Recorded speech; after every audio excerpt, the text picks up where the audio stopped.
what you said a few minutes ago, you said when he says savages, he's talking about a certain type of people and how they live. No, brother, he's talking about black people, whether they had a suit and tie on or whether they was in the jungle, hunter gatherers. He's talking about black people. He's not making a distinction between this type of black person is not a savage, that type is. He's referring to black people. So let's get that understood. The low morality of savages, as judged by our standard, is due to their powers of reasoning being insufficient to recognize the bearing of many virtues, especially the self-regarding virtues on the general welfare of the tribe. So therefore, this is what he's saying. He's saying that black people are inherently less moralistic than white people. So do you agree with that statement? That's a scientific assessment of black people. Do you agree with that? No, that's not the theory of evolution, though, either. And what you're But doing is you actually have a right. I'm not debating the theory of evolution with you, brother. I will destroy that argument, by the way. But I'm not debating that with you. What we debating, like I said, the only conversation we talked about is whether or not Darwin is racist, which you said I'm taking it out of context and you was going to prove that he wasn't racist. Now that I'm on the stream, now you're saying I'm right that he was racist. So I'm not really sure where we even disagree now. I didn't say I was going to prove he wasn't a racist. I said I was going to prove how that's ad hominem, how that's non sequitur. If you go and look at my response to your stuff, actually, I have it in here. Hold on, let me go to that. All right, pull it up. It's the last slide. I know it's in the beginning. Here we go. You say some of his statements can be. I said some of his statements can be considered racist, but it's non sequitur to natural selection. I'm going to need you to focus on. I told you I'm going to need you to focus on the topic because this is a distraction from the actual science. Now, if we can prove that we've already separated the racist stuff out of all of it, like it's not there anymore. And for the last 150 years, it's been tested, tried, and proved by people from different sciences and backgrounds and races all across the globe. But I say it's non sequitur, and I ask you to stay on topic. I say, and let's stick to the science and leave the politics out of it. Claiming he's a racist, don't listen to him, is not how we debunk science. It's childish and unacademic. Let's do this the right way.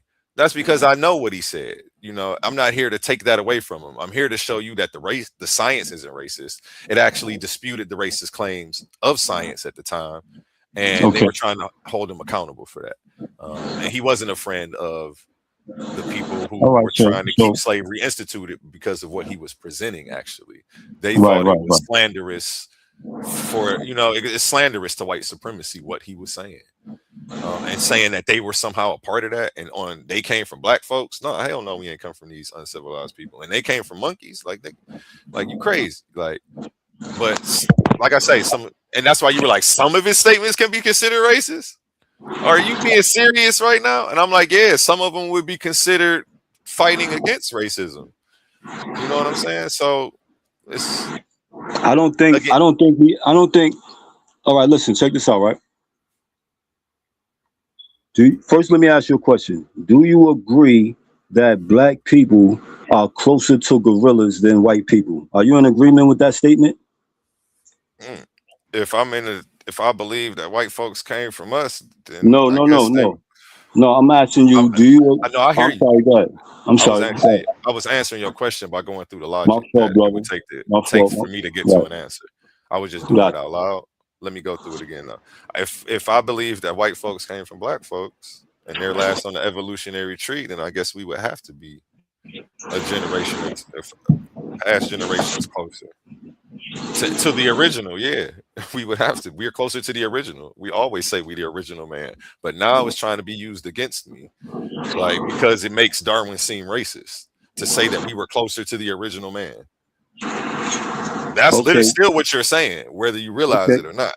Right. So now that's not what I'm saying, because I don't believe in that silly theory of evolution that we came from ape-like creatures, brother. I don't hold that belief, so I'm not saying that at all. But even would you say we the original man?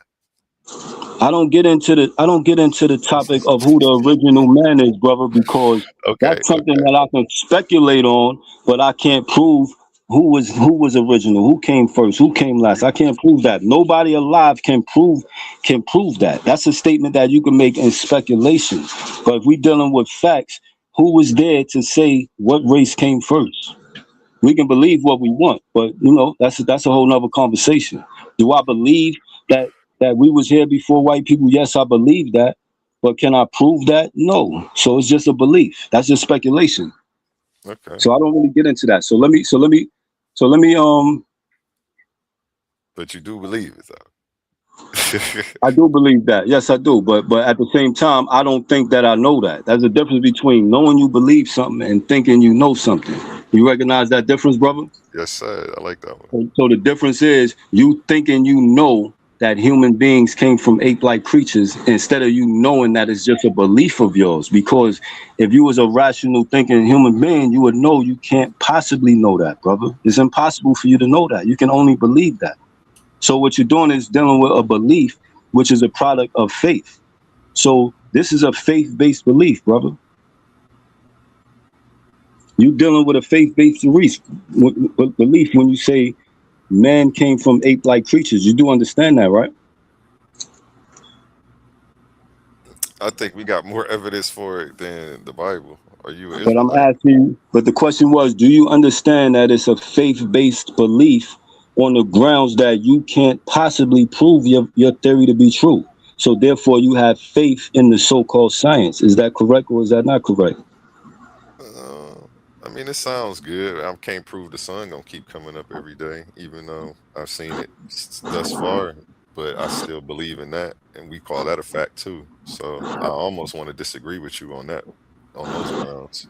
See, Yeah, the thing about But on science some is, grounds, I would the still thing on some about grounds, yeah, I'm rocking with you. But you know, right, the thing about science is based on observation. So if we observe the sun coming up every single day, then the experiment phase is taken care of because we can see it every day. We cannot see evolution, brother, so you can't compare the two things. We don't have, you say that we have evidence, but evidence is not proof. You do understand that, right? ooh, that's a nice little ingredient to sprinkle in the pot right now. I like how you just did that right But is there. it Go a ahead, fact though. or is it not? Go ahead, though. Talk your shit, my nigga. I'm fucking with you right now. That was Right, I right. think nice. Go ahead. the point. Can I say something real quick? The point of like where you said that we can't prove who came first. You know, which races or whatever, quote unquote races of people, whatever came first. But I think the work by the guy, the Italian Cavalli, Sof, um, in the book, the history and geography of human genes. They did show that people that we consider like pale skinned people with little to no melanin or very little melanin did not appear on the planet until around 6,000 BC. That's the work that they showed. So you can say these dark skinned people was here first before you had pale skinned people. Right. You can say that, brother. You can, Non-melanated people. right. You can say that, and I won't disagree with you for saying that. But what I'm saying is, it is a belief. It's not a provable, observable fact. It's just not. Well, See now, when you're we not going take, to have an when we, observation because you're not going to be there. But I mean, you could prove stuff through science, through the scientific that technique, because he proved it through DNA. He showed that the well, DNA. see, you saying that he proved something through DNA. This is requiring faith on your behalf because you never seen a DNA sequencer in person in your life. You don't know how they work. You don't know what they're made of. You don't know if he's interpreting the That's not information. true. Let me talk, brother. Let me talk, brother. You don't know if he's interpreting whatever whatever information he got from the so-called DNA sequencer. You don't know for a fact that he's interpreting incorrectly. So therefore, you having faith that he's interpreting that information correctly. So it goes back to a faith-based belief because there's one thing to believe and there's a different thing to know. So we need to separate what we know from what we believe. You understand where I'm coming from, brother? Then you saying it is not that is not a fact that is believed, that falls on you to prove that. That doesn't fall on me or the person. Why does it fall on me to prove it? Research. Why does it fall on me to prove it? I don't understand that. Because you're the one who's saying that this is just a belief. It's not actual results. So I still don't understand why it falls on me to prove it. Because you just said it is not facts. And it's not. So, but you still didn't explain why it falls on me to prove it, because I said it's not a fact. There's a difference between a fact and a belief. So if I can't prove that something is not a fact, then that means there's no difference between facts and belief. Like, I don't get where you're going with this, brother. You're making a claim. And I'm saying the research has already been done. So what I'm doing, brother, hold up. You're making the claim without doing the research. And you assume, and then first of all, you assume that I did not understand anything about genetic sequences and coding, and that I've never been to or observed it in action. So you're again, that's a false. You're making false claims. So if you're going to make the claim that it's not true, then you have to prove, because he already proved it. So you have to prove it, and you cannot. But the thing is that you're just saying it, and you're not proving, you're not showing it. You're just saying it. That's what I'm saying. You're just saying it. Where's the evidence of your proof? That's what I'm asking. Okay, brother. Now let me clarify something. I'm not making a claim. I'm denying a claim. He made the claim. Do you understand the difference, brother? Okay. He made the claim. Listen, what I'm saying. He claimed that according to his DNA evidence, this, that, and the third. That's the person making the claim, which he didn't prove it. He made a claim. And so I'm denying the claim. So what can be affirmed without proof can also be denied without proof. You understand that, don't you? Do you understand? Do you know the book that I'm talking about? No, I have no idea. What book are you talking about? I said it's The History and Geography of Human Genes. Okay. By Cavalli Sovrazna. And all right. So you're saying, I'm saying that he did. You said that he didn't do the work. They actually. Let me ask you a question. Let me ask you a question, brother. Are you listening to me? I'm listening. All right. What materials? If we wanted to make a DNA sequencer right now, off the top of the head, what materials will we need? Do you know the answer to that? No, not specifically. No. So you really don't even know what a DNA sequencer is, correct? I know what a DNA sequence is. What is it made out of? If you don't know, what is it made of? What is it made of, brother? Who invented it? What's the principles? Listen to this, brother. What are the principles of its design? It was designed along certain principles, the DNA sequencer. Do you know what principles it was designed along? Can you answer any question I ask you about a DNA sequencer? Yes or no? Because I can ask you 99 questions right now about a DNA sequencer. Can you answer one of them? Yes or no? Probably not. But all right, so no. Okay. So listen. Let me finish. Hold up. Are you a geneticist? Not at all.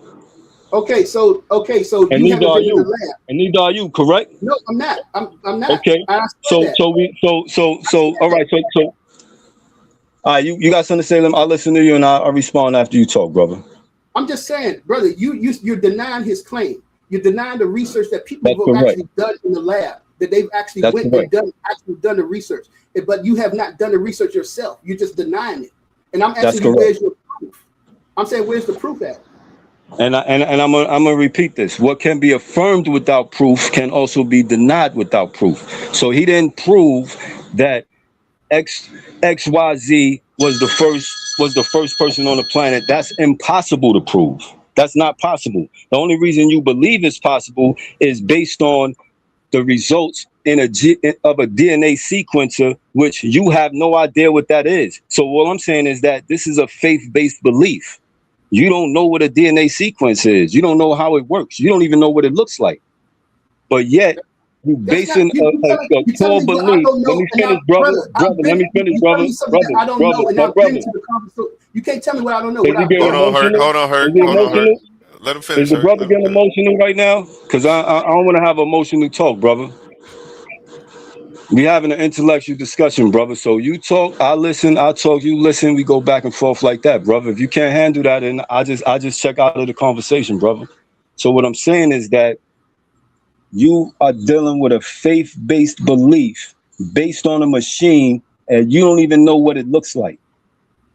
Not let alone you don't know how it works. You don't know what a result looks like on the machine, on a DNA sequencer. You don't know what it looks like.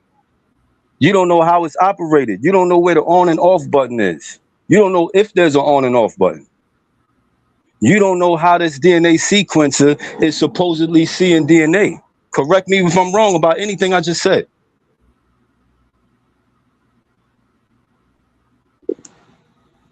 You finished? Yeah, brother. That's why I asked you a question, brother. All right. So first of all, you don't even know who I am, and you don't know my I don't need background. to. And to say that I don't know and I haven't done something that's your fallacy right there, because you don't know what I've been doing at all. Okay. And so feel free to prove me wrong, brother. Feel free to prove me wrong right now. Here's the thing. You have no research to show. When somebody actually have done the research, your answer is that's just faith based. You're just believing it, and I'm sorry, but that's asinine, bro. You need to do the research and show them that they're wrong. Besides that, the conversation is over with. Okay, brother. Good talking to you, brother. Good case to you, brother. Okay. A1. You there? Yeah, I'm right here. Yeah. It's been a good conversation. Rotary phone over there. That's a rotary joint. Yeah. It's a good conversation, brother. You know, it's nice talking to you. Right? Yes, sir, man. I appreciate you pulling up, man. You're welcome over here anytime. Yeah. So look. Yeah, we might talk again one day, but next time, you know, put that respect on my name next time, because you see how this conversation went, right? Right or wrong? You were saying a lot of crazy things, so right or wrong, brother. I don't think I was that wild, but I got you to pull up, brother. It's a victory for me. It's a victory for me. Case to you, brother. I appreciate you, man. Have a great day. All right. Yeah, it's going, man. But yeah, science test ideas, not people. If a terrible person discovers that 2 + 2 = 4, math doesn't suddenly break. You feel me? You wanted to say something, King Hurt? No, I mean, I'm agreeing with Roy Chat, because Roy Chat was like, yeah, he's making claims but haven't done the research, and just saying he denies it, and that's all I'm saying. If you deny it, just show it. Explain why you deny it. I mean, come on. I mean, come on. You deny somebody who's done some work on, the pesticides in your community, and you haven't done it at all, but yet you saying their research is false. I mean, it's almost like you got to be qualified in the field to jump out the tree like that. I mean, not even only be qualified in the field, but to even to do a meta-analysis. You know what I'm saying? Just meta-analysis is just, you just reading the papers, just reading the research. Even if you could just do a meta-analysis to counter somebody else's argument, you know what I'm saying, and come up with why. So that's all I ask. Is like, where are you getting it from? You can always say why. I don't get it. And that's all I ask. Like, where you can always do that. That's why I just that's why he feel like he boxed me up, but it was like he hitting the same button on the joystick and just doing that little sweep and kick. You can't get it. Like, he just go believe me to the ground. That's where I was like, okay, you go believe me to the ground, huh? Well, I guess I got to believe that the sun gonna come up tomorrow. I can't prove that. Like, but I gotta say it's a fact. Like, so at what point are we? Like, okay, you know what? I guess I can see it then at that point. If I'm being honest and not being disingenuous, just for the views, like, I don't want to do that. Yeah, I understand. But, you can do that about anything, bro. But you won't get it off with most people because they can't be honest in their conversation. Though. But yeah, that's a move, I guess. What he did, forget proving it wrong, just raise doubt. And as long as you can do that and believe me to the ground. And then yeah, I'm like, But yeah. I do So, know about it. So in a debate, it wouldn't work. In a debate, it's not gonna work with judges. On an open yeah, panel with the host, you got it. and that's all I'm saying is that you just all I'm asking is just show what you believe. If you believe that something is wrong, don't just say it's wrong. Show why you saying it's wrong and why you think their work is Yeah. wrong.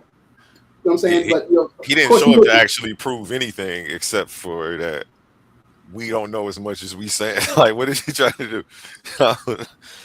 You think you know that shit, but you don't. You just read some books. It's all good. Like, it's just All on right, the book. anyone, y'all about to fix me Like, something to eat, bro. yeah.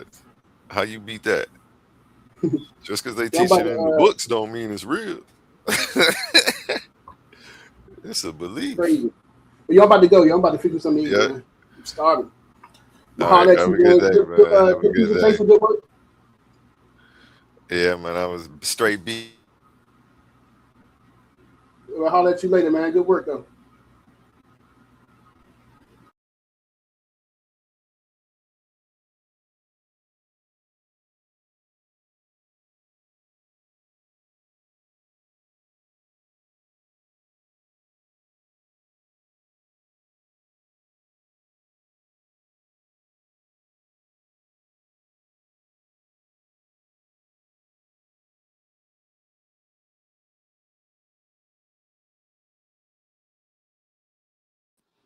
Hey, one, I don't know. Think I might have to leave and come back because I can't hear you if you're talking. Let me see.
Kick the power cord out the my shit just restarted.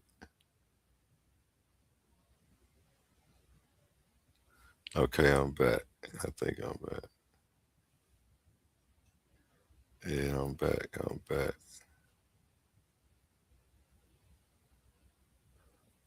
Mic check. I seem like my mic low. Okay, image file. Yeah, my computer restarted. My bad about that, y'all. We back. Let me put on some music until I get my presentation back up. Because I'm not done.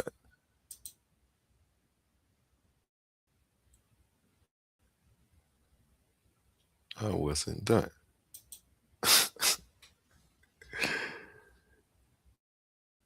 Let's keep this shit going.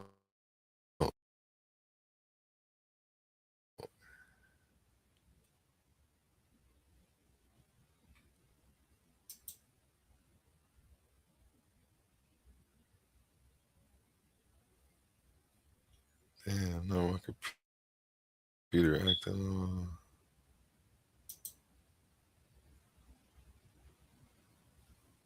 It's taking this good old time getting back together.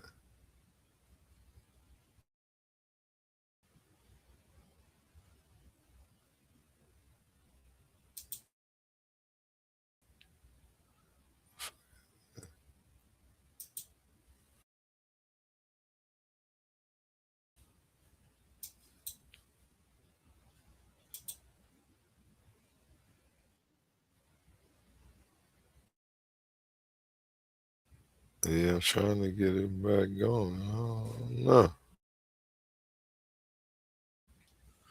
I heard somebody pop backstage. My computer tweaking up.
Okay, I'm back.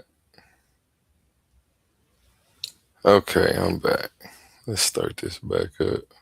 Mic check. Who we got in the building? We got Ole in the back.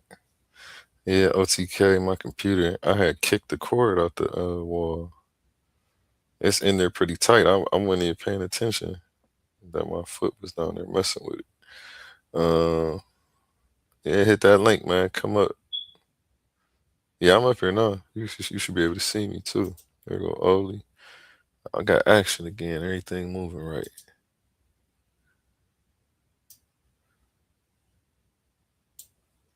Yeah. I just had to close all. I had hit restore on my windows, so it was trying to load everything. So I just had to X out of everything. And then open this back up. That's it. Yeah, we about to keep this going now, man. Pull up, open panel. Let's talk about it. Everybody who saw the presentation, come up, get your thoughts.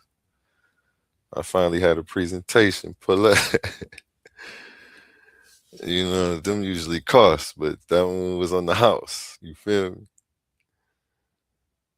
Hit that link, OTK. It should be pinned in the chat. Let me get Ole up here. He dropped. Pull up, Ole. Tell me what you think about it. That link is in the chat.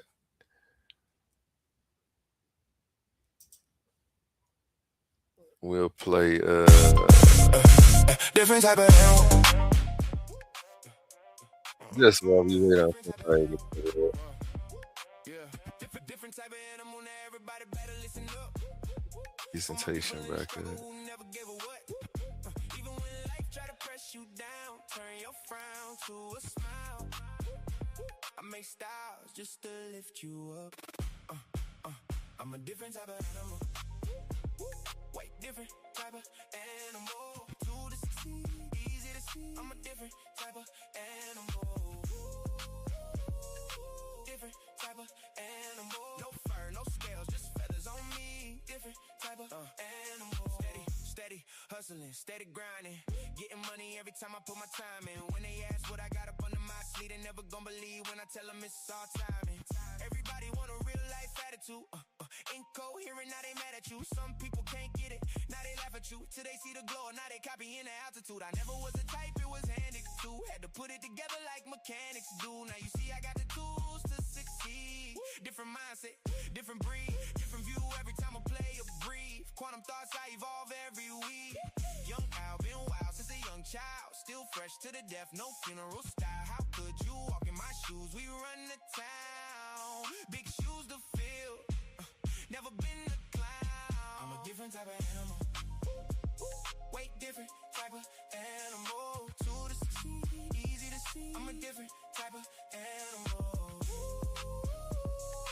Different type of animal. No fur, no scales, just feathers on me. Different type of animal. Talking about the block, I've been around, fighting through the hard times till it spin around. Game tight, move smooth, never hear a sound. Big pressure every time we hit the town. Couldn't touch me with a yardstick. Running through the paper on that backyard business. Chasing dreams, chasing cream to the team. Rich 5'8", but I'm standing on that stand tall mindset. See these monkeys trying to pull me from the tree. Yeah, they put me down before that, just turned me to a beast. So I hopped into the streets, showed the hungry how to eat. Oklahoma on my back, now I'm bringing pressure to the beat. Cold hard world, colder in the streets. Money on my mind, barely get to sleep. Dreams feel close, still feel out of reach. Lights up ahead, I just want a little peace. Still a student of the game, don't qualify to teach. Learn lessons every day, so I evolve every week. I'm not an animal, life just got wild. So I did what I had to do, the other routes was foul. No copy, no paste, you can't get my style. Heart on my sleeve, still walk with a smile. Judge me by my past, take a look at me now. I ain't doing this for me, I just wanna make my mama proud. Quantum only is untrue, yo, we bringing it out. Why y'all watching me? Better watch the crowd. I'm a different type of animal. Way different type of animal. To the succeed, easy to see. I'm a different type of animal. Different type of animal. No fur, no scales, just feathers type of animal. Different type of animal. Different type of animal. Tryna douse my flame. Yes, they can try. Yes, they can. It'll douse my flame. 10 toes where I stand, I'm the motherfucking man. Wanna put out my flame. They try to douse my flame, no stopping us now. My spirit is tightened. They wanna douse my flame and claim my intellectual likeness. You can catch me in the gauntlet with a roster full of monsters. Keep the heat in the topics. They try to douse my flame. Ain't no stopping us now. But my spirit is tightened. They wanna douse my flame and claim my intellectual likeness. You can catch me in the gauntlet with a roster full of monsters. Yes, they can try, yes they can. They try to douse my flame. Ain't no stopping us now. But my spirit is tightened. They wanna douse my flame and claim my intellectual likeness. You can catch me in the gauntlet with a roster full of monsters.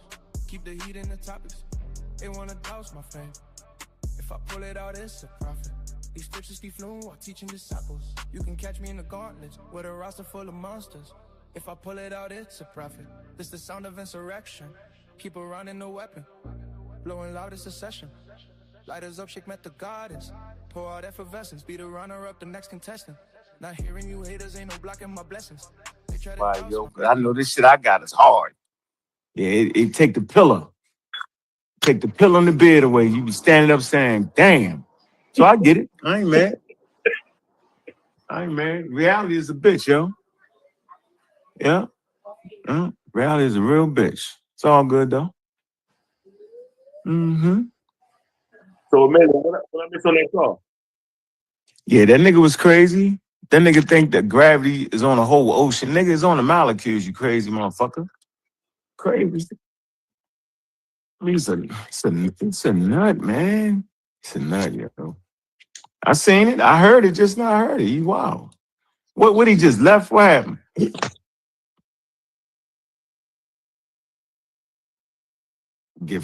It kind of frustrated me, yo. I don't like a person with all that excitement in their voice, with the long, drawn out, crazy, non-scientific answers, thinking the scientific, yo. It's the worst thing for me, yo.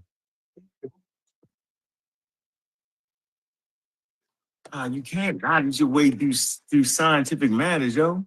Cause some shit might not even be logical. It's counterintuitive, yo. It don't make sense. It don't make sense. The water don't just fly off the planet. I get it. It's moving 1,000 miles an hour. Yo, why this shit don't fly off the planet, yo? Common sense say this shit's supposed to fly off into the cosmos somewhere. I get it, yo. Yep, Have y'all ever seen a marble spin so fast it looked like it's standing still? Yeah. Optical illusion. That shit tripped me out, man. Like it looked like it literally was standing still. Optical illusion. Yeah. So, Emmanuel, what I missed on that call earlier, bro?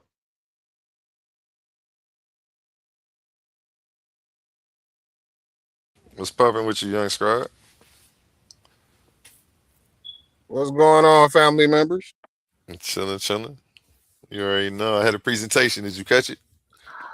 No, I came in when dude was saying something about you can't understand how the DNA works, therefore it don't exist or something like that. I'm like, where did y'all find dude at, bro? That's crazy. Yo. So somebody else heard this, okay? Because he left. Like I heard it, bro. When he left, he was like, "Hey, what? You see what happened when I came up here, right?"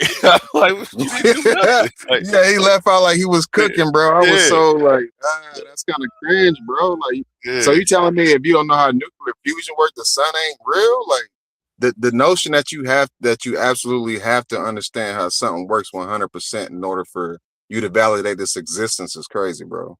It's tons of things we don't understand how things work, and we're very okay with it existing. Like, I don't understand his argument. I really don't. I hope that wasn't his grand point.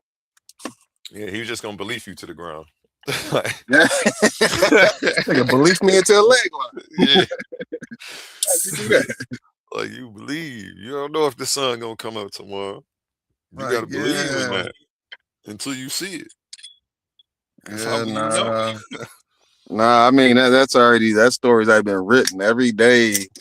prior to my existence, the sun has risen. So it's just like I could just that's going to happen, nigga. That's going to happen. It's like, and to the weatherman say it's going to be some type of eclipse today. You know what I'm saying? But even that don't denote that the sun didn't rise. I don't know why I'm over here. He thought he was cooking. They thought he was cooking. It was a ham sandwich. Yeah, it was a peanut butter sandwich in the microwave, yo. It was a ham sandwich. Let's go. But I'm gonna let him have it because I want to keep it decorum. Somebody else. I see the point where people will probably get to yelling at him, like get out of here, like. But I ain't gonna do it. Herc should have been stunned. Herc should have had his foot on his neck, man. Ain't no way. Yeah. It's Herc did. Herc did his thing, man. But he peacefully let him walk away, though. He a good man. Oh, you like it? Thank you, son. Thank you. Barbecue King in this bit. And shout out OTK to the stage. OTK, you check out that presentation? Hell yeah, I was in there checking that out. What you think? I didn't hear when dude came up though, man. I had to do something and I didn't hear that, man. I missed that. Yeah, you gotta check that out. Damn. But the presentation, it was a good presentation. It made a lot of sense. Drop a quick summary. What was the presentation about? I'll pull it back up and do a quick scan through these slides. You know I'm a geek for the information, man. Let me see. I can explain it too because it was very good. That's how easy it was to understand. Because if I can explain this summary, but damn, that's how. Let me see what you got, OTK, just to see if you still got it. Let me see if he was really listening. Yeah. So the whole thing about Darwin, you know what I mean. You brought up multiple things. You brought up his bloodline for one, and you know what I'm saying. One thing you didn't bring up is where he learned his actual studies from. That's the only thing I didn't see you bring up, your boy John. But that's another day. I'm gonna get to it though. I'm gonna get to that. I'm gonna touch on that. That's coming. How could you be a racist if your damn teacher is black or South American? How could you be? How can you be racist? You hired him now. Yeah, I was gonna say, yeah, you still can be, you know, to an extent, but it might teach you to fall out of it too. Because it's learned behavior. Yeah. Could I ask a question though? Go ahead. Yeah. It's like just how the old dude, well, that made the Big Bang Theory. I think a lot of us believe that he put his beliefs to the side in order to work on some information, right? That made sense in reality. So. Can somebody put their racism to the side and still, you know what I mean, and still be working on evolution? Yeah, because I go over that in here, you know, that his ideas were progressive for the time, and they were actually here to dismantle the ideologies that were keeping slavery together and how they were using genetics. They were saying that all the species came about on their own. And whereas Darwin was saying, no, we all have one common ancestor. Right. And we're all one human family. And it was like, nigga, you fucking crazy. Yes. Smack you. Yeah, so all the racist people was upset about that. Yeah, because that didn't go along with white supremacy. Got classified in the animal group too. Yeah.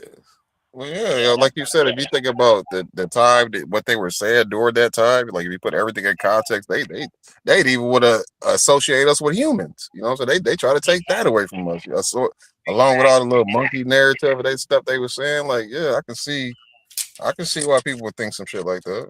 And that's what messed him up because Darwin, when he did do his little research when he wrote his book about human evolution or whatever like that, he did everything started out of Africa.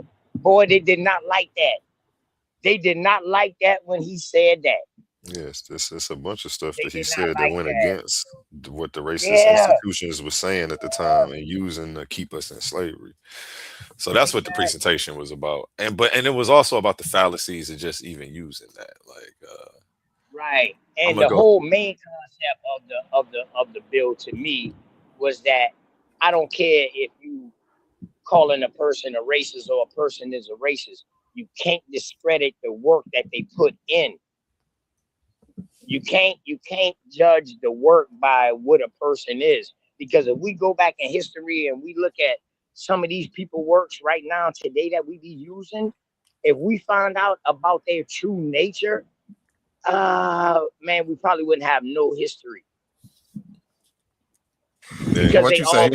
What you say? He was a racist, but he was a good racist. No, but he knew how to come up with something. Like, but he can do math. That nigga know 2 + 2 is 4. Yeah. That was in my presentation. Yeah, literally. I saw it. I saw that part. Yeah, and that's what I respect about the whole presentation. It is that don't try to discredit his work. You know what I mean? Because there you go. what he was or what they use his works for after him. It wasn't him that used his works and started eugenics.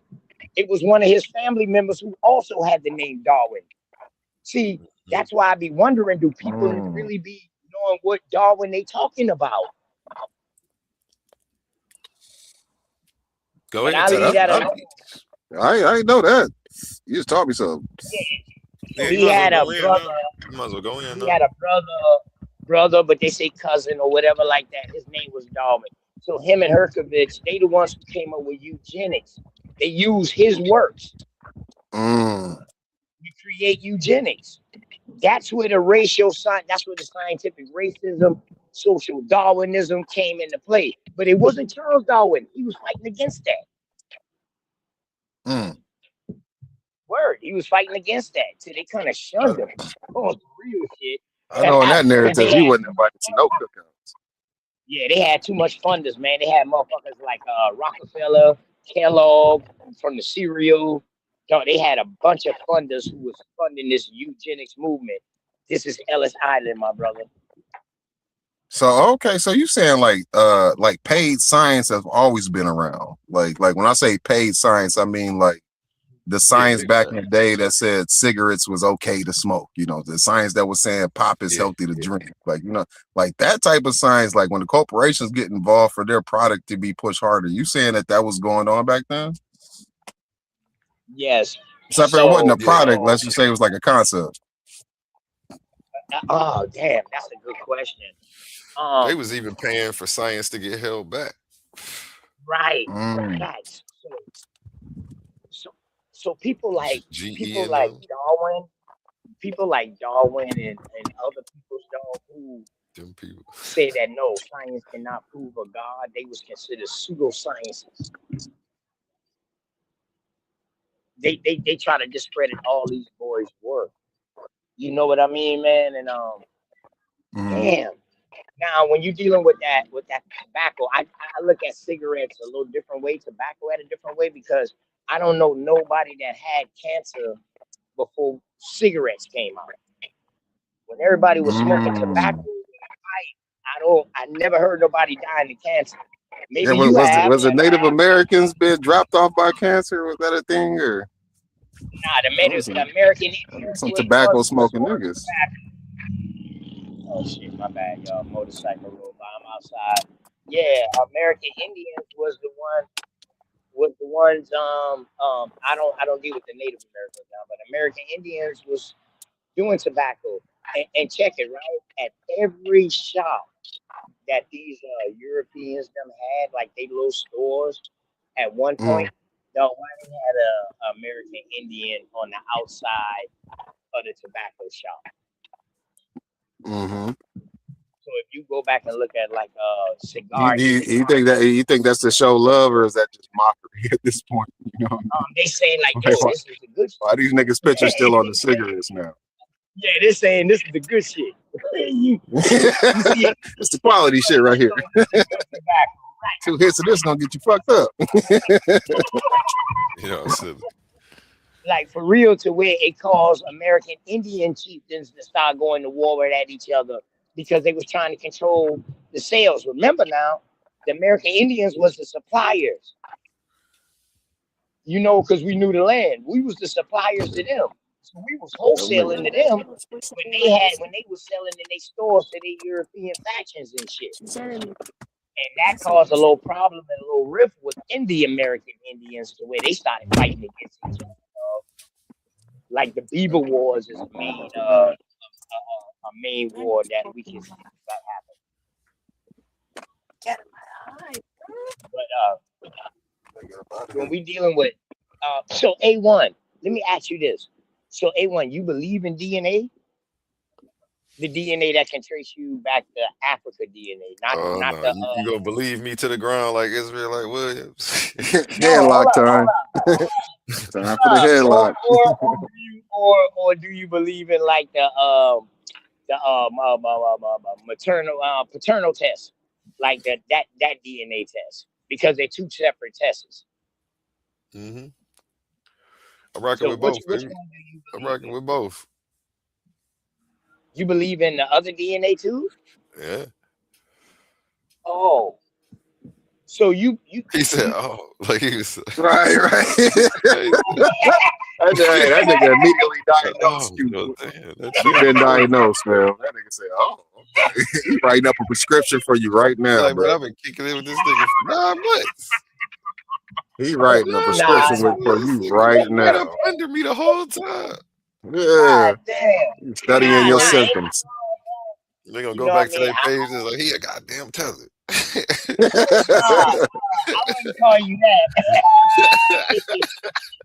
You don't got tether symptoms. You don't got tether symptoms. You don't even got trans-African symptoms. Damn. My bad, Pan-African. I call it trans-African because they all say that they Africans that came on the transatlantic slave trade. So I call them trans-African.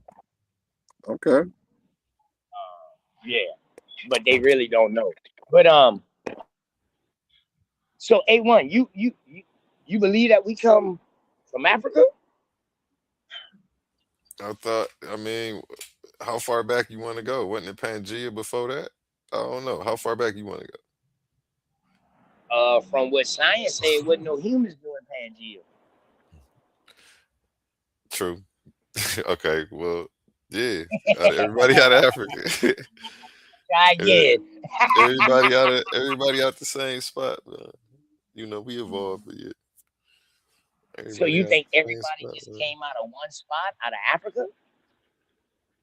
I mean, that's almost like, I don't know. Yeah, that's a good question. I mean, that's what the DNA say. They got all the routes traced. So even when you take your personal DNA test, I mean your ancestors. I don't. Are you asking like if everybody just spawned in one spot? Is that what you're saying? Yeah, pretty much, man. Like, man, see, I don't think it was like that, bro. I don't think it was like that. I think the genetics.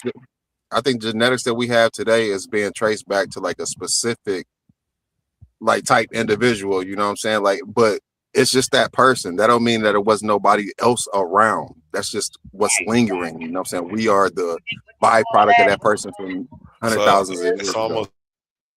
It's like it's another Adam and Eve story at the same time. And then, like, kind of, but I mean, if we him specifically, OTK has an out of America theory, don't you? OTK, you think that everybody out of America? I leave that to the other people who really be kicking that say that we left from over here and went in, and I mean, we can't see. You got to stand on that, brother. Yeah, you're gonna say that's a yes. But no, I don't really teach that, bro. That's not one of my teachings. No. Oh, okay. I just teach that life was here. I believe that. I know life probably started. Hey, well, what you say? Out of America theory? Not first, but at the same time. But I don't believe that. If we talk about America, what are we talking? South America, maybe. Yeah, what are we doing? Where are we at? Or is this back with Pangea? You just talking about that location that became America? I mean, yeah, I'm speaking would it be crazy to think that there was life in South America? Oh no, it was. Yeah, so. I believe that life was at multiple places, bro. At if not the same time, at different times. But I believe that life was everywhere, dog. It just didn't come from one place and migrate out. No. I don't. I know, cuz. No, cuz. At least you taking the Cuz. science and then starting to formulate your Too much own different thoughts on top of that. phenotypes, bro. I like that because that's all. Yeah, That's what you're it's supposed to too do. much phenotypes, bro. If everybody came from one phenotype, we will still look at one phenotype. I I don't think mean, you you got the understand how environment though. phenotypes develop, but You got the environment. There's environmental pressures and stuff that could change you. Yeah, Like, that will change your complexion. That will have I more mean, of an effect on your then you got like, complexion you know what I'm saying? Like, if and your you mix with hair those and people your that chose to move over and they switched a little bit, and you mix with those But people, I now think you that got would like a, have you know what I mean? Add mixture going more to on. do with your That could have produced something characteristics. different too. But that would have more to do with your characteristics Of who? uh, uh, of you, your environment. Your environment plays a part upon your like characteristics and your features. Yeah, correct. I agree with that. All right, now, but genes, dog, you look like somebody in your family. Point blank. Okay, right. Okay, I thought you was talking about phenotype. That's why I brought up environment. Yeah, so that's what I'm saying, bro. It's too many different phenotypes out here today to say that we all came from one phenotype. In that case, dog, we will all be looking pretty much. Just say, let me just use this for instance. All Chinese. We'd be I mean, looking like but everybody you in do your understand how like if you migrate to like a different place, your so that phenotype will means be like changed. no, That means it would have to be a different people with a phenotype that you bred with. That's what Yeah, I that mean, explains. considering all of that, bro, like you, yeah, like, but you making it seem like somebody phenotype changing is like not a thing. Like it could definitely happen. That's why I brought it like into breeding and like your environment. Like these things play a role in a motherfucker not, you know what I'm saying, being washed out of his Africanness or somebody being washed out of their whiteness or you know what I mean? Like it's still gonna be there. Like it's still gonna be traces of it, but phenotypically you can end up looking like somebody else if you breed with somebody else and your environment's in the right place. Okay. All right. I rock with that, bro. I rock with that. See, I'm not one that hate on things, you know what I mean, that people have an explanation for and I can agree. That don't mean I have to roll with it. I have to believe it, but I gotta respect it. You understand No, what I'm straight saying? no. Yeah, we all grown men here. It ain't like I don't feel like I just scored a slam dunk or some shit. Like we just talking. Nah, but that was some good shit though. You know, that's some shit to make me want to go deep into the research. So next time you Right. bring that shit up, I have an answer for you. He said I'm gonna cook your ass next time. That's what's up Fast, though. you was I fuck quick, with it. you was light on your feet, man. I fuck with it. Hey, one man, are you ready for this powerful argument the sister about to present to you, nigga? The dirt, the magic, the voodoo. You ready for that? He put a target on his back. He don't know that, boy. He put a target on his back. I feel like she been kind of playing coy. Like shit. I seen something like you asked how far along on this chart are you? She went straight for the gusto. She like I guess I'm in full clown mode. Like you know what I mean? Like that's high level defense right there, nigga. We gonna roll into the joke because I got something for you. Yeah, we going in, man. Like yeah. She's on the hit list right now. Wow. We got a debate coming up, so make sure you check that out. Absolutely. Face off on the 5th of this July 5th. The face off. Okay. So okay. Yeah, Who would you say is the more experienced debater out of you two, honestly? Oh, she's faced some heavy hitters, man. She's experienced. I'm not taking her lightly at all because I've seen her in the ring, and she is definitely a scorpion. So, yeah, that's what I'm saying. Just I'm just saying I wasn't even worried about. I seen the topic. I'm like, A1 got this, bro. But then I seen that response. It made me like, why is she rolling to it like that? You know what I mean? Like she, you know, she counterpunching really, you know what I'm saying? But it's like, I hope A1 understands it, like, you know, what's going on here. Like, that was almost one of the first comments, bro. Like, she just like, I don't care who see this nigga. I mean, if you want to think I'm in clown mode, I'm in clown mode, bro. But I got something for you, though. She definitely got some sources. She be weaving it together real nice. There's a bunch of pseudo stuff. I seen a couple of her battles, man. Judo is about to be in full effect, you know. So I hope you got your, you know what I'm saying? You got your apron on.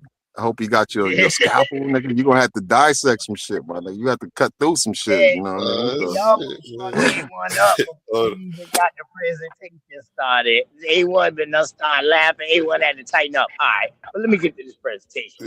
But she almost had it at the very beginning. I got faith in A1. You got to see what the official topic is gonna be. Like, she gets to agree with me and ask me as many questions as she wants to figure out how she wants to word it or what my ideas are, you know. So I'm gonna answer honestly and try to give her, you know, so she know what she facing. It's not. I'm not gonna. No trickery. You know what I'm saying? So I don't want to do no ambush scholarship. It's really easy. You know, the science is the science, man. I'm not doing nothing new. But the science can't answer everything. I'm not trying to recreate the t-shirt. The t-shirt only got 2 sleeves, bro. We only got 2 arms. I can't recreate this thing. Yeah. I ain't recreating the t-shirt. But I do got something fresh. As you see, when I come, I'm coming with fresh material from a fresh angle with some fresh jokes at least. So let's get it. Let's get it, man. Shit, I've been saying, boy, you've been getting beat. I said, damn, man, you dog, if you keep going in, you about to make evolution is scared to debate me, bro.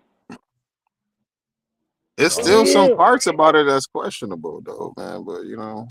And we can talk about that. We can talk about it. It's definitely questionable. Okay, so, I mean, who can talk about it? You want to talk about it right now? Right now, go ahead. Tell me what you think questionable. I'm just saying, bro. Like as far as when a nigga just get straight to the point, like, where did life come from? Somebody just asked me this today. I had some what them people called the Mormon. Have some of the Mormon people come to my house today, and motherfuckers was like asking questions and shit. So I started asking questions back. We ended up in a conversation, and the question, where did life come from, came up. You know, it was posed to me, and I'm just like, whoa, there's different theories. You can read about the deep undersea vents, or how life may have rolled in on the comet. And I'm not talking about life, but just like the fundamental, like the building blocks of life. You know what I'm saying? It's very plausible that the building blocks of life could be here. But when we go to recreate how, okay, first of all, like a cell is very good at reproducing itself, like 99% accuracy, right? And that's something that we can prove, right? That's something that we can see. We can explain it. We got the theory of evolution to explain it. We can explain how things change, how people. We just had a conversation about phenotypes, how that can change. Like, how we can do all of that. But when it comes to how the fuck did how did that first cell get here? The motherfucker that's reproducing itself 99% accuracy, like, how? You know what I'm saying? Then we try to get in the lab and do that. We cannot do that. We cannot create life. You know what I'm saying? We haven't done that yet. But everything after life is created, we can explain that shit. We can explain it, but it's like it's still up in the air. And I had to be honest with the girl. Like, I'm just like, there are theories, you know what I'm saying, that people that the science community told around, but we can't really put our finger on anything as exactly like this is how it recreated abiogenesis in the lab. So when I don't know the exact date, but I know they have. Okay, maybe I shouldn't ask when. What experiment are you talking about? We can pull it up. Yeah. OTK just close. I mean, but we could definitely pull it up. I've had whole episodes on it already. So it's just okay. Well, help me out. Yeah, I'm not, and I just don't want to misquote nothing. So I'd rather just pull it up and we can read it, or what should I look at? Are you talking about that Miller Urey experiment? And I think that's the name of it too. Okay, so here's the thing with that. I'm gonna have to brush up on that before the debate. But I'm not even gonna talk about it right now. But yeah, no, you can't. I mean, it's whatever.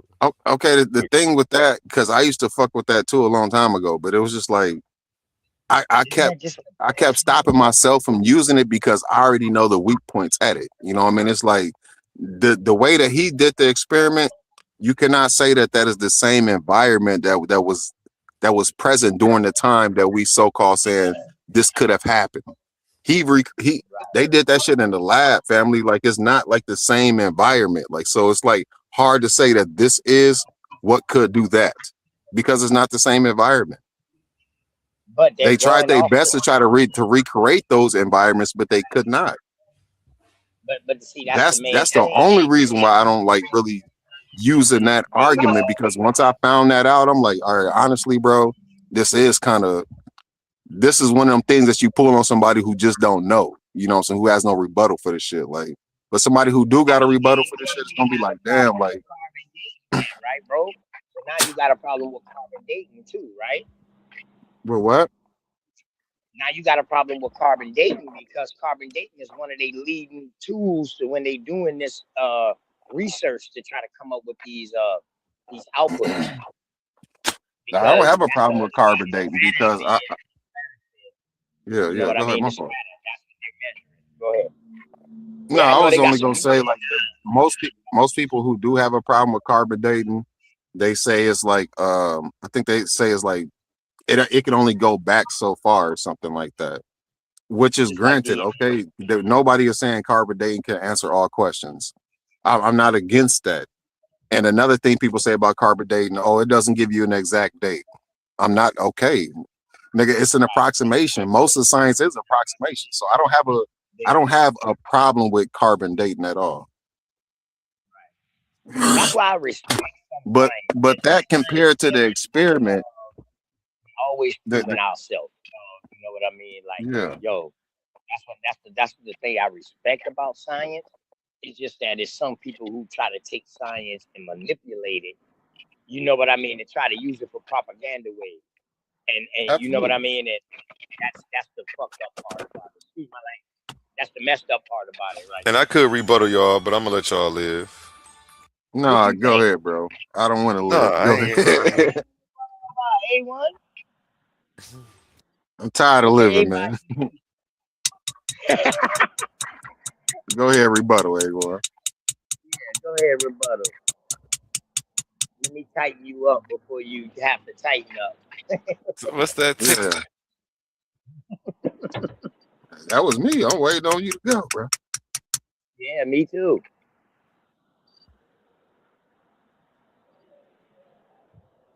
He blowing smoke. He caught his bluff. Right, and he know I'm one of the wildest motherfuckers, man, out here. You know, you gotta have problems sometimes. No, I'm over here. It's a band in the spot next to me. I'm over here listening to their shit through the vibrations. I can hear their shit. Their shit nice. That nigga tapping his toes. That nigga locked in, tapping his toes. Is that loud? Does that sound loud to y'all? Can y'all hear that? That's probably how you pull the fucking cord out the computer. You can't hear it? No, sir. Oh, okay, that's nice then. Y'all can't hear the band, but I can. Probably how you got the sound cancellation on, man. Either that or he got headphones on. Yeah, I do. Yeah. So he busted. I do.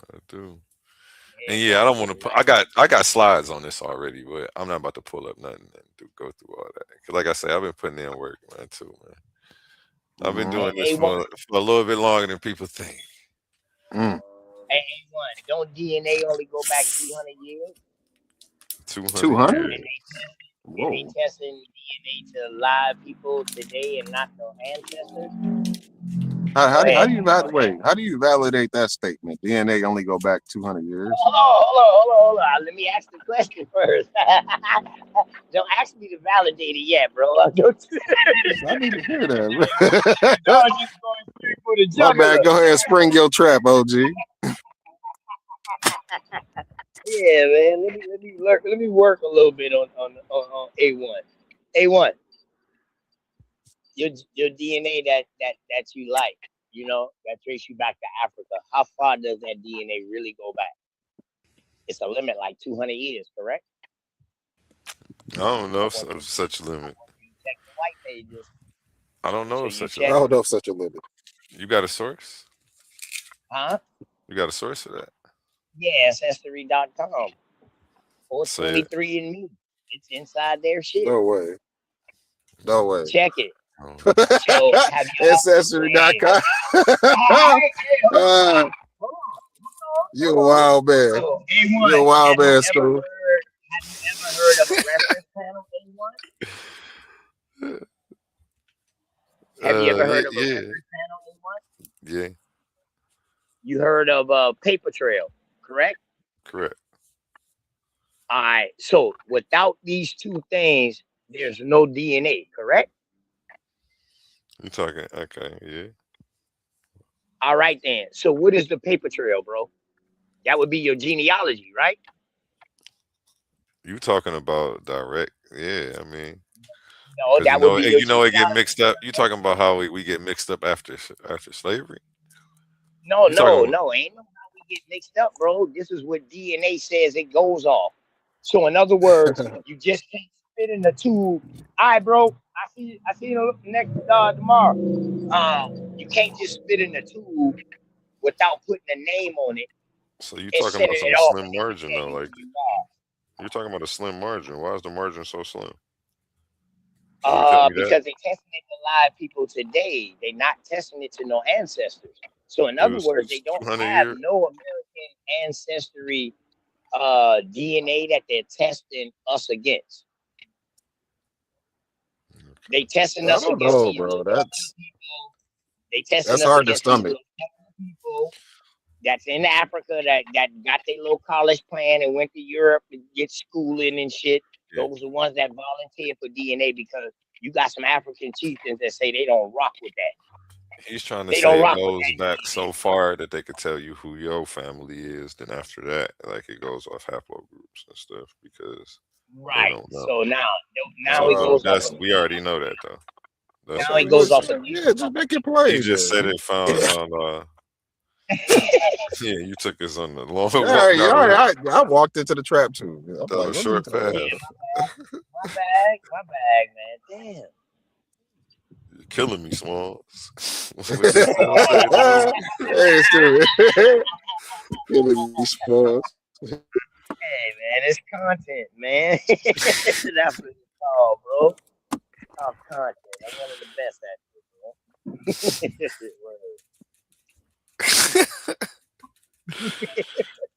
You funny, yeah. man. So Look, it's treading haplogroups are lightly over made here. up. Looks a gator in the water. That's how we acting. Yeah, Right. I'm a gator. Big fan. Go ahead. That's your question. Um, haplogroups. That's something that was made up, correct? Everything made up, man. Everything's subjective, man. Until So it's objective. Until that's really your cousin. haplogroups are not subjective, though, correct? I mean, they're not objective, right? They're subjective, correct? Yeah, I'm just saying, yeah. They could have called it something else, but yeah, that's what we rocking with. Bet. Yeah. So how can people use this as 100% facts Do y'all if hear it's that music? subjective? No. Oh yeah, yeah. Yeah, I heard something in the background. Well, it look like they playing something jazzy. It sound Yeah, like. them niggas is nice. What? I ain't even gonna complain. Well, give me a glass of wine. That's what I was saying. What they about to do over there? Them motherfuckers dress nice as a motherfucker over there. Hey, so A1, like given like maybe like the path of humanity and evolution, we can see that. Would you agree that it's like our evolution is intrinsically linked into our ingenuity?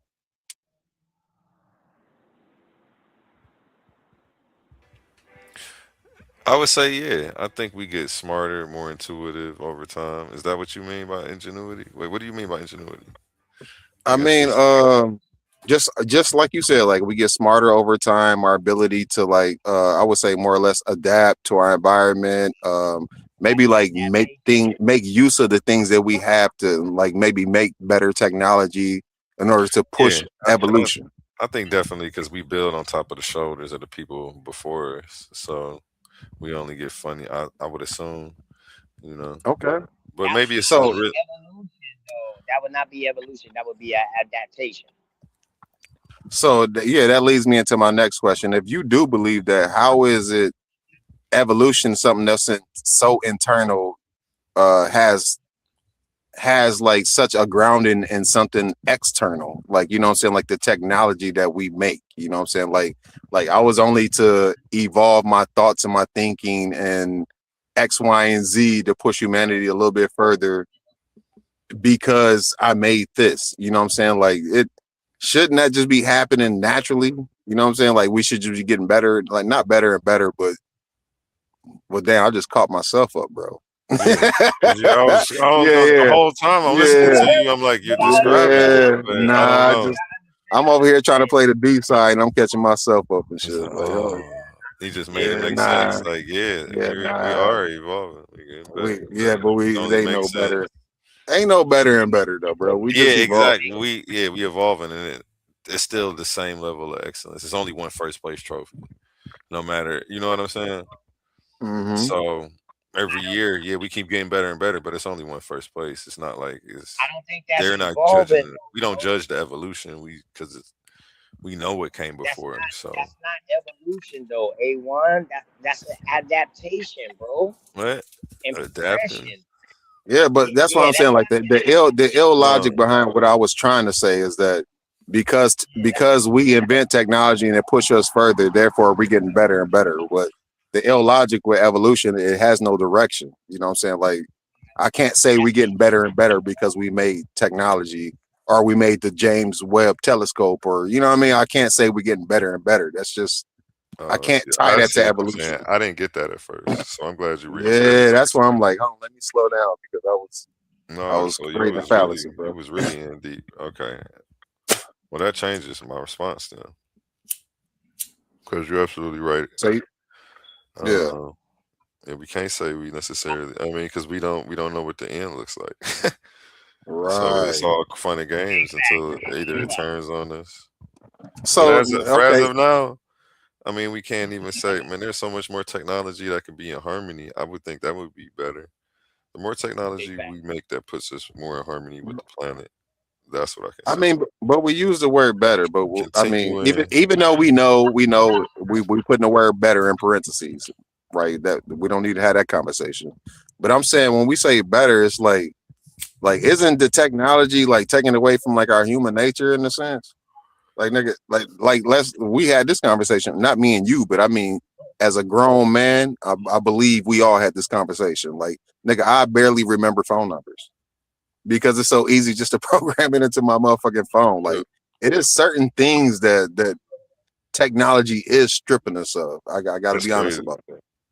And my peoples used to That's get mad because I ain't say their number, and I'm like, that's because I like you and I'm trying to remember it. So when you call, I see it. hey, Nigga that's finessing crazy, at an bro. all time high. That's like I was that's serious. that's like That the was the double real. conundrum what you just explained. Like, motherfucker, you getting smarter with technology and advancing, but yet you getting dumber because you can't. Your memory skills is lacking. You can't remember numbers now. Mhm. Okay, Damn. here comes the rope a dope though. Like you're not getting dumber. You just have a tool.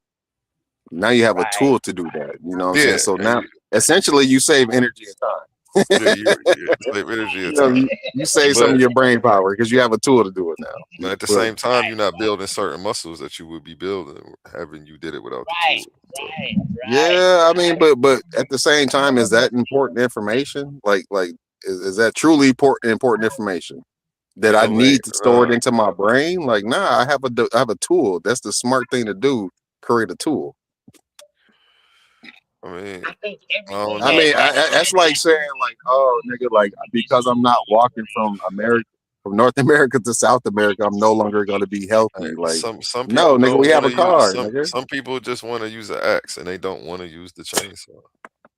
Yeah, That's big cool. I facts. mean, I they gonna guess be that's okay. traditional, and you know what? They're gonna bring out certain qualities that you just can't reproduce with a chainsaw.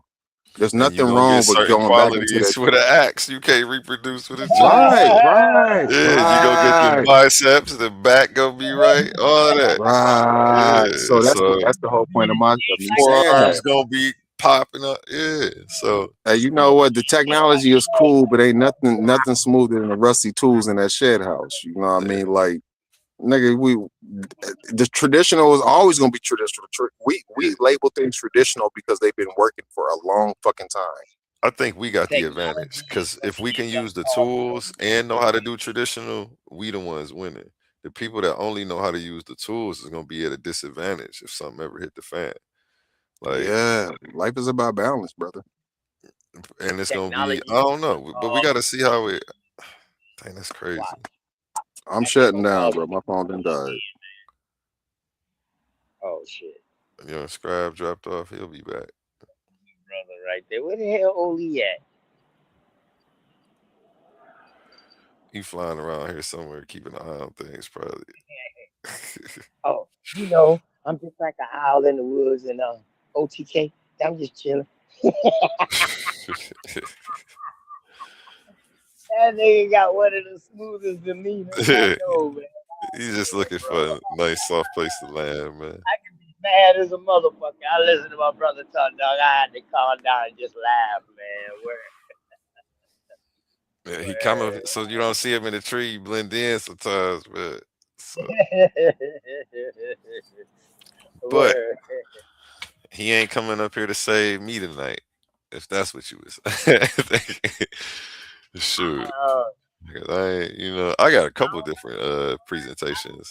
I just never I did. mean, I think you. I mean, with the debate, I don't think there's no problem with the debate. It's gonna be a good debate. It's gonna be a Definitely. wash. It's gonna be a wash. I'm gonna I, let her pick the I, judges. I'm still gonna wash her. I just had a disagreement with one or two things in your presentation, and it was about the DNA thing. You know what I mean? And that was one What of the what page of the presentation was that? when I think you Right was here? on a page just talking of it though. Okay. Yep, because you went into the genetics. This was at the very beginning too. I think this was like within the first 5-10 minutes of the show when you got on this page right here. Yes.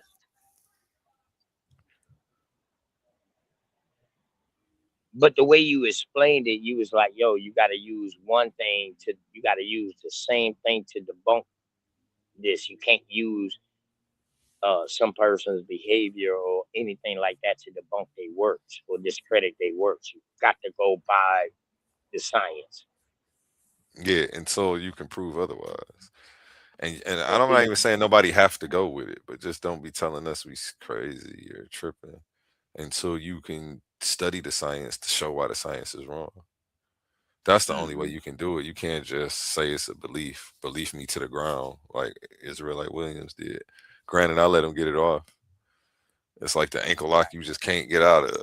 You know what I'm saying? I'm gonna let her, but I'm fair. Like I ain't get Damn. this punching on him and because I was annoyed by it. So he got that off. Crazy. Shout out Israelite Williams though, man. Definitely a seasoned debater, as I see. He's definitely nice with it. That was nice. So would you consider Darwin to be a geneticist, bro? No, genetics that came way later, bro. We didn't have the tools to look at it the same way that as when he came up with and observe natural His selection. grandfathers then was trying though. The motherfuckers was Yeah. trying like a motherfucker to try to figure out about the genetics. I think that's where they got the theory called pangenesis or some shit like that. Hmm. I think that's the name of it. It's called pangenesis. But that's where Darwin went wrong at with that. You know what I mean? Or something happened with pangenesis and Darwin. And one of his counterparts who was also writing about genetics or some shit like that too at the time. They was going back and forth with each other. You know what I mean? And I think that pangenesis is where It might have been his damn family member that came after him and did that. I got to go back and look at, but I'm gonna have that all for the debate too, because all that gonna play a major part with this, you know. But go Yes, ahead. sir. Yeah. So was it pangenesis or pathogenesis or some shit like that, right? What was the name of it? I'm about to look it up right now for you. You said it was gonna be in the presentation, so I had stopped. But Nah, you good. You can bring it up. You bring it up. It's all good. I don't call out the name shit so people can look for it anyway.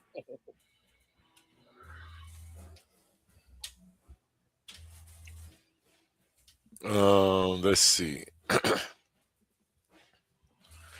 I spelled Darwin all. I spelled everything all wrong. Crazy shit. Oh, It this seems ain't like it. when I read that shit about it, it was like the study of that was like, yeah, uh, Gregor, people you in talking about Gregor Mendel? Is that what you I talking think that's about? the dude who he was going against. I don't know, man, but yeah, it's called. Damn, man. Now I have to. Damn, I wish I was home on my computer. I got it on my computer saved. I just can't think of the name. I know it was Pan something. All you gotta do is type in Darwin and type in Pan, and then it should come up. Charles Darwin Yeah, and it's telling Pan. me about a whole a book that he wrote Mm-hmm. called His Beloved Child, A Theory, Pangenesis. Yeah.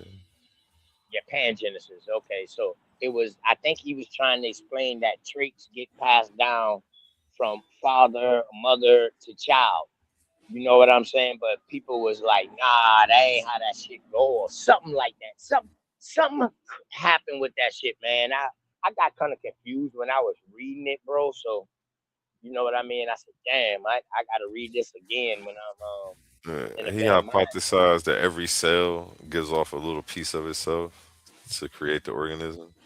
Is that what you're talking Which about? is like genetics, right? Passed down Yeah, genetics, yeah.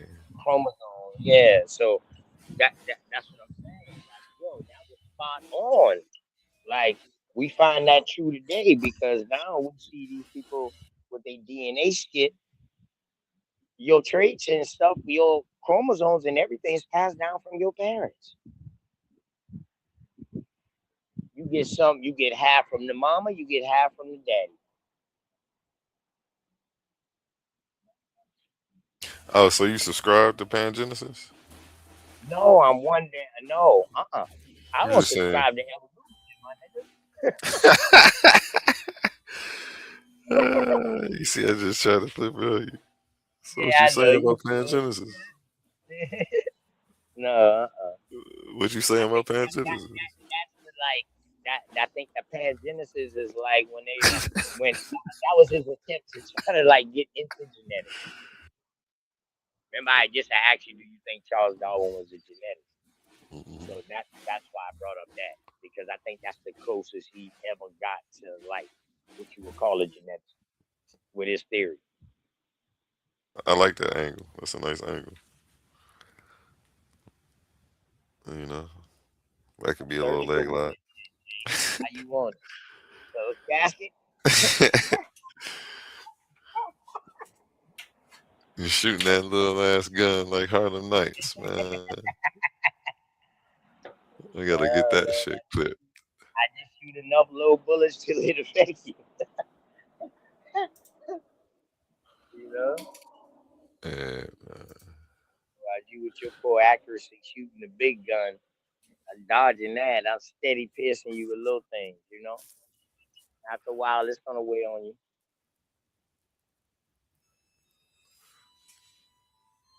yeah, I was So you believe cooking. in the transatlantic slave trade narrative too? Oh, you grilling me today? Huh? You want to know everything? Say no more hiding in the shadows. A1. Gotta wait to see if I debate it or not. Then you'll know. I'm trying to see if I'm working up on a debate. why you gonna pull? You gonna do some episodes that convince me otherwise? Let's see. What? I mean, it all depends. Oh boy. Once I Let see it where your depend mind, on. yeah. I'm trying to Once I get see, an episode. What you mean? Let's see how I get. Let's see if you got some sources. nah, man, come on, bro. I'm like a general of war. I study my opponent Oh first, man, or this is crazy. yeah. I just don't jump into the ring. Like I studied evolutionists that night. If you He don't was got the just sources, you don't got the sources. It don't matter if you started yesterday. I don't got the Do sources you of have the what? sources? Okay. I can prove that you ain't Then come say from that Africa. then. Say that then. Say it What? again. I don't got the sources. I ain't never say that. I was asking That's you a what question. Are you saying that I don't got the sources that you ain't come from Africa? Oh, that was a question. Oh, okay. Clear that up. Right. Yeah. I heard I don't got the sources. I was gonna say that. Try, Just say bro. that part. Come on, Because it sounds like you you're know running that, from an episode right now. I don't know what's going on. bro. Yeah, if you don't got the sources, you don't got the sources. I'm gonna That's, tell you, bro. All I need is a little rocket fuel, and dog, I go in for you. You know what I'm saying? I go in for you, and I can drop you some shit. But the thing is, dog, it ain't gonna be no different than when I was on Sarnetta. When I dropped the bill for a whole hour, he opened the panel, nobody came up.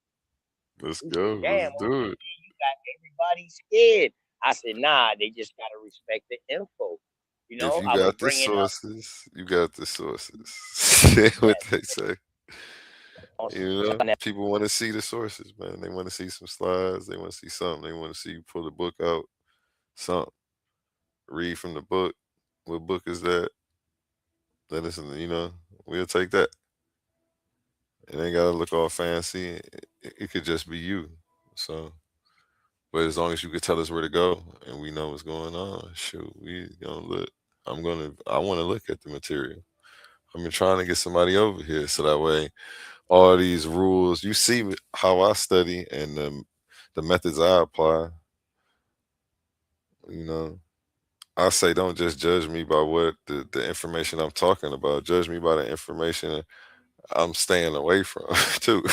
But you know, like yeah, I ain't rocking with that. That don't make no sense. But hey, you know.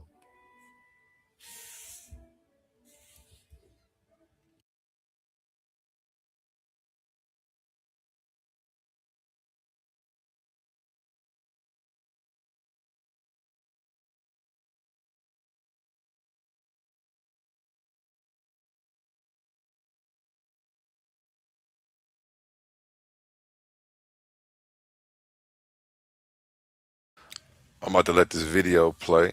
Oh, OTK dropped off. I was cooking him. Okay. He couldn't handle the heat. Oh, you can't hear me. Yeah.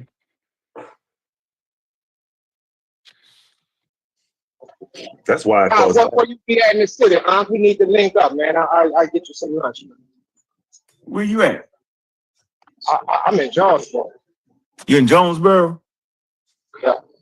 Yeah, I'm around, yo. You know that shit ain't. It's all connected, yo. You know, my partner Yashuran, he used to be over there by the Black Madonna. Shrine of Black Madonna. Yeah, I used to go there, yo. That's when I, man, about 18 years ago, yo, when them niggas beat me up. I was talking about humans popped up in different parts of the earth, yo. Man, them niggas beat me up, yo. You know, I had a big ass mouth, same big ass mouth, yo. Talking shit. Man, the niggas was like, I had Dr. Ben's books and all that shit. They was like, you ain't even reading the books you got, yo. Was doing a lecture, yo. Man, had my nephew with me, yo. I'm talking shit. Same shit everybody else be talking. Man, them niggas ate my ass up, yo. Whole class full of motherfuckers. I got embarrassed in front of a whole class full of niggas listening. I had the biggest mouth for like 8 weeks.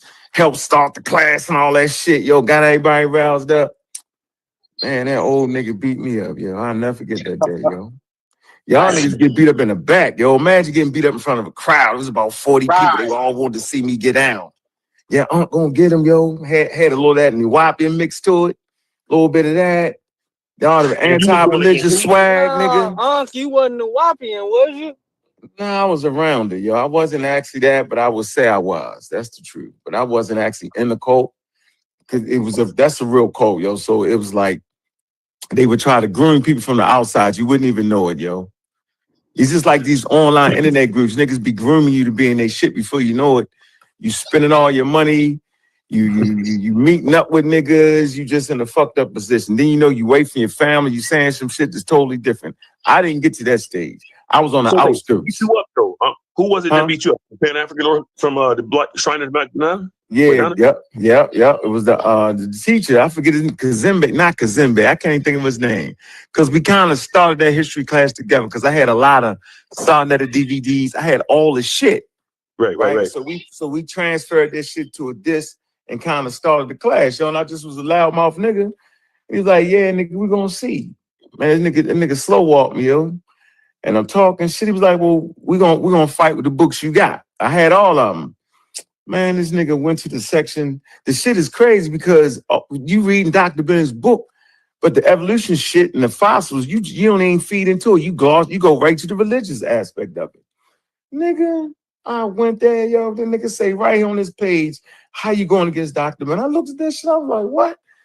I was like, well, he don't know what he talking about. You know, that's a death blow. He don't know what he talking about. And I start talking about how Europeans popped up out of Europe and America. Humans came from there, yo, and they just beat me. They was like, yo, they don't even make no sense. I just got beat up, yo, looking crazy as shit from my nephew, yo. And one lady said to me, she said, since you claim to be so African, what problem do you got with the other animals in Africa? And so you were anti-evolution back then? I was anti-evolution all the way, yo. The same way y'all be thinking. Hold on, don't say y'all. Don't say y'all. I'm saying we all start there is what my point is. We all on different spectrums. You get my point, right? We don't start off being able to comprehend that I'm a fucking animal, yo. That's just the farthest thing from your brain. You don't think that, bro. You think y'all out your mind and you got a religious origin of humanity and don't even know it, yo. So I was on that and they beat me up, yo. I was like, I ain't getting beat up no more like this, yo. And shut the fuck up for a while and just learn. Yeah, now they was religious and they had their shit, you know what I mean? So, you know, man, I don't know. So I'm just saying, I just been through a whole lot of shit with the information and knowledge, yo. So I just be trying to, and sometimes my temperament, you know what I mean, ain't what it should be to dealing with people who I know I was the same way. So you gotta have some empathy. So I'm working on it, yo. Yeah, just know this, man. No matter what you go through, you're God waiting on you. Yeah, I ain't worried about no God, man. There's so many gods out here. One of them gonna pick me. Have a super fan God waiting on me. He don't even know what God waiting on me though. Because, like I always say, man, but he almost got the game beat, bro. He know. See what the Israelites didn't do. They didn't add all this fanciful, fantastical things to God. They just made him God, the ever-present all. They didn't have all these outfits that they gave him and all these different appellations. They just said he created everything. And that's the true creator. Like all those other gods, man, with all those other stories that defy science and fly in the face of science. Most High don't do that. You said what? What'd you say? The Most High doesn't fly in the face of science. The Most High do what in the face of science, yo? He doesn't fly in the face of science. Now, when it comes to, he doesn't contradict it. Like when you see the stories of the talking donkey and all that, yeah, granted. But he's the creator. So yeah, granted. Right. If you accept the position that he created all things, he could do those type of things. But what I'm saying is the natural things that we see in the Bible, like say for instance, you know, when we look at the Book of Owaski, it said a lot of things that's not scientifically accurate. But the Bible doesn't go into deep science, but it goes into basic science. And the Most High does, like, nothing about science contradicts the Most High. Nothing at all. Yeah, It's just science how it do contradict it. God don't need science, so he don't need none of that. Yeah, that's I a just look at human thing. science. It's a human idea. Yeah, I just look at science as his handwriting. You should Like just he look at does. science something. You should look at science as something that the humans he made created. That's better, yo. Do that. Make more I don't sense think that they way. created. Huh? I think they discovered it. They didn't create it.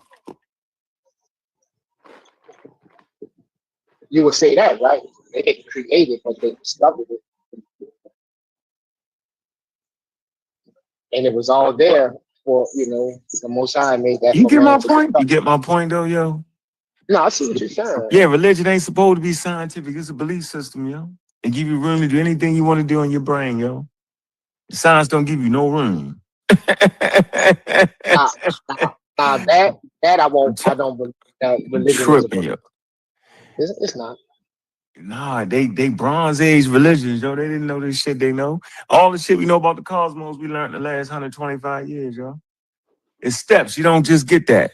So really, if you want to be real, if you're a God person, yo, to understand God, you have to understand the natural phenomenon, the stuff that occurred natural. If you're a God person, that would be the next logical framing of it. Okay, well, you know, God is that's the pantheist, yo. That they say God is natural, nigga. So to understand God, you got to understand nature. So really, science is the only thing that really understands God. If we're gonna look at it that way. Oh no, I would agree. I agree. Yeah, yeah, crazy as shit. But it is what it is. You can get in. You just think you trying to merge science with religion, yo. It's not gonna happen. That don't work. Don't make no sense. God can do anything. He don't need no atoms, protons, neutrons. Well, once the intermediate kingdom come and the civil war is over, maybe man, you can address that topic. Yeah, we address that. You know, but right now Kemet going through a renovation, and I don't know if the house gonna stand after this. Them niggas don't know. Them niggas don't know Kim and Shorty. It's Them crazy to niggas me know. though. Like, Them niggas know New Age Kemet. They don't know Nile Valley indigenous African shit where they spooky and they bury humans when their king died. They bury subjects with them and they do all kind of shit. Great shit, bad shit, good shit. It's a culture, bro.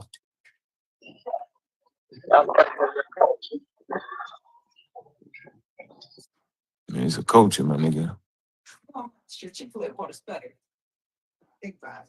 It's a culture. I'm gonna go hit this live button, get in them out, yo. all right, peace. All right. All right, peace. Yeah, so shout out to the men of the hour, man. I just watched that debate again. Black Power.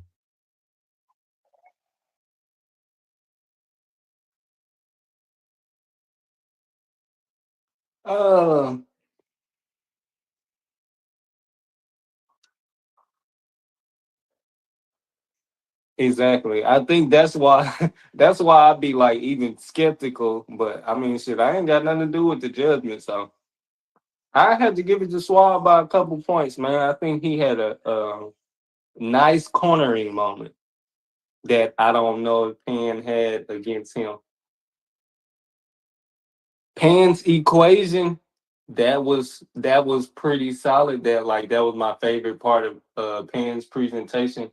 I think he could have possibly drove that equation into the minds of the judges a little bit harder. But like I say, I'm not a judge, so the judge might see his equation and be like, "Oh, okay, this is perfect. I need proof that something outside of this equation will equal racism." So I don't know. It's a tough one, but it was a good one. But like I said, I like how Suave pointed the nigga and he basically pulled a Pan on Pan and was like, "So that's not racist?" He broke it down, explained it, said, "So that's not racist?" And Pan was like, "No, not necessarily."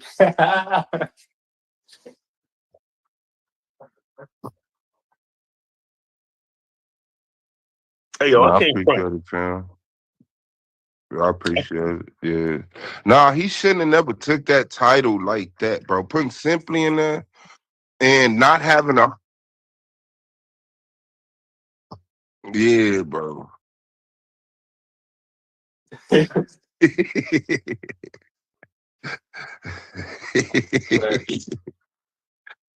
Hey, this white app. Y'all can hear me? I'm muted.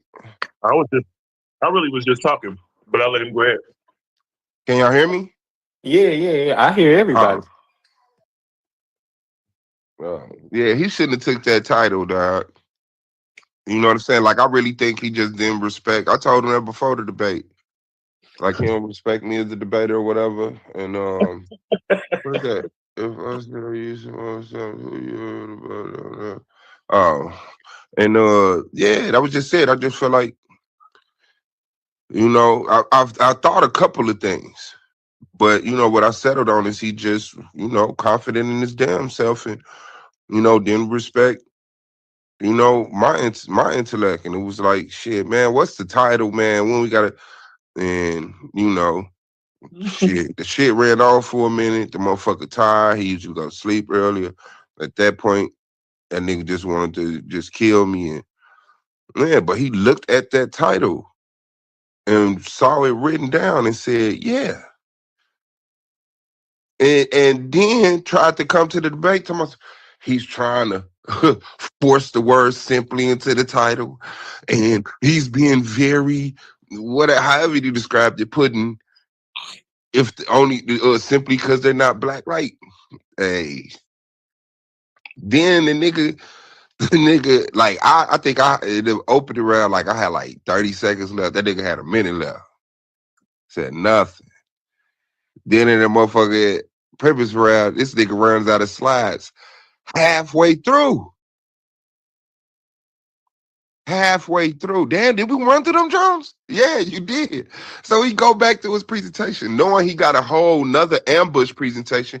He could have went into that, but he didn't. He constructed it like a coward. He wanted to give little tidbits, and then after my rebuttal, flush all this information with these tiny ass motherfucking depictions of information. Man, bro. And then the whole time he's assassinating my character. Notice how he's doing this. And he tried to do that. And this is how we came to the title. And then I'm like, damn, this nigga dirty to the motherfucker. This nigga gravy, fam, but just trying not to die. I get it. Trying not to die. That's what you got to do. You put yourself in that situation. It's like, nigga. That's a lot. So that's what's up. What's up, Swap? Good to see you again. Ain't seen you in a minute. I genuinely can't wait till tomorrow to find out who won, because it's Sunday. Oh, what'd you say? It's Sunday? Okay, what time? What time?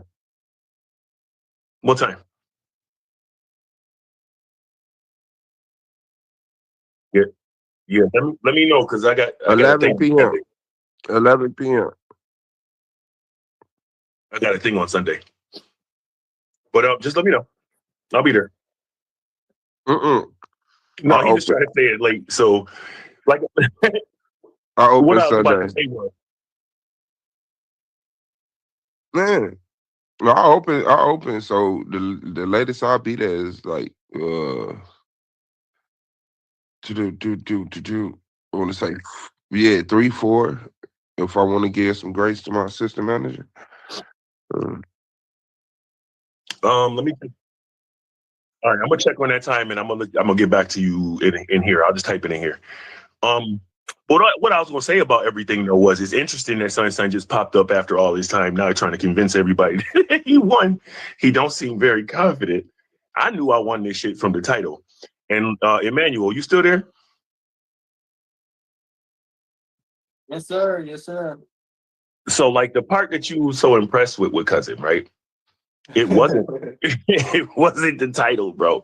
And the screen that is up while he's talking shows resources that is allocated specifically for white people. So if we're adding stuff to the title, right, we can also add that, you know what I'm saying, we could decide to give resources, you know, point white people in the direction of resources that are for them. You know what I'm saying? And therefore it wouldn't be racist. Also by the 13 definitions that I shared. But I need y'all, you know what I'm saying, make sure you focusing, you know what I'm saying, when you're watching. Because even then just now, he's trying to convince y'all that I said some shit. You recording this, A1? Right now? What's up?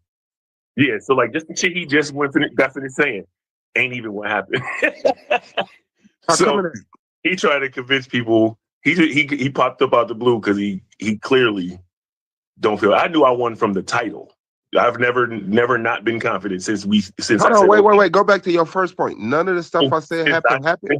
Since I typed the title in the chat so people could see it, I knew that I won this match from then. The man said, "Oh my God, I was talking. Oh my God, I was talking."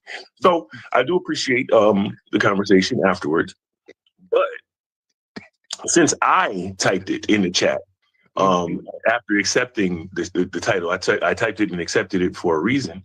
You know what I'm saying? If we're gonna add stuff, we got to add the shit that I just mentioned. That's all I'll say. Yeah, the man said, I tried to shoehorn simply into the title. Not true. He said that. It's not true. That happened. Then the dude said, well, I wasn't really going to take the title until he put simply in it. I never said the title without simply in it. That's not true. Like Pan thinks he thinks he's so smart that everybody else is dumb. And because it comes out of his face, hidden behind the cartoon, people believe it. So that just showed me like the social circle he got. Like people don't really hold him accountable. Like, no, that ain't what happened. Like, cause you got to be realer than that. And when people are watching the debate in the euphoria, I get it. But once people rewatch it, they're gonna be like, Pam, what the fuck was you doing? You came in with a bullshit opening like you didn't know you was debating today. You came into your opening round, ran out of all of your slides in 5 minutes. And the only definition you showed was my definition, simply. You copied and pasted my presentation into your presentation in your opening and still ran out of time. Goofy. That's dead right there. It ain't no reason to go nowhere else in the goddamn debate. You left a minute on the clock in your opening, 6 minutes on the clock in your premise, including my fucking slides. Hello? Had to double back and fill that time up and still had a minute left. Then you come into your rebuttal / enforce round and you come flushing with all of this ambush scholarship, wannabe scholarship. Look at this and look at that and look at these definitions. Look at this slide. So pay attention to this line. Look at this score. Nigga, you a bum. You are a fluffed up, propped up bum that is very loved. And you hide behind that goddamn avatar. You thought I was slow. You thought you was fast. You thought your tactics was work. You thought you was slick. You brought your ass to that debate with that motherfucking 23-hour motherfucking PowerPoint. And you died. You died on your questioning round. You died on my questioning round. You died. You died in the face-off, and you died in the after party. Everybody came on there and said you lost, and you caught an attitude and jumped off the panel. Yeah. But don't quit debating. Don't quit debating. But I don't gotta use gal. You shouldn't have took that title. But since you did, I understand you got to do slithery shit. You can't just stand up here and say, man, I picked up a fucked up title. That nigga Swab, he did what he had to do. I agreed to a fucked up title. And he executed what he needed to do. It was no way out of that. I could try to introduce negativity. I could try to introduce harm. I could try to introduce black associations with resources for people. I could try to distract in all of these ways, but what I can't do is come right down the middle and say, simply because they're not black, you died. Yeah, I can't wait till the motherfucking results show neither, fam. I'm glad you fucking excited. I mean, not so excited. Like I said, I'm just expecting the shit that I expected since I typed the title into the chat. It's the same. And I'm just hoping you all right, bro. You sound stressed out, bro. Please tell me you haven't been feeling like this since the debate was over, because this is a lot. That was a lot you just said, right there. You cool? Yeah, I'm excellent. I'm relaxed. I'm Oh, just serious about this debate so shit. just take a deep breath. You lost. I don't need to take a deep breath. You just need to stop this deflecting and recognize your ass got murdered. And you can keep laughing, chuckling, giggling, tickling your goddamn self, whatever the fuck you want to do. But you came into that motherfucking debate and lied and had to lie over and over and over again. 1/3 of your motherfucking information was trying to get people not to like me. Go back and listen to the shit. Oh, he's trying to do this and he's trying to do that. You tried to you almost put it together. He was like, he wants you to pay attention to simply. But he couldn't do nothing with it. He said, and I do too. No, you don't. Because you'd have had the definition of simply. And you didn't. You didn't want them to focus on the time. You wanted people to say, should black people in today's time share resources with white people? You wanted everybody to get emotional and say, I ain't giving shit to no motherfucking cracker. They already got resources. We broke. Black people can't be racist. All this victim shit. But when you broke it down to the title that you agreed to, none of that shit mattered. And then you tried to say the way we got to the debate was we was talking about black nationality. No, we wasn't. It's in the face-off. And I asked you, if black people was going throughout a neighborhood passing resources out, and white people didn't get it simply because they were not white, is that racist? Yeah. And then you tried to act like that was no scenario. Not because we was oppressed by white people, not because they've cornered the market, they made a monopoly, not because they good and dandy, simply because they not white. So Suave, let me ask you this. Get on. What's good, good? What's good? What's good? Good debate, man. It was a fighting debate. Appreciate it. So if you and your community, every week y'all just, pool together, like everybody take 10% off their check and they pool it together. And at the end of 6 months, y'all take that money and dole it out to the community. And it just so happened that community is all black people. But white European come up saying no to them is racist. Would you think that's racist? You said if I went to an all-black community and then some white people walked up? What you just said, Gideon, is what I presented in the actual debate too. But repeat it because he didn't hear you. Yeah. So if you have a community and your community is all black people, and every week y'all put together 10% of y'all money aside, then at the end of 6 months, y'all take that money and dole it out amongst the community. So if a European just happened to be walking by and ask for something, would not giving that European be racist? Those things. Like say for in instance, that scenario, I get it. In the scenario you set, because you're not basing it off race, it sounds like you're basing it off of the European. He definitely said European. Look at him. He hollering. He hollering. Look at him. What's this is death. I'm sorry. I want y'all to know what death looks like. Just comment in the back chat. I want y'all to know what death look like. He won't even let you talk to me, bro. I'm sorry, Gideon. Did you say European? My bad. Yeah, he want to talk to you, Gideon. He don't want me to answer the question. He want to talk to you, right? No, I'm telling you, bro. Yeah, you said and a European walk up, right? Yeah. Yeah. Why did you gather the resources? Who are the resources for, Gideon? Well, it could be for anything. So you're I'm not gathering. going. You're taking. So you're taking 10% out of your check I'm saying for anything. that Yes. was a question. Wait, repeat that last part. So you're taking the check. I'm trying to figure out what was the purpose of gathering these resources. Who were the resources for? It's for so we get together, right? No, I It's get it. But who are you getting together come for? right. That's what I'm about to say. Uh, the name of the organization is A Better Black Community. So at the end of every Friday, this community they come together. They give 10% of their resources to give back to their community, which is also all So black, the right? resources is for their community. Which is all black. But within their mission statement, they say things like, no one's going to help us, so we're helping ourselves. They come with different stats, different data that shows how we are always at the bottom. So this is specifically for our people. So they set up the tent, and they say Saturday all residents come to the table that we have set outside, and we're going to give you resources. So Yes. Well, yes, it would be racist, but it's racist with a justification.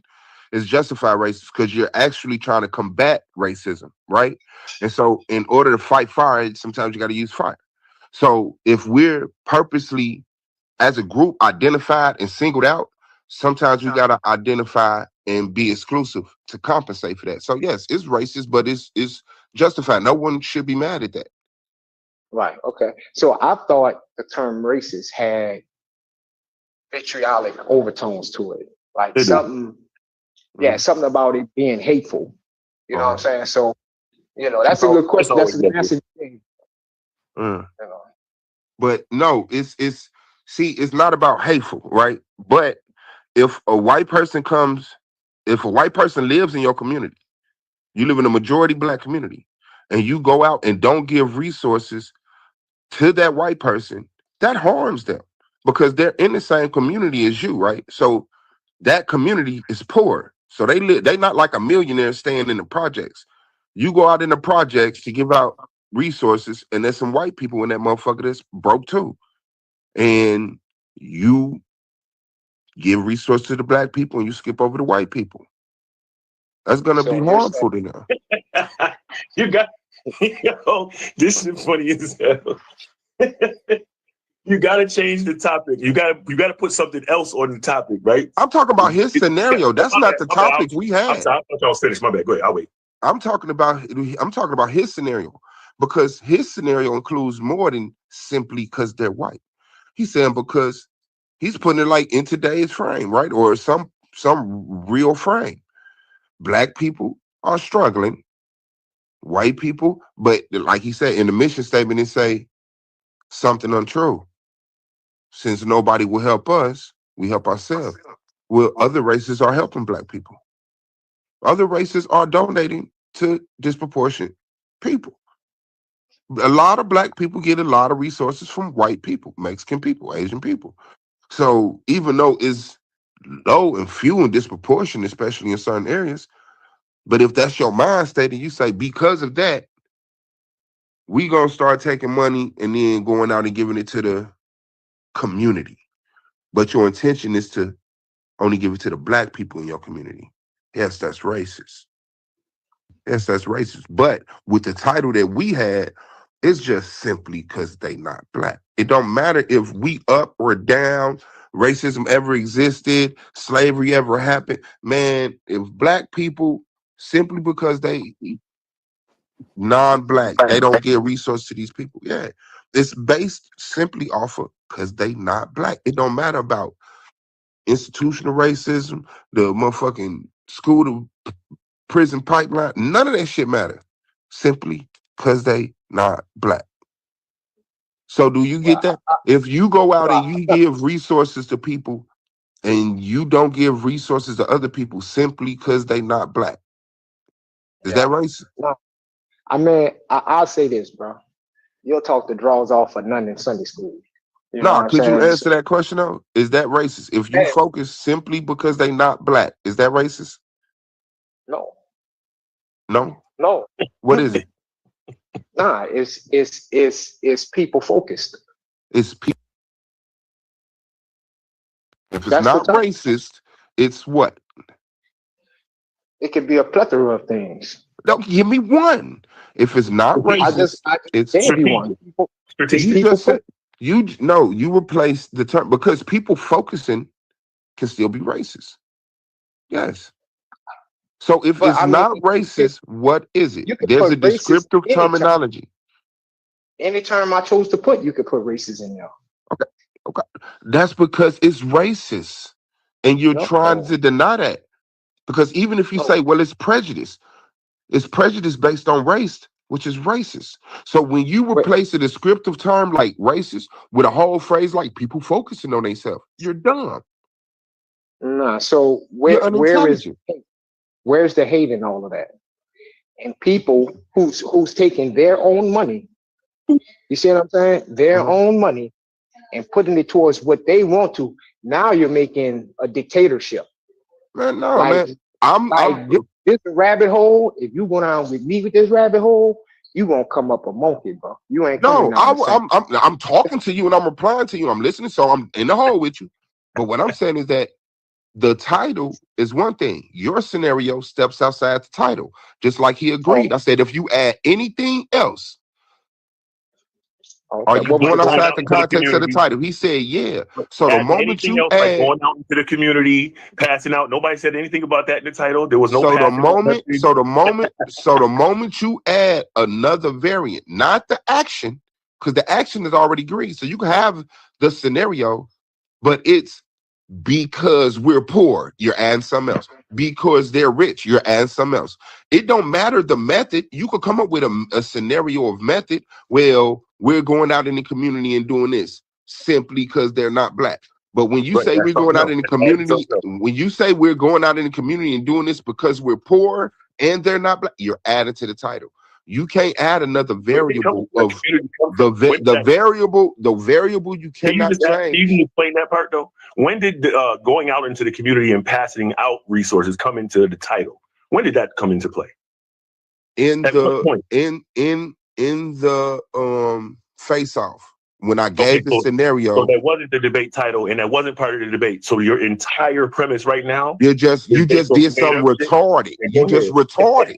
I swear, and you think you're so smart that you say something and it really sticks to the wall. You're dumb. I'm just repeating what you heard said. the scenario. You said if you add another scenario to the title, then no, you lose. It's not the scenario isn't the variable. Can I just finish saying what I'm saying? Can I just no, because you're stupid. The scenario is not the variable. The variable is the why.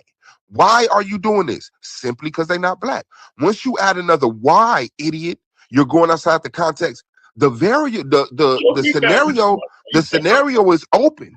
The scenario is open. You can describe whatever scenario you want, but you can't change the why you're doing it. You're dead. Okay. So and when you read the title, going out into the community isn't there. Passing out resources isn't there. Seeing somebody at the Gideon's example with a white person asking for it isn't there. Right? The only thing that's there is simply because they're white. Matter of fact, it's simply because they're not black, which is more important, right?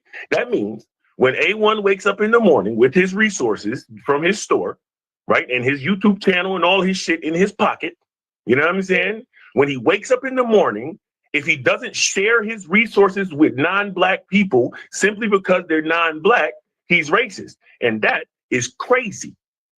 And you have to add something. That's your scenario. Something else to it. That's your scenario. It's not a That's scenario. your scenario. It's a and title.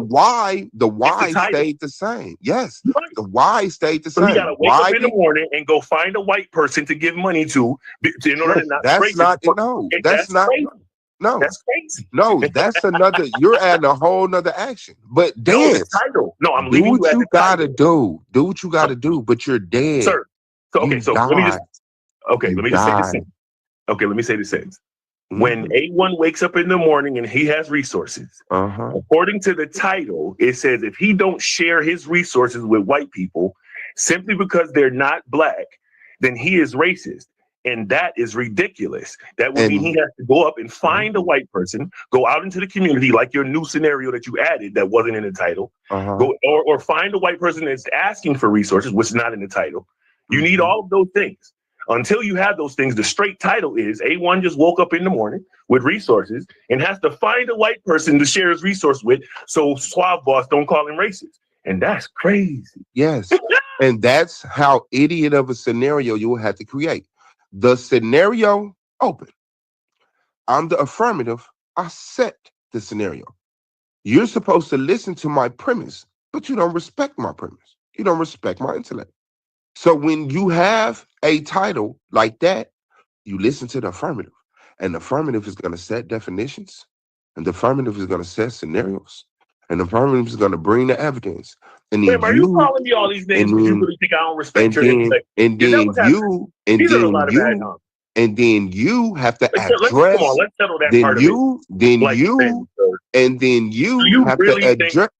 Is this why you call me all these names? And then you have to address the definitions, address the scenario, you really think I and don't address the information. I'm talking about. I'm replying to what you just said. Well, yes, that's your scenario. The reason while you're replying, you're calling me all these names. Is it because you're mad that you think I really don't respect your intellect? You died. I heard you say that a couple times. Yeah. But if is the reason why you're calling me all of these names in your responses because you're mad that you think that I don't respect your intellect? Oh, because I didn't think you. I knew you didn't respect my intellect. What I'm calling you an idiot for is because of your presence right now. The fact that you're coming today after, did you rewatch the debate? I'm assuming you rewatched the debate. You might not. No, I already didn't even rewatch the debate. Cool. For what? That's why you're an idiot. Because of what you're doing today. You're doing idiotic shit today. The things you're saying right now are idiotic. No, I knew that you thought you were a master scholar debater. Hey, what, did we get views off the shares, bro? I shared that shit so we can get views. I was like, hey, y'all, go watch this shit. Hey, y'all, go watch this shit. I said that shit, bro. I shared it bad time. But watch it again. No, why would I watch it again? Like, you know what I'm saying? For sure. It's the finals for $500. It's the greatest debate that ever fucking happened. I'm in love with it. I watched that motherfucker 20 times. I'm going to watch it again today. I listen to that motherfucker sometimes 2-3 times a day, nigga, since that debate. That shit was so motherfucking nice, nigga. And yeah, for you to ask you this, Swan. Yeah, Gideon. Would you say the UNIA was a racist organization? Yes, he would too. In their system, yeah. No, the fuck he wouldn't. No, the fuck he wouldn't. Yes, he would have to because they're focused on a certain race. And he already showed me they're a governmental structure, like they rule shit. So they are even a system of fucking race-focused group. They're a race-focused group. Yo, Gideon, did you watch the debate? Yeah, I seen it. Now he want to ask you, did you watch the debate? Do you agree that the UNIA is the UNIA a race-focused group, Gideon? To answer your other questions, though, Gideon, just all you got to remember is he said, Gideon, why he don't want you to talk to me, Gideon? If you say I love black women, that's racist. He thinks that. Why is he swinging on that branch? How many branches he gonna grab and throw at you? All your other questions. Gideon, just answer the question, and I'll let him bring that up. Is the UNIA a race-focused group? Yeah, most definitely. Do they have power? Yes. Okay. Are they racist? So, of course not. Are they practicing racism to combat racism? Are they? Of course not. Of course not. So they're a race-focused group that has power. So that means they disproportionately care for their own people, right? Right. That's not racist. If that is, then you're making that term too general. Because it's bro. That's crazy. It's definitions, bro. It's definitions, bro. Yeah, shout out to you, man. Shout out to you. Pan has showed in this debate, like it's different, like the Italian league. Shout out to the Italian league. Yeah. Like all those operate for the benefit of their people. You know what I'm saying? Yes. And so they're racist. I know you take a lot of debates, and some debates people can take a debate and they don't believe in it. They just know that they can prove that point. Is that the case with you? Do you really believe that, or you was just debating No, it? brother. People practice racism. People do racist actions. Some of So them do you you would just, do you some of them practice? you would justify. We're not mad at people being racist in the mind that my money goes to my people. We're mad at the fact that people be racist in the fact like I'm gonna deprive you of money. I'm not shopping well, or however they do it. But when we sit up here and say support black businesses, that's a racist tactic to improve black businesses. Wow, wow. So in your own This words, nigga you're said a racist. wow twice. That is crazy. Did you hear rape? What did you hear when I said racist? I heard you say people standing up and speaking up for their people to tell their people to support their own people is racist. So supporting other people isn't racist. But what sense does that? Bang. You said supporting other people. Fucking bang. How I walk this down That's so a many ways. sound effect. That means nothing. You're a cartoon and all you have is sound effects. What do you mean supporting other people? No, if I'm a black person supporting another race, that's not a racist act. I'm supporting another race. So you're saying, so let me ask you this. Would you say you're a racist? Not a blanket racist, but I do racist actions to, compensate for racism, white supremacy.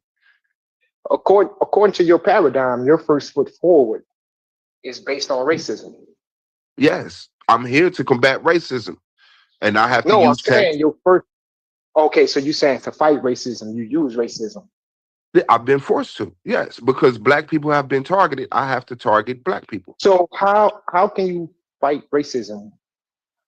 Right. What's the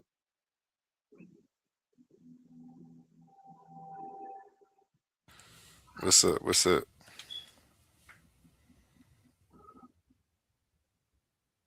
Hello. Yeah. Questions, thoughts, or comments about the conversation? Oh well, I just chimed in a little bit, started watching, and I liked the conversation back and forth between racism and I think the brothers is really trying to really justify their cause of racism. You know what I mean? Like it's up in the air. Seems like one trying to not defend but defend like everybody is equal, and the other brother is like we trying to really be for ourselves, try to gather ourselves together and go for and dealing with racism. You know what I mean? Yeah, for sure, for sure. Yeah. I understand what you're talking about. Yeah. I'm not here to debate. I was just letting you get your thoughts out. Yeah. Because if you really want to like dig into white supremacy and racism, you know, everybody is racist. You know, everybody. It's not just white people, it's us too. But then at the same time, when we think about white supremacy and the banner that other race fall up under, like, because you can have other cultures of races fall up under the banner of white people. You know what I'm saying? And everybody is not black, so other ethnic groups can come to America and build businesses up from the ground, get opportunity for homes. I'm talking about start from nothing, and then look at us like y'all been over here for so long. How come y'all couldn't do it? Because we never had the opportunity that y'all have, you know. So they piggyback riding off of our fighting struggles for the amendments that we went through. You know what I mean? So as far as like we don't get bank loans and stuff like that as far as immigrants or jobs, because if we speaking about jobs, my job, I'm like the only black person on my ship, and it's Mexicans, more Mexicans, and a few white people. You dig what I mean? So you know, they had it's like they had to throw me up in there to keep the little racial boundary. Just okay, we have a black person that do work here. You know what I mean? That type shit. So we still got to first. We got to recognize the problem that we have with each other. We got to recognize and accept the things that we and stand up for the things that we do to each other and recognize our fault of carrying on like the slave mentality. And then we go forward. You know, we come together with respect. That's the first thing we have to do is respect one another, and we can go forward with it. Point blank. You know, no questions asked. If I respect you, like me coming onto your panel, you respect me, I respect you, and we build it, you know, and we go from there. No matter what side of town you're from, what sex you banging, what religion you claiming, as long as we have an understanding and respect with for one another, we can do anything with each other. You dig what I mean? Yes, sir. Yes, sir. I agree. I agree with that. Uh, I'm gonna go ahead and let the video play till somebody else come up. You know, see what they talking about. Oh shit! I done clicked the back button. Where the hell was I at? Excuse my language. Yo, Gideon, did you watch the debate? Yeah, I seen it. I seen it. Now he want to Yeah. ask you, did you watch the debate? Do He you said agree that in the the debate, UNIA is the to answer- UNIA a race focused group, to Gideon? answer your other questions, though, Gideon, just all you got to remember is he said, Gideon, why he don't want you to talk to me, Gideon? if you say I love black women, that's racist. He thinks that. Why is So he swinging on that branch? How many branches he gonna that'll grab and answer throw at all you? of your other questions Gideon, about just answer the question and I'll let him bring that up. Is the Okay, go ahead. UNIA a race focused group? Yeah, most definitely. Do they have the power? Yes. Okay. Are they racist? So, of course not. Are they practicing racism to combat racism? Are they? Of course not. Of course not. Of course not. So they're a race-focused group that has power. So that means they disproportionately care for their own people, right? Right. That's not racist. If that is, then you're making that term too general. Because it's a thousand. How, bro?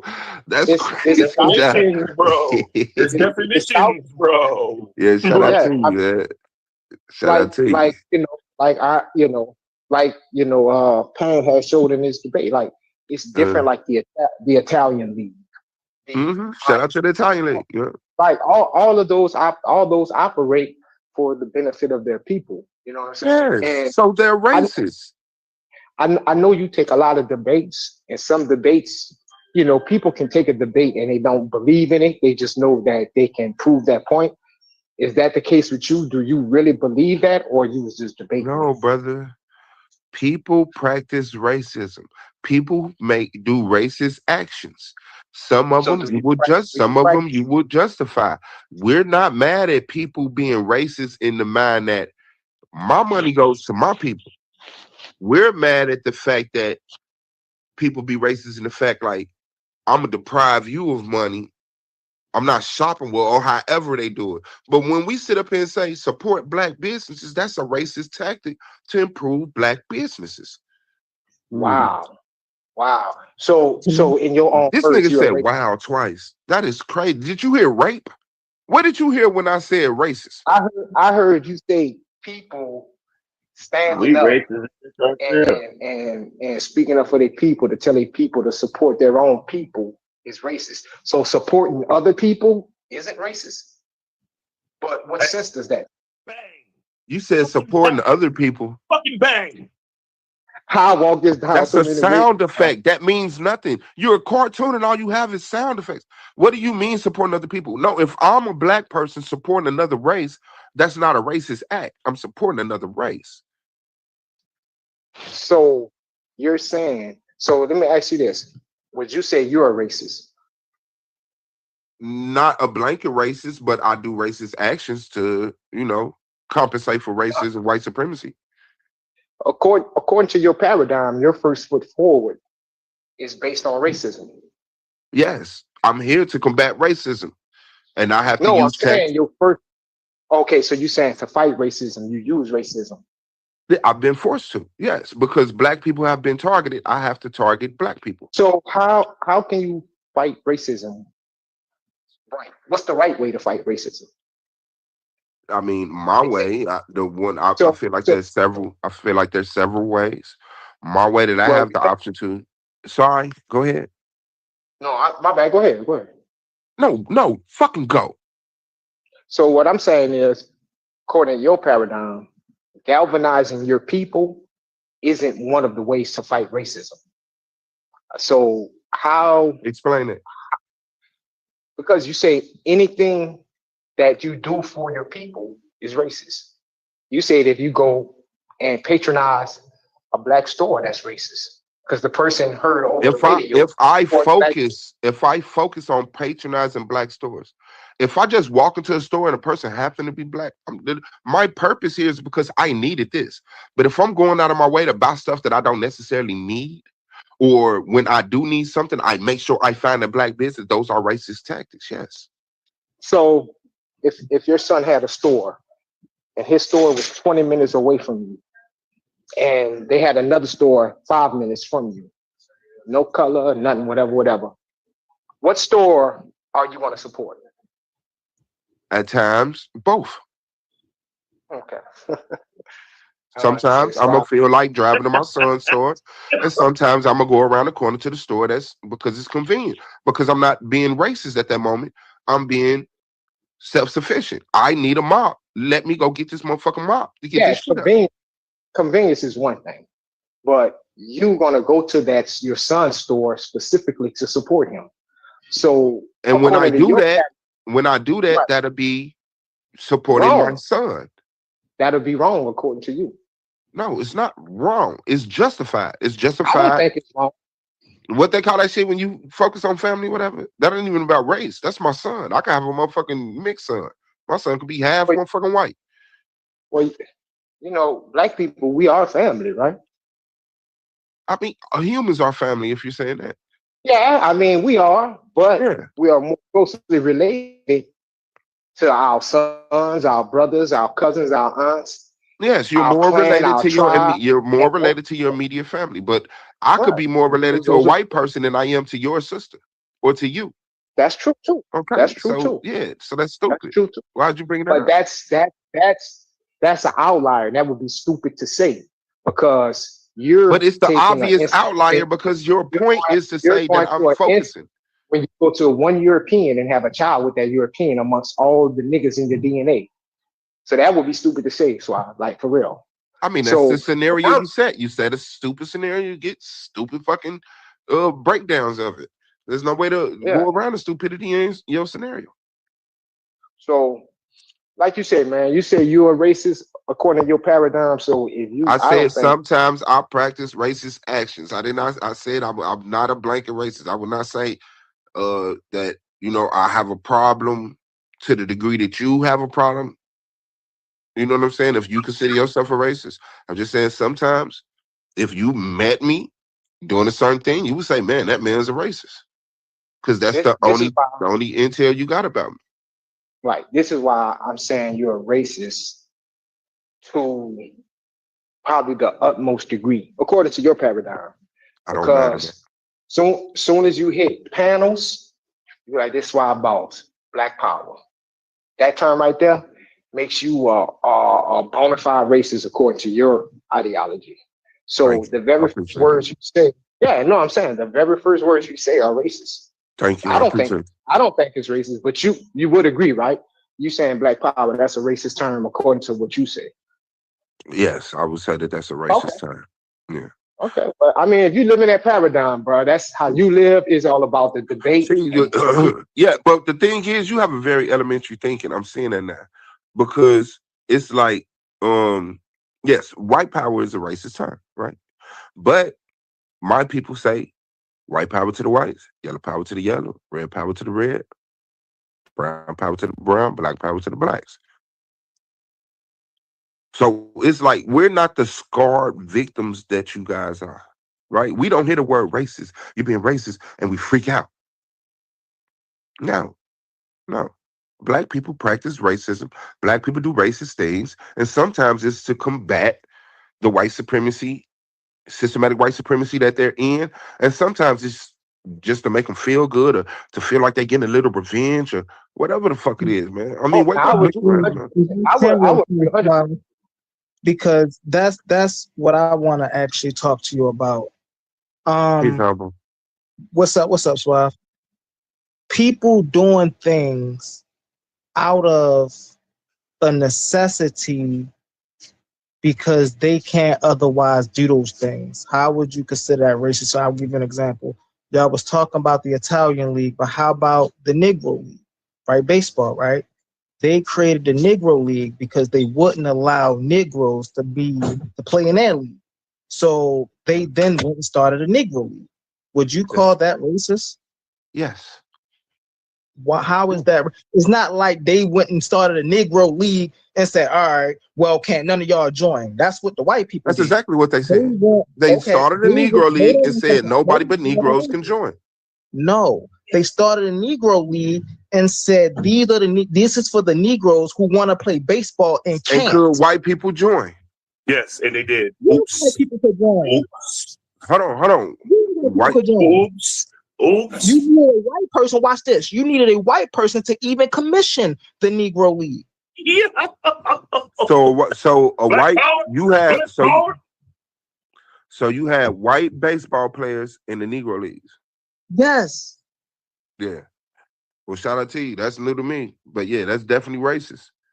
That's racist. If you're focusing on a race, your intentions is racist. It's based off of race. Yeah, it's simply as that. If I go out and pass out hot dogs, only the black people, that's racist. If I go out, huh? I'm gonna land my plan by saying I think that's where we would differ. I think people innovating and preserving based off of survival is not racist. It is. It's just a necessary racist. It's a necessary wrong. It's unfortunate we have to do it. It's unfortunate we have to walk past hungry people of other races and give to ours. So then we have to ask you then, Suave, who is the group oppressing while they're banding together and surviving? The people in proximity that need the people in proximity that need those resources that don't have resources. They are the people in proximity who needs those resources. That don't make sense. No, yes, they are also in proximity, but there are other people of other races that they're walking past who need those resources in the same manner that you need them. We might be short on food by the end of the week. Getting this bag of food from you is going to get us through the weekend. This white person is in the same. Hold on, brother. Be patient with me. Be patient with me. This white person is in the same scenario, right? And even to take it to the debate, because adding all this stuff is, and if you don't give that bag of food to that white person simply because they're not black, that's racist. But you're justifying it by saying because of what your people, because of. Sorry, brother, go ahead. I was saying, how was that racist when that white? Okay, let's set it up. I was explaining it. You cut me off from explaining it to ask me. Okay, go ahead. That's not efficient. So what I'm saying, if you are passing out bags of food to people who need bags of food, and you deny it to a person simply because they're not black, that's racist. But it's justified because it's based off of race. You're making your decision simply off of race. You didn't ask that person, "What do you got enough food for the rest of the week? Do you know any white groups you could go to?" No, simply because they're not black. You don't give that person that food. So that's racist. But you're justifying it because you said historically white to black relationships on a grand scale has been disproportionate. So even though there are white people that fall through the cracks and become poor, and even though there are black people that rise up and break the ceiling and become millionaires and billionaires, I'm still focused on this disproportionate. Yeah, you have a reason to be racist.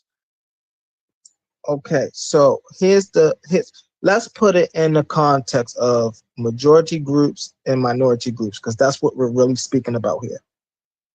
If the majority group have plenty of resources and the majority group have little to no resources, so they band together to keep their resources. If a member from the majority group who have all the resources come and ask the minority for some of their resources, and the minority say no, because you already have all of the resources you need, how is that racist? Okay. See, your scenario said the reason why you didn't give them is because they have all the resources they need, not simply because they're not white. Now, let's say an Indian person, an Indian person comes to you and say, "Hey, can I get a bag of food? I don't have resources like the white man." Would you deny them, knowing that they didn't systematically oppress you and that he's poor? Would you give him a bag of food? Yes, because he's under the same oppression we all was under. Okay, so that's not racist because you're able to look past your race and give to another race. That action right there broke the races.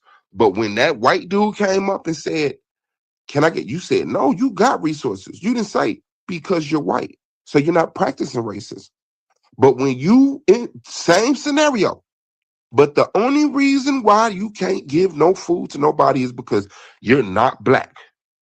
That's racism. You're not considering your history with someone. You're not considering how many resources they got. You're not considering anything else other than their All of race. that goes into the decision. The reason all of that is important because all of that goes into the decision whether someone holds resources or not. And outside of the debate, you're right. But within the debate, the only reason is simply, say it with me, because they're not black.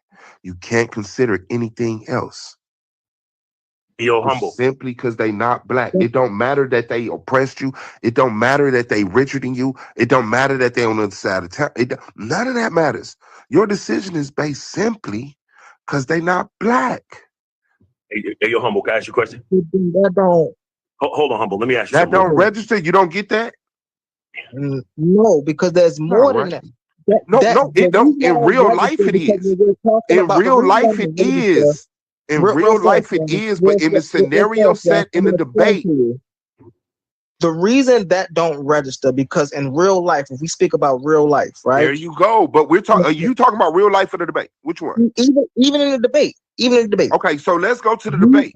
Let's go to the debate. We can't talk about race or racist without we were just talking about it. Without resources. There is no hierarchy or there is no divide without the intent of someone having power.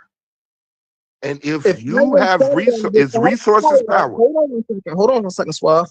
No, that's your one point. That's a point. That's a point, right? Because you finna try to hit 4 or 5 points.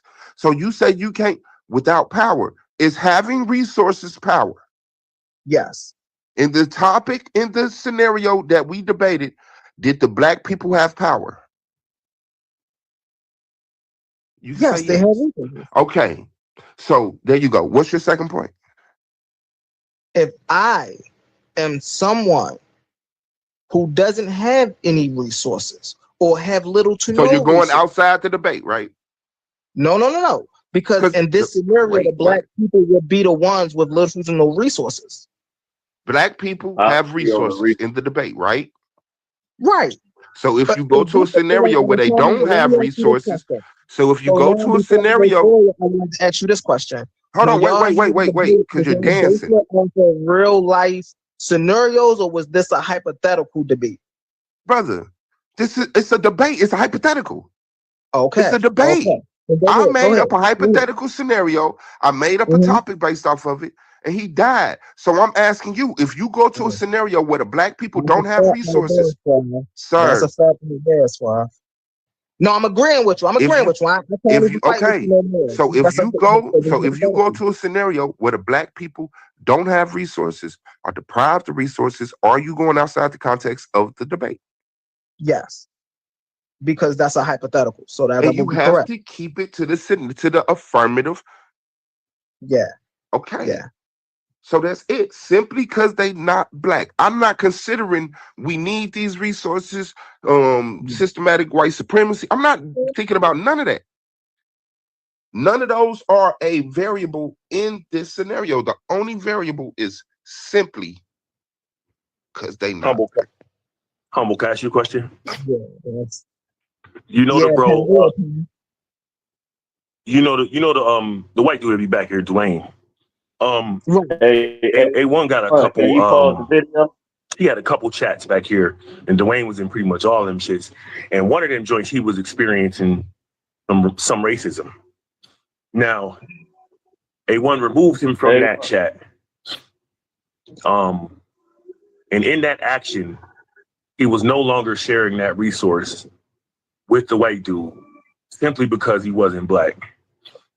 Was he A1 being racist in doing that? No. Obviously not. Thank you. And that's why I had to ask why was this debate based off of something that's real or this hypothetical? Like he said, it's hypothetical. So in hypothetical, like you got to deal with that. In reality, though, we know, and this is why I feel like our points was missing each other, because in reality, let's use A1 and Dwayne for an example, right? In this community, we know we can find more YouTube panels of someone of Dwayne's stature than we can of A1 stature. So if A1 deny, okay, bro, this is just not a place for you, right? That's not hurting him. That's not depriving him of anything, because he can go somewhere else and be just as successful or even more successful. And so that's where the reality splits from the hypothetical, because in a hypothetical, Suave was saying the black people had all the power. Well, no. That's not true. What he got you to say was, if you have resources, does that mean you have power? It don't say in the title who has more or less resources / power at all.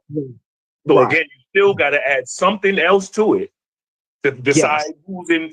I'm sorry, I don't want to cut you off. Go ahead. Well, that's facts. That's a great way to look at it too, because okay, even though they had, that's why I was even explaining it the way I was too, because even in the debate, when you say the black people had resources, do they have, in your hypothetical, do they have equal resources to the white people? Do they have more resources to the white people? Do they have less resources than the white people? Because all of this plays a part. We can't just look at it based off of, okay, these people are white, right? Because if that was the case, there would be no concept of race. We know the reason we have a gripe with these people is because they did something to us. Other than that, there would be no issue with racism. We know when the white people first got over here in Americas, what did the Indians do? What did the native people here do? They greeted them happily, which means, bro, y'all can come on in. We're happy to intermix. We're happy to keep the harmony going, right? When they went over to Africa, what did the Africans do? Embrace them. So we know without there being something opposition to this concept of even race wouldn't even exist. So then that would be important, Brother Pan. What is the opposition's position when it comes to resource and power? Are they more or less equal? So that is important. And I felt like anybody who was looking at it that way, and I'll shut up. I don't know who was just about to say something. I'll shut up after this. Anybody who was looking at it analytically, like you was just doing, would see that. Thank you very much, my brother. Appreciate the answers. And I just wanted to say, the topic of the debate is important too, because if the topic is withholding resources from white people because they're white racists, or if the topic is holding black resources for black people and not giving them to white because they're white racists, I think that makes a big difference, because, if, even though I feel both titles, it's not racist, but If you say black resources, then that's just more of an added, point for the negative, because you can't tell nobody how to spend their money. You know what I'm saying? Especially if they're not hurting nobody. And that's what racist and racism denotes, someone being hurted by your actions. So if Michael Jordan gave me 10 homes to give to 10 impoverished black people, and again, we at the table, if a European come up, this not a bag of food. You know what I'm saying? I give you a bag of food. I pay for it out of my pocket. But this is a house. See, Europeans never went through redlining. They never been through systematic, you know what I'm saying, discrimination. They never been through that. So if a European come to that table, I'm gonna tell them, turn around, go by your people. And that's not racist. No, yeah, that's a fact. Because these houses are for these people who's having trouble getting houses in your establishments. So now we're creating establishments for them. You can go to your establishment and get a house easily. So that wouldn't be racist. That's a fact. And like real talk, yeah, that's how I feel, man. And I think this goes into a previous conversation that was had while the debate was going on as well, about what constitutes a person as racist, right? Do they have to fall under a system of racism, or can if they just do an act, do that make them racist? And that's why I say a racist falls under a system of racism. The thing that makes a racist is because they benefit from racism. They can't be a racist if they don't benefit from racism. This is why black people can't be racist. We don't benefit from racism in any aspects. I land my plane with that. But I will say this. Schwab did open up the conversation and even made me have to look at it. Like, is it? But that's just how good Schwab is when he be talking. You heard me? But yeah, man, that's Wow. I don't know if I can really fast. Brother Suave, are you there? Suave boss? Oh man, he ain't even there. I can't even. But one thing about Suave, bro, that I enjoy is and I'm sure we all do, is his humor and his comedy. And man, that's one thing to make this brother unique, bro. That's one thing to make this brother unique. Is the fact that he had the ability in serious situations to make you laugh. And I just think that would be a dope ass inversion or insertion of his style, man. That shit is amazing. Now Jashu might go with his point. Wait, what? What point would I go with? With the title of the debate is withholding resources and giving them to black people racist. Withholding resources and giving them, like, so the only way to make it racist is if you're saying that I'm only gonna give it to black people. Like, it gotta be like racialized. What do you mean? Yeah, that's pretty much the angle Schwab went. I think the title of the debate is withholding resources from white people because they're white. Is that racist? Yeah, that is racist, because you're saying, hey, I'm not gonna give you these resources because you white. Right there in itself is racist. My thing is, why y'all making up these goddamn scenarios? Like, goddamn, y'all worse than fucking Willie Lynch. You niggas racist as hell. Why we can't make up no white scenarios? Man, fuck that. Yeah. I know. Y'all want to be 200 white people a day. Are we racist? My phone. Hey, yo, let me just say Black something people, to that point. Let me just black say people are something. Hold up, black Ted. people, Hold up, Shoe. I'm gonna let you black people talk. are openly racist. Black people are openly racist. That's the issue. Y'all openly racist. Y'all don't even hide it. Yeah, Shoe, let me just say something real quick, and I'm gonna let you cook. So to that point, though, right? We was talking about black nationalism and what we should do in that vein, and got to this topic because cousin didn't want to stand on that, right? So to that, as far as why we don't talk about them type of topics, that's why we came from that to this nonsense, because he was standing on the other thing for weeks and weeks and weeks, and when we got to the face off, he whittled it down to this silly little title. You know what I'm saying? So that's how we got here. Feel me? So okay, y'all go back to that shit. Real fast. So yeah, this is what I don't like, bro. Let me say this real quick. If that's the case, a lot of niggas will be back here woofing, acting like they really believe in whatever the fuck they believe until it comes time to the negotiation and the debate. Now you don't want to stand on shit. Now it's hard for you to come out and admit what you believe in. But just a second ago, you was up here woofing, acting all tough like, yeah, I'm really about this shit. I can't stand it, man. Then when we get in the ring, That's or we not get like Calabero. I was in the back chat with that dude for 5 hours trying to find a topic, bro. But Real fast though. I would mean, if love you think I'm bullshitting, anybody think I'm bullshitting can go watch the face off, and you can see how we got here. I'm about to try. I would like a future debate. I would like a future debate between Pan and Suave. And I would like to see a debate on them debate the topic. What's more beneficial for our people moving forward, Pan-Africanism or the Black Power movement? I think when y'all future had it. Well, first of all, what? Why would I have that debate? What? Hold on, Joshua. I just thought I heard you agree with it pretty much. But if you didn't, that's my fault. Listen, fucking that title right there, we could have had that, but we ran from that. Like I said, just watch the face off. And me and Joshua ain't debating no more. He beat me for my championship. I'm mad at this nigga for life. So this is what it is. Wait, hold on. Let me set something straight. Why the fuck what I got to do with Pan-Africanism or Black Power movement? What makes you? What about me? I know since you took off your Zeeks and all that, man, you kind of been hard at the Africans, man. So you know one thing, and I would say it's in the sense of you don't make excuses for them.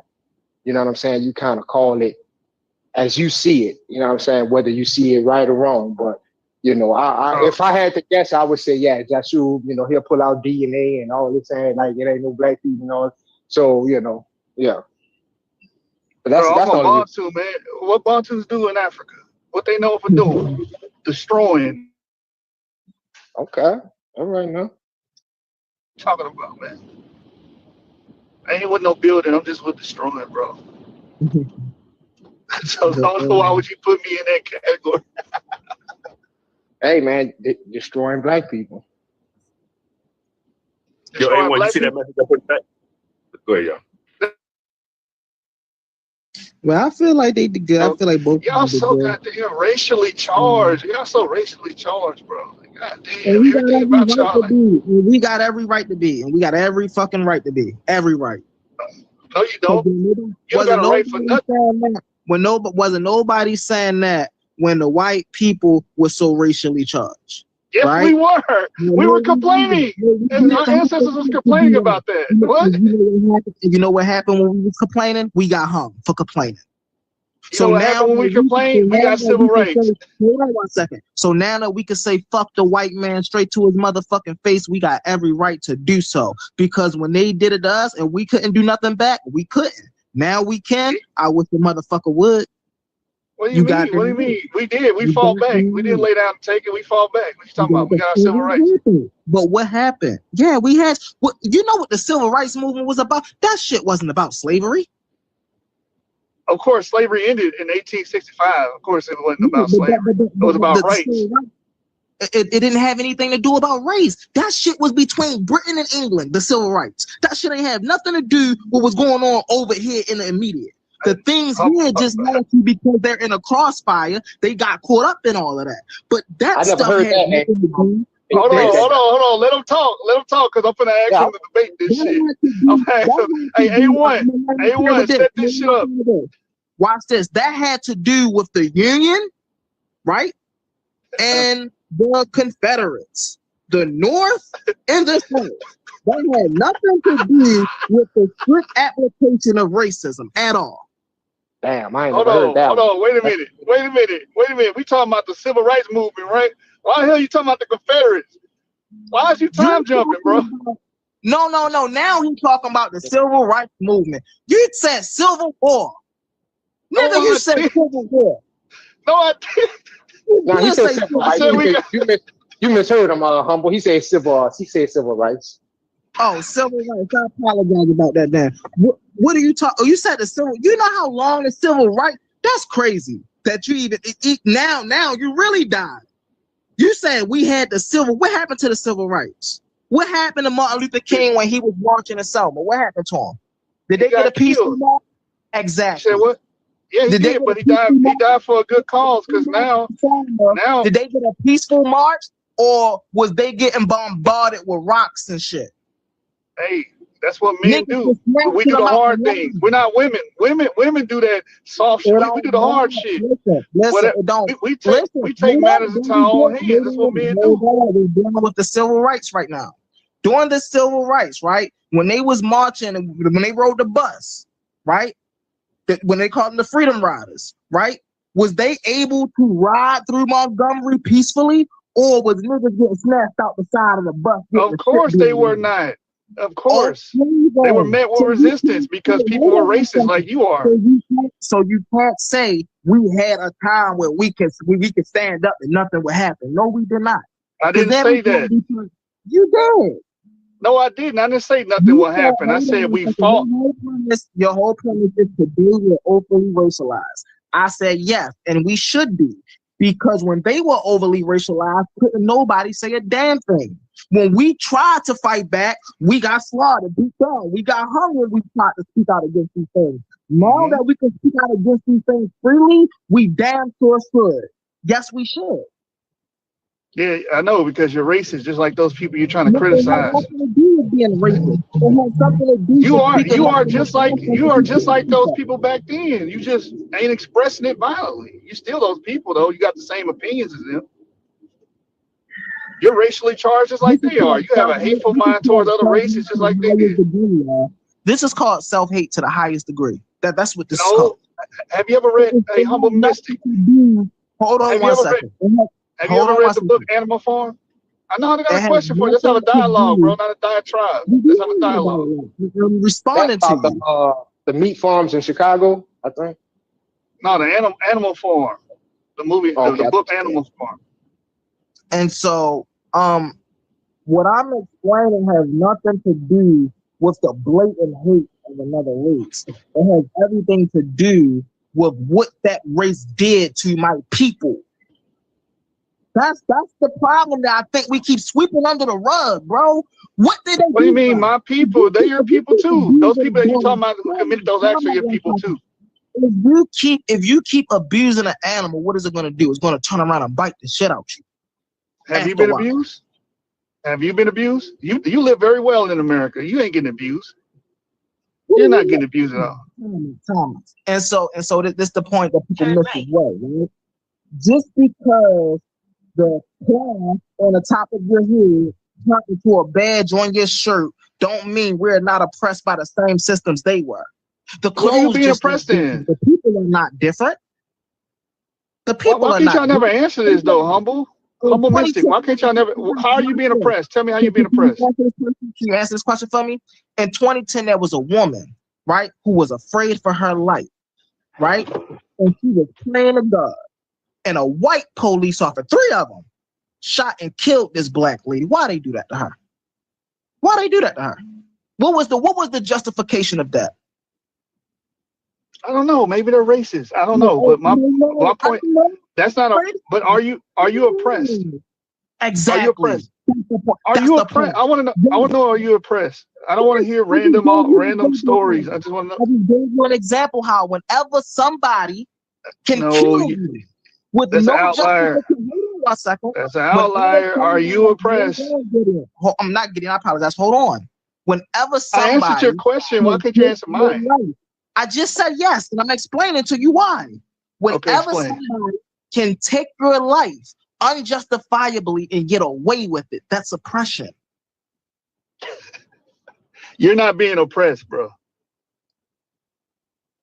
See? You're not. And this is what they do, bro. This is the stuff. This is what the brainwashing does. They just sweep all of this stuff up under the rug. Oh no, that don't matter. That don't mean nothing. It's okay. It don't matter until it happened to him. And then all of us that's sitting up here talking about what happened to the lady is gonna be saying the same thing about him. Yeah, them police was fucked up for doing our brother like that, man. But if it happened to one of us, he wouldn't think so. You know what he'd say? Oh man, maybe they was, maybe they just didn't like the brother for some reason. Man, it don't matter. It's okay. They could have been racist. If your story is true, then maybe they were racist. I don't know the individual outlier situation that you brought up, but I just asked you a question: are you oppressed? And you're doing all this hopscotching and shit. Yes. I just said yes, and I explained how. All right, what's your example? You didn't explain how. You didn't. When one race of people, how am I oppressed in America today? Right? There is a race of people out here who carry a certain authority, who have the ability to take my life today or tomorrow and get away with it scot-free. Oh, you talking about black people? Because they get away with murder against other black people all the time. And the clearance rate, the highest degree, bro. This is self-hate to the highest degree. Humble, sure. I hate myself, right? Because I'm telling the truth. So black people have the highest. Hold on, let me tell you something. Because you said there's a race of people that killed a race of people and get away with it at a high clip. Well, you just described black Americans, because most of our murders in our major cities, in LA County, Dallas, Houston, New York, Philly, majority of the murder cases go cold. Now majority of them. No. That fits the description you just said. So let me ask you this question now. You asked me a question. Let me ask you this question now. Are there more white people or black people incarcerated for murder? Are there more black people or well, by volume it'd be more white people by volume. But that wasn't my point. Hold on. I answered your question, but let me give clarity, because that was a straw man. Because my point was that most black people die by the hand of another black person, not a white person or a Hispanic person. So that ain't the goalpost. No, that was what I brought up, because you said there's one race. Hold on one second. I got you. I'm gonna let you get in. I promise. I asked you a question. You asked me a question. You moved the goalpost. I asked you a question that's dealing with the situation that we're talking about now. Is there more white people or black people incarceration for murder? There's more white people by volume, by sheer volume. Yes. Look at this man. Because there's 200. Because there's two. Can I finish, or are you gonna try to victory lap on a straw man? Go ahead. There's I'm more just white passionate, people. Bro. Apologize. Go ahead. Yeah, I know they didn't trick you. You indoctrinated, so you're all excited about being indoctrinated. But let me just say this. See, I was going to chill, y'all. I was going to chill. But so what you just said did not erase anything that I said. Again, the number one killer for violent murders amongst black people are other black people. Whether it's femicide, whether it's man-on-man homicide, it's always a black culprit. And the issue is we have a no snitching policy, and people are afraid to say anything. So what we call a clearance rate is low in every dominant black community in America. Every one of them, there's a low clearance rate, meaning they don't solve the murders. On this question I'm about to ask now, is there more white police officers in jail for killing black people, or is there more black people in jail for killing black people? This is a straw man question. I don't know the data on that, but I would have to assume yes, because there are more because there are more white people. Can I just answer the question? Bro, he's a great dancer. He's a great dancer. I said I would have to assume yes, but I don't know the data right off the back of my hand. And the reason why I have to assume yes, because there are more white people.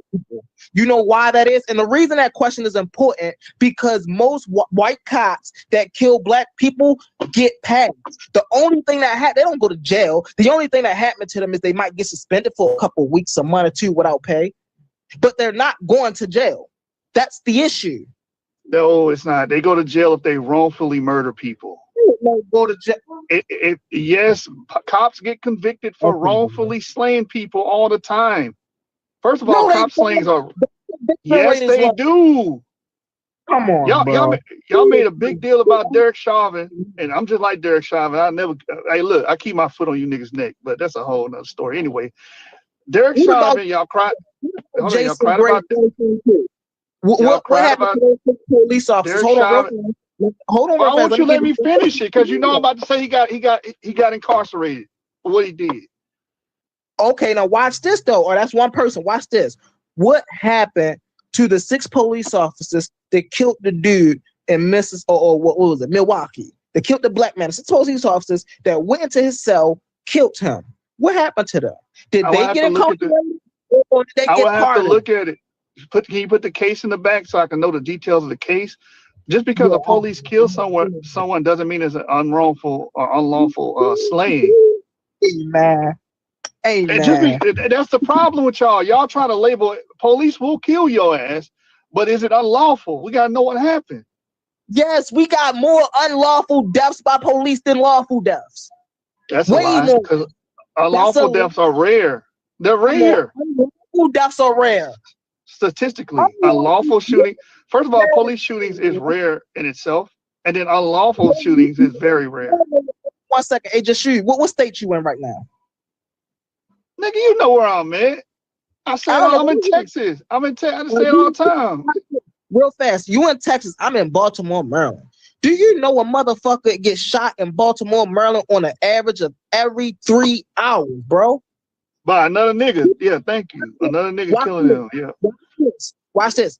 There's approximately 50 people that die in Baltimore, Maryland, bro, every fucking 24 hours. 30% of those are by fucking police officers. If anybody go check out the diversity rate of Baltimore, is predominantly black.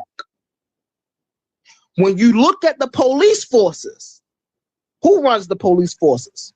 The white man. You see a lot of black cops out here, but who sits in the desk? Who sits at the clerks? Who we see out here, the majority? You see 3 task force white guys and 1 officer.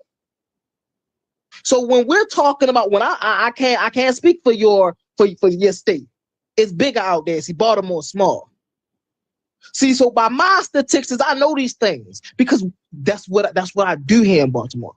So it's like you can't sit up here and tell me that it's more justified killings than unjustified killings. Hell no. We see unjustified killings on an average fucking basis in Baltimore. And guess what? It's so fucking common here that the news media stopped saying shit about it. Yeah, did I hear you right? You said 30% killed by cops? Yeah, that's what I was saying, right? That's a high number. Yeah, he need to produce data on that, and then we need to know the details of the case by case. We can't just be like, oh yeah, they doing this because they out hunting black people. Y'all love doing that. Y'all love misconstruing shit. We can study the cases, bro. We know what goes on here. Yeah, well, every time someone brings this up and I look at the data never aligns with what they're saying. It never does. I don't know why. Unlawful police slayings nationwide are low. Police shootings nationwide are low. Where? And now the nationwide. Didn't you just hear me say nationwide? Well, you excluding Baltimore. I'm not. Because I'm getting that from the FBI statistics, which is nationwide. Nigga, FBI don't come here. The same shit that happens. they track everything that goes on in all the major cities. That's how we know what per capita, murder per capita, black, white. A fun research for y'all to go do in Baltimore, right? Damn, when the fuck was that, baby? 2009, 8, right? What started to happen down here was similar to like a martial law and shit, right? They started calling like the navies and shit down here. That shit didn't last for all of 45 fucking minutes. Why? Because we don't know how to fucking act in Baltimore. We them rebellious motherfuckers. You think you about to come and control some shit? We about to show you how much you not about to control some shit. And we fuck everything downtown. Everything. So police involved fatalities in Baltimore from 2013 to 2023, only 43 killings by the police. 43. From 2022 from 2022 to 2026. Hold on, I gotta find that data. That's what I was able to find. Like I said, that's extremely rare. Killings and that's crazy. Those numbers are crazy. I would challenge those numbers too. Those numbers are crazy.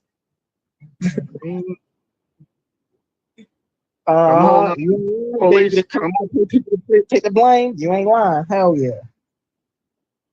What do we? But so you get them just make up your own number. I'm actually here. I'll put it in the back chat when I'm looking at policescoreboard.com. You can actually see the data on that. The way y'all try to describe this shit, you would thought that they out here running around like Klansmen, hunting niggas down and shit. They don't do that shit. Matter of fact, the neighborhoods that need policing, they don't even police it like that. They don't even go over there and police because they know what people like you gonna say. Oh, look at the white man oppressing the black man. And then the community suffers because they're not getting policed properly. Hey, bro, you know we have an average of 4 police SWAT cars on our block at any moment. Average. I look out my window right now, I'll show you about good 3-4 of them. That's all they do in Baltimore is patrol. So we can't say that. They get every hood in Baltimore. Every hood. The issue I'm gonna say that's good, bro. I feel like one of the issues we have in Baltimore is we're too far gone. We're too what they call it, degenerates. Right? Like that process has already sailed with us. So I don't think there's no rehabilitating these people, man. Definitely not the way they trying to do it, man. Definitely not the fucking way they trying to do that shit. Yeah, 43 killings by police based on population. A black person was 4.1 times likely, and a Latino person was 1.4 times likely to be killed by the police as a white person. As a white person, and to be killed by police as a white person. I'm trying to read. I don't know if I'm reading that right. 2013 to 2023. Yeah, we more likely to kill even by the Latino people. You just read that? Yeah. No, it's saying that black people and Latino, the likelihood of a black person or a Latino person to be killed by police, and it's saying how the likelihood of a white person getting killed by police in Baltimore. Black people are the highest at 4.1. Black people are the highest. You ain't gotta tell me. I know. Yeah, that means out of the 43 people killed, there's a large portion of them being black. That does not mean they're going out and killing. Hold on, how do you interpret that? Do you think that mean they're going out killing droves of black people? It's 43 people. Out of 43 people, majority of them was black. What did that let you know? What did that tell you? Who are they targeting if the majority of the that tells you that the criminal activity. When you shrink the number, it get worse. It don't get better when you shrink the number. Mystic. In 3 years, out of them 43 people that got killed, that tells you 2023. Hold on, that's because out of 3 years, my bad. Out of that 1 year from 2022 to 2023, from 43 people that got killed, majority of them were black. What does that tell you? That's only 1 year. What does that tell you? That black people are violent offenders. It tells me that black people are more likely to be violent offenders. Wow. That's what it tells me. That is Wow. what it tells me, and it's true. The data points to that. That's crazy. So Emmanuel, I tell you, there's white police officers shooting black people, right? And he just gave a case study. Out of 43 black people in 1 year that got killed, out of 43 people in Baltimore that got killed in 1 year, the Not 1 majority year, 10 years, 10 years, 10 years. It's a 10-year span. See, look at you. Look at you. Let me go ahead and get my drink, man. This nigga. That sound like racially. So you're gonna admit that it's rare, like I told you, and then you're gonna admit that black people are more likely to be violent offenders in these urban communities, like Baltimore. Nah, that's you ain't gonna admit to that? Hell no. And that's the whole point. Goes back to the whole point I was making earlier, babe. You can't sit there and abuse of people and think they're not going to do nothing back to you. That's crazy. No, that's because those are criminals. Criminals, violent criminals, are going to be more likely to get shot by police. Now how you know they was violent criminals? How you know they was violent criminals? Chopping it up. Who was going to be first to be officer when I go to? The black dude. The black dude, off rip. Man, y'all are being professional victims. Take them shoes off. We need to know what's in your sock. The facts. You go to every major city and black people get killed more by cops. As a black person, y'all serve me. That's a fact. So that's why. Anytime you got anytime you got a black person and a white person, and that's a fact. They walk down the street, the number one thing that comes across their mind is a drug deal. Thank you. A drug deal. But that's racially profiled. Hey man, you scaring the public, man. Scaring the public. With all your little racial mumbo jumbo. No, man. The white man been the most violent person in the world. 43 people is not a lot of people.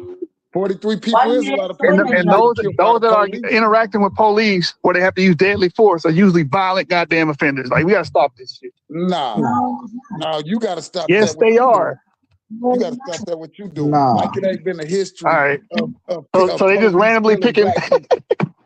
They just walking by. Oh, there's a black person right there. Let me jump out and shoot him for no reason. Yeah. Oh, they didn't do that. But I'm saying,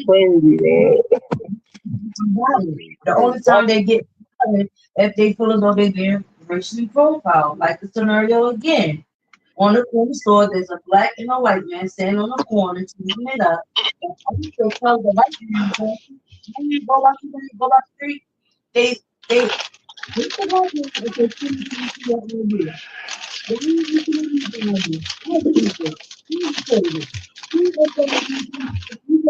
Go ahead and go down the street. And then the nigga was like, why you ain't asking police ID? And the officer said, why you being rude? Why you being rude?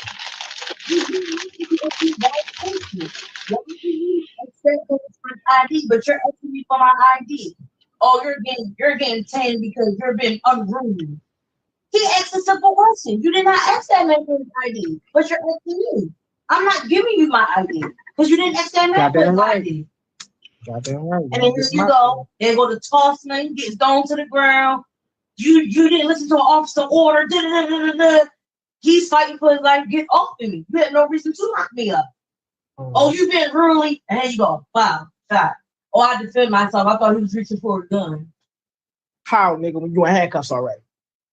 Crazy shit. The ruly part is making make sense. He asked you a question. You did not ask that man for his ID. You know what's crazy? You know what's even more crazier is you can go out here and look at the amount of videos that undercover cops have of racially profiling. Undercover. Just black people sitting there, right? Some of them federal agents. Some of them is the police that actually stick in a district. White police officers come pull up. Hey, why are you here? You ain't supposed to be here. You try to... First thing they say is, hey, do you know me? You know why I'm here? Am I doing anything wrong? I just came out of the store. You don't know me. Why you messing with me? And they put them in handcuffs. Oh, you a federal agent. Yep. Bye. Say goodbye to your job. Mm-hmm. They did that to that black judge when they sat there and locked them up, saying they he was speeding. And then after they sat there and locked him up and threw him in the back of the trunk, the sergeant came and said, "Do you know who this is?" Yeah. This is the black judge. I forgot. Detroit or something. Oh, I didn't know that. I didn't. You say, did you ask him? No, I was just doing my job. How you doing your job? You ain't even checking on it. What the fuck? Nigga damn near killed the FBI agent and shit. You so damn paranoid with your gun. He say, man, all you niggas get your guns took away from y'all. They came back, nigga credentials. That nigga took all them niggas' guns. Spot. Come here, give me y'all shit. Y'all don't. About that. Yeah, like it was crazy. But he wasn't in a uniform. But he was trying to tell him that he was an officer. He reached for his badge and he got shot. Crazy shit. Police officers, man. That's why everybody be trying to stick up for him and shit. Nah, man, these some crooked motherfuckers.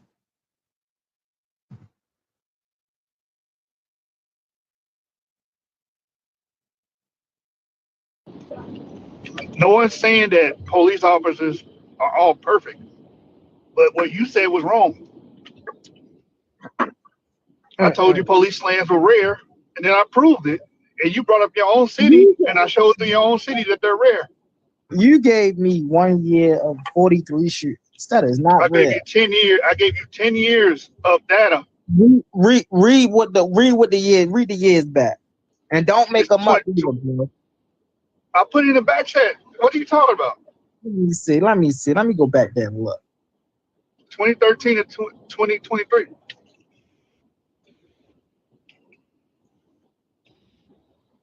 That's what I be saying. Y'all indoctrinated, bro. You gotta stop watching them people y'all watching on YouTube, bro. I get that. Yeah, what's he do? They got y'all ass, man. Y'all probably live nice too. Y'all probably live in the good part of Baltimore or some shit. Drive a fat ass whip, air conditioning home, fat ass refrigerator full of food, pantry full of snacks. Well, y'all living good in America. What y'all complaining about? High speed internet, so y'all can argue with niggas all day on the internet. You know what I'm saying?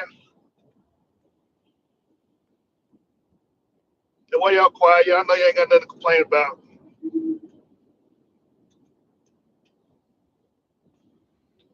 My man Humble probably, every day he see the police officers shake their hands and shit.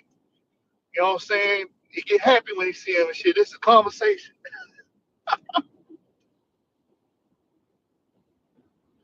Hey, one man, when you gonna let me turn one of these niggas up in the ring, bro?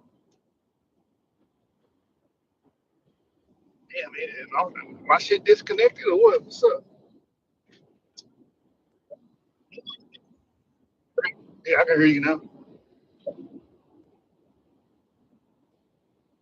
I didn't hear you.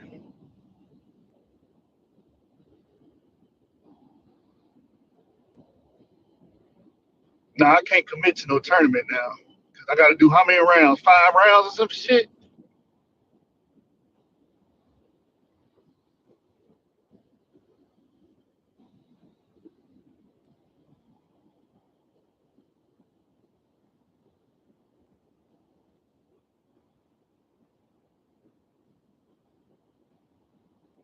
I might can do that. I'm real busy right now. I might can do that. I don't know. I can't promise you. But I'll beat one of them niggas up though. 1 mile, turn undismissed.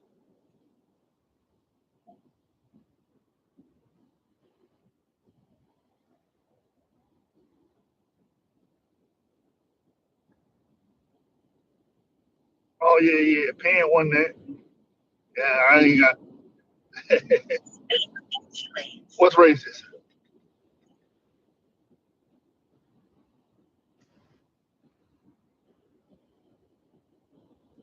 Yeah, that is racist. Yeah, that is. That was. Oh, Swab was the affirmative.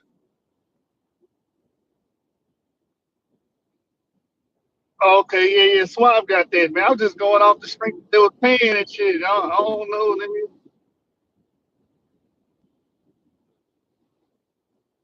Oh my god, bro, that nigga right. Yeah, Penn racist though. So he, black people. when black people are racist, they do everything to try to convince that they're not racist. You know what I'm saying? I'm not racist though. You know, nigga, your ass racist as hell.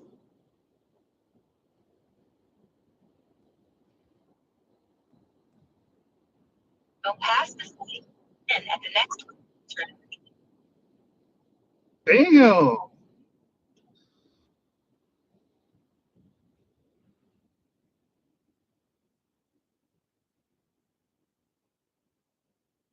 I already picked on that nigga already. I already got him the fuck out of here. What you talking about? Yeah. Man, fuck that. Fuck that nigga. Who? Jeshua? Nah, I tell you, he don't drink chocolate milk. That's you.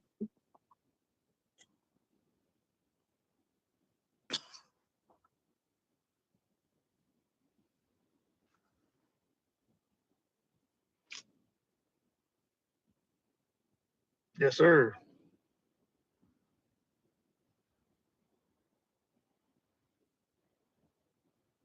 I just debated your man on Marcus Garvey. February. What's his name? What's that nigga name? The GOAT? Taz. Yeah. So it was He on got mad Paradise. because he lost. At the light, turn right onto Smith Street. Yo, I only came back over here to see if my victim was over here, but he left already. So fuck this nigga right here. I'm out. Peace, y'all. All right. Hey, yo, did you see my message? So I got an event at 5:30 and I got to be there. So we could do it anytime before like 5 and shit, or I really would not do it after. In a quarter mile, the destination is on I your would like to walk around the rest of the day. Yeah, it'd be good for me to walk around the rest of the day with my belt on and my new. I'm right in my oversized fit. Hell yeah, and I happen to be a father. I don't know if he is. I just wanted to point that out. Okay, peace, y'all. This nigga.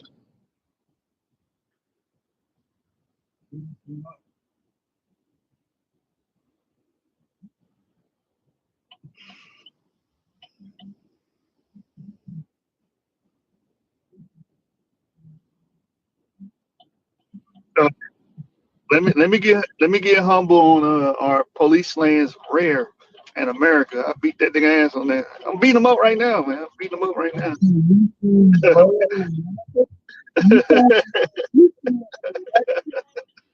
Bro.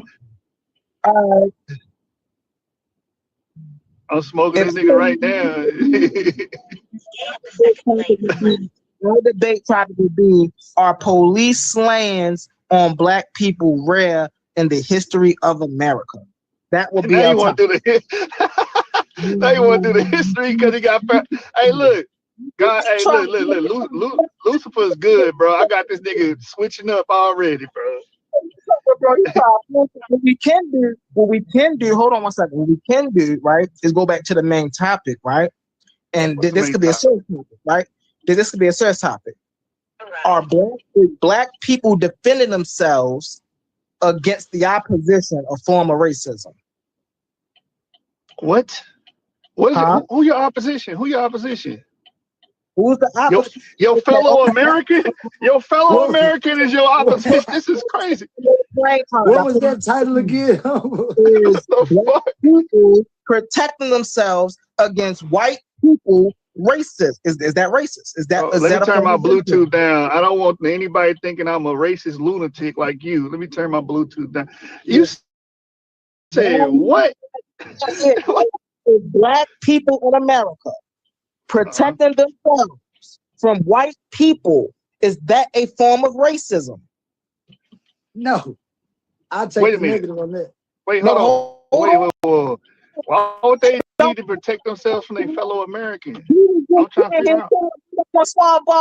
Come on, Quantum, don't help them out.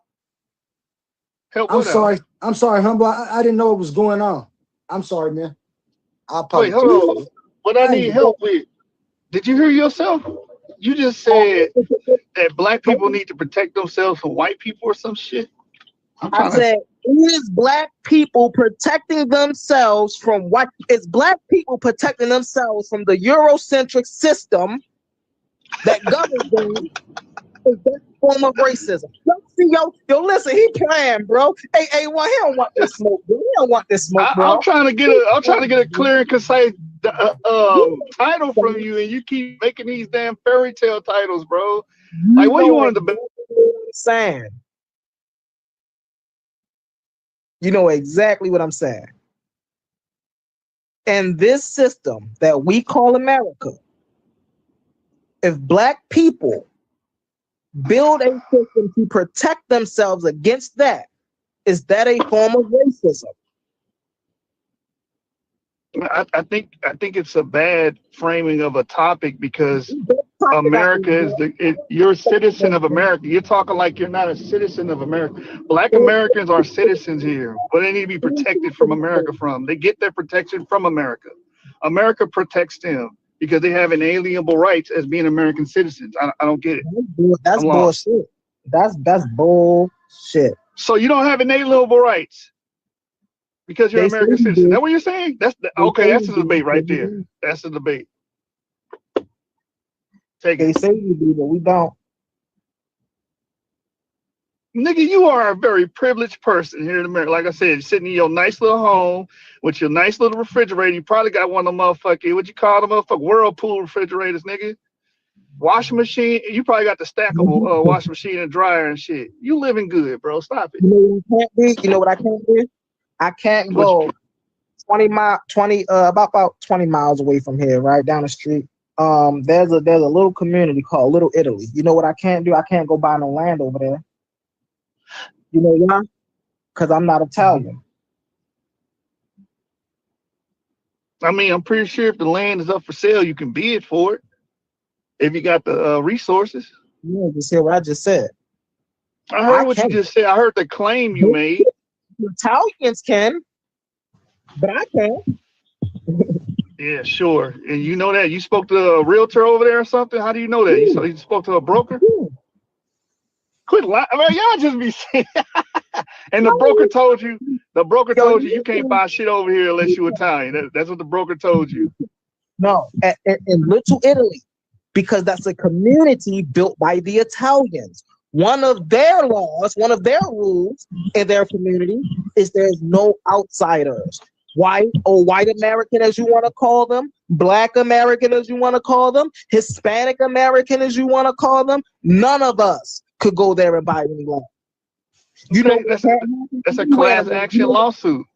Time out 1 second. You know what can't happen anywhere in America? 10 Black people can't go anywhere in America and buy land and say that very same thing. But we got Chinese people doing it. We got the Arabs coming over here doing it. We got the Italians coming over here doing it. But we can't do it. Did you just try to match up gangs and nationality together? You tried to mesh that together? See, come on, yo. See, this is the delusion I'm talking about, man. This is the delusion I'm talking about. He's terrible, bro. He's terrible. I'm terrible for pointing out the flaws in your logic. And put on magic glasses, and he believed in the American dream. And so to him, when he go outside, everything is glitter and gold. But I believe in the American dream because I'm afforded all these opportunities because I was born here, just like you are. There's nothing in this world that but you still can't go to college for free. Nobody can. Well, actually, I did go to college. The government paid for my schooling, my trade. I got a FAFSA. You got a FAFSA, yeah, exactly. Things have to get paid up. Those are loans. Those are what those are called. Grants and loans don't count. But but I was able to go to school, and the government helped me do that. So I don't know what you're talking about. They will go over to Nigeria, and they will tell 25 Nigerian men, "We will pay for your schooling.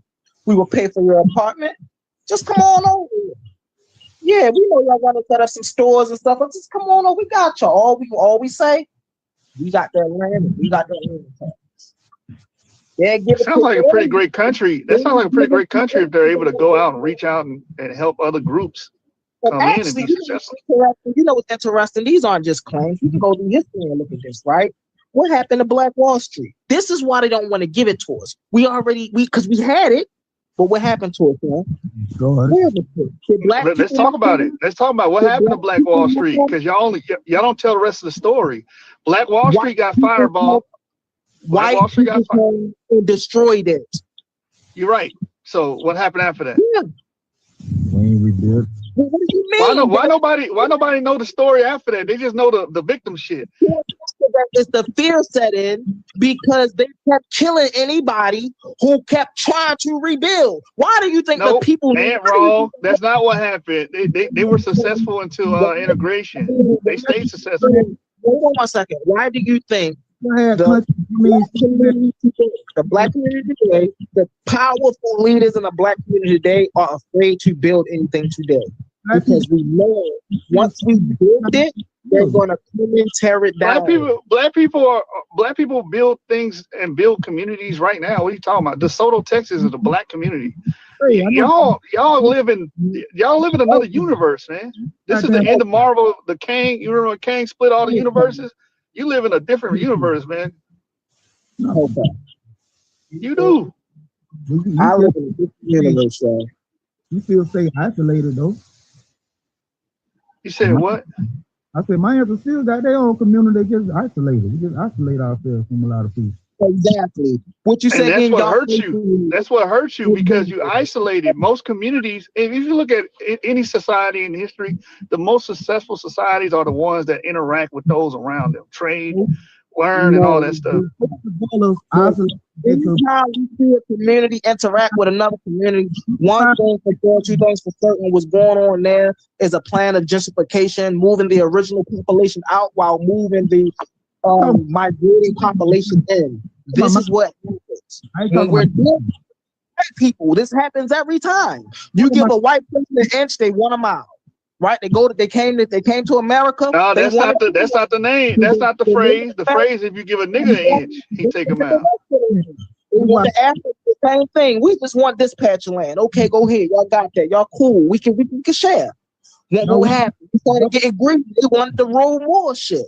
You can't give a white person an inch because then they'll take them out. They're never satisfied with what they have. They are conquerors. This is what they do. All groups are like that. The Bantus did the same shit. What are you talking about? I'm talking about my experience. Like, okay, the Gullah people, most of the Gullah people, we are isolated our community. So once people find out Gullah, then they got part of the community. When they know they got part of the community, they can sell they land off, and that's our own black people can do that. Yeah, this is why some black people sell their own land off and make their own relatives leave off their shit because they find out they got part of the land. Now instead of just building with that land, they sell it off. Yeah, what's wrong with that? No, I ain't know what's wrong with it to me, because when you got your own relatives that live there and you forcing your own relatives to leave their own land, there's a lot of shit wrong with that shit. That's why we have to. What? Man, shit, if I want to sell my property, I'm gonna sell it. No, this is America. This ain't Saudi Arabia. Now, you just found out you got property though, but it's still your relative's property. This property was given by bloodline. So you sell your property and you tell your relatives they got to leave. Because the only thing you care about is the dollar. You don't care about the land. You goddamn skip it. Why? Okay. And you know what they did? They make you give up your property and they force you to go rent on their property. How much sense that make, bro? I'm gonna take your property and I'm gonna force you to go rent on my property. Why the fuck I'm gonna do that when I got my own property right here? No, that's why I said this is why we isolate ourselves. A lot of my people. When those delusional people who believe in the American dream, they go outside and put them glasses on and they really believe in that shit. That great white hope. I don't believe none of that shit. My answer was Maroon. Right, I'm with you, bro. I'm with you, Fabo. Fuck all that shit. I don't believe none of that shit. I'm just living. I ain't trying to be like these motherfuckers. I'm just living. They ain't gonna never let you eat off their motherfucking table. I don't know why black folks, you would never eat off the same table. You'll be under that motherfucker. And then see that's what kills me, bro. That's what gives me the Stockholm syndrome effect, bro. They will never give you an equal opportunity to them. But then you want to sit here and talk about giving them an opportunity to you, an equal opportunity. That's some bullshit, man. That's crazy. What you telling them then? It's okay for you to treat me like dirt, and for me to reinforce the hierarchy that you're better than me. Because I gotta treat you fairly. You don't have to treat me fairly. Bullshit. But you gotta think about it. You fairly, you don't treat them fairly. You gotta think about how we came on this land in the first place. I don't see why we feel like we got equal opportunity and we came here through slavery. That's how we got in this damn land all of a sudden. Well, I say I would never shake their hand, but I ain't got no choice but to work with them because it's just the life of society and shit. And that's black and white here. You feel like you gonna be like them, hell, they'll shoot your ass in the head. Mm-hmm.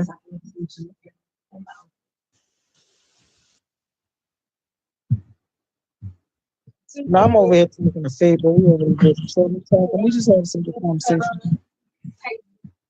Bro say, what's wrong with selling your land? God damn, you just selling your fucking soul. You sold your land, you might as well sell your soul too. Shit. Like I say, that's why a lot of the brothers say isolated. Like I say, you got people. Let's say you got somebody like me. Don't never step foot in Charleston, South Carolina. Never step foot in the Sea Island. All of a sudden, I get a damn letter that say I got a petition to some land to my ancestors because I found out that I'm gullet. I got gullet ancestors. So instead of me trying to get close to my ancestors, guess what? I sell this damn land off. And now, of course, most of the people in this community, they got to leave. And they've been there all fucking life. Yep. So it's all about a dollar to them. When you can be using this land for crop, food, all types of shit. Something wrong. There's a lot of wrong with Yeah. Nah, that's that. And the crazy thing about it is it goes into what I was saying earlier. You can't even get the shit back. No, you can't get it back. Once you sell it, you can't get it back. They ain't letting you go out there and dominate. Like, for example, Trump got Trump Towers, right? All of that concrete around Trump Towers belongs to that man. We can't go out here and do no shit like that. No, man. Hell no. Look at how many issues just black preachers go through with getting a building for a church. A white man want a church, they've set it up right, nice and crisp for him. Black person go through a church, you got to get certifications, you got to get sizing rights, you got to get water rights, you got to get property tax rights. Come on now. Yeah, but one looking at real life in America and tell me this is fair. Hell no. It's not about race no more. It's turning psychological, man. That's all it's about. What ain't all it's about. It's about resources. That's what it's always been about. Resources. And keeping resources away from a select few group of people. Because they know if we attain the resources, right? See, white people are facing one major battle that really ain't got nothing to do with us, right? It's called white genetic survival. They are in fear that one day in the future there will be no white people left, and they don't want that. Everything that we talk about is just bits and pieces of that white genetic survival. Now, why are we so predominant? Because we have a dominant gene, melanin. The melanin, right, mixed with their gene, dominate. They have a recessive gene. So our genes dominate their gene. Which means if we intermix, they will be wiped out. People don't think about that shit, man.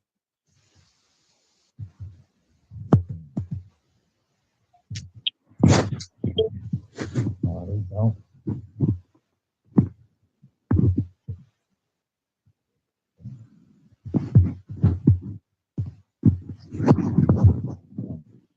everybody doing? What up?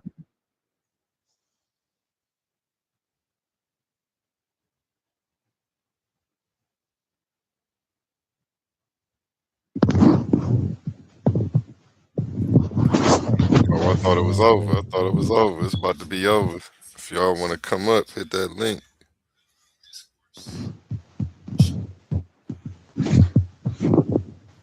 What they talking about? What they talking about? Pull up, Omar. I'm waiting on my healthy reputation, man. I never got that, man. Yeah, that's the end of that one. That's the end of that one. I got a lot of behind the scenes footage. Yeah, I did a presentation addressing Israelite Williams and Sis Naphtali. And now I'm just playing videos. Let me pull this down, pull another one up. While I play an intermission song for y'all.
Yo, Yeah, I told you. everything is not clear. In there teaching children, man. He teach children. Got them kiddos in the back, yo. Okay. All right. I agree. Good. You want to get it? Put it to the side. Get a food. That's it, bro. Oh, yeah. Pull it up to the side. Now, is that racism what he just did? What's Suave at? That's all Suave was trying to say, bro. The exclusion of a race, bro. That's racist.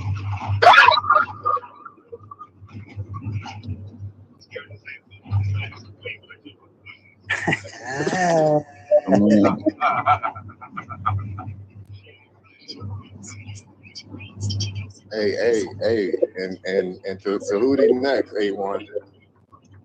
Tahuti next. But I need Tahuti live. I need him live. They got hurt.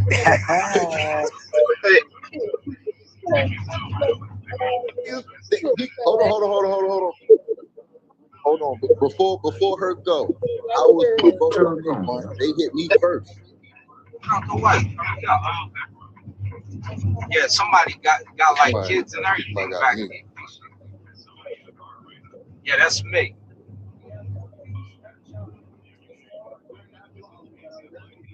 Anyone trying to call? And they giving that boy a nickel a mile. What up, fam? Nickel a mile. Nickel a mile. That's bold. That's mean, brother. And guys, vehicle. Let's talk about your experience on the show. Say about 4K a check, baby. We're not playing over her. Let's talk about these mechanics taking advantage of people on the show. Man, where Hurt go? I thought he was gonna answer. I thought he was. Let's talk about these mechanic shop taking advantage of people. Is that Cause mom right there? Hey, Cause, is that What is he saying? Yeah, Cause here. What's the word, Jelly Bird? Cause you seen the video, bro? King Hurt say, why y'all call him? Hurt, like, why y'all call me? Yo, go in the back chat and see the video, man. You put the spank. What video? It's in the back chat.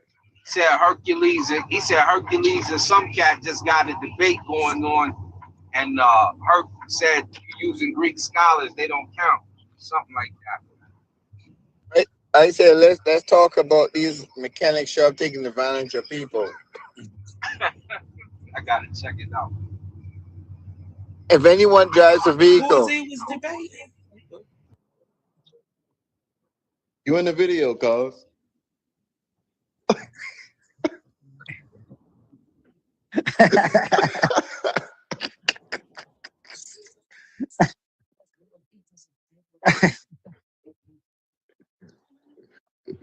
Yeah.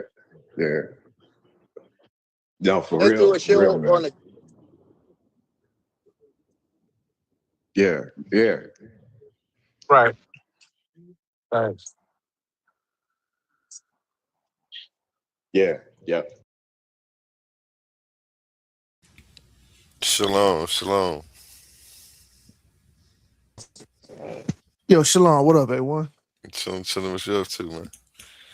Oh, shit, relaxing. I just I saw you was on and shit, so I said, let me hop on, man. You know what I'm saying? It's Friday, you know what I'm saying? Just, enjoying a Friday, relaxing. Hey, if you missed my presentation, go back and check it out. I should just rewind it and replay it after this. I did miss it. So was it kind of pertaining to this subject, this Darwin thing? Yeah, it was I rebutted the Facebook post.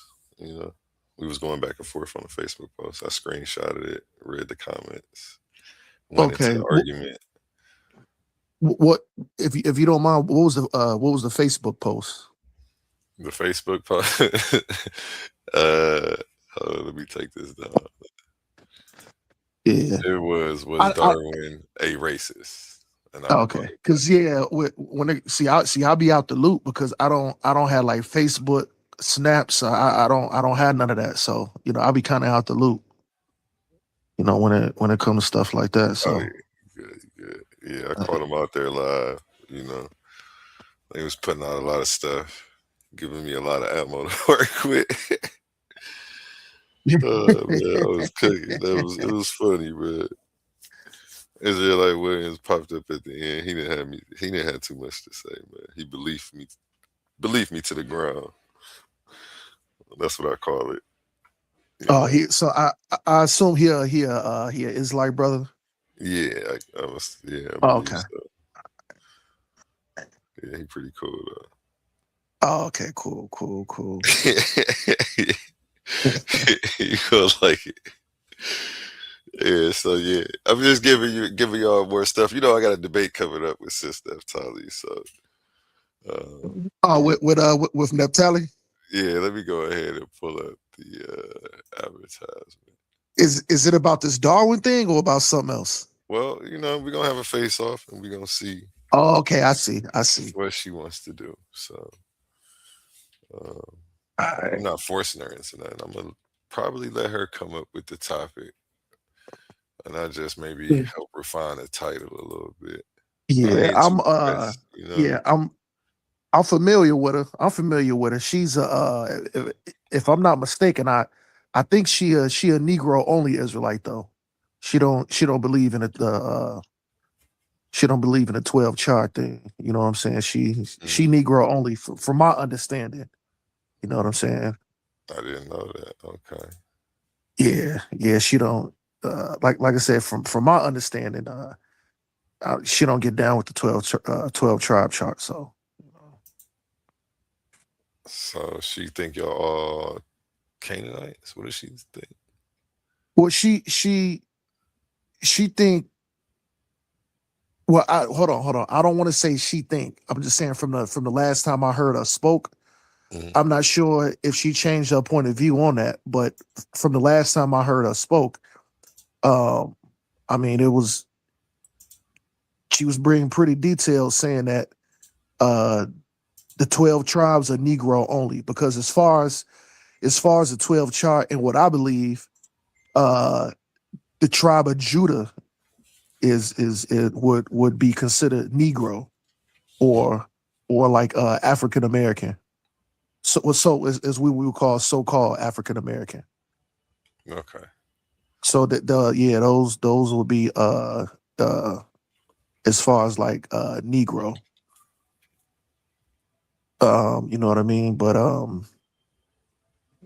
yeah, I don't want to put nothing I don't want to put words up in the sister's mouth, but I'm just saying from the last time, from what I heard, that's kind of how she get down or whatever like that. So, you know, Negro only. Okay, that's good information. I might bring up some questions on that in the face off and see where she stands on that. Oh yeah. You see this one right here. Dirt magic, voodoo rib, and incest. Do you stand on that side of the argument too? Let me see. Dirt magic. You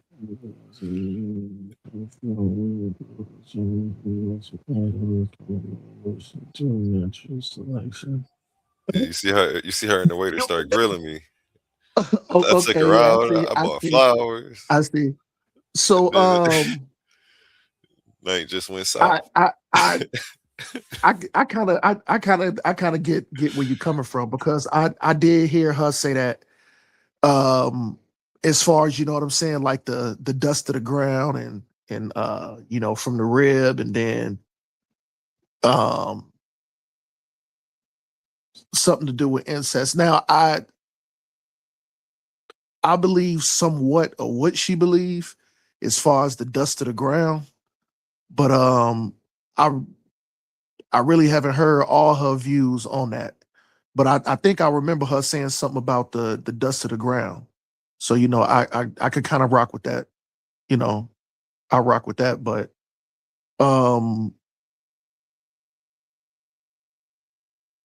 and as far as the incest thing, as far as the flood, you know what I'm saying? Because it was only 8 of them. I think it was like 8 or 10 of them after the flood. So, you know, they would have to repopulate the world. So it wasn't incest like, you know what I mean? Like the father sleeping with his daughter, or the son sleeping with his sisters, you know, it was more their cousins. When you look at the biblical narrative, you know, so, You know, it wasn't like the daddy was the mother was sleeping with her son, or the daddy was, you know, sleeping with his daughters, or the daughter and the son was sleeping with each other. It was more through the cousin. You know what I mean? So let me look at this other thing.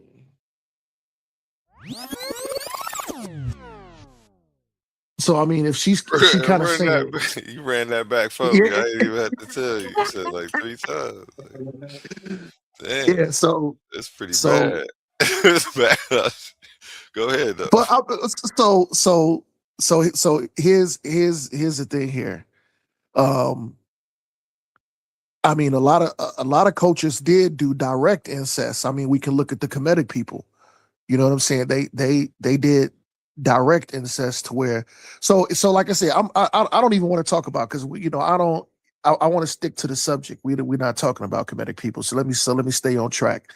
So when it comes to the biblical narrative after the flood, you know, it was only Noah's lineage there. You know what I'm saying? It was, you know, mother, father, sister, brother, and they had cousins. So the thing is depending on what somebody would consider incest, it depends on how you consider incest. So what I'm saying is, Noah didn't sleep with his daughters. The Noah's wife didn't sleep with her sons, and the sons didn't sleep with the daughters, and the daughters didn't sleep with the sons. I say it was more like, you know, they was having relations with their cousins. So at best, that's a strong best. They was kissing cousins. Is what we would call what we would call nowadays. I'm familiar with that term, kissing cousins. It's bad as far out as here. that term, yeah.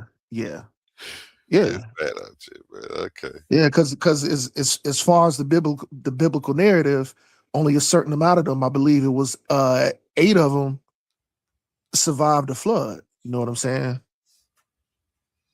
So as far as that, and I know you believe in more like you said, I think like evolution and natural selection. Yeah. Okay.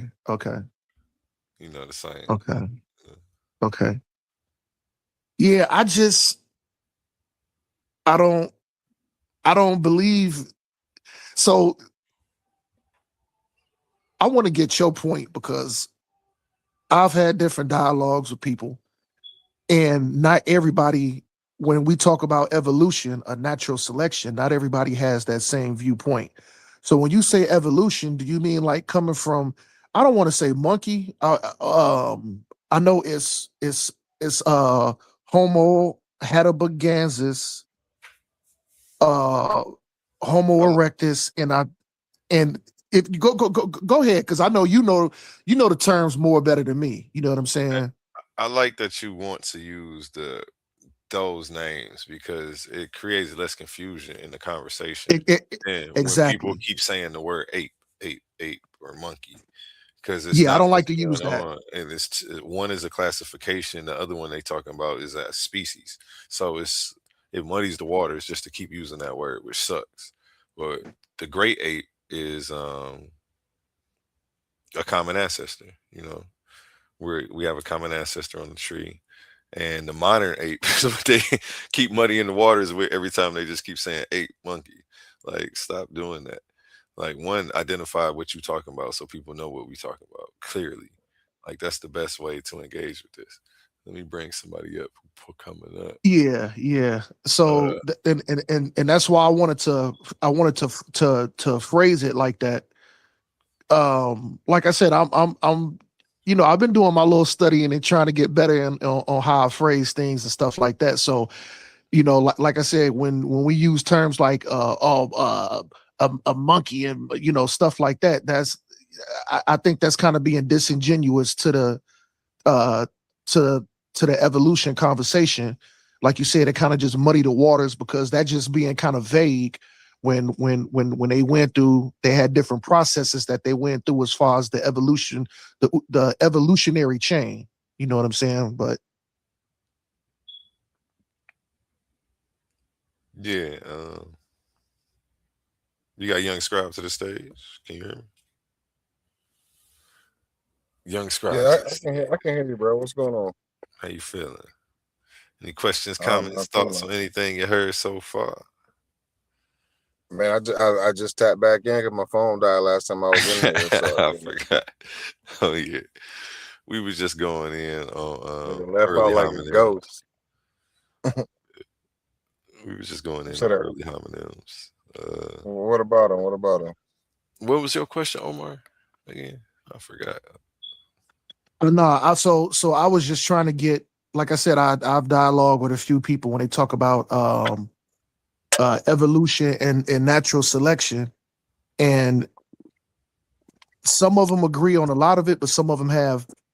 I'm not saying like big points of disagreement, but just little areas of slight contention. So I just want to get like your as far as like your logical belief or the steps you abide by when it comes to as far as evolution and natural selection. The steps I abide by. I mean, we got the fossil record, we got genetics, we got DNA. It's a lot that overlaps to make this what it is. You know what I'm saying? So, that's where I stand with it. I don't really do the Adam and Eve, the incest thing. That just you can't found a population off of what you are. Oh, that's what you wanted me to get to. Okay, yeah, the rebuttal to what you was really saying. You can't really found a population off what you were proposing. But I just wasn't rebuttaling you. But that's a whole nother topic, and some more science and slides that But that's so I get your point. I get your point. You know what I'm saying? That's not a bad thing. But things diverge from one another, so that's even more. Yeah, but so it's this just is also what I kind of. y'all. My bad, A1. My bad, A1. Go ahead, brother. My bad. No, my bad. I did cut you off. You started before me. Go ahead. No, I just want to say that. So do you think that this evolution thing and natural selection? Do you think it's like 100%? Like there's no, like basically saying like that's not up to be scrutinized. No, I'm not saying it can't. Or is that something just like it's like 100% written in stone, and there's no other explanation for, you know what I'm saying, how people came about. I mean, even with all the mountains of evidence, we still leave a possibility for, it's just, it would be unscientific to say 100%. It's not unscientific to talk in the absolute like that. So, and it's definitely up for scrutiny, but people have to do the work and do the science first before they can show me where the science is wrong. They can't just tell me, they can't look at the homework, and because they can't do the homework, say the homework is stupid.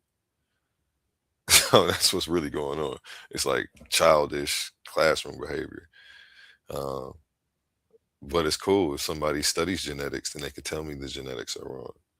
The same way Israelite Williams just came up to me and asked me something pretty much similar in reverse, though. He believed me to the ground, which was what he was doing. He was like, so there's a chance, right? He was like, so you don't know, you believe in it. I'm like, well, I have to believe the sun is going to come up every day. But I can't say that it is tomorrow with the 100% certainty because I still don't know. We got to get there. So, I mean, to that percent, if that's what you're talking about. But, everything is up for scrutiny and to be updated. That's a beautiful thing. It's not a dogma at the end of the day. We don't approach it like that.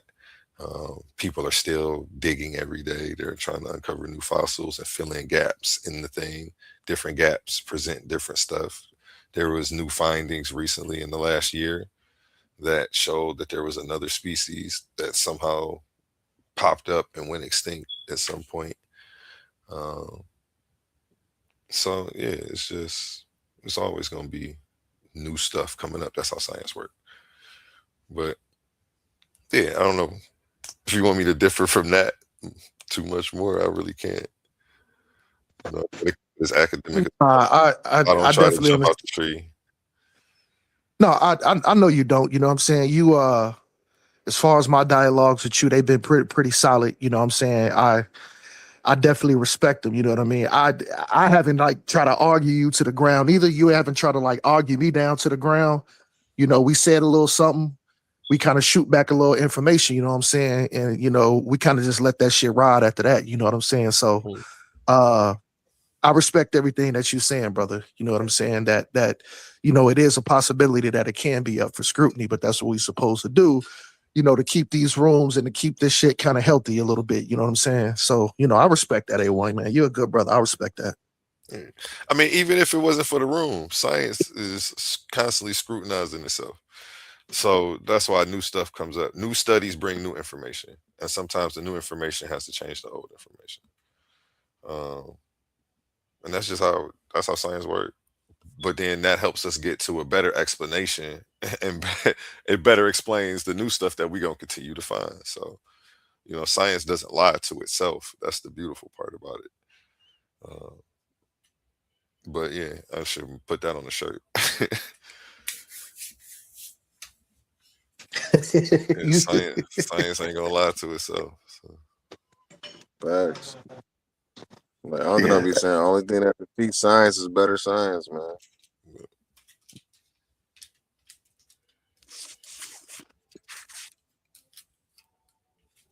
Yeah.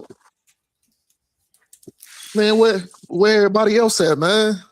Man, it's Friday. It's Friday. I guess it's on me to God hold damn it it. down tonight, man. You know, Hey, man, where everybody at? you know, it's on me to hold it down. It's my night. They want to Niggas in see the what I can do club, by myself. You two-stepping.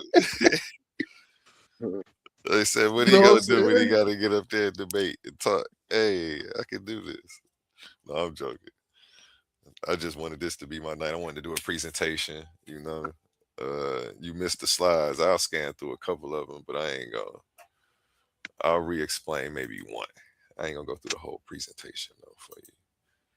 Yeah, we got the debate face-off coming up July 5th. Be there, be square. It's going. I like that, man. What is that going to be like? Is that what, like next week, Friday or Saturday or something like that? Next week, Sunday. Oh, Sunday. Okay. All right. Next week. Yeah, I'd definitely be in the building. You know what I'm saying? Yeah, we about to have the face-off. Know what I'm Figure out saying? what the topic gonna be. Go over the structure. Get everything locked in. And then tickets will start going on sale. Yeah, so be ready. Yeah. Yeah, you already know. Yeah, I was expecting my God, man. Oh my God, man. Where my boy, oh yeah, man. My God. Only took the night off, man. He flying around, man, somewhere. Oh yeah.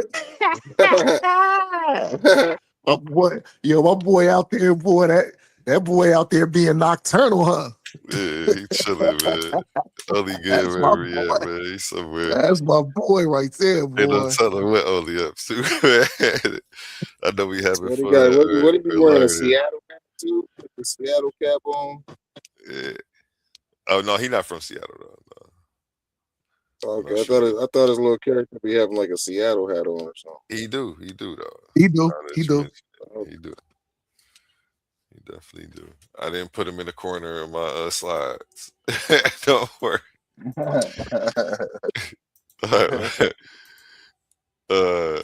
Yeah, I was just going over some stuff like a common fallacy. People always say Darwin he invented that. There's some stuff that he invented. Like he didn't invent it. He observed something that was already going on called natural selection. Like so that's how science works. Is nobody invents it. It's an observation.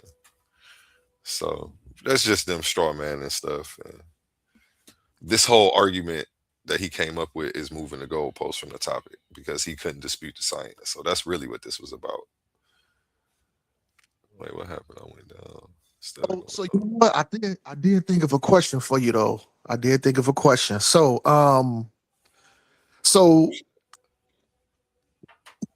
when we talk about Darwin, right?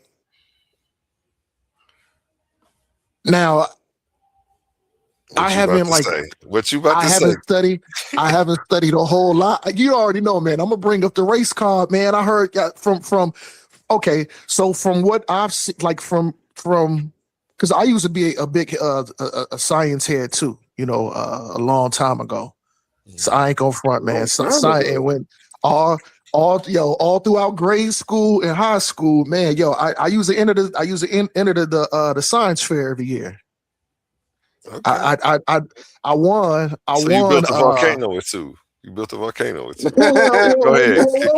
Continue. Hold on. Hey, what you Can you picture already little know? Omar? Can you picture little Omar? The volcano, I think. The volcano joint, I think when I was like, okay, I did the volcano joint. That was like, I think like in first or second grade, maybe. You know what I'm Little saying? Omar with the baking powder and shit. Hell yeah, with the vinegar and the baking powder, you know what I'm saying? You put the little the red baking dye, soda. you put the red dye up in there. I actually won that year too. I won that year too. That's funny. Little Omar with a lab coat on. Man, yo, I ain't gonna front. I did this. I took it and I end up winning. I end up winning the fair for the whole city of Chicago. I think this was like this. I want to say, was this in 8th grade or my freshman year in high school? I think it was in 8th grade. Because you know what? Once I went to high school, it was over. Like once I got in high school, man, that's What you mean it was over? What was over about it? Man, look, man, you already know, man. I'm in Chicago. Once a nigga got to high school and all these girls, you look like your brother. You handsome. Nigga, I didn't want nothing. I was like, yo, man, the hell with this science stuff. You know what I'm saying? That's kind of when that's well, I was coming in. Yeah, man. I kind of. I mean, I always got straight A's and shit like that. I got I got real good grades all throughout school. It's just that that's kind of when my passion just went out the door, and all I just was girls, whatever. You know what I'm saying? But I think the last time I did the science fair, it was either in 7th or 8th grade. I want to say it was 8th because I were trying to. That was a long time ago, man. I graduated fucking high school in 1997. So for me to think about 8th grade is 7th to 8th grade, man. Damn. Because I graduated in 97 out of high school. I think it was either my 7th or 8th grade year, man. Yo, I did this cold-blooded experiment. I mean, it was cold-blooded. So what I did is I did this experiment on I did it on energy / electricity and how far could you push energy and electricity to manipulate something. So what I did was I went to the butcher shop, and I asked these niggas for a cow's heart.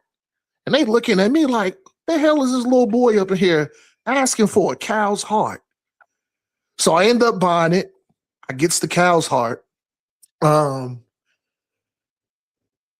got, man, it wasn't like no double D batteries or nothing like that. I got like I can't remember if I used like one of those big, like 12 volts, or it might have been I think it might have been a car battery or something like that.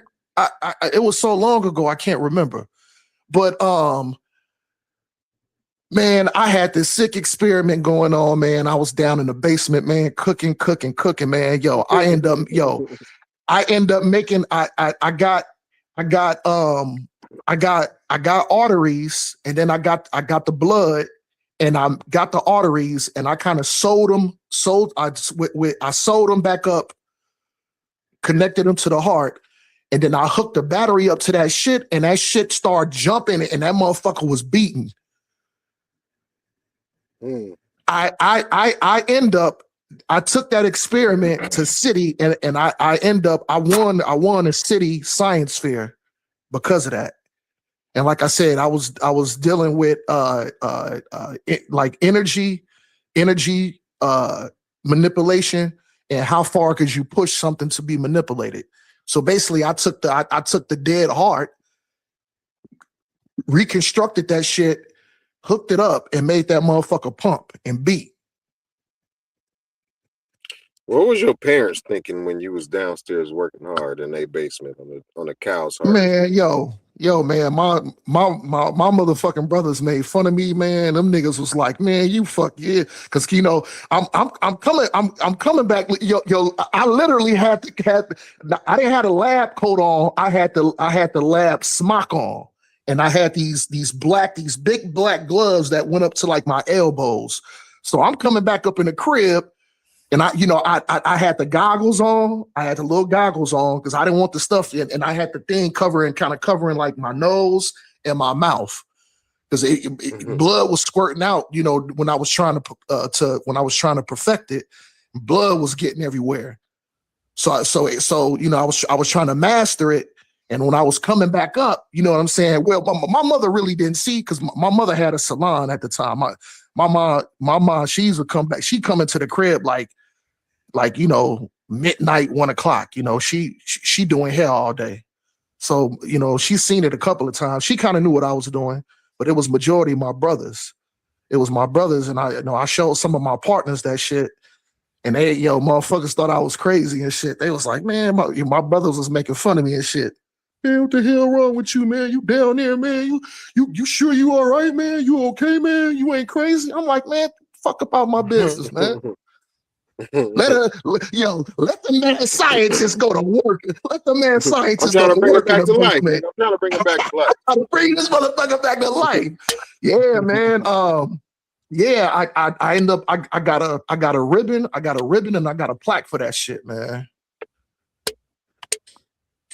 So yeah, man. So yeah, man. Shit. I did real good, like in chemistry and shit, man. I used to be all interested in the periodic table, man. I used to spend a lot of time up in the library, reading H.G. Wells books, and I got real heavy into science fiction and shit like that too. I was real heavy in that. That was my thing, man.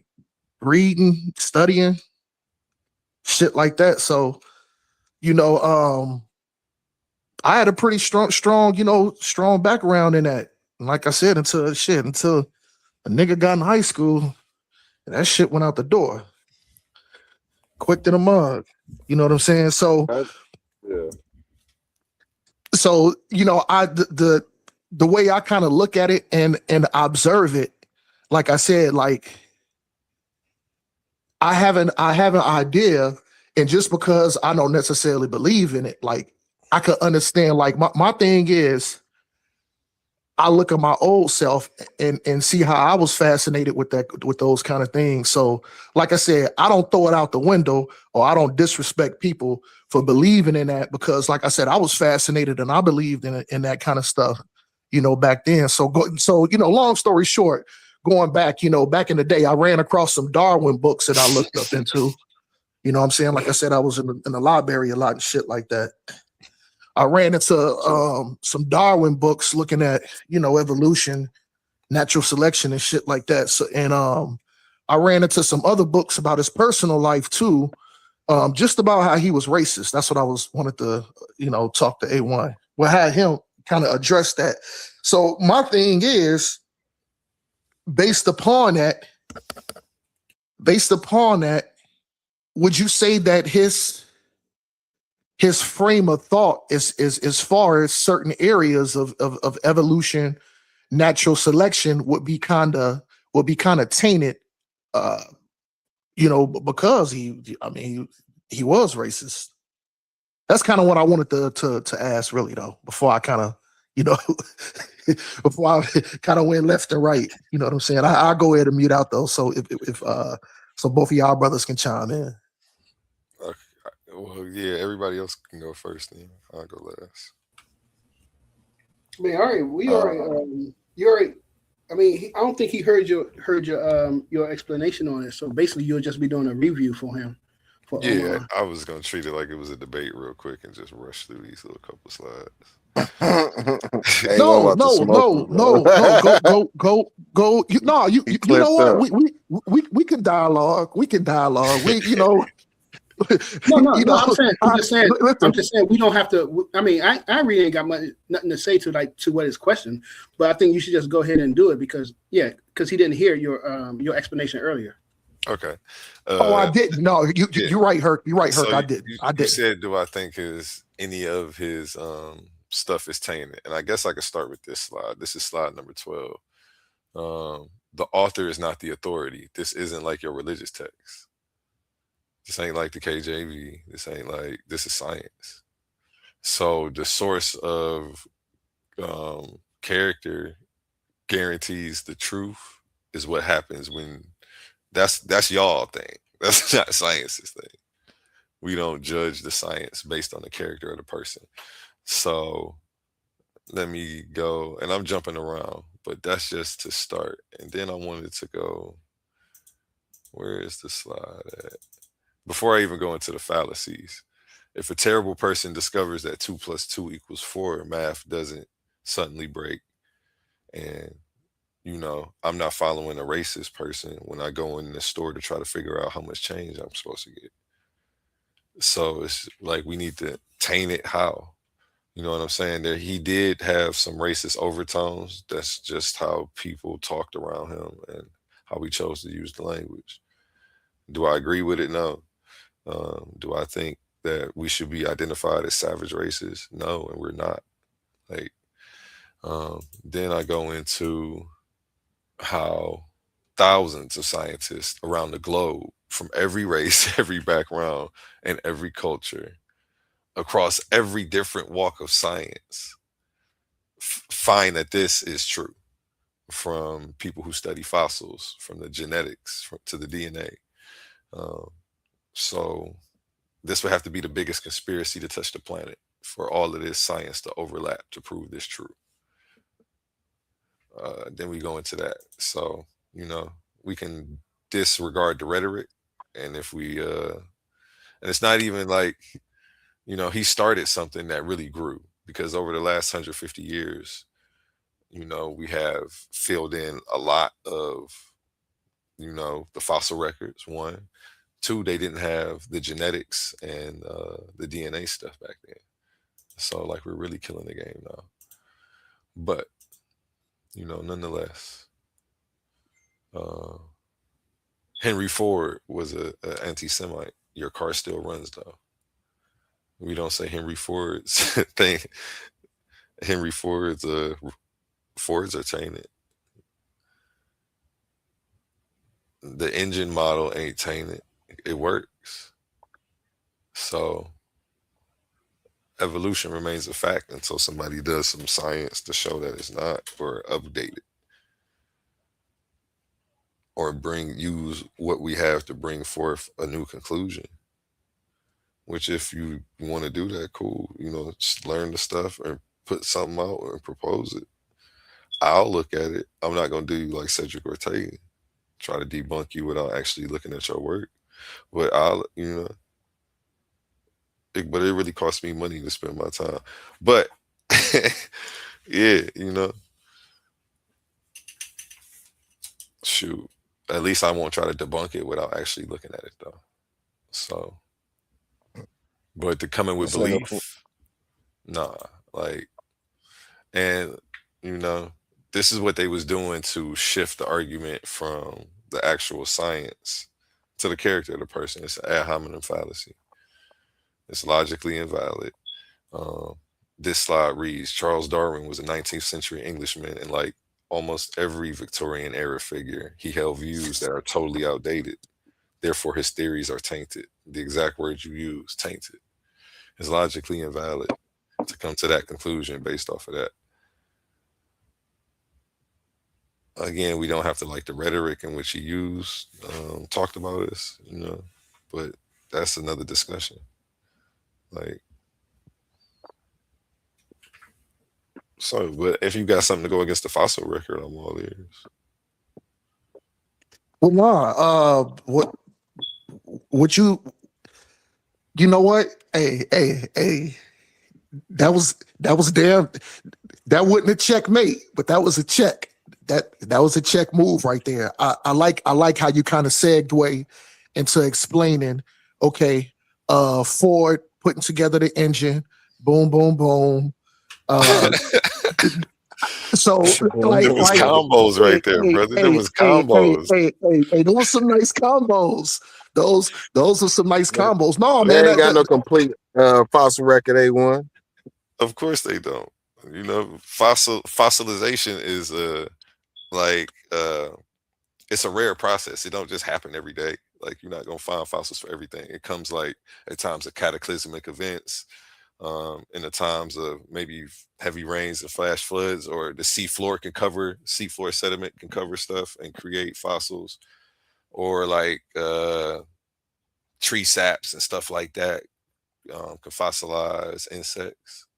But you're not gonna find lava from a volcano can go something over could be frozen. Something could be but frozen and unthaw. yeah, and exactly, maybe in Okay, Antarctica or something like check that. this out. So you're not gonna find all of that. Hold on, but just fall back though, man. You don't gotta question me right now. Just I'm charging for these services. Man. I'm charging for these services. This nigga crazy. Go ahead, pass it around. Pass it around. I'm already ready. What you talking about? I'm ready to go, baby. That's funny. He said, you ain't got to question me right now. That's funny. Yeah, your name ain't Naphtali, so you gotta wait. You gotta come see the show. Come see the show. 100. 100, man. Somebody got to get questioned. Hey, bro. Who want to sit in that hot seat, man? Well, no, I think kind of what you said, A1. That kind of puts the information more in a broad point of view. You know what I'm saying? Like I said, I'm not finna say, oh, Ford. Let's say a Ford was racist. Listen, all I know is I get in my car, I put the key in, or I hit the start button, and that motherfucker work. You know what I'm saying? So that was a beautiful transition to kind of prove your point. So my thing is, I don't even want to talk about him being racist even more because, like I said, no matter, put it like this, no matter if he was or if he wasn't, that still don't disprove as far as his theory or what he observed. So I think we can move up off the racist point now. I mean, that was a beautiful clarification. That was well spoken. Hey, I appreciate that, man. That means if I got through it to at least one person, that's dope. See, I'm gonna have to start doing this more often, man. You might come on over to the dark side. Hell no. My thing don't is, fight the light, man. Don't fight the light, Omar. Yeah, you already know how brother Omar do. Yo, when a brother make a good point, I salute when a brother make a good point, even if I don't agree with the whole ideology. If it make me stop and really think about it, you know what I'm saying? Like I said, like I don't mind putting A1's buffs on. You know what I'm saying? I don't mind putting his buffs on and looking through his lens. You know what I'm saying? Straight up. Shit. So you know what I'm saying? Shout out to So I don't even want to. So even if he was or if he wasn't, really, I think is a bullshit conversation for anybody to bring up. It's more a sticking to these things that you pulling up that you got on the screen, sticking to these facts, sticking to still. If it has flaws, or can it be up for scrutinize? Can it be corrected, or is it correct? Is more of the questions to ask and dive into. It has nothing if he was racist or not, because the information is kind of speaking for itself at that point. So salute to A1 for that, man. You know what I'm saying? That was a hell of a job right there. That's what I was looking for. And you know what? And you came through, brother. And you came through with the information. No sweat, man. Hey, that's what's up, man. I appreciate you, man. Yeah, I got a debate coming up, so yeah, get ready for that, man. It's gonna be sources on top of sources on top of sources, but put together the right way. I'm not gonna drown y'all with it, but yeah, it's gonna be right, man. The same way this was, man. It's simple. I teach. I really feel like most of my debates don't even be debates. Um, it'd be me teaching moments for me. So at the end of the day, I don't care if it ain't no winning or losing. Either I'm gonna learn something new or I'm gonna teach that day. So that's how it go for me. Right. So yeah, this shit So is fun. I guess a question would be: can science itself be racist without the human input, or does it stand alone? I don't even understand that question. Can you?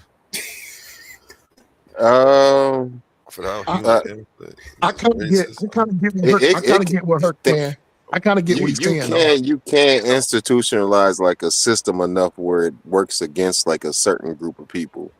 But I don't think that's like what science is doing. I don't think they use science as a leverage against us, because in modern age science, like where they kind of tease away a lot of the scientific racism that did exist, they start revealing facts and truths that can't not be racist. And inherently it's just not racist. Like when they say life started in Africa, who's gonna look at that as racism? You know what I mean? Like, but at the same time, we see it in the past, the system has been leveraged against motherfuckers. Like when they said we were looked at as 2/3 as a human being. You know what I mean? But again, I don't think it's like that anymore. Not modern science. So. And it's not so much the science, but I think you find it individually, like because like there was misconceptions that are even closer. Like we have a higher tolerance to pain, etc. Like that. They still give us Tylenol, and they'll give somebody else some some of the extreme stuff because they a different race. It's just like automatic. Nigga get morphine. Hey, nigga, I broke my leg. Why you give me They're time probably now? saving our lives, so we shouldn't even be upset with that because we either be hooked up. But I say or but getting caught in traffic with it. So what he said, I would disagree because in this modern science, there are plenty of examples in the past 20 years where modern science has definitely been biased towards African people. I had looked it up earlier, and I think I lost it. It gave me a whole list of scholarly work that's been published in the past 20 years. That just shows biasness. You know what I'm saying? And I mean, again, we're not talking about the science itself. We're talking about people in the science community publishing papers and it being like it's being clearly academic. It's being clearly defended as academic, and these are PhDs, these are professors around the world, and it's being published and it's being supported. And so I don't see. That's why I say I don't see the racism in science has went away for us by other people. Okay. Yeah, I'm just saying. I think that it's still. I mean, racism is still there. We know that. You know what I'm saying? I agree with that. And yeah, I think you see it. I think you see it a lot. Like when you read certain shit, you're gonna see it. You know what I'm saying? You'll see it around and like stuff. what? Like what? Read like what? Tell me. He ain't gonna give one you paper. I mean, one paper. I want to see what Herc talking about. No. One paper that's in my mind because of the math is this lady, this professor in Houston, two professors in Houston at Houston University. They wrote a math paper on algebra, and in the paper they specifically said black people didn't contribute anything to science. So they didn't have a scientifically mind. I can't even think of. Damn it. Hold on, I'm gonna look it up because I got her name. Because that shit was that was written like back in 2019 or 2020. when she came out with that paper. But I mean, like the science is always, I mean, this is always there. It's in you know, scientific community. It's not, it hasn't gone anywhere. It's just been more like, I guess, what's the word? Subtle, more subtle, you know, more relaxed. You know what I'm saying? It's not directly, you know, in your face like, yeah, these niggas are dumb. You know what I'm saying?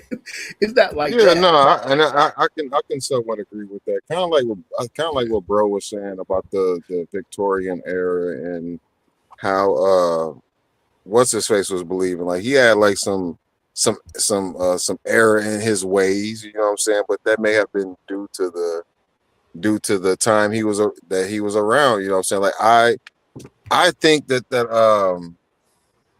just because I think it was like a bit of a bait and switch when you was talking, because you said that science is racist, and then I think A1 said show me, and then you start talking about there's biasness in paperwork, and then you went back to somebody being racist. It's just like if we gonna say that, bro, like I want to see it. You know what I mean? Like I show me exactly what you talk. I don't want to see no biasness. I don't want to see somebody with or one individual that's saying some messed up stuff. I want to see a common consensus within the scientific He didn't community show us that they that's came really up just with like fuck these niggas. You know what I mean? Like he need to in show us modern day. He need to show us some math that make it when anybody added up the medicine get added wrong to harm us. Like that's what we looking for. Right. That's racist. That's been already. That's been done. I mean, the Johnson & Johnson lawsuit a couple of years ago. Y'all didn't hear about that? Okay.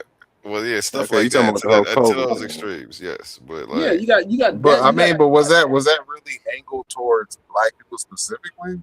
Yeah, in the lawsuit, they knew that talcum powder causes cancer, and they specifically advertised it towards black people. Okay, hold on. Let me slow down. It's real quick. I want to validate. I'm just want to validate something. I want to validate something that Hercules said. I think Hercules is probably talking about that study out of Rice University. They was absolutely being biased and racist. It was a study out of Houston, which came out of Rice University, if I'm not mistaken, Hercules. Yeah, Rice University. It's thank you. I know what you're talking about. I know what you're talking about. The advertising at that point is racist, not the science that it took to make the product. So it's not racist science. This nigga dark. This nigga dark. He said the poison was right on, nigga. The poison was working fine, nigga. I mean, yeah. I mean, come on. If you're gonna do the research and you know that your outcome is poisonous, all right. You could say, yeah, my methods are correct. Your methods are correct. But now your methods are correct. So are you going to use that on people, or do you say, well, no, let's not even use that, let's not even go that route?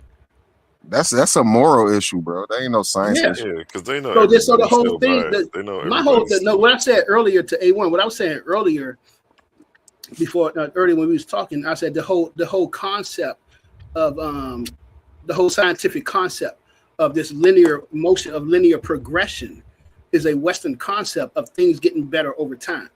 And you are looking at people in the past as prehistoric, or these are hunter-gatherers. They're not scientific, and you get only up to modern times, European times, where you get to be more scientific people. So that's a concept. That's a concept that we get from Western culture, and we don't think of it as a flaw. It's a flaw, because that's a character flaw. I'm thinking of it as to be mixed with science. I'm thinking of it as because we get the notion that people 100,000 years ago, these were hunter gatherers. They were running around just doing whatever. They're not thinking, having deep abstract thoughts. However, them niggas was it, bro? Like what? No. Let's pause right there. I want to see. Okay, go ahead. I want to see. So, however, if we look at like things like the Adam calendar, if you look at things like the Ashango bone, these are things that you don't just do just to be doing. These are deep evidence of abstract thinking. You're looking at a fractal. They're making a fractal pattern. And we see fractal patterns all throughout African societies, African nations. You see all these fractal patterns. You see the prime numbers. When the Ashango and Lobambo bone, this is 30,000 and 40,000 years ago. This is abstract thinking. This is not a concrete thought that, you know what I'm saying, this is abstract. This is deep thought. So you to look at abstract thinking, even with the game, the Makala game that they did. The Makala game is dated to be 9,000, 10,000 years old. That is, you're looking at them using logic and, you know, circular logic to capture them players, but they're using deep thinking to reach these conclusions and to do these calculations. So it's not just again, in Western culture, we look at time as linear. They didn't see time as linear. Time for them was circular. So it's a different way of thinking and viewing your calculations, because if you're viewing time as linear, we do calculus. Time is linear, so you're looking at the rate of change. You're looking at change of things over time. And circular, if you're viewing time as circular, you're not going to think about wanting to have the rate of change. It's about having a harmony, getting into a harmonic pattern, because you're coming right back to the same point. You're starting at one point and you're coming right back to the same point. That's what, you know, x equals x plus 2 pi. You're just coming back right to the same point. So it's a different way of thinking that has never been analyzed, because we grew up in the West and we only view time as linear. So that's why I just look at it. I've just been looking at it as different. It was a complete different way of thinking than Western thinking. And so I disagree that back then they didn't have deep thoughts on, you know, deep stuff and abstract thinking. Okay, I respect that. And I can definitely see what you're talking about. But I guess I kind of took what you said in my mind and just kind of compared what, like, the ancient people 100,000 years ago, like their thoughts pattern to like the things we have to think about today. Like, in comparison, like, I don't think that they were thinking that. Don't get me wrong, right? Let me just say this first. Like, our intelligence as a human species has not shot through the roof or anything since we reached modern times. Like, it hasn't been tremendously improved. I don't think that. I think it's been relatively like in the same area. Maybe it moved up a little bit, maybe not. But I say that to say this: I don't think that they were doing like a hell of a lot of like deep thoughts and shit, like when they was like hunting and gathering, like and I'm just looking at it from a simplistic view. Like, you wake up in the morning, right? I need to feed my people. I need to feed my family, right? Let me gather up my folks. Let me track this animal, you know what I'm saying? And we gonna chase this motherfucker down for a couple hours. We gonna hunt it. We gonna kill it. We gonna skin it. We gonna cook it. After that, I mean, what else are we gonna do? You know what I'm saying? What else we gonna make a fire? We gonna sit around the fire and we gonna tell stories. We gonna make up elaborate stories, you know what I'm saying, to fulfill the rest of our day. And then the next day we're gonna do the same thing. Like you said, it was probably very circular how they was living. Because, I mean, that's what they did back then. So I don't think that allows much room for the type of complex thinking it takes to like get through like a day today. Like, today we got to think about, we got to get up. Okay, everything's based on time. Like you say, everything's kind of linear now. So everything's like stamped out hour to hour, what we supposed to be doing, what we going to be doing. You already know we don't have much time to think about the right now. It's always about in the future or what we could have did better in the past. Like, I think the level of thinking and just thinking, not our intelligence, the level of thinking, the things we have to think about, how complex our life is like that would prohibit us to not live the type of life that they live in. Remember, these niggas was hunting and gathering. Like, we live by a totally different system. Motherfuckers like surpassed the whole farming thing. Like, even with the farming thing, like, that took a whole lot of thinking to get done. Because now you're using that cycle that you're talking about. You know what I'm saying? Now you really in tune with that. I need to know when it's gonna rain, when it's gonna storm, when the weather bad, when I can grow my crops, when to pick them. I got more people to feed. Like even that becomes more complex. And then we move on to a different system, like an industrial complex. Like, you know what I'm saying? Like it just keeps getting more and more complex compared to what we doing today. I don't really think they was thinking that, and not to say that they wasn't thinking, because that sounds super messed up, but like to the level that we doing today, I don't think they was at that level, bro. Yeah, and that's understand for me. That's understandable. Like I said, because we were educated in the Western culture, so that's how we think. That back then nobody was advanced like we are today, or be compared to I didn't say advanced. Anytime I'm just saying it. Anytime up to date, we see that because we think of advancement or progress as something. You're looking for like a you're looking for archaeological, evidence, some type of ecological damage to be left behind. Whereas for them, you got to understand that the highest form of life or respecting life is not to damage the earth, not to leave any litter or trash behind. That's the highest form of respect and the highest form of intelligence that they would conceive of. But like I said, I think it's more of you. I think we have to look at what they did and the concepts of how they visualize the universe and how they interact. As you said, you would wake up and think about getting some food to feed the people, to feed your family and stuff. And that's what you would do, and that's what we would do. But what would the elders do? The elders had time to sit around and think.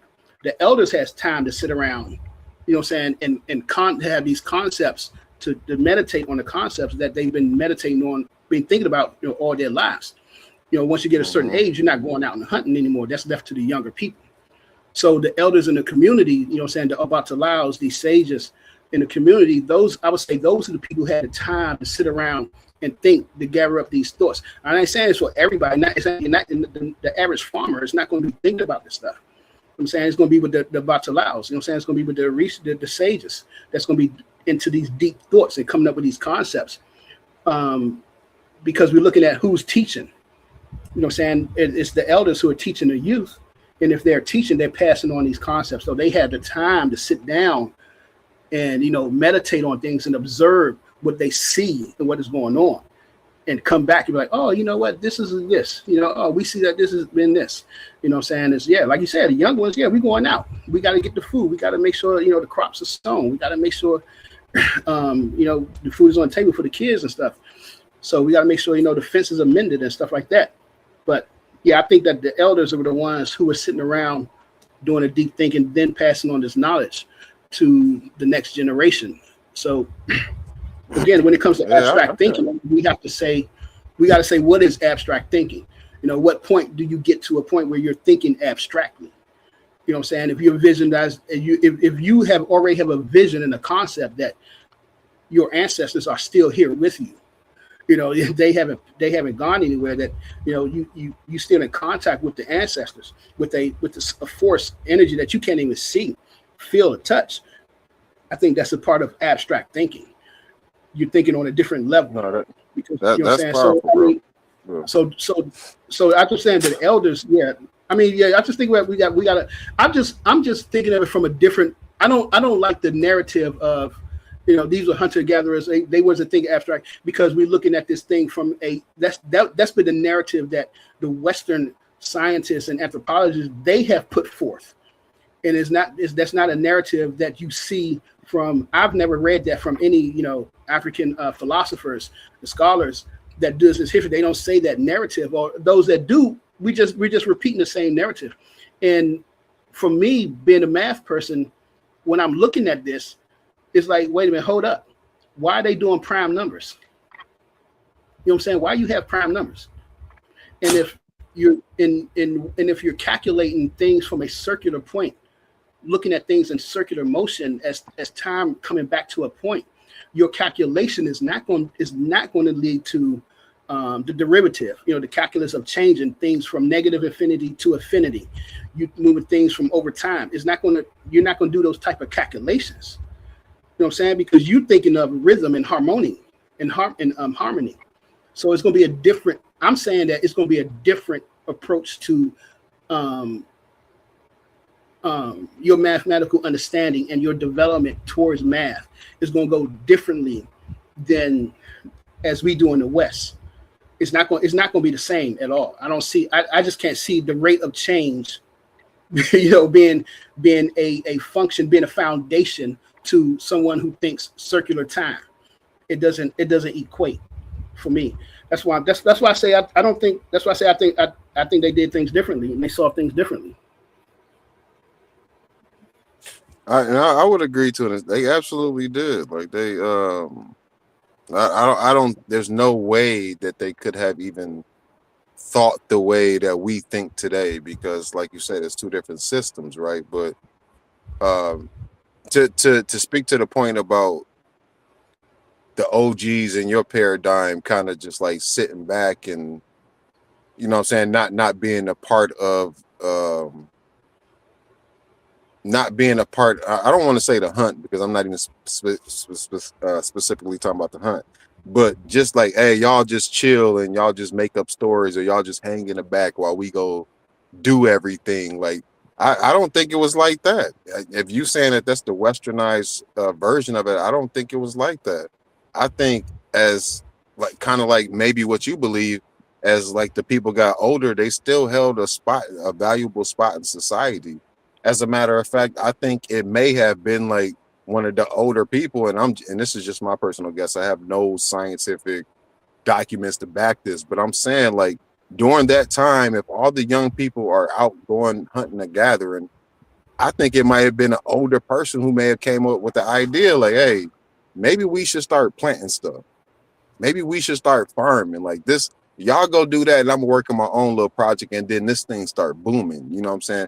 I don't think that once you got older, like you were like left out of society, like it is kind of today. Like once you hit like a certain stage, you got retirement homes, or you know what I'm saying, like you're not a valuable part of society. I don't think it was like that. You know what I mean? But I do believe that the older people were held in sacred in a sacred position, and I think it just had to be, like, in my mind, it just makes perfect sense.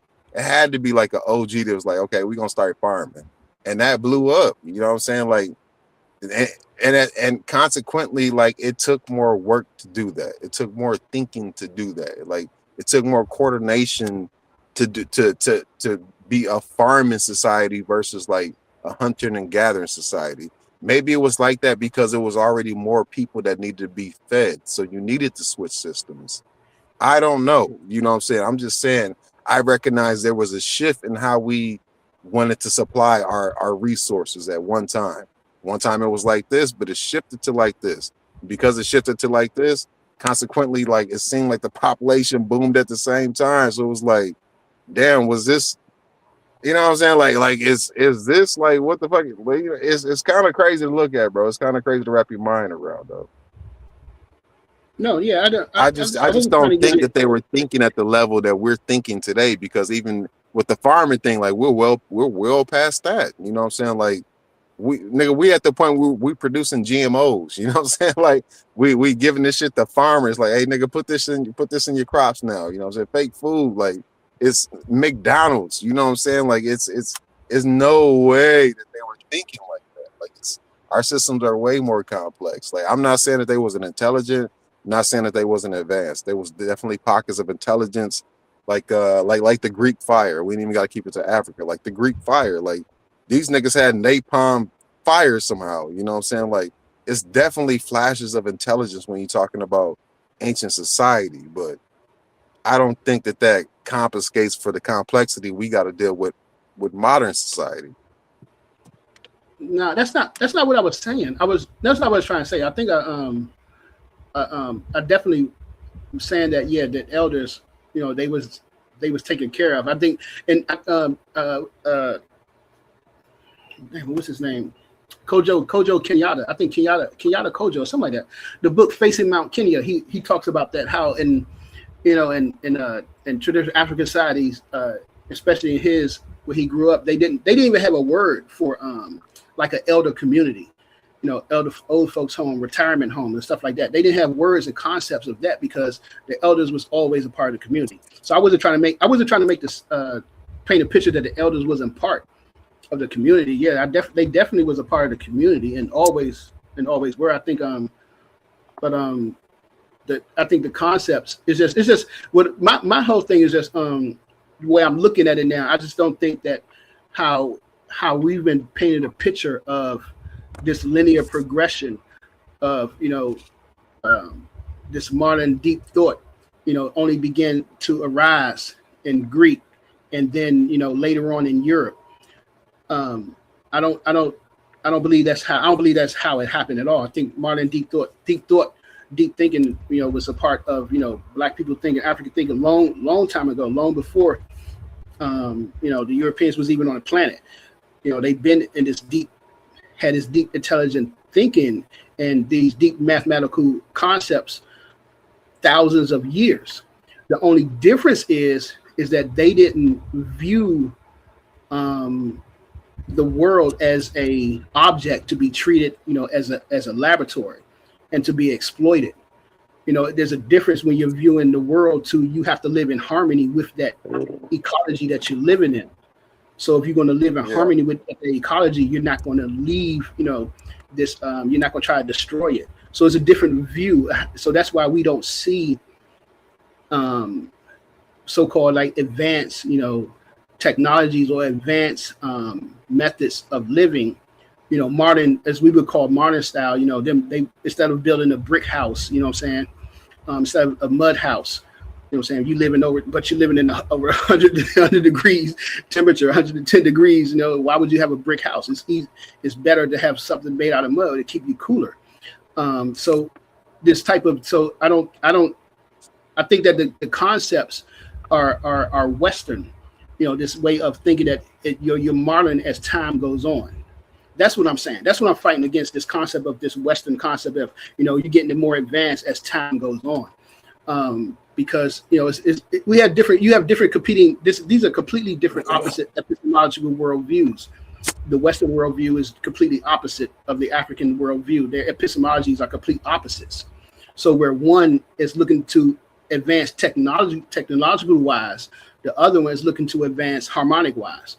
Having this harmonic frequency, this trying to rhythm with nature, and the other one's trying to advance going against nature to control and dominate nature. So you're looking at two different styles of advancement, and because of the aggression of the Europeans, I don't think we never got the chance to see and fully that development of the African mindset from history. So what, they just been totally dominated or what?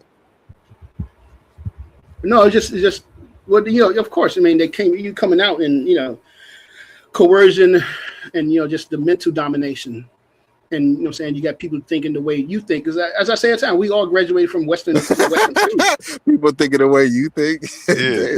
we all graduated from Western. We all graduated from Western dominated. Do you feel mentally dominated? Not me, not no more. Wait, no. King Herc, I got a question. Do you feel mentally dominated? I said not me, not no more. No. Okay, so what led to your liberation? Decolonization, understanding of self. You got to decolonize the mind. This is what most of our scholars know. Most of our Black psychologists talked about. We got to decolonize our mind from what we've been taught by them. To maintain their Western hegemony. So we got to decolonize our mind. And most of us haven't done that. We don't think about doing. We just think about. I think a lot of Black Americans understand the educational system here is, some of us, I ain't gonna say a lot, I say some of us understand the educational system in America is detrimental towards us. But most of them, you have a few of us who take the time to read and study, outside of what we learn from school, to learn, what really went on, and to do the decolonization. But the majority of us don't. We have a lot of people that don't. And from my experience of when I lived in Africa, the majority of them over there definitely don't. They still believe in what they learned from the British or what they learned from the French. They still believe in that. They still follow Hegel and Descartes. They still deeply rooted in their philosophy and in the way of looking at stuff. But yeah, So I is think, there any way to use the tools provided to you to liberate yourself? that's the argument that Jacob Carruthers was making in Science and Oppression. It's like how are you going to use the same tools that the oppressors use against you to liberate yourself, to liberate your mind from what their concepts are? I think that's a I don't know. It's hard too, because we see a lot of our people like check into John Henry Clark, who not Dr. I don't think Dr. Clark went to school, but a lot of people who went to these universities, but at the same time, Amos Wilson's, they woke up, they realized like, wait a minute, man, what are y'all teaching us? And they start like, that's why they started the Black psychology department at Chicago. It's like some things. I don't know. It's kind of hard. I think for me, it depends, because some people you can, but it seems like it seems like if you do, you're just maintaining the system. You're maintaining the system. You're not trying to just break away from the system. You're just finding other ways to maintain it. Okay, so you need to break away from the system in order to free your mind. That's what you're saying. You can free your mind within the system, but you're not doing anything to destroy the system if you don't leave the system. Okay, so you need to destroy the system in order to liberate That's yourself. not what I said. I just said you could free your mind within the system. I just gave you examples of check into Geop, Amos Wilson, No, John Henry I Clark. heard So, that. okay, I was then. just So saying, if but the follow-up was you were saying, if you do use the tools to liberate your mind within the system, you're often just propagating the system. you're not doing anything to change the system at all. Right. You're not I doing don't see anything to it. I change the don't see it. system. So I'm saying, like, in order and I'm not trying to flip your words. I'm trying to get deeper into your mind. In order to liberate yourself with the tools provided, you need to destroy the system. That's not what I said. I just said if you want I to know liberate, that's not what you're saying. I'm asking you a question. There's two different things. You can liberate yourself within the system, but in order to destroy the system, you can't be within the system itself. You have to separate yourself from the system. Because think about this. Think about this. Think about all the think. No, wait. Think about this. Think about all the black on black, the crime that we have in our community, and the injustice of black people going to jail. The black kids, getting the sins, all that stuff. So I've heard for years, when in the 90s when I was a teenager, that we just got to change the system. You just got to work within the system to change in the system. But we have black people working in the system since the 60s, since the 70s, and nothing has basically changed. So it's still the same system. It just morphed. It hasn't changed.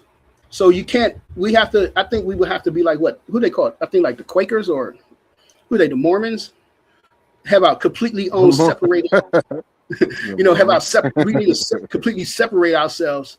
Have our own community gets completely cut off. Only do commerce with the American system where we need to, but you got your own state that's completely black owned. You're doing shipping and commerce overseas. You control what's coming in, what's important. We control that, but we don't have control over that. We ain't got control of what comes in. We don't control any ports. You know what I'm saying? We don't control any shipping stuff. So I don't know who said. I probably got it from somebody. So what's the no? I'm saying what you said, but I'm saying like it sounds familiar. Like there was a time when we tried some shit like that. You know what I'm saying? Then I think we did. All know the outcome of Black. I think we all know the outcome of Black Wall Street. Yeah, even the Garvey thing. I mean, there's been several attempts for us to become independent, but it just always get wrecked, bro. That's crazy, and that's crazy. That's the crazy part. So I think we got to find a way to stop that. It's like, wow, because when I read about Garvey, and I didn't even know he had like a shipping company. Nigga had a whole I didn't even know that. He had hotels and all that. You ain't see the pictures. Nigga had a goddamn captain ship hat. He had the Captain Crunch hat on. He just had that on. With the ostrich feather. That nigga was not playing. He had grocery stores and all that, yeah. Right. But I'm just saying, like, I think we be kind of scary though, because we've seen several attempts in history where we achieved to reach that level, and right before we get there, it just get destroyed by a big army boot. You know what I mean? It's just like ain't nobody gonna say nothing. I was gonna let this nigga stand on my neck. Y'all ain't gonna say nothing. Like, you know what I mean? It's like that type of shit is discouraging, bro. And it's like y'all got children of those people, you know what I'm saying? Like we can still see these things. We can still see these things. These things are still very visible to us. So I think that type of shit is a bit discouraging, and that may add to us kind of falling into disorder in this modern age. Yeah, not. It's like okay, I can see the OGs tried that. Why the fuck would I try that? I'm gonna do it my own way. You know what I'm saying? Whatever way that may look like. You know what I mean? I'm gonna do it in a totally extreme different way. And that new age way may not be the same values that the generation before tried to carry on, but still, you know what I mean? It's like, why the fuck would you try that again, nigga? I'm not trying to get a bomb dropped on me. Like, you know, that's crazy. Like, but hey y'all, this is the system we live in, I guess. This is a dope conversation. Hey y'all, I just want to let y'all know I've been in the back listening, and like I just want to hop in right quick. Like, yo, I'm really enjoying you, the brother who was just talking to Hercules, y'all conversation. I just want to be genuine, to be 100. I'm kind of agreeing with Hercules, and I know that's kind of hard for me to say, but I can tell instead of coming up with excuses, Hercules is a brother that's kind of looking for solutions. You know, he brought up some good people, and I think he was trying to. He said the Mormons, but he meant the Amish, the Amish people, yeah. the Amish people. But the Mormons are the same way too, though.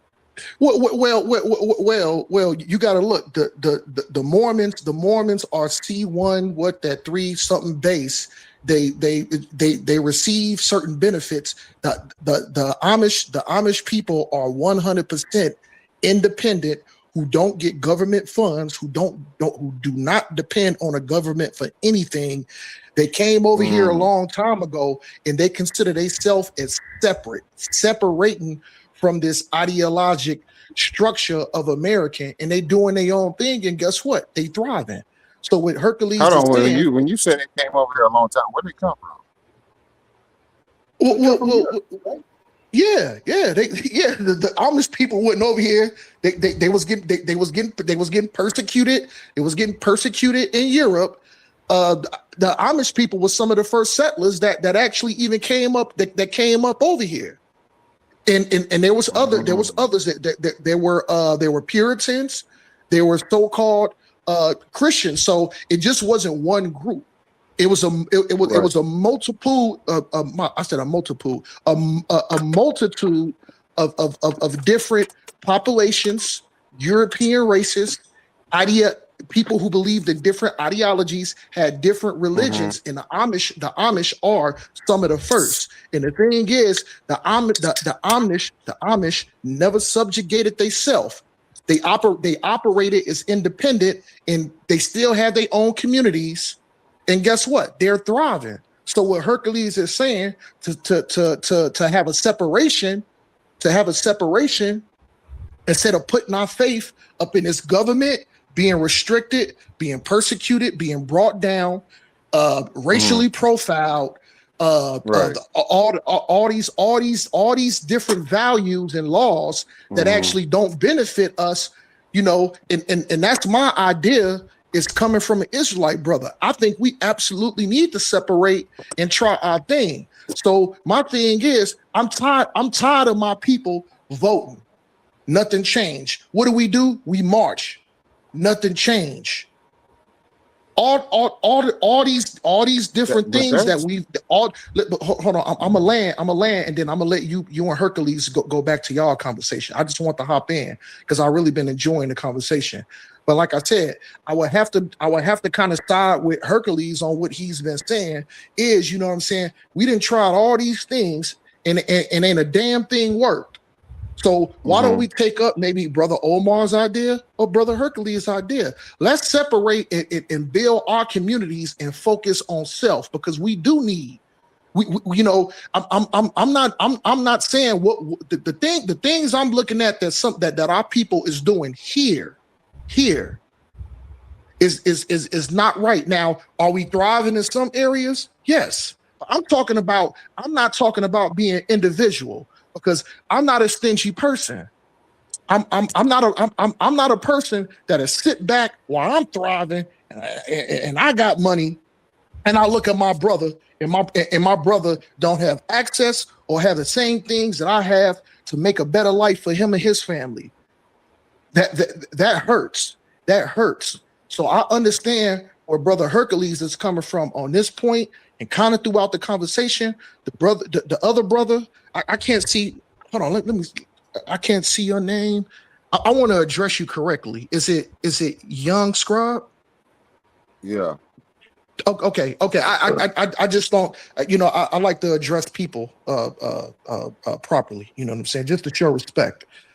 So you made some good points, Young Scribe, but I think like I said, me and Hercules don't agree on a lot of things, but as he's talking in some of our prior dialogues, I would have to side with the brother, man. I'm not saying that his plan is 100%. So you all good. Yeah. So and like I said, the thing is, he's more of a Kemetic standpoint. I'm more of an Israelite brother standpoint. So the thing is, I think what I'm saying holds value, because I'm like, I don't come in being a Team Kemet dude. I come in from being the opposite of the brother Hercules, but I'm finding common ground, and I'm noticing we have actually a lot more in common than what we don't have in common. Our areas that we have that's not in common, that we dialogue and disagree with, is to be honest, it's minor. It's minor. Our disagreements come from shit 2,000 years ago. I'm not worried about that. I'm worried about now. What can we do to push forward and to where we can share the same ideas? And like I said, to isolate ourselves, work on ourselves, and better ourselves, and then we take it on from there. But I'm gonna mute out. The conversation is dope. You made some good points, Young Scribe. Hercules made some excellent points, and I'm just I got to keep it a buck. I'm kind of siding with, not kind of. I'm siding with Hercules is kind of saying so far. You know what I'm saying? But I'm gonna mute out, and I'm gonna let y'all brothers cook. Appreciate that, brother. Appreciate that. I've just said I don't think when we start talking about let's isolate from them, we never are in a position to truly build our own system. Mm-hmm. Right. I mean, isolation is a great idea. It's been tried before in the past. I mean, I don't think it was tried before. It was done in totality before. Like, I don't think. Well, let me take that back. You know what I'm saying? Because now we talking too far, and I ain't really got proof. Because I was going to go to ancient Egypt, right, in its inception, but I can't say that was all the same people. You know what I'm saying? We talking about isolation. We talking about a certain group of people being removed from another group of people. I don't know how much the Nubian people was over there in ancient Egypt, or how much they overlaid into each other. I heard it was pretty often.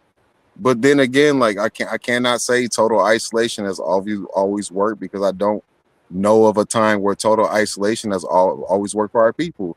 Again, I brought up the time we was bombed. I forgot what was it. I forgot what it was called. Not Tuskegee. There we go. So again, you not the Tuskegee thing, but you know what I'm talking about. You know what I'm trying to get to. Yeah. But that was another point where we tried like a soft version of isolation, but it just happened to be within their system. Like, I think we are too integrated into their system at this point to truly try some integrate some isolation, independent shit. You know what I'm saying? Like, again, we don't have the resources to even do that. Yeah, we don't. You know what I'm saying? Like, I don't know when the Amish people pulled this off, or how they pulled this off, or how they got in the position they are. But let me just say, they got the complexion for the detection. You know what I'm saying? They can do that if that was a part of their plan. You know what I'm saying? Like, never forget that we live under the umbrella of white supremacy. So just because they can do it That don't mean they gonna let your black or brown ass do it. Nigga, let's just chill on that type shit. Right? Let's not get too crazy with that. You know what I mean? We have a certain position within their paradigm, and because they don't That was a outnumber good us, but point, they brother. outpower us. You know what I mean? Like, and I'm just being real, they outpower us, you know what I'm saying? So it's just like we can always try to come together and use our numbers, but as long as we in their goddamn system, we gonna be running our heads into a wall, bro. And history has showed that. I'm not saying there's nothing wrong with trying to move away, but if you try to move away and you still within the same perimeters of these niggas, they still got control of you. Right. They still got control of you, down to the resources, down to the people, down to the laws that you abide by. They will always try to supersede your laws with their laws, because it's the law of the land. You don't own the land. And that's where I'm at with it. I agree. I think I agree with the points. I think that one of the things that I tell young people, the young ones, especially like my kids and stuff, I tell them that it's up to them. It's up to their generation, the next generation. Is up to them to focus on starting corporations, not just businesses. You need to start a corporation. You need to start looking at connecting with brothers and sisters overseas that are over on the continent, you know, so you could do commerce with them, because everybody else is doing that. You know, every other group of people are over in Africa doing commerce with African people, except for us. You know what I'm saying? So I try to stress that to them. Like, look, you could open up an import-export business, importing things, goods, and overseas, stuff like that. You know what I'm saying? This is, I mean, people make this argument, you know what I'm saying, about you hear this online a lot about Pan-Africanism being dead, or you know, connecting. It hasn't done anything for us, and I counter that with you have to show me where it failed. You have to show me where it was implemented and it failed. And the thing is that Pan-Africanism, this ideology of Pan-Africanism, especially here in America, amongst the black people, black community, has never been implemented on a citywide level in a black community and failed. So the thing is that if it never took off, it failed, bro. Yeah, our elders was laying the foundation of thoughts of what we can do and how we should implement things. And I think that, you know what I'm saying, and our generation, we kind of dropped the ball, but some of us didn't. They still held on to it, opened up businesses, doing commerce. But we're missing the point. The point is that we, just like every other group of people, the Koreans, the Chinese, the Japanese, they make sure they do business with their people. You know what I'm saying? I grew up in a martial arts community, you know, as a kid all my life, and, you know, Korean karate. And my Korean teacher always took us to a Korean restaurant. You know, even today, you know, my teacher, he passed, you know, all of us, the elders and stuff, we get together, we have dinner, we go to Korean restaurants. You know, I work with other Koreans, they only buy stuff that's made in Korea. You know, they make sure they buy stuff that's made in Korea. Chinese people do that. You know what I'm saying? We don't do that. So I think that I'll be trying to tell kids, you have to buy stuff that's black owned. You know what I'm saying? These stuff we have to put in our kids' minds now. So the future generations, I mean, the change is not going to happen overnight. You know what I'm saying? It takes time. And so these stuff, if we don't implement these things in our kids' mind, you know, we have to combat what is that? I can't even, whatever white America is putting out, you know, this images and stuff of white America, we have to counter-react that. And I think the way to counter-react that is letting our kids know, hey, support black-owned businesses. Make sure you at least buy some soap that's made by black people. You know, buy toothbrushes that are made by black people, something. You know, buy something, support it. And that way, you know, later on, you know, it start trickling and start coming in, and they start thinking about that. Because like I said, man, most of the Korean, I work for like a couple of Korean But you guys. know what's messed up, bro? You know what's messed up, though? At this point in America, niggas is like struggling, though, bro.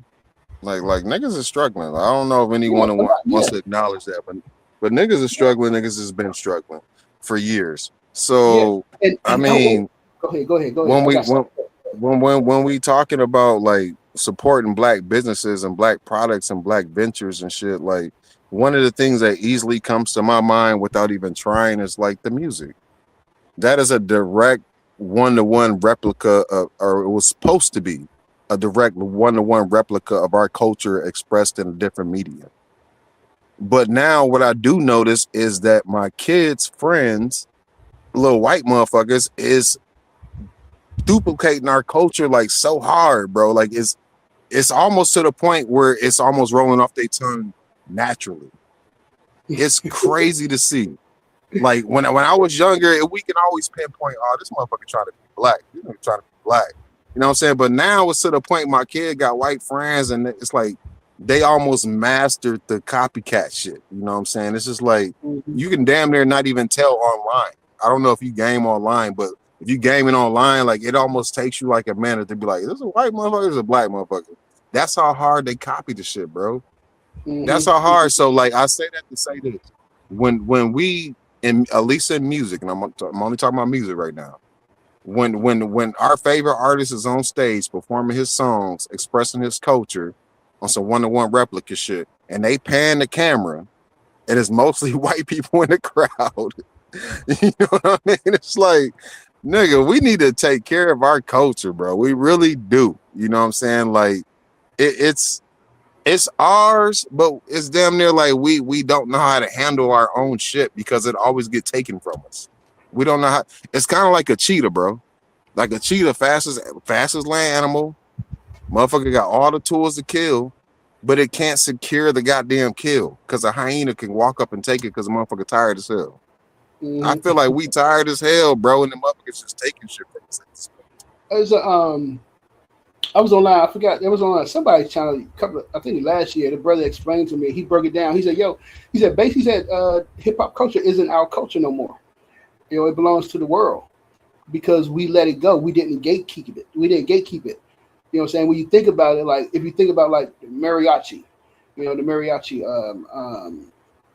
music, you automatically know that's Mexican. You know what I'm saying? Think about that stuff that's automatically Mexican. You know it is Mexican, and it's feel Mexican. But when it comes to hip hop, we allow it to be. He was explaining that we allow it to other people to come into it and participate and take it over. Whereas that now is no longer a black thing; it's a universal thing. And so he said we can't even claim it that it is a black culture anymore. Is now you got people in Japan and Germany and even Russia that's rapping now. You know what I'm saying? Even rapping racist stuff. It's like we allow them to take it over.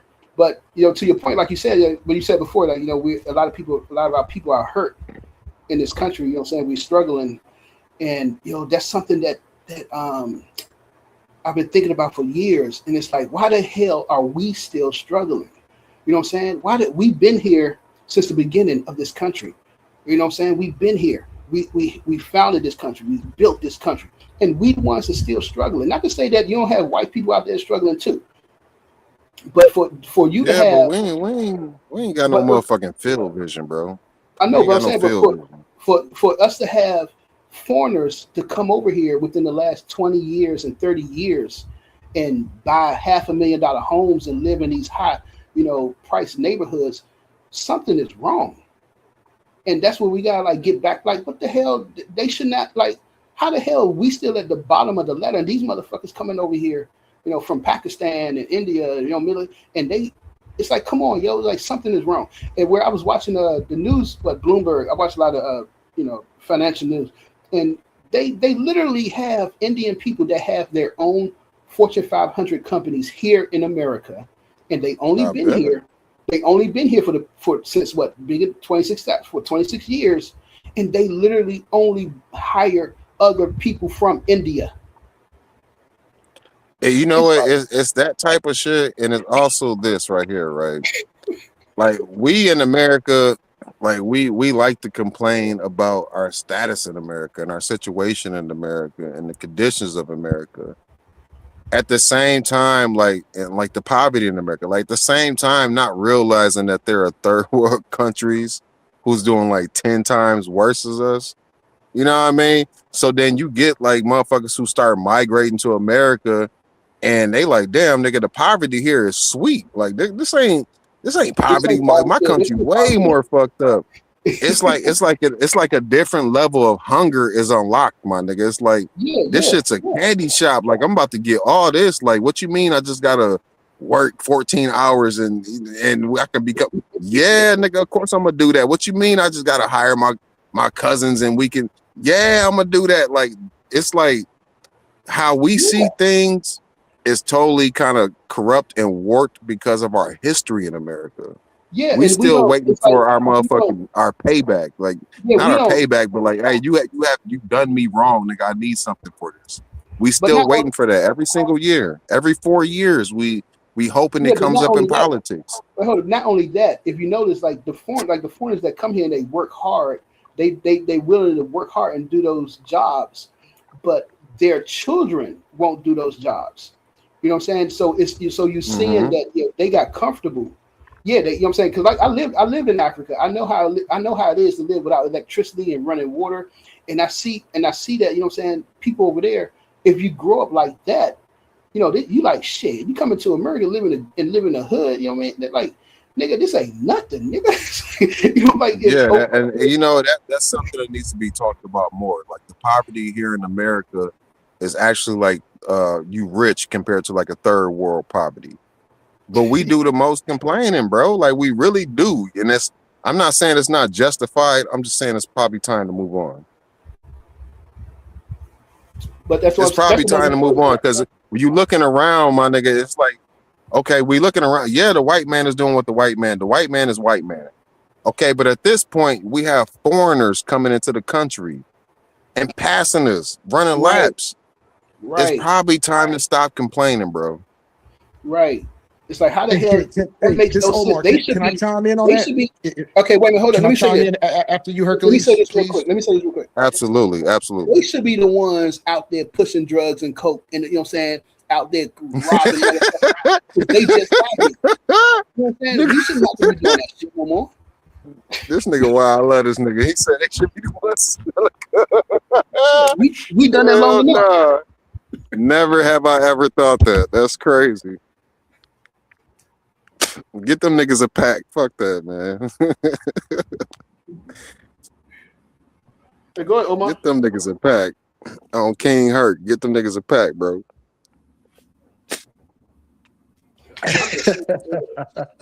That's crazy. I just want both of y'all to know I'm still liking the conversation. Like I said, I just wanted to interject. It's still gonna be y'all floor. I just wanted to every so now and then interject some. So to the brother, I keep forgetting because I was looking up some stuff, you know, doing my diligent work. Young Scribe. Oh, Okay. He on Google. He on Google. No. Actually, I was going back in some of my notes because, like I said, I have a big PDF file that I use to where I have different areas throughout my journey, and I touch on. I've looked at and researched a lot of these points. So the thing is, I don't have to jump into no AI or Google. I just go back to my highlighted areas on my files, and that's what I look for the information that I already had. And then, like I said, because I don't be in this every day, you know, I got a family now, I'll be working my ass off or whatever, but you know what I'm saying? It allows me to refresh my brain on the stuff that I looked at. So you know what? Hercules made an excellent point. So this is what you got to understand, young scribe. This is how the Korean could hold on, because I know you heard that term: Koreans, Pakistanis, Indians, Chinese, and other people. They say, "Oh, black people they got nothing but excuses. They've been over here for this long. They need to pull themselves up by the bootstrap. How can you be over here and still complaining and this and that?" This is how we complain. The same civil rights in the bills, in the declarations that black people fought for and laid their life down is the reason the Asian, the Korean, the Chinese, the Indian, the Pakistani, hold on, the Aki, the Arab, and all these people can come over here and thrive. Because you know what? What's their favorite term? Hercules can vouch for this. Oh, I came over here with the shirt on my back and one briefcase. And then hold on. And then what you telling me 2 months? Hold on. Let's even give them grace. Coming over here with nothing but one suitcase and a shirt on your back in 1 year. Let's even say 2 years. Now you got hold on. Is it spooky time? I don't know if I want to make it interesting. Is it spooky time or do I got to be on my P's and Q's? Just go ahead and say A1? Talk Yeah, stay on your P's. Stay on your P's. Okay. That's all I need to hear. That's all I need to hear, and I'm gonna respect A1. So okay, I'm almost done. You don't think any? Done, brother. Oh, my fault. Hold on. I'm almost done. Let me land. So this is to attribute what Hercules was saying. You know how they get over here with one backpack and a shirt off their back and say, I came over here with just the shirt on my back and $3. And then a year or two down the road, you own a liquor store. You own everything in the Black community because they get funded. They get funded. All they got to do is fill out the freaking application. They get the funding. They get the loan. Not only do they get the loan, they get the loan at super low interest rates, which is the sweat off of our backs, which is supposed to things that we fought for, the things that we laid our life down for, that these other nations get to come inside this country. Grassroots, like Hercules said, people that built this country off their backs, but another nation get to come in here, fill out an application with and when he come over here, all he got is a suitcase and a shirt off his back, and then a year or two, you got a bodega, you got a grocery store. What else you got? Oh, you got a Chinese restaurant. You got all these different businesses, and now they don't even know if it wouldn't for people like me, you, A1, and Hercules, they wouldn't even have a privilege to bring their asses up over here to fill out that application and get approved. Not fill it out once, because I know plenty of brothers and sisters that I filled it out 3 or 4 times, 6 times. My credit score 780, my credit score 850. I have no debt. My debt to income ratio I have none. I'm thriving. I can't get the loan, but the person that come over here that wasn't even born here, that has no social, that has not paid not $1 in tax, comes over here, gets the loan with the shirt off, only came over here with the shirt off his back. Yo, Hercules is actually cooking like a mug right now. I'm gonna mute out. Go ahead and cook some more, Hercules, because guess what? You 100% right, brother. You 100% right. I'm gonna go ahead and mute out, and then I'll intermittently kind of jump back in after y'all go for 10, 15 minutes or so. But yo, Hercules is cooking. Hercules is cooking right now. But I apologize, brothers, for hopping in. I'm saying though, bro, like you cannot be an American. You cannot be an American and then be mad at the motherfucking the rights that we created. Right? Like you can't be mad unless you specifically talking about illegal immigrants. Right, that's a total different conversation. Like, you know what I'm saying? Like, but if you cannot be an American and be mad at different people coming over here and then using the framework given to them to be successful.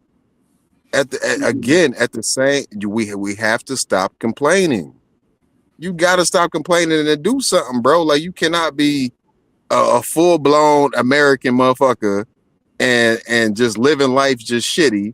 And then a foreigner coming over here who live like 10 times more shittier than you in their country. And by the way, if you come over here legally, nigga, there's things that need to be filled out. You can't just pop over here there's documentation, there's things that they require you to know. Right. You're not just coming over here just stupid of what's going on in America. There's things that they require you to know. I'm not saying that they require you to know the nitty-gritty of the history, but there are certainly things they require you to know. So And, if somebody else can come over here legally from a different Hey, country yo, Hercules, and run can I laps quickly around respond you, to when the brother's done? When he's done, I'm sorry for cutting you off. I just want to ask if Hercules, if I can quickly respond to what you saying, brother, when you're done, and then I'll hop out and let you and Hercules continue. Respectfully, please. I mean, we just having a conversation. You can respond. You ain't got to hop in and out. Just you want to respond. Go ahead. yeah, like, that's kind of weird, bro. Like you just No. it's just a I'm doing barbershop. something. No. I'm actually doing something right now, so that's why I'm doing that. I feel you, but you know what I mean. You hopping in, glazing, and then you know what I'm saying, hopping back out. Like that ain't working. Go ahead. But I'm just saying, like the fact that somebody can come over here legally and do all the things required and then run 3 laps around you, that's not an America problem. That's a you problem. That's a you problem. I understand. I'm a black man. I understand the things that are stacked against us in America. But I also understand, like, the head of the motherfucking James Webb is a black man.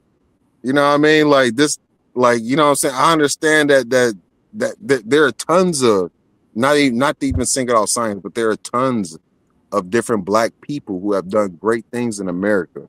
Maybe not the notoriety that they deserve, but it's definitely recognition that can't be ignored.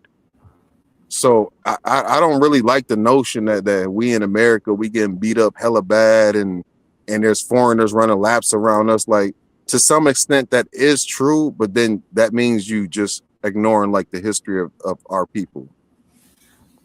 Right. Yeah. I just want to go right quick, but I just want to quickly to respond, brother. I'm not being weird. Everybody know Friday and Saturday nights, I got a set up in my garage. So I've been listening to y'all. So I washed a couple of dishes. I took out the trash. I swept out my garage because my thing is, me and my girl play darts, and I got this brand new dart board because I had other dart boards. I like to play darts and billets and stuff like that. So I was listening to y'all just chiming in while I'm setting up this game and getting the garage clean. So me and my girl can have a good clean space, so I can kick her ass up in this dartboard. So that's why I was hopping in and out. That's why I was no sweat. I just wanted to say that because I didn't want to make it seem like I'm being like weird or something like that. But no, back to the subject though. So the thing is, let's have some integrity. And I mean that with every bit of word that I'm saying, integrity, and let's stand on it. Let's not act like since we got to this land and we got freed that we had every avenue, and not only that, a fair and unbiased avenue to operate, to grow, to educate ourselves, to make ourselves better. Every time we try to educate, separate, become better, use these resources in a constructed government that is confederate against our people. And that's no lie. So the thing is, I'm not, you know what? I want to be direct, man. I'm not sitting here making up no excuses. You know what I'm saying? Because actually, I have a solution. I want to touch just on it because, you know, I'm an Israelite brother. So I want to default just to a couple of scriptures right quick. And, you know, I know y'all ain't really Bible based, so I don't expect y'all to agree with it. But, you know, I just want to touch on a couple of scriptures to just validate my point, and then I'm gonna finish what I'm doing up in my garage, and then I'll still be listening in because I'm finna play my girl up in his darts. We finna play cricket, the dartboard. Okay, so if you go to Zephaniah 2, Zephaniah 2. We're going to start at 1. This is KJV. Gather yourselves together, ye gather together. O nation not desired. So is the so-called black, so-called African American man, are we a nation that is to be desired? Nope. But guess what? Everybody want to copy us. But then when it's time to really be a nigga, nobody wants to be a nigga. Let's drop down to 2. Before the decree bring forth, before the day pass, as the chaff, before the fierce anger of the Lord come upon you. So guess what? If you doing these things and then you just fall apart and say, okay, just because my back against the wall and now things ain't working out, now I'm gonna acclimate and I'm gonna act just like the white man. I'm gonna take on the white man customs. F that. Let's move forward before the day of the Lord's anger come upon you. Because guess what? If you keep doing what you're doing, guess what? If my son, all y'all sons, if you got sons or daughters, if you keep telling your son to do something and you got a solution and they keep disobeying, you're going to eventually get mad and there's going to be punishment and repercussions. Let's move forward. 3. This is the most important one. 3. Seek ye the Lord, all ye meek of the earth, which have wrought his judgment. Seek righteousness, which we should do. Seek meekness, being humble, having understanding. It may be ye shall be hind in the day of the Lord's anger. So this is what we say. This is the most important one, is verse 1. Gather yourselves together. Ye gather together, O nation not desired. That's just one. So with Hercules, I'm not saying, because I know Hercules don't believe in the biblical term, but this is just to validate my point in speaking. We need to gather ourselves. What we need to do, we need to gather ourselves, try to find some way of independence. But I also, but here's the thing here, because I got to be fair. I also kind of agree with you too, young scribe, because what you're saying up in a social in a social and governmental box to where they are confederate against us. We are very limited on ways that we can actually truly separate and be independent. So I'm looking at it from your lens too. So I'm agreeing with you in some areas also, young scribe. You did make some good points. Those are good points. So I'm not saying that this is just going to be some easy task to where we can just separate. Oh, we're going to be in our own piece apart up in the United States and we can thrive. No. It is not going to happen like that. It is not going to happen like that. And it ain't going to be easy. And to stand on business, I would say it's almost an impossible task. But if we put our faith in the right things, more importantly, if we come together and gather ourselves as a people, we can actually get more done if we gather ourselves, not only gather ourselves, if we be militant about it, if we be structured about it, if we have discipline about it, and we gather ourselves, ain't no telling what we can accomplish. All I'm saying is that solution has not been applied. Hercules made good points. Brother Young Scribe, you did make some good points.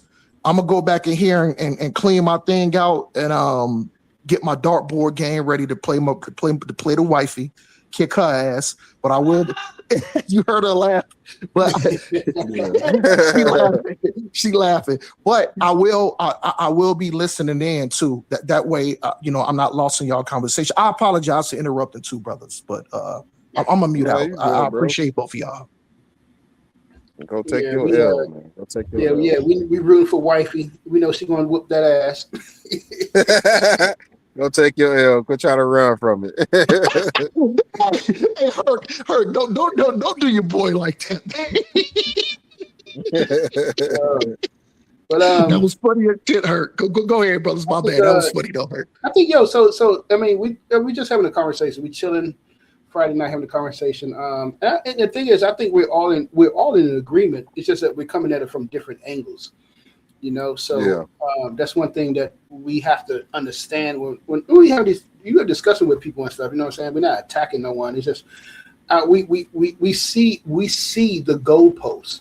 We're just attacking it from different angles. And one of the things that I was thinking about, God damn it, I should have looked up his name. The guy who wrote the book, was it Power? I think it was Powernomics, something like that. I forgot his name, but him and Amos Wilson. Amos Wilson wrote Blueprint for Black Power. I'm an Amos Wilson, so I ain't gonna never forget, Amos Wilson. But Amos Wilson used to talk about it all the time. And his because he lived in New York, he lived in Harlem, and he talked about seeing the businesses on Harlem going from Black to Asian, over the years.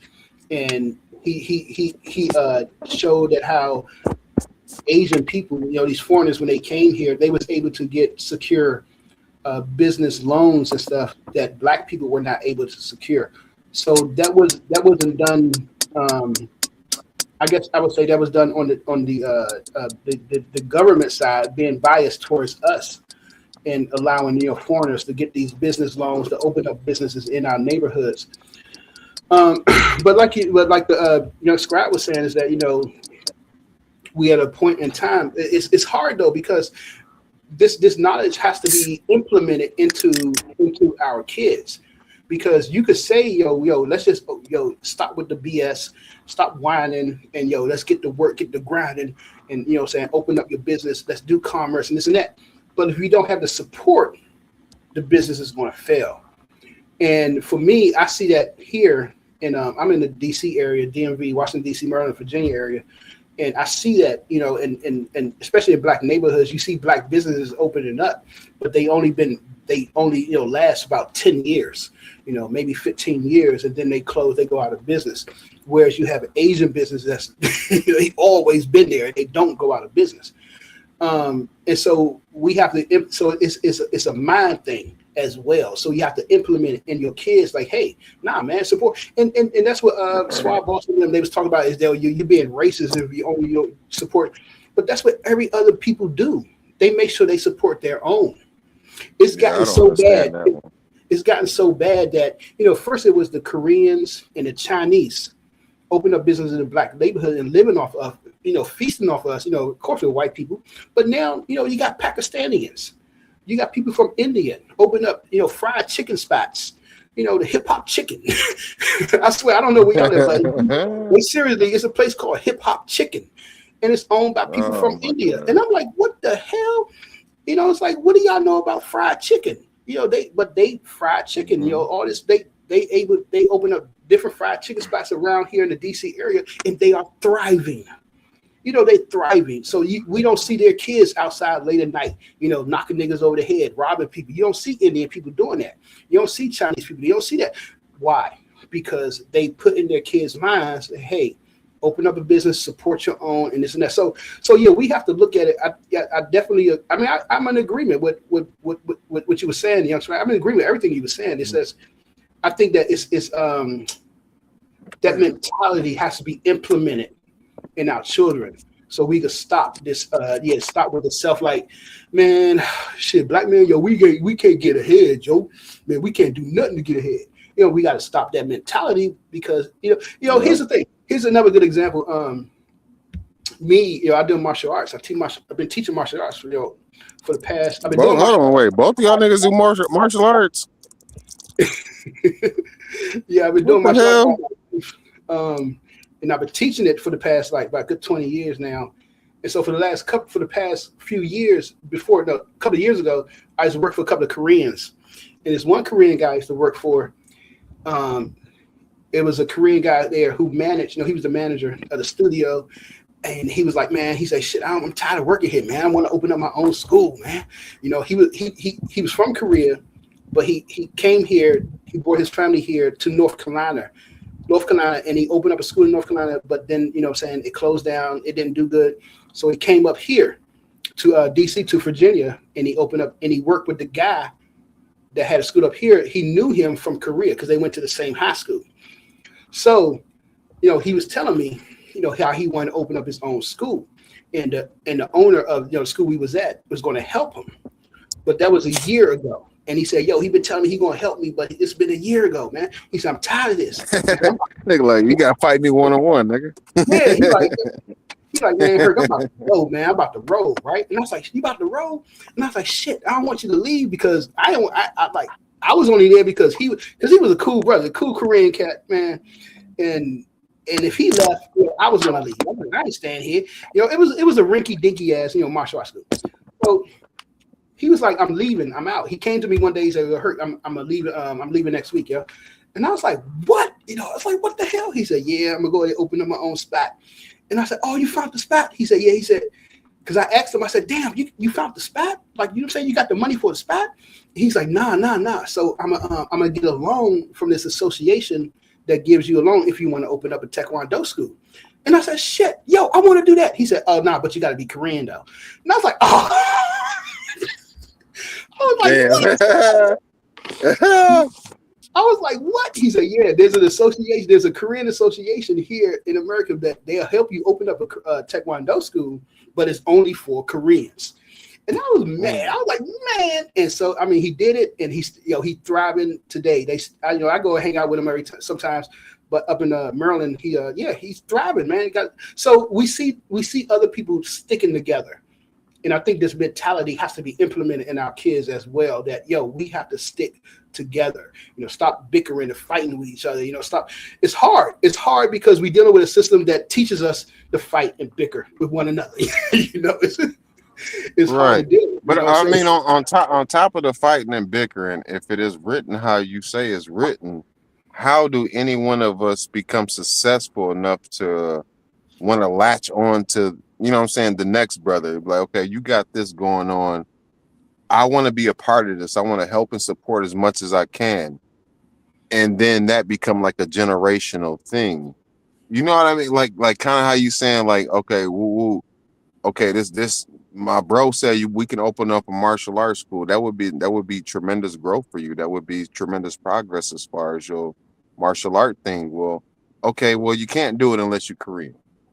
Okay, well, now I see that there's an opportunity that's only allowed for certain people. If America is structured like that, and America is blackballing all the black people, how the fuck do we rise to a point where, I'm saying? Well, because we can easily say, well, nigga, I go work for Jay-Z. Well, okay, well, the type of people that we're talking about that we don't want to work with are the people that are integrated. People who are not afraid to work outside of their own race. I think we need to work a little bit more to get there, because a lot of the talk that I hear, especially in the bat chats, and I feel like the bat chats is like really the soul of what the day-to-day motherfucker may feel like, because there's so much diversity back here. There's so many different, spectrums you can get with back here, but they all correlate to what a black man may think, or like the black person in America may experience. But if we all have this certain thought that, like, well, we can't get anywhere because of our environment, because of where we live at. And then we look at other people and be like, okay, they're getting places, because they've been totally isolated. Well, that's not 100% fact, because you had to get here with somebody's help, right? It had to be somebody's help at the end of the day. Like, whether you say, like, whether we talk about the Asian, the Indian, the Hispanic person, like, there's always somebody that's willing to help that person. There's always a hand that gets that person going, where they can get that perpetual system going, where it's just like, well, this person got me started, or I got here this way, yada, yada, yada. But now I'm going to just only incorporate my family into this. Like, we don't need that. Nigga, we're already here. We're already here. I'm still not hearing why we cannot be, in today's age, why we cannot reach the success as our peers. I'm still not hearing that, bro. I think, for me, I think, like I said, it's the mentality. If you don't have the mentality of, I'm a hire black people, I'm gonna look for the best black person for this job before I pick somebody else. You can't find the best black people. Shit, I gotta go 2 days. I think we don't have that mentality amongst our people, because I've been in discussion groups when I was in college where, it was like, I made this argument, and people, and I'm in a class that's all black, and everybody disagreed with me. It was like, nah, man, we gotta hire everybody. We gotta be universal. You just can't sing. And I'm like, damn, everybody else does that. They make sure they hire their people first, and then they bring on somebody else. So we don't have that mentality. It's a mentality that we need to have. Like, yo, we need to do for ourselves first. And it's hard because I know definitely, from the stories that I hear from people who own businesses, it's like black people, like, man, niggas, they show up late, so from brothers, I work construction. I did construction, years ago, and I was working for a brother, and the brother had an all Hispanic crew. I was the only black person. No, me and another brother, we was the only two black people on the crew. And, I asked him one day, I said, yo, what's the black, how black? He told me, he said, niggas don't show up for work, Hurt. And he said, you the first black person I ever hired, because the other guy was his friend. He said, you the first brother I ever hired that showed up every day on time. And I was like, are you serious? I couldn't believe it. But he told me, he said, yeah, niggas do not show up for work on time. They always late. They always got an excuse, or they don't come in, this and that. He said, Hispanics, these Latinos, they come in on time. They work. They don't make no complaints. And so it's the mentality of our people. I mean, like you said, we've been here for generations. We ain't just going to take no, simple bullshit. Like, yo, nigga, like, come on, nigga, I ain't working for that. You know what I'm saying? It's like, because when I was doing that construction work, I think this was I'm gonna say my daughter was just born, so this was like 2007, around that time. Yeah, because like T-Pain was popping. That song T-Pain was popping. I remember. But I was getting like what, $7 an hour. I was getting $7 an hour, and I was doing hard shit, like breaking up rocks and doing hard labor shit. And it was $7 an hour. And he was like, yo, this is the starting rate. He said, you work your way up. And I'm like, God damn, $7. And I stayed there for only, I think I worked for that brother for a good year, maybe a year and a couple of months. But I had left because I was in a Safeway, and I saw the security guard. And I was like, what's up, my nigga? He's like, what's up? I was like, shit, how much you getting paid? He's like, shit, $15 an hour. So you get $15 an hour just to stand here? I said, fuck that. I was out. Nigga, I was out. And I went to go fill out the security guard application. I wouldn't even thought twice. Hell yeah. And so it's a mentality. It's a mentality amongst our people. Like I said, like we said earlier, foreigners, they'll come here and they'll work them hard hours because they come from nothing. It's easy for them to do that shit. But us for generations, we ain't going to just like work no low paid job and do hard ass work. You know what I'm saying? So for me, I just think it's a mentality thing that our people have to get over and learn to, hey, you have to support your people and be supportive of your people. You know what I'm saying? So we can be in the position to where we can make those maneuvers where we, you own the factory and you can make the call that, hey, I want these pencils to be made only by, a black company. I want shorts only that's made by a black. So you could be in that position. But if we don't have that mentality, it ain't gonna happen. I guess I only had that mentality because when I was younger, like my stepdad, bro, like he's from Sierra Leone. So it's just like him telling me stories about his childhood and the things that he experienced, like compared to like what I experienced, I'm just like, damn, bro, like motherfuckers be out here living crazy, like you know what I mean? And then my old lady at the time, her stepdad was from not Mexico, but what's the place further than Mexico that don't even like Mexicans? Remember them motherfuckers was traveling? Venezuela? It's about El Salvador or El Salvador. There you go, El Salvador. Her stepdad was from El Salvador, and he used to tell me even crazier stories about how he saw people trying to get over here, like niggas had to jump on a moving train.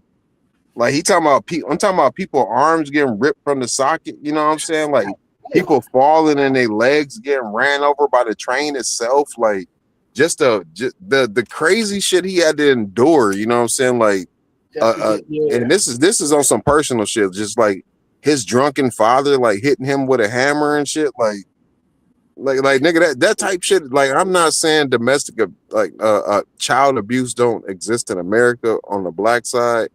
But I'm saying it's like certain things like that just we never had to encounter jumping on a train to get to a better life. You know what I mean? Like it's certain things that just don't exist that exist with like a foreign I lifestyle, mean, you know what I'm saying, not in our their attempts to generation, get but to I'm America. saying you think about your grandparents, your great, they'll tell you about those stories. But yeah, I understand what you're Yeah, talking about. no, and I'm 100% understand that, but I'm talking about when I'm talking to my grandmother and she's telling me stories about her history and the things that she had to endure. That's very different from me talking to somebody who's my age. You know what I'm saying? Who had to or around my age, I should say, because he was her stepdad, so he had like 10, almost 15 years on me. You know what I'm saying? But that's very different from talking to somebody who has 50 years on you. You know what I mean? Like you expect that kind of, you don't expect it, but it's more accepting that your grandparents had to experience something like that versus somebody that's closer to your age. Because now it's just like, wait, that type of shit still going on? Like like y'all still living like that? Like that's crazy. It's no wonder why when you get here, like you already like kind of amped and prepped for success. Cause it's like, nigga, I come from the bottom. Like this is easy. Like the things y'all call struggling is easy life to me. So yeah, I had no problem like living with 4 or 5 of my amigos and we all going in on the rent and we all share a car and we all work at the same job, because at the end of the day we all gonna get the similar amount of paycheck and we gonna break bread like that. It's gonna be group economics, whatever we do. But we haven't got to that level. It's just like, No, nigga, or we we move, more or like, nigga, fuck so, you because you look like me. Fuck you, like your competition because you look like me. It's just like, or we so nigga, far like moved from that. We're moved from that level. I want to say that. I truly want to say that, but it's just like, in my day-to-day life, I still see this type of shit. So it's just like, I want to say that, but in my I still see this type of shit every day, bro. Yeah. It's like like the story, like the same thing. My grandma. I always ask my grandma, about her growing up and stuff. And I even started recording it as she tell me stories and stuff. I just hit, grab my phone and hit record without her even knowing. Just always have these stories. And I wish I was able to record this when my dad was alive, because my dad, it was I think it was 5 of them.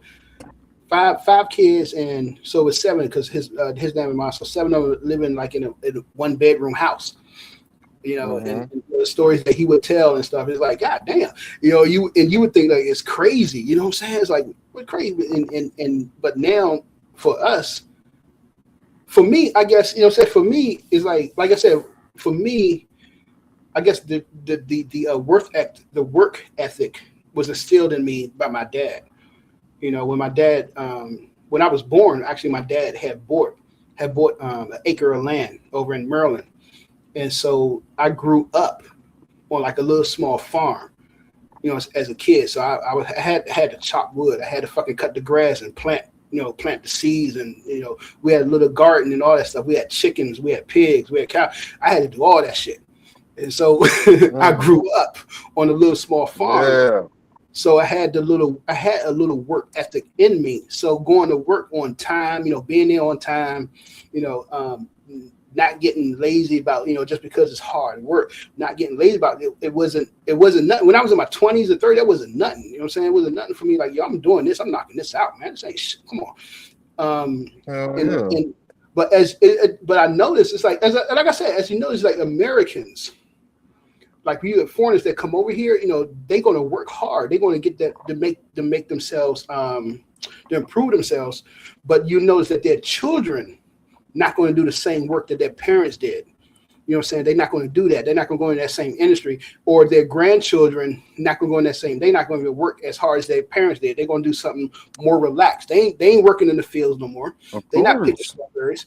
You know what I'm saying? So it's the same thing. That's because they really multitasking, bro. So like that first generation that comes over here, they usually have like a small child, right? First generation over here, they usually have a small child. So while that first generation is working with their relatives to establish some type of business, simultaneously they sending they second generation to our schools. They already going to our school. So by the time they grow up and they got all they motherfucking foreigner grants for not being legal, but they just here for educational purposes. They got visas for that shit just for educational purposes. So Right. why they taking full advantage of our system, going to our schools and going to our colleges and shit? By the time they exit college, do you know what happens? They don't even bother these folks anymore. They not work immigration. Matter of fact, this whole time you've been seeing ICE cracking down on motherfuckers. We ain't never seen no Asian motherfuckers on camera getting dragged away. We ain't never seen that, not one single time. Right. So I'm saying why they sitting here using our resources, using our schools and shit under that little visa for educational purpose. By the time that shit runs out, somehow the government magically forgets about these people. And you're right, they no longer have to do the type of work that their parents was doing because these motherfuckers are doctors and dentists and orthopedics, and they got some other high level class of job, you know what I'm saying, beyond what their parents is doing, and they take care of their parents, which is a beautiful thing. But let's Right. not forget your ill way of getting here in the first place. Yo, it was I think it was either ABC, I think it was ABC News. They did a documentary. I think it was a brief documentary on like the border crossing, people coming from the border from Texas and stuff like that, crossing illegally. And they showed how they showed so many Asians, people from China, crossing that border illegally. And when they interviewed some of them, most of them was middle class, like in China. They weren't poor. You know what I'm saying? Some of them, they had college degrees and stuff like that. But it was just easier for them to pay to come across the border through, Texas than trying to get a visa and all that stuff. And he's like, we can just get that later, you know what I'm saying, or just try to avoid, But it shows you that, like you said, you don't see the Asian people getting locked up, getting pushed out. We don't see the white people, the illegal white people that come here get locked up, getting pushed out. And come on, What I be thinking, bro? Like I be thinking, like, of course America's racist, so they view the immigrants under the same scope. Like if you're more fair skinned, and not only because of your color, it's a different level of racism. Not only because of your color, but if you can benefit America in itself in some type of way, some form or fashion, then nigga, come on over. I view it like ancient Egypt, you know what I'm saying? Like, if you can come in and get totally assimilated into the culture, and you're not gonna throw any rocks into our calm ocean, then nigga, come on over. Come on over. We don't care it's not about color over here. If you can align with this system, then you can get down with us over here. Right. So I think like I was saying, that I think we like all in agreement on this topic. It's just that the approach of how do we reach this goal. And I think one of the things that we think, like I said, is mainly the educational system, the mentality of our people, having having that mindset of, look, come on, man, let's support our people, let's do for ourselves and stuff like that. So it's I don't think I've talked to you before, but I work at the public school systems, teaching public school system, and just talking to like the middle school kids. It's like maybe the middle school grade, the 8th graders that was graduating, maybe it was like I think 60, maybe 65 8th graders, that was graduating, that was leaving.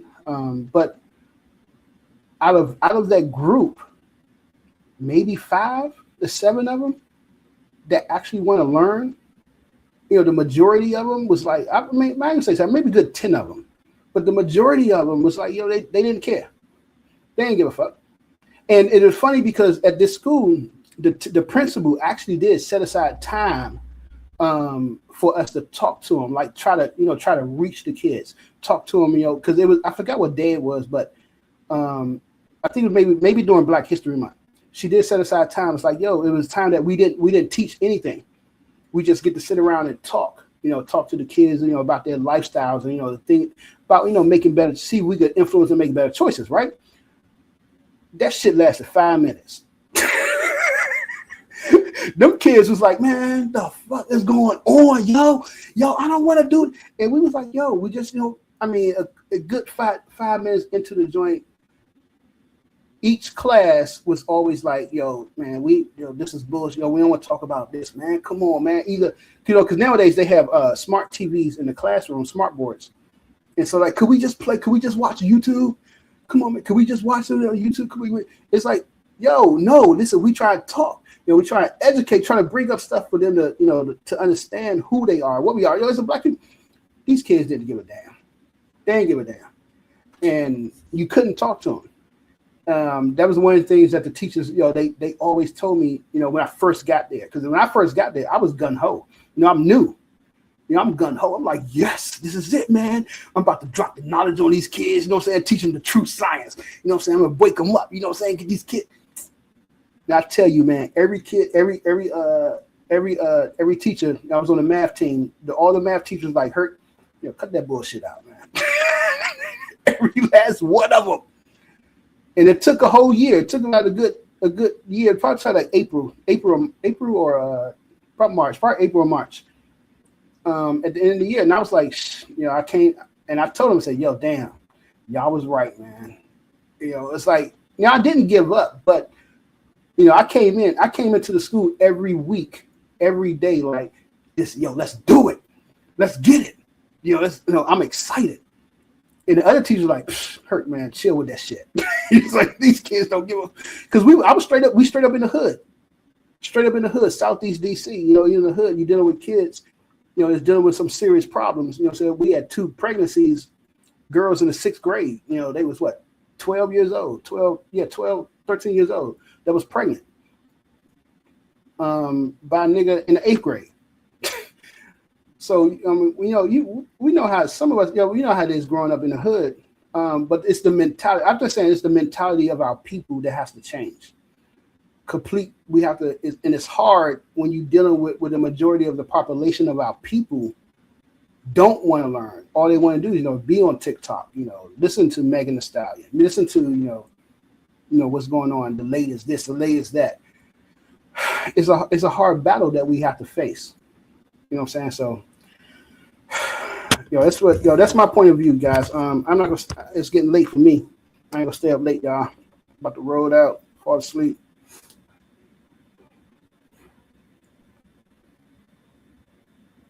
Can y'all hear me? Anybody there? No, I can hear you, bro. I mean, I'm just saying, like, when the industry, kind of shape things out like that for you, it's easy to fall into that pattern, bro. Like, say like I ain't shit my entire life, but I just happen to make a motherfucking song that goes viral, and then record companies want to pick me up in order to capitalize off my little viral moment. You know what I'm saying? Like, that does not automatically mean that I'm something for the public to follow. You know what I'm saying? Like, that doesn't make me a positive figure. But because how society is, like, nigga, once I get shot to stardom, all the little kids is gonna look at me. Everybody's gonna be following my opinions. Right. What I wear is gonna become the it. You know what I'm saying? Like, nobody takes these things in consideration. Like, you know what I'm saying? It's like, why? I don't even know why I know the name I Shall Speak. I don't. You know what I mean? Like, don't get me wrong. Like, far as I know, like, he's a cool young nigga, but he's a streamer, but he hasn't done anything impactful for humanity. Like, why the fuck do I know the name? You know what I'm saying? That's society, bro. That's society. Society has a way of propelling people into this superstar status that they don't deserve to be there. Right. They just place people in front of your eyes, and we have no control of that. The control that we have is what the fuck we view. I remember when NWA first came out. They dropped that album, and I don't know where if I heard it on TV or if I read it, but I remember Ice Cube saying that, I ain't no role model. I don't need no kids looking up to me. I'm a straight nigga. Something like that. And I think I was 12, and I was just like, yo, man, I look up. I was like, shit, man, I look up to Ice Cube, man. I look up. You know what I'm saying? You ain't thinking about at the time. You ain't as a kid. We don't know any better. You know what I'm saying? And he was I think he was 19 when he dropped that joint, and he's letting you know that nigga, I ain't nobody that you should be looking up to. At least not at that point in his career. He's telling you, I ain't nobody you should be looking up to. I'm not a role model, man. But as a kid, like you said, they put it in front of us. We ain't gonna understand it. We were like, yo, yeah, I like that. I like that. You know what I'm saying? Right. And I was like, oh, yo, let me tell you this. My dad, when my dad, he found like all my, you know what I'm saying? Of course, I had tapes, record, all my rap songs, they was on tapes and stuff like that, right? I think maybe I was at school one day and maybe he had popped in Too Short or whatever. But I came home and all my shit was set on fire. He burnt, he burnt all of it. And he said, what the fuck? He had cussed me out for listening to that music. What the fuck is wrong? Bringing this music down in my house and you listening to this? And my dad was a Black Panther. He was not Christian person. He was a Black Panther. But he was angry and he was telling me, this is terrible music. You let him down, bro.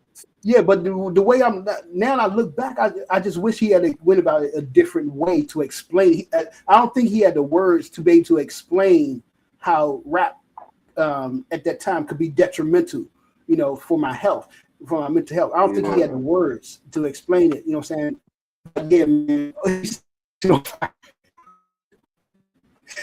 Hey, to his defense. Hey, to his defense, all that shit was still relatively new. So it's just like, Brother Omar wins the Brother Omar wins shit the was still first relatively game new. in So it's like, nigga, I don't know how to respond to this shit. I have to say that. No, yo. I need her to say it. I want her to say it. I want her to say it. I want her to say it. I apologize, but Omar. We getting on here capping, Omar. The first game, I want her to say it. No, because we want her to say it. The white people was gonna kick my ass. I just won the first game. We Omar, played 5. That was luck. We played 5. That was luck. Omar, we want to hear her to say it. We want to hear her to say it. Let her say it. Let her say it. Yeah, I'm not a sore loser. I'm not a sore loser. You won the first game. Okay. She capping a buck. She capping a buck. We need to make sure she's not under duress. She capping a buck. That don't mean you're gonna win the next game. I was listening to I was listening to y'all brothers. Be quiet, baby. I was listening to what Hercules said before we started the game. Hercules was like, yo, Omar, she finna bust your ass. Yo, we played 5-on-1. You got to double in and you got to double out on your last point too. 5-on-1. I won the first one. I'm gonna mute out and That's then No, it's not a glitch. This is an actual game. Double is 5-on-1. 5-on-1 in dots. 5-on-1 double in. So that means you have to hit a double to even get on board to even play to where your points go down. And then whatever your last point is, if it counts, it has to double out. So you have to be strategic to make sure you can double out. So I won the first game. I'm gonna mute out. I'm gonna let y'all brothers know how the next game go. Yeah, he glitching on the rules. I ain't never heard of that. He glitching. I apologize for interrupting y'all. My apologies, brothers. It's all good, man. Stop running, bro. She waiting on you. I'm about to roll it out. I'm gonna just say it's good. It's good to hear a black man and his sister, his wife, together having fun. It's kind of good to hear that.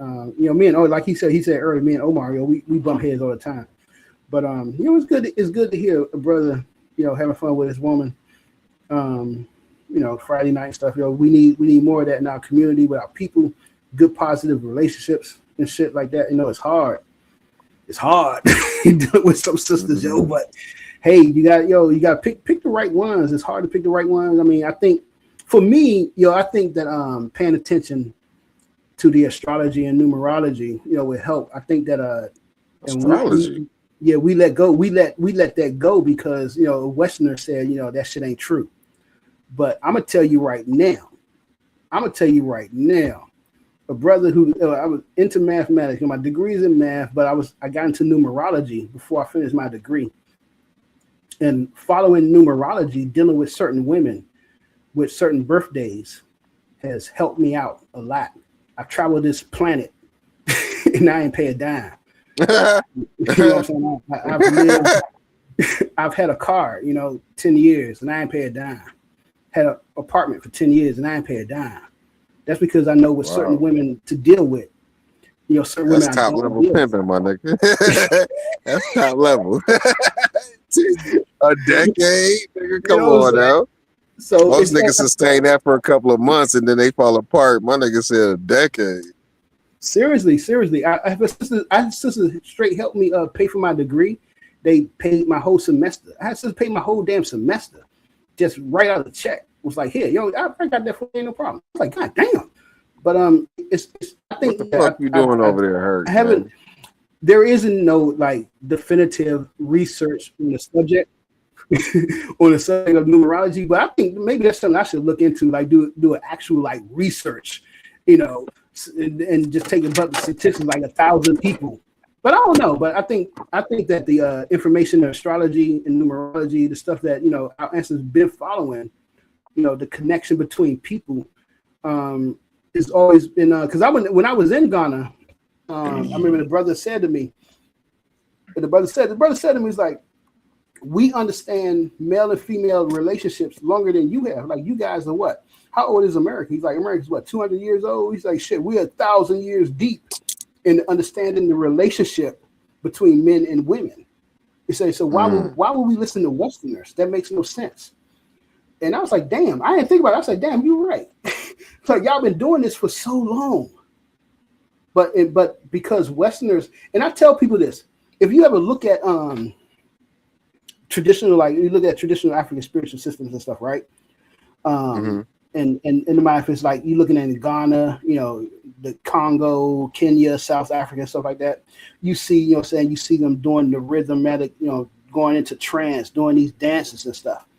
They all can reproduce each other's, system and show you how they do it. But when Westerners come in and try to learn it and can't reproduce it, all of a sudden it's pseudo science. It's pseudo. It don't make sense. And I think because Westerners tend to look at life under a scientific lens in order to validate what's real and what's not real, so to speak. Right. You know what I mean? So it's like, so if you tell me that, hey, like I receive X, Y, and Z from this deity, and all I have to do is go into this trance. You know what I'm saying? Like, okay, so as a Westerner, I'm looking at it, okay, X, Y, and Z. I can see that being displayed. I can see you going into a trance. I cannot determine this deity that you're talking about. There's no way to determine it with my tools. So now I'm gonna label it as pseudoscience because my tool set that I use can only motherfucking hammer nails. This is how I identify my nation, is by hammer and nails. We are the hammer and nail society. So if you show me something where I need a screwdriver, a Phillips, or something like that, you know what I'm saying, I'm not going to be able to truly identify it. That doesn't mean that your screws aren't real. That doesn't mean the Phillips isn't real. That doesn't mean the flathead isn't real. I just have no tools to identify that. You know what I mean? I think that us in America, we put too much emphasis on the word pseudoscience. Like, that's just a tool to say this is not a part of our tool set. I think that needs to be hammered down, ironically, no pun intended. Like that needs to be said over and over and over and over and over again. Just because something is pseudoscience, that just means it's not the tools that we have to work with. We shouldn't totally not, you know what I'm saying, not validate that information. It's just something else we need to learn about. Right. And I say it all the time that we have to, we just because Western science haven't came up with the tools to analyze what the ancestor says, what African traditional science says, doesn't mean that it's false. But because since we have that Western education, most of us have a Western education, a Western world view. We tend to line ourselves and say that scientifically, you can't say this, and scientifically this is not true. But again, I mean, there is something that I've recently come across. Like there are a lot of black people over on the continent in Africa that's been doing this research into what African science is. What's the methods of African science? For the past at least I would say 15, 20 years, they've been doing this research and understand that there's a difference in African science. There's a difference in approach in doing African science, and we have to use that approach. We take what we learned from the Westerners, but put it on the back burner. But let's look at and analyze what our ancestors said, and how do we prove it? How do we make sure that it's useful for the community, useful for people, for the world and stuff. And one of the things that I've been seeing in a lot of papers, a lot of scientific papers recently, is that they're trying to use indigenous science, indigenous approach, because they understand that the world, modern science is not sustainable.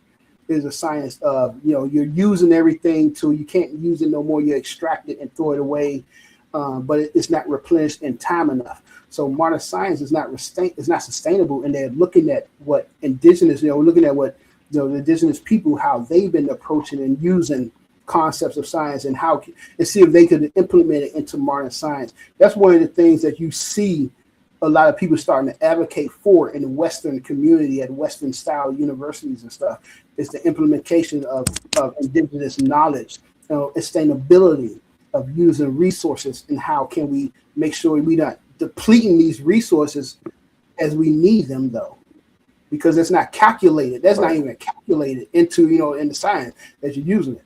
So that's one of the things that we see that's going on. But definitely, I think that would be an amazing tool for maybe indigenous societies who don't truly identify one-to-one with what we call science, but they may find that once you start picking up this tool and using it, you now have the ability to quantify your resources, and that could offer, like, great information when you consider in longevity. Like that can offer like incredible in-depth information when you consider in like health issues among your society. You know what I mean? So it's just like, and I totally grasp the concept that the people of old days, or the ancient people, however you want to word that, they had their own version of science that does not work today, but they had their own version of science. You know what I'm saying? Like, they had their own ways of doing studies and experiments. This is how they came up with their own medicines. We not about to play like they was stupid people. Like, they definitely had their own science. It just happened to be a natural philosophy most of the time. It wasn't modern day science, and there's nothing wrong with that. They did what worked for them at that time. That's what they were supposed to do. They wasn't supposed to be doing modern science. They're supposed to be doing the science of their time, which was natural philosophy. So I don't have an issue with them and their works and how it came to be. It's just when people start misplacing the categories, like saying there's flashes of modern science in an era where there was only natural philosophy, that's where it becomes sticky. It's just like, I don't know what the fuck you talking about. Like, you know what I mean? Like, you moving weird. Like, well, I guess that's I guess that's more of my directed towards me, because I'm one of the main people. I'm one of the persons that say that, during those times, like if we look at ancient Kemet, I'm looking at Kemet, I would proclaim that they had an understanding of advanced mathematics as we'd have understanding today in their own perspective, but it was on the same level. Now, an example, like how would you prove that? Like, nigga, what are you talking about? I would prove that by saying about the complex numbers, about imaginary numbers. So imaginary numbers, we know, are numbers that, you know, is a number that you got 8. What is it? Imaginary numbers. Imaginary number is a number that like numbers in between numbers. No, it's a square root, that a negative square root. You know what I'm saying? You can't have a negative square root. You know what I'm saying? There's nothing multiplied by itself that's going to give you a negative. You know what I'm saying? 2 times 2 is 4. You know what I'm saying? Negative 2 times negative 2 is negative 4. You know what I'm saying? Negative 1 times negative 1 is going to give you that negative 1. There's no positive number. There's no number that's going to give you that's multiplied by itself that's going to give you a negative. You know what I'm saying? You can't multiply 2 times negative 2. You're just going to get negative 4. So hold on, wait. So hold on, wait. You said there's no real practical practices that will land you at a negative number? There's no number multiplied by itself that's going to be negative. You know what I'm saying? You have to multiply the number by. I was horrible at math, so you could be breezing one right past me. So let me go ahead. But this is a real concept. There's no number. You know what I'm saying? Think about this. Negative 1 times itself. Negative 1 times negative 1 equals a positive. It's a positive, right? Right. Negative 2 times negative 2 is also a positive. It's positive 4. So you don't have a number multiplied by itself that's going to be negative. But why does it have to be multiplied? Why can't? Because you can definitely subtract a number or add a number and still get a negative. Right. You're right. You definitely do. You can do that. That's a different level. So we're moving on to the next level though. So at the lower level, yeah, you learn. You know what I'm saying? You can subtract numbers, a negative number and get a positive number. You can add a negative number and get a negative number. But now we have to move to a higher level of math. And so now you move into multiplication. You know, you did add and addition. Now you're doing multiplication and division. After multiplication and division, you're going to do what? Derivatives. You're going to do derivatives and integration. You know, then you're going to do what? Differential equations. You know what I'm saying? You're going to move up. So we did the multiplication. Now, we did the addition and subtraction. Now we have multiplication. So now this concept of having to multiply numbers, negative numbers by itself, to be negative does not equate. So I'm saying from my research, from my looking into this, the people in ancient Egypt had an understanding of this because of how they built the Great Pyramid. The Great Pyramid itself shows you that it is a representation of the fourth root of -1. All right. And when you geometry, you know what I'm saying, you pull it out and you add all the equations up, it only equals that number. And for it to equal that number, that means that you had a concept of what negative numbers were and what negative numbers represent. So they had an understanding of what we call complex numbers and what's called complex analysis. Even though I don't know. I just personally think that that's not, and I'm not trying to discredit the brain, right? Because like you said, that does show complexity if you're able to realize there's a negative number or these invisible numbers that you previously called it. Because you know what I'm saying, birds can't do it. Birds are intelligent. Dogs can't do it. Dogs are intelligent. Like there's plenty different animals that we label intelligent that may not understand negative numbers. But when we on a human scale, right, nigga, if I got 2 apples, nigga, and you steal my 2 apples, nigga, in my mind, I'm -2 apples, nigga. You owe me 2 apples, goddammit. Like, you know what I mean? Like that's not that's not super hard. You know what I'm saying? It's not.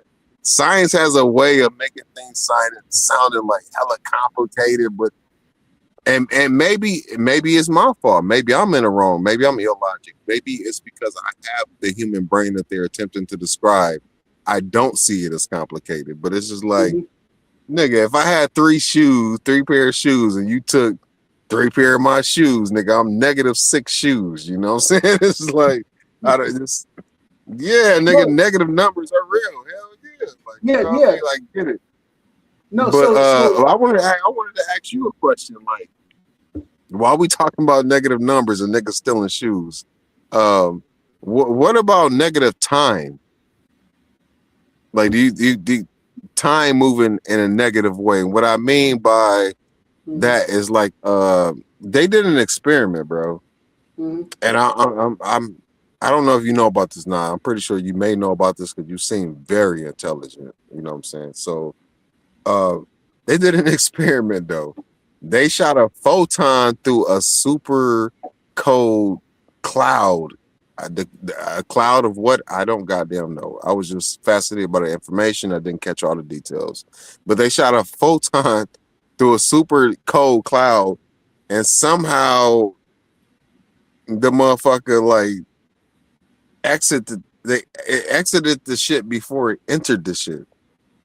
So at that point, they started recording like a negative time for the duration, you know what I'm saying, between the two events of entering and exiting. That's where I thought you was going with it, but then you started talking about the pyramids, it kind of threw me off.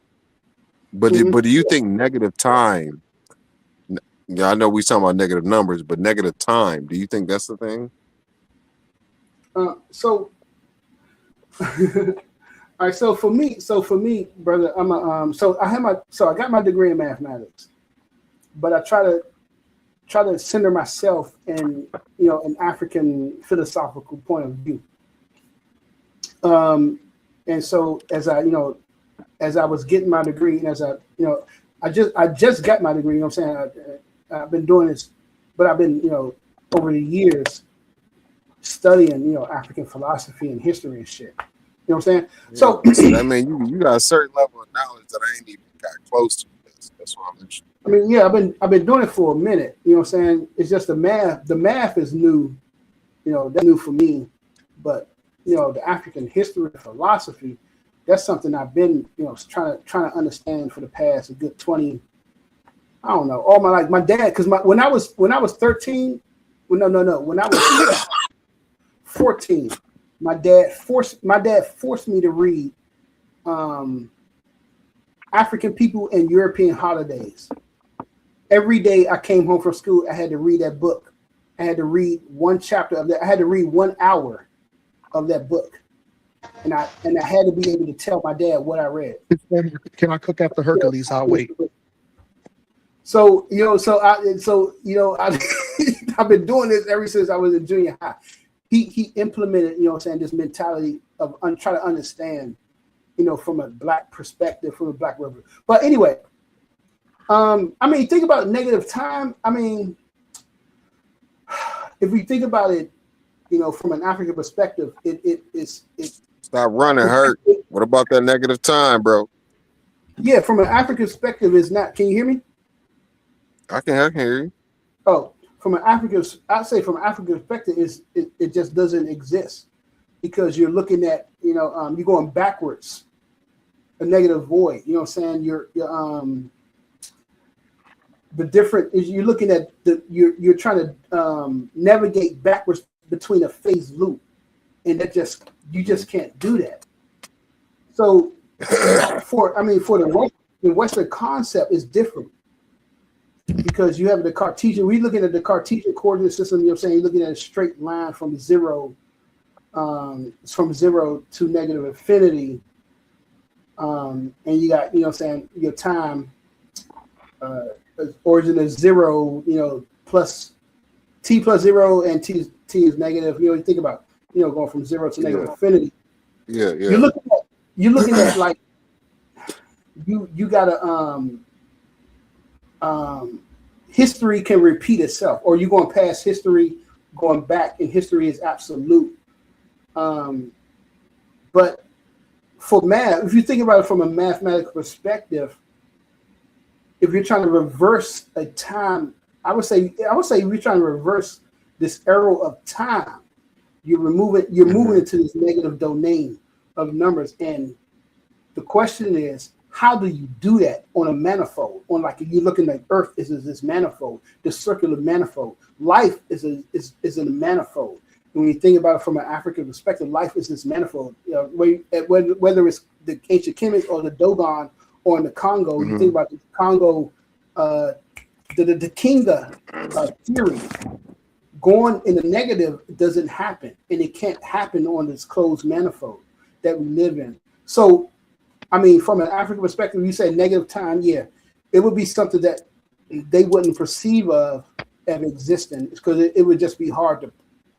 I would say it would be hard to prove and hard, like, yeah, definitely hard to think of. I don't know. Hey, you know what? At the end of the day, that's the type of shit I like to hear. I don't know. I don't know, because that means I asked a question that was thought-provoking and profound.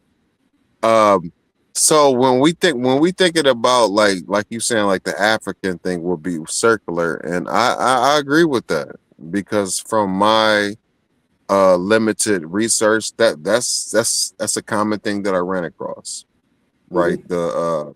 Their history, not the history, but their concept of life in general seems to be like a circular thing. You know what I'm saying? So if you a person that you believe in math, like you would you say you got a degree in math, or what'd you say? I don't want to get it wrong, bro. Yeah, I do. A degree in math, just math. It's just, what is your degree? My focus in operational research. Okay. I don't know what that means, but you got a degree in it. Fantastic. All I'm saying is, if you use theoretical math, you can come up with the formula and precise numbers to balance a spherical object on a razor blade. Would you agree to that? Yeah. Okay. So theoretical math is not a practical tool to be used in reality, because nowhere in reality is anybody going to balance a goddamn spherical object on a razor blade. But theoretically speaking, using math, you can come up with the numbers to do that. That's very, I ain't gonna say it's disingenuous, but if you don't understand what you're talking about, it's very misdirectional. You get what I'm saying? So we can always come up with numbers for things using math, but math is not a great way to explain the universe. But coincidentally, it's the best way to explain the universe, because we can't fit the ratio of certain things into our mind. Like when I tell you a billion cats, like, you can't fit that into your mind. You can't even imagine that, bro. At the most, you can probably imagine 100 cats in a row, like in some Matrix type room, like, but you cannot imagine a billion cats. If I told you the size and of the sun, you can't imagine that. You just can't. So math is very much needed. I'm not discrediting anything. I'm giving much love and respect. Math is very much needed, because that's the only way that we can hard body on paper, like understanding numbers, but we can never fit that into our mind, because we just too tiny, bro. We are just way too tiny compared to the universe. Yeah, I can see what you're saying. I understand what you're saying. The only pushback I would have on that is that the scribe, for the Russian mathematical papyrus, I think it's Russian mathematical, or was it the Berlin, one of them. But the scribe that wrote the papyrus, he said that if you want to understand everything in the universe and all its secrets, you have to understand mathematics. You have to study mathematics. That's what described, and that was like, in what, 1300 BC or something like that. So when we're looking at it, so to say that, theoretical math. So there's a difference. Theoretical math, like you said, is just you're doing your theories and you're coming up with stuff to solve these equations. Like you're doing knot theory. One of the most recent things to be coming up with hypotheses and shit. Yeah. So, but you got to remember, you also have applied mathematics. You know what I'm saying? You got statistics, data science, and stuff like that. I don't know why data science is listed under mathematics, but it is. So, I mean, you also have applied math as well. So, in my field, operation research falls under applied mathematics, and the only reason I wanted to get my focus in operations research because it covers all of them. It covers pure mathematics, applied statistics, and data science. So I did for my advanced math was topology, and real analysis, and I did advanced statistical mathematics as well. So theory, so pure mathematics, theoretical mathematics. No, you won't see in daily life, but applied mathematics. It's the applied math that we use in physics and science and chemistry and engineering. That's applied math. That's the stuff you see in daily life that's actually useful for people that you see every day. And the knowledge. So that's what I would say that, looking at understanding what applied mathematics is and, mathematical theory. People use mathematical theory is always ahead of the sciences because it's just a theory and you can prove it mathematically. But like you were saying earlier, there's no tools to verify the proofs. But I think in Western science, that's a problem because Western science always want to prove something, and the steps to take to approve it is always detrimental. And it's never considering, yeah, like saying like, you think about things. I think you meant to say rigorous. No. I mean, okay, yeah. You're right. To prove it is rigorous, but to apply it to life, they don't think about the negative effects. You care less about the negative effects because you're gonna make a profit. Right. We're gonna make this money. So, but yeah, definitely. That's why a couple hours ago I brought up paid science, bro. It's funny how things come full circle. Like paid science, like that was a real thing. Like, how do we know that that's not still going on, but just with a different product? In the past, it may have been soda, it may have been cigarettes, but how do we know that maybe cell phones is not the new paid science? Like I remember when I was younger, bro, and this is no cap, this is 100% real. It was this little gas station that I used to live next to in the hood, you know what I'm saying? But it was ran by Arabs, of course, you know what I'm saying? But I remember this Arab dude telling me, he was like, you got a cell phone? At this time, I was a youngin', I was a jit, and I ain't had no cell phone, you know what I'm saying? But all the grown-ups had cell phones. It was like the new thing, you know what I'm saying? It wasn't like the new thing, but it was like Chirps, Boost Mobile, like it was that era, you know what I'm saying? So everybody had to have that, John, you know what I'm saying? I ain't had one yet, I was still young. But he was like, don't get one of those, woo, woo, woo. Like it causes cancer, it emits like radio waves and it caused, he was like, in like 50 years, everybody's gonna have hip cancer or like pelvic cancer or prostate cancer. He said some shit, you know what I'm saying? But I'm just like, nigga, I ain't worried about that. I ain't got no goddamn phone, you know what I'm saying? But I ain't saying today everybody does have prostate cancer, but I'm saying a lot of niggas got cancer. I don't know if it's from our diet, like, you know what I'm saying, how they want us to believe because of the processed food, or it could be the goddamn phones, like, you know what I'm saying? Like I don't know if there's ever been an in-depth study about the goddamn phones. Like everybody's always on their phone. Like we in our phones right now. Like, you know what I'm saying? Like you can't tell me this shit's not emitting like certain waves and shit. Like I know it's radio waves so-called, but it could be other things that decay from those waves, like gamma waves or, you know what I'm saying? Like I don't think a deep enough study has been done on cell phones and how it affects the human body. Right. And it's brother, Hurt, because it's been done. Hurt. Do you mind if I cook right quick? Wait, hold on. Let me. Or do you want me to waste some more? I don't mind waiting some more. Let me Okay, finish. but Yeah, Slaki. I got y'all Slaki. excited. I got y'all excited. Okay, let's go. So yeah, it's been done. I think I could probably find a clip of like the Senate hearings of this lady that was talking about when they was trying to move, I think the 3G or maybe 4G, and she was showing, and she had studies showing that at 2G, how damaging the waves coming through the household was for children. You know what I'm saying? And this was a doctor. She was a prominent doctor, and this was science. This was peer review research that she was showing. But of course, for me, of course, the cell phone company, won the lawsuit. It's like, ain't nothing wrong with it. But for me, the thing is, like I said, for me growing up, my dad was a Black Panther. He was actually active, before I was in the 60s and stuff.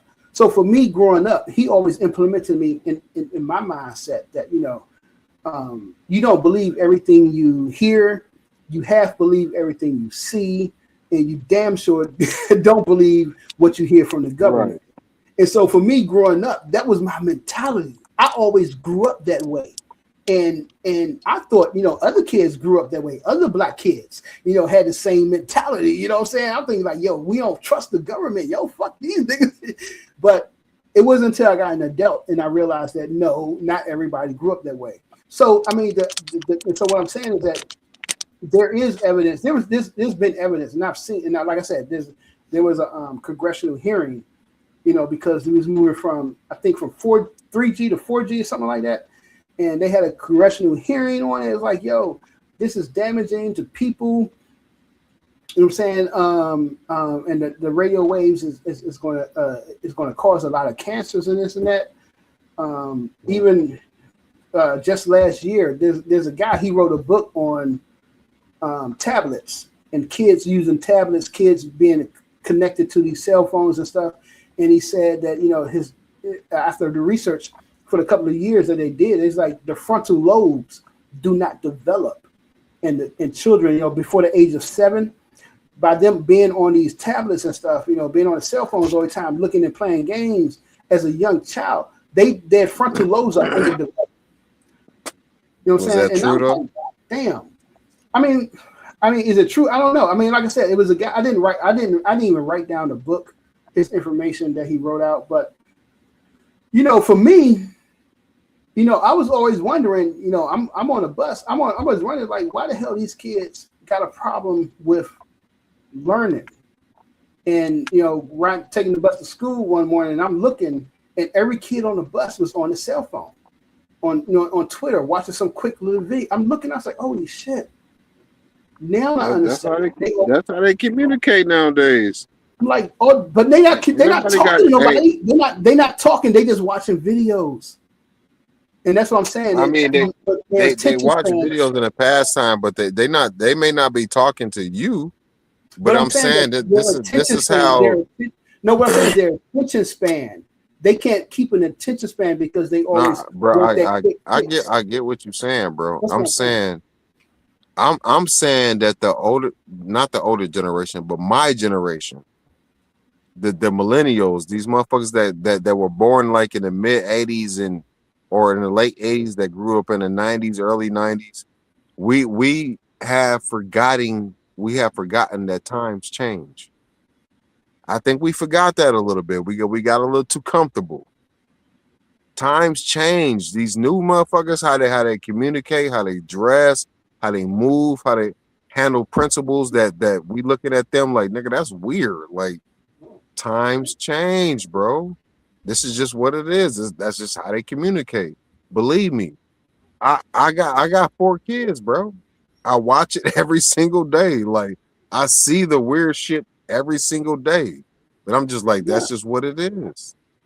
But I mean, so for me, like you said, I'm teaching a karate the summer camp, right? And so on the first day, this is what I did. On the first day, the introductory class, I had my son with me, and my nephew, my little cousin, they about the same age. They're 13. And so, the introductory class, we did a class and this and that. And at the end of the class, the parents was, because I'm strict. I don't play games. I ain't playing with no damn kids, man. And so nigga be hip flipping the little kids and shit. Damn right. I told you to stay in line. I let them straight up. I let them know straight up, man. You bring your kids. I'm not going to play with them. They're going to train or they ass going to get popped. Now you can either stay or get out. I don't give a damn. I was serious, man. Yeah, on their ass. So I let them know that. And at the end of the class, they got food for the kids. In the class, we had some little juicies and shit. Yeah, they got food for the kids. Yo, they got food for the kids. What happened? Hold up. Let me finish. They got food for the kids and stuff, right? And so I connect my phone. We got the speaker, and I told the parents, because I was with the parents. I said, pay attention. I hit play on the speaker. I said, I want y'all to pay attention to the room, look around, observe. I hit the play on the speaker for a good minute. Playing the song by the King Von joint, right? Kids, everybody dancing, they bobbing, this and that, right? I stopped. I hit the joint because before the cuss words came on, I hit the stop, and I was like, yeah. I said, what did y'all notice? And they was like, everybody was having a good time. They was like, the kids were like, I said, what? I said, seriously, when you looked around this room, tell me, what did you notice? What did you actually notice? And they said the same stuff. The kids was dancing. And one parent said, I noticed your kids wasn't dancing. And I said, exactly. Because I don't play this music around my children. My kids growing up, me and their mom, we did not play the latest hip hop, whatever's on the radio. We didn't play that around our kids. We didn't play that for them coming up. So it's upon the kids. You have to make the choice. And I was explaining to them, we have to make the choice. The music that we hear, that we dance to, that we like, is not meant for kids. Listen to the lyrics. It's not meant for kids. And they looked at me like I was fucking weird. I'm like, nigga, we gotta change. At what point do we change the dumb shit that we doing? Go ahead, I hear you, bro. Yo, at the same time, how old is your kid? Brother? 13. I'm sorry, he's 13. So now this becomes real, right? It's like we have our concepts, we have our principles, and what we want to pass on to our kids and our children, and we do our best, bro. We do our best, bro. But at some point, we have to realize two things. I don't, and this is not 100% across the board, but it seems like whatever seems to be more, the thing that your parents want more pressed into you as you're a child seems to be the things that you become to rebel. Right? So that, and hold on, thing number two. It's like if I want my child to be a certain way, and every time I look at my child, he's acting a certain way, he or she. Do you truly assume when you're not watching your child, they're still acting a certain way? That they're not taking it like, okay, he's not looking at me right now. I can be who I really want to be. We have to be careful with I'm not saying that you're doing too much. I'm just saying, like, my experience from a parent thinking they doing the right thing. It happened to be too much because my mom was very religious. You know what I'm saying?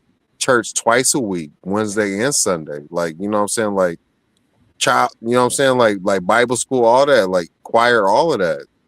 But then I turned out to be an atheist. Mm-hmm. I'm not saying she did nothing wrong. I'm saying it's like maybe doing too much in the beginning can have a inverted indirect effect. Mm-hmm. Right. So, hey, I appreciate. Mind you, every child still got to go through the goddamn teenage rebellion stage where we thought we knew everything. Right. Right. We thought we knew everything. Like, look at it. You know what I mean? Like, come on now. Okay, you know, a Hercules to the other brother, Young Scribe. God damn, bro. young scribe. Hey man, excellent conversation. Now, I want to be clear on how I'm a cook because y'all know sometimes I'm like super serious, but I'm relaxed. So I want to add on some comical commentary. And what I'm getting ready to say is not from it's not from an Israelite point of view, but I'm gonna have some music lightly playing in the background while I speak, and I'm finna cook. All I need is 4 to 5 minutes, and then I'm gonna give y'all brothers back the floor. So remember, this is a warning. What Brother Omar is finna say is not the ideology. How you get a warning?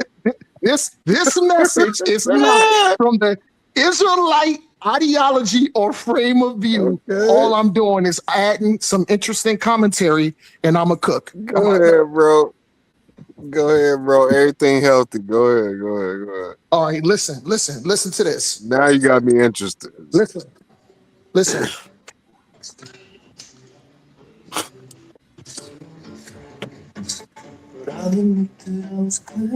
Okay, I'm gonna come in and speak. I just need 4 to 5 minutes uninterrupted.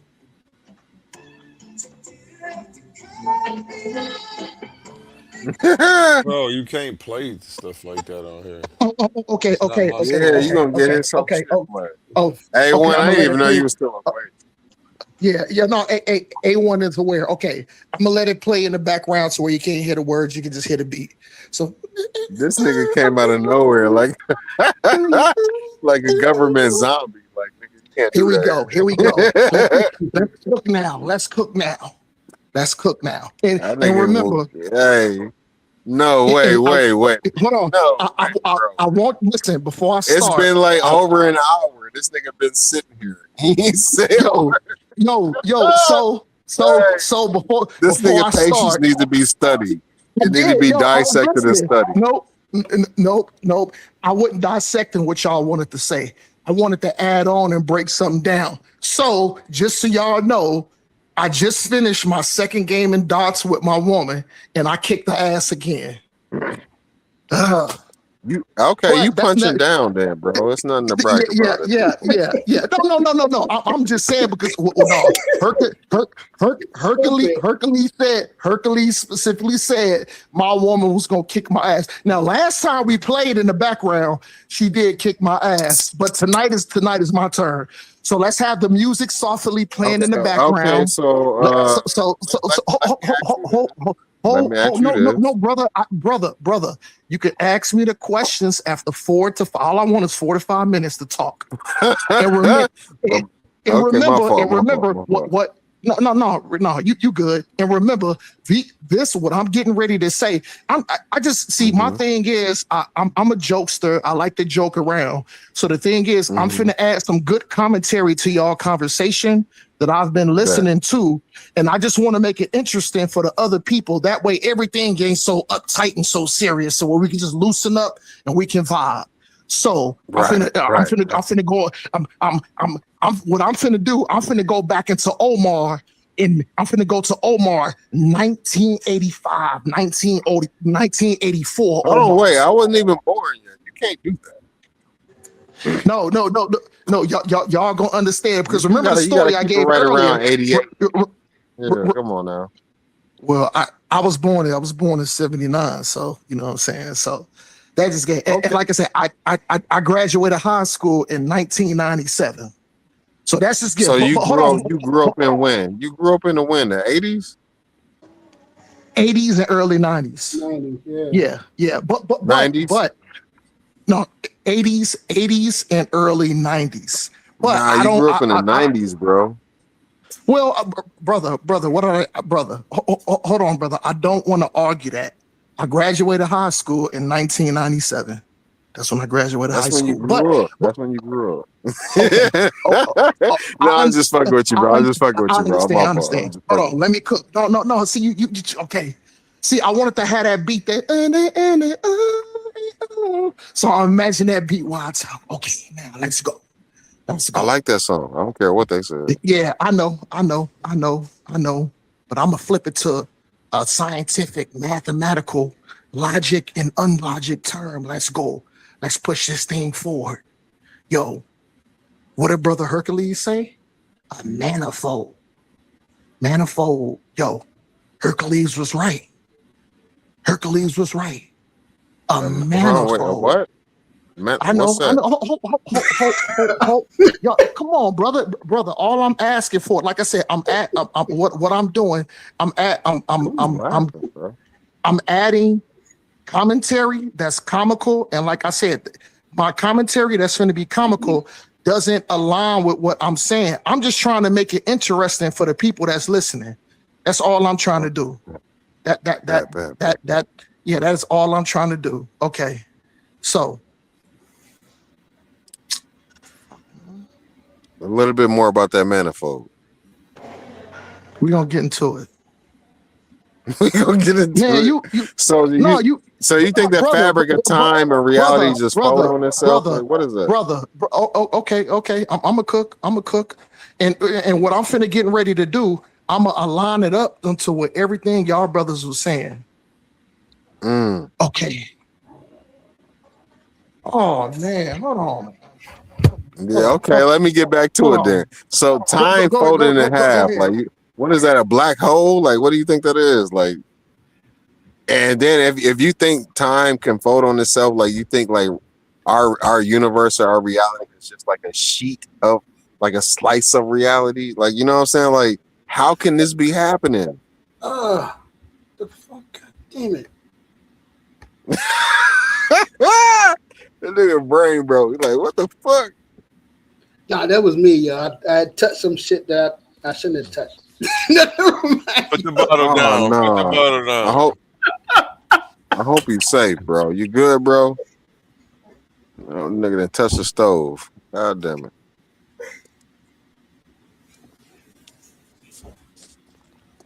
Feel like he's about to get just getting the party started. It's already late. That's all right, yo. Hey, Takari, wherever you at, nigga, you smoke cigarettes backwards, stupid ass boy. The fuck? Where you see him at? He ain't in the crowd. That nigga ain't nowhere, but he getting on my nerves for some reason. I can't see him or hear him, but that nigga getting on my nerves. He smoked cigarettes back? Stupid ass boy. I can't stand that nigga. Yo, you wildin', yo. You wildin'. Oh man.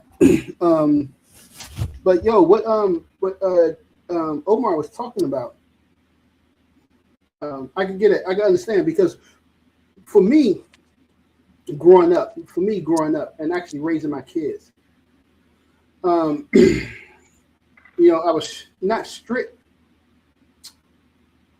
You know, I would use an example. John Henry Clark. Yo, I think he had 2 kids. Yo, his son. You know, his daughter. People was talking about his daughter. His daughter had ended up marrying a white person, and like being real negative about, you know, everything John Henry Clark talked about. And I think you see the same thing with it was somebody else. I can't even think of the name right now, but. Like you said, you're being hard too hard on the kids in one direction. They're going to rebel and go into another direction. Yeah. You know, for me, I remember my dad. So I think my dad and my sisters. My dad had a lot of kids, but mainly me and my 2 other sisters. He basically raised, and I mean, we mostly like listen to him, and you know. Kind of try to go in the direction that he represented, but I think probably maybe myself was the only one who actually leaned and geared towards more of his philosophy, looking into like Marcus Garvey and looking into reading this, because he forced us to sit down and watch these people in these lectures.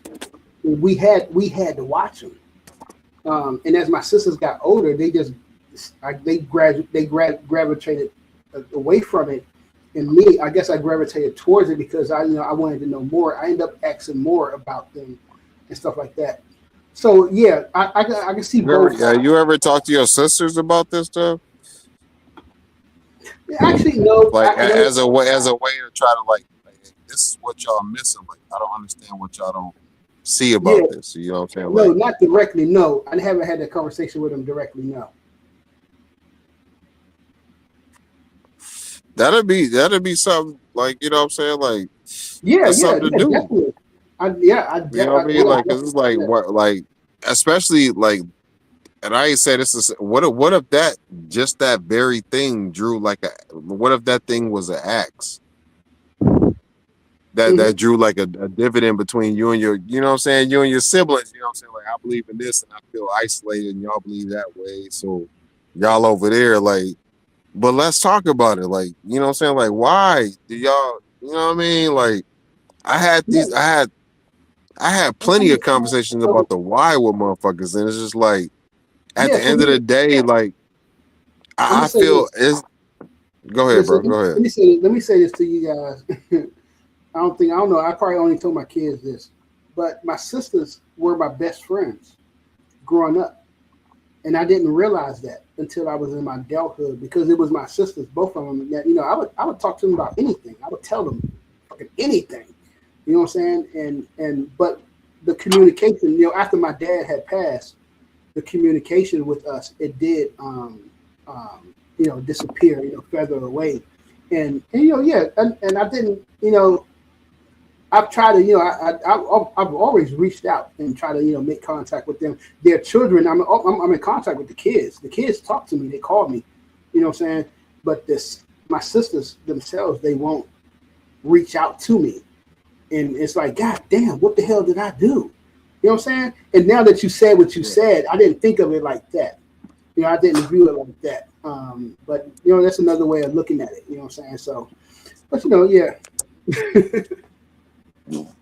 At least that's the explanation I feel comfortable with when I try to describe my situation. Like, there's certain family members that don't really be like on it with me like that, and I'd be like, okay, like, what's the difference? Like, the only difference is I believe in this and you believe in that, and when we come together, you know what I'm saying, we don't exactly mesh.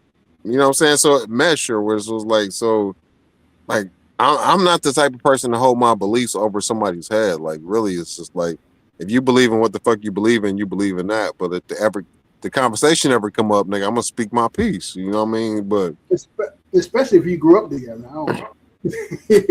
Especially if we grew up together, you know what I'm saying? I ain't trying to hold no punches back. But as an adult, it's just like, I gotta respect the path that you walked, you know what I'm saying?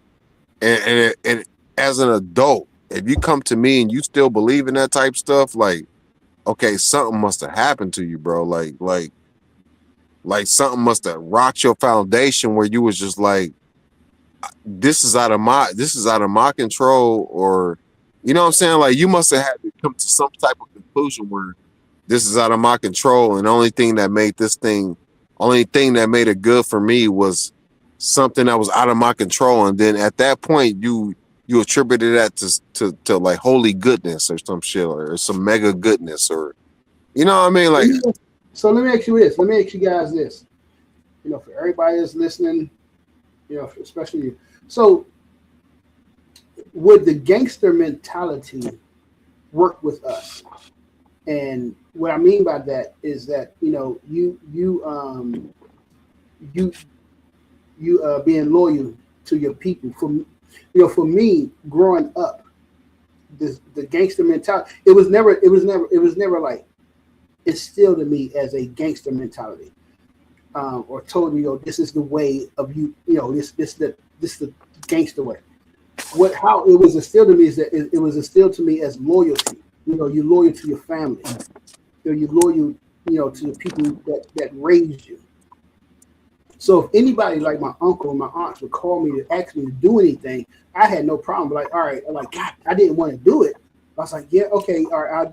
It's like I'd come up with a date to do it, but I never was like, man, I ain't trying to do that shit, man. You know what I'm saying? Because I knew, this is my aunt, this is my uncle. They've been there for me. They raised me. They scold me, through the years. but then this mentality also gets kind of expanded out to your outer social network. So for me, growing up with martial art in the martial art community, and probably the last traditional karate that does this, we had a gangster mentality. My sensei would call me right now on the phone with, yo, Hurt, I need you to come to my house. We got something to do. And I was like, yo, you guys, I gotta go. And I'm on my way. You know what I'm saying? Because I'm loyal to him. I'm loyal to the system that we grew up in. There's several senseis. There's incidents where, actually one of the senseis called us. He had an issue with his daughter and her boyfriend. We went down there. We told him, yo, you keep your ass in the house. We went down there and we handled the situation. So I guess I'm asking the question, this idea of a gangster mentality amongst Black people, especially amongst the family members, is that going to benefit? Is that worth maintaining? Because I don't think we've maintained it like other groups of people, Italians, the Russians, the Irish. We haven't maintained it at all. But is it worth trying to maintain this mentality in our community? You know what? I don't see the benefit of maintaining it. Like when unless you're talking about some deep undercover, and I mean intricate, kind of like think about the Yakuza. Mm-hmm. They're a gang. They have a gangster mentality, but they also have an organization. Yes. It's not just everybody's being gangster. It's like they very gangster, but they stick to laws and codes. I ain't saying like GDs and vice lords and Crips and Bloods. I'm not saying that they don't have any laws or things that they abide by. I'm saying the influence of what they doing has an impact on the youth. And the youth don't exactly abide by those codes that the older generations that started the shit. There's almost like a disconnect. There's a disconnect because, like, if you look at California, these niggas are all about squabbing up. Motherfuckers getting DP. You know what I'm saying? Like, they all about squabbing up. But if you go to Chicago, where the gangster shit started, in a different way. Because there was no GDs and vice lords in goddamn California. There was Bloods and Crips, right? But we talking about a different geographic at a different time and a different set of people. How they get down? Somebody getting shot before somebody getting beat up. You get what I'm saying? So it's like, has gangsterism helped our people? The fuck no. No, the fuck it hasn't at all. Yeah, I agree. And there's no reason to keep it going. No, I agree with that. I agree with that. We need to throw it all away. No, we need to throw it all away. So okay, wait, hold up. So let me say this: if we need to throw it, Salakia Hercules, my bad, brother. Go ahead. No. Listen. I agree with what you're saying. I agree with both. We need to get rid of it. However, I think the only part that I'm pushing back on is that if you look at it, we hear this all the time. You hear it on time. I guarantee you guys, you hear this shit on time, all the time online. That you're well, maybe you guys not. For me, nigga, I'm an OG now, and I still, I got caught. I still getting arrested. Getting in fights and shit. And I hear all the time, nigga, you too old for that. You too old. You too old for it. So for the Black people that was gangsters, you get pushed out. However, for the Italians, for the Russians, for the Irish, for the Koreans, these people, you don't hear this concept of, man, you guys too old to be acting like that. Because when you actually think about it, wait, hold up. You know what it really boils. Wait, hold up. When you actually think about it, the cartel are not run by teenagers. The mafia is not run by teenagers. They're run by grown men. And so get Black people get pushed out of this idea that, you can't be a gangster in your neighborhood, but being a gangster in your neighborhood protects it. Actually, these are the people that protected the neighborhood from influx of other people that didn't look like them from coming into the neighborhood. But we got pushed out of that and said that, yo, go get a good job, get some good pension and work for somebody instead of being this gangster, because most of the elders got locked up. So they not educating the people on the street, the youngest that's coming up, and they wilding. So the whole shit blew out. But I think that, you see other people, other groups, the Russian, Italians, the Spanish, the cartel and stuff being gangsters, the Yakuza as elders, but yet the African and the black person being a gangster as an elder is a non sequitur. Is something that we should not. I'm just saying. I don't know, man. I don't know. I think it's a couple of reasons, because we don't really see Asian people who actually have like a historical gang. I'm not talking about just like a motherfucking historical gang who's tied into their culture. We don't see Mexican people. You do. I mean, they definitely have a gang. They have a cartel. We don't see white people with the mafia shit. These people don't. They. It's a code, like we talked about earlier. They normally do not glorify what the fuck they do. Right. They normally don't. Right. You look at black people, nigga, that shit is all in the music. It's all in the movies. Nigga, it's all in the, it's everywhere. It's just like, again, like it's like we have this gangster culture, but it's so overt. It's so like, look at me, you know what I'm saying? How many niggas got arrested? How many niggas got arrested like during the COVID joint, doing like that fake ass what's it, the government payment joint? They was lying about it. And niggas was getting mad money. Right. But you know what? Hold on, wait. I don't want to get into that, because that actually touch on a different layer. That touch on a new generation of the gangsterism that's called scammerism. It's called scammerism. Can Brother Omar cook? Niggas be scamming. When y'all done. That's not exactly gangster. That's how dumb. That's like, you couldn't keep. You know what I mean? That's that's stealing at a whole different level. That's hyper stealing. That's crazy. Like, you don't got to go that hard. I don't understand why somebody would do that shit to people that's fucked up. Okay. I'm finna drop something that's heavy as far as this knowledge. This is something, because you know what I'm saying. I've been listening to y'all brothers, and I won all 3 games. She's out of here. Wifey is out of here. I won. Hold on. Nasty. It was supposed to be the best out of 3. I won all 3 games. I won 2 games in 501, and then I won the last game in cricket. So that's done. I'm undefeated for the night. Now let's move forward. I see what type of person you are. I see what type of person you are. No.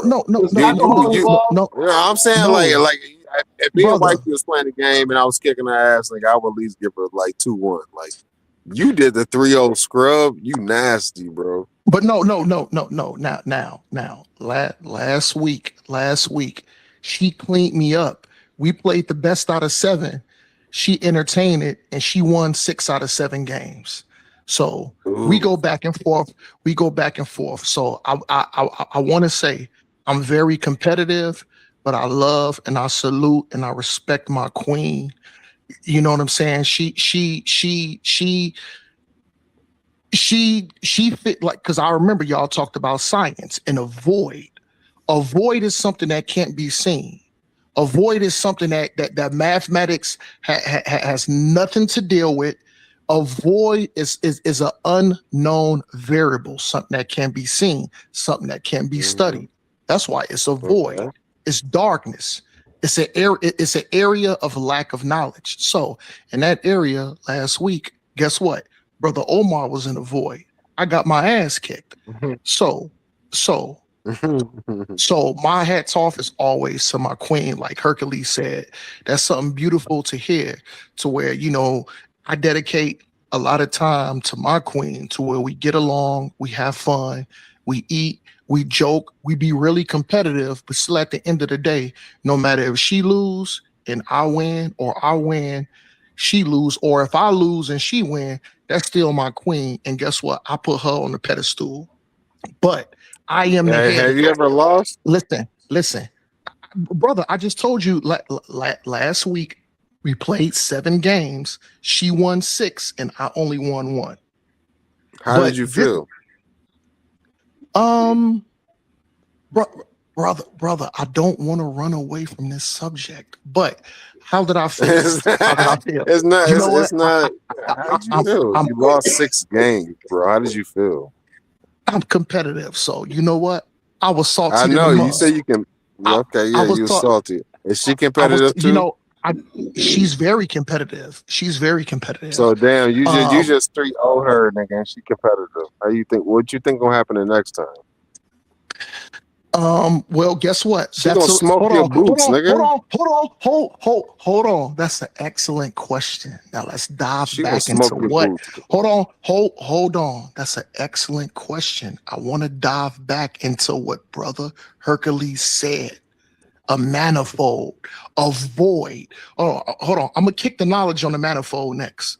But hold on. So to answer what you just said, that's the void.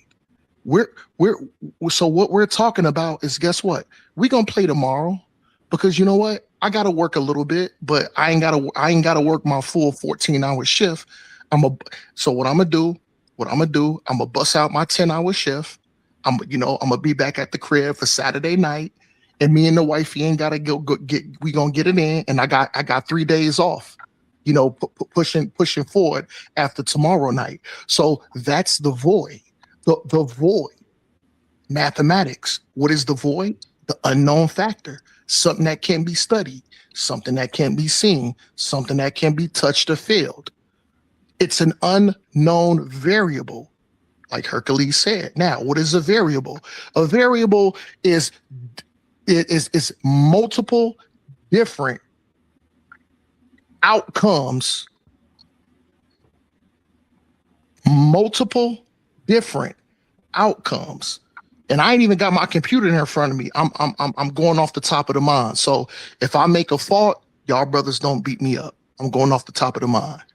So unknown variable, multiple different outcomes that can happen. But guess what we got to do to observe these multiple different outcomes? We're going to have to wait tomorrow to me and a wife play the game of darts to tomorrow. So it's void. It's unknown. It can't be studied or researched. Now, what Brother Hercules said, if we use a mathematical equation and we add up all the times Brother Omar won, and we add up all the times my wifey Ashley won, and then we put it in a mathematical equation. Now, we can somewhat predict.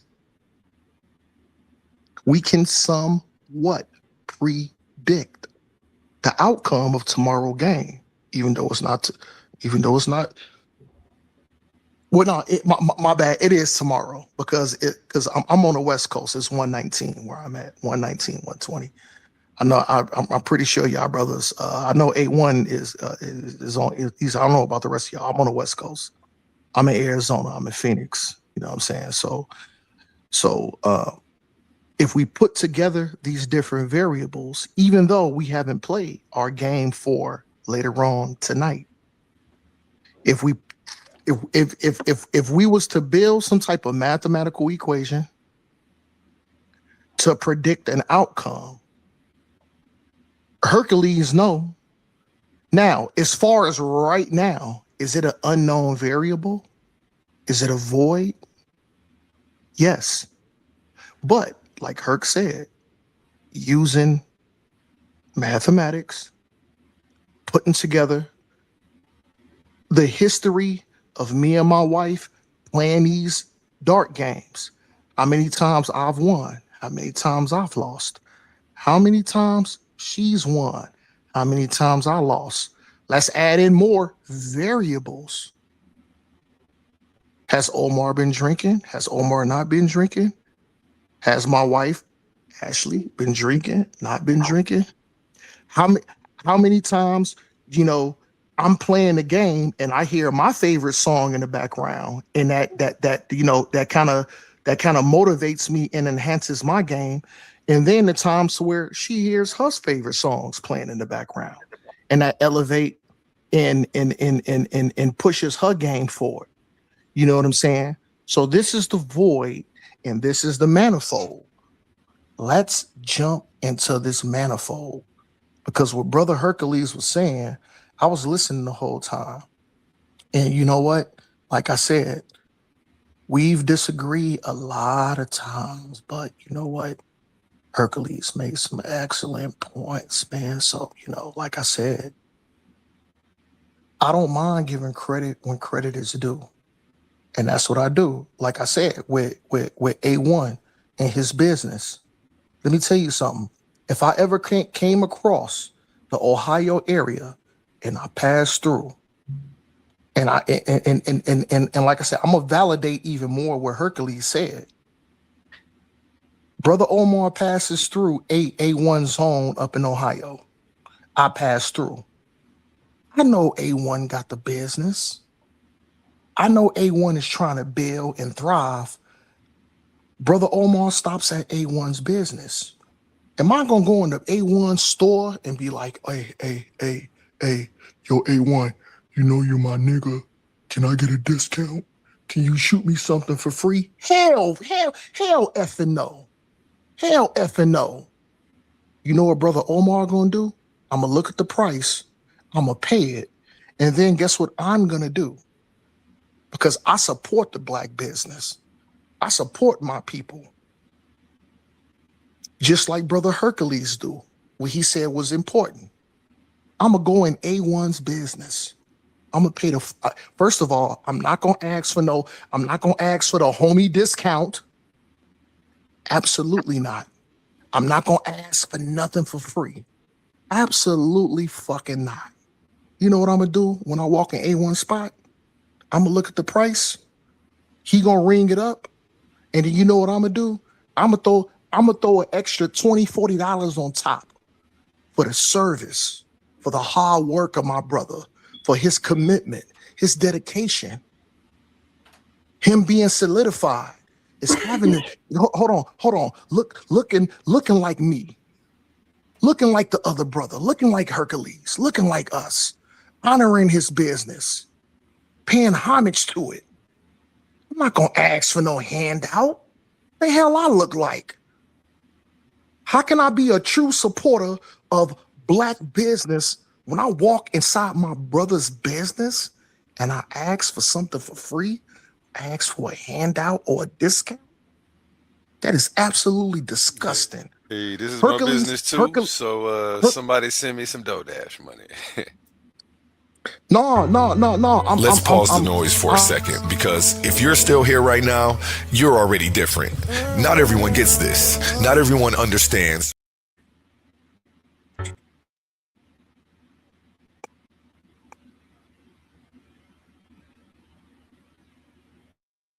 No. If you wanted to continue with the advertisement, A1, I don't mind muting out because Let's pause the noise for a second, because if you're still here right now, you're already different. Not everyone gets this. Not everyone understands real debate, real scholarship, real intellectual smoke. But you do. This is Coliseum of Arguments. This is Titans Debate League. And what happens here doesn't survive on algorithms. It survives on the people who believe in it. When you support through Cash App, you're not just donating. You're fueling the arena. You're the reason we can bring in high-level guests. You're the reason we keep unbiased judges. You're the reason these debates stay sharp, fair, and uncompromised. This platform is built by thinkers, sustained by supporters, protected by the ones who know value when they see it. If this show has ever sharpened your mind, has ever entertained you, or has ever challenged what you thought you knew, then Cash App is how you say, keep this going. Not everyone contributes, but the ones who do, they're part of what makes this real. Coliseum of Arguments, Titans Debate League, powered by the people who get it.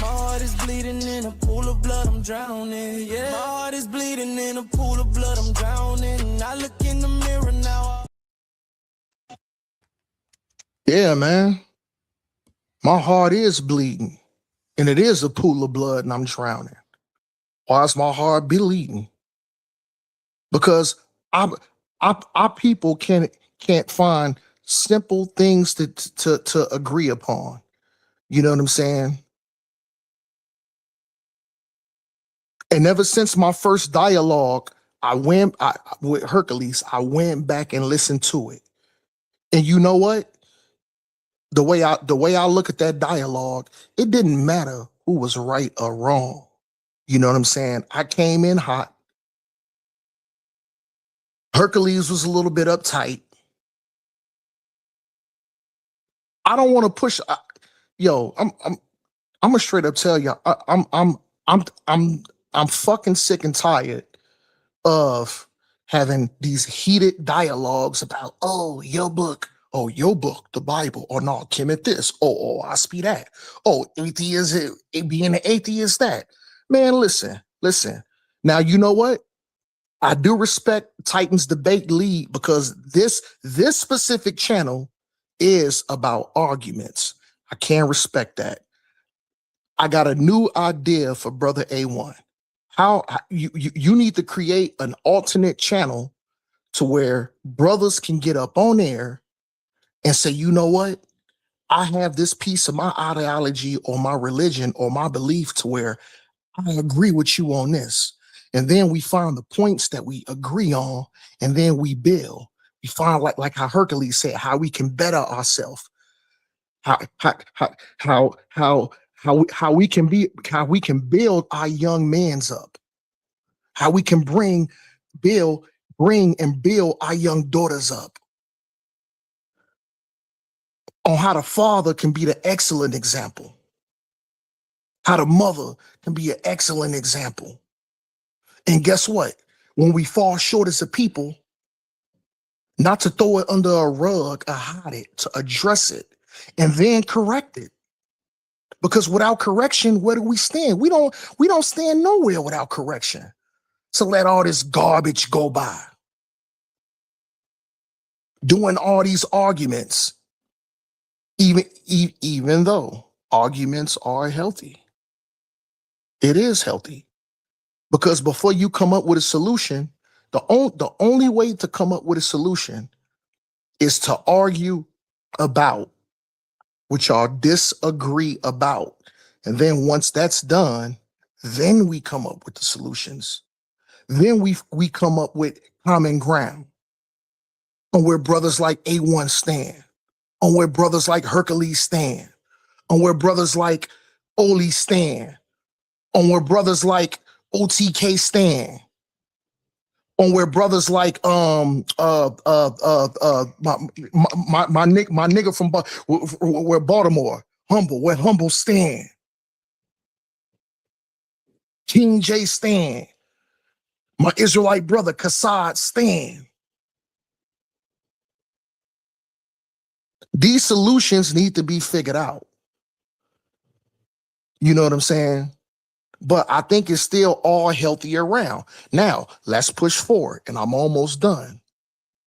The manifold, void, dark void, unknown. Operational uses, manifold. What does that do? All that is just it's a simple device that distribute fluids. What kind of fluids? What kind of unknown variables? What kind of known variables? What? Fluids? Something almost that stands as a singularity toward some gases.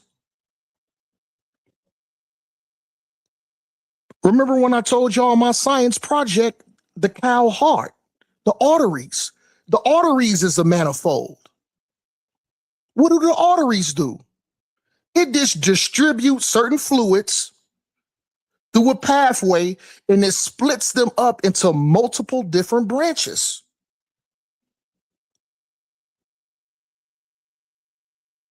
So what A1 believes in, it does hold some weight. What Hercules believes in, the mathematics, certain parts of the Kemetic tradition, it does hold weight. And I'm not saying we should throw that all away. We shouldn't. You eat the meat and spit out the bones. I'm not expecting everybody to agree with an Israelite point of view too. You know what? When it comes to the Israelite point of view, you know what I'm saying? Because I don't push my ideology on nobody. I do my best to wake my people up, but at least take something away from what Brother Omar is saying. Eat the meat and spit out the bones. Take the good parts of what Brother Omar is saying. And if you don't agree on certain things, guess what? Spit it out like a bone. When it comes to Brother A1, with the atheism stuff, and the evolution and natural selection, eat the meat, spit out the bones. A1 ain't asking you to agree 100% with him. All he's asking you to do is to look at it from his lens and just develop an honest and a genuine and stand on integrity to say, you know what? I don't believe in all of it, but I can see where you get it from. And you know what? You all making good points. And I agree with certain points. Let's look at Brother Hercules, looking at it from an African spirituality, a Kemetic view mixed in with African spirituality. Should we throw all of it away and just be like, yo, he full of shit? No, guess what? Hercules make excellent points. Hercules is an excellent mathematician. The brother does his study, and with his martial arts is on point too. With the Tong Sudo. Remember, Brother Omar said, I came from a scientific, mathematical. I love social studies. I love reading different papers. And also, like Brother Omar said, what did Omar? Yo, I studied the 5 fists. I was the Midwest champion for 7 years in a row. So tying all this into, like Hercules said, what does something like a, no matter if it's a Korean martial art, African martial art, because Africans had damn near every martial art came from the African view. And I will be honest and say that. My teacher, my Sifu told me that. My grandmaster Shu Fun Yin out of China told me that. What is Brother Omar saying? I'm going to tell you like this. When it comes to raising kids, studying, I don't care what martial art it is. Martial art is very good and is very detrimental. What does a martial art do? Because anybody know that ever studied martial art, what is the basis of being martial art? The basis of any martial art is discipline. It's being disciplined. And you know what? The greatest martial artist in the world would never even have to use his art on anybody. Because you know what comes with that? Discipline, reason, understanding. To be able to put your pride aside and say, you know what? I could crush you with one blow. But you know what I'm going to do? I'll apologize.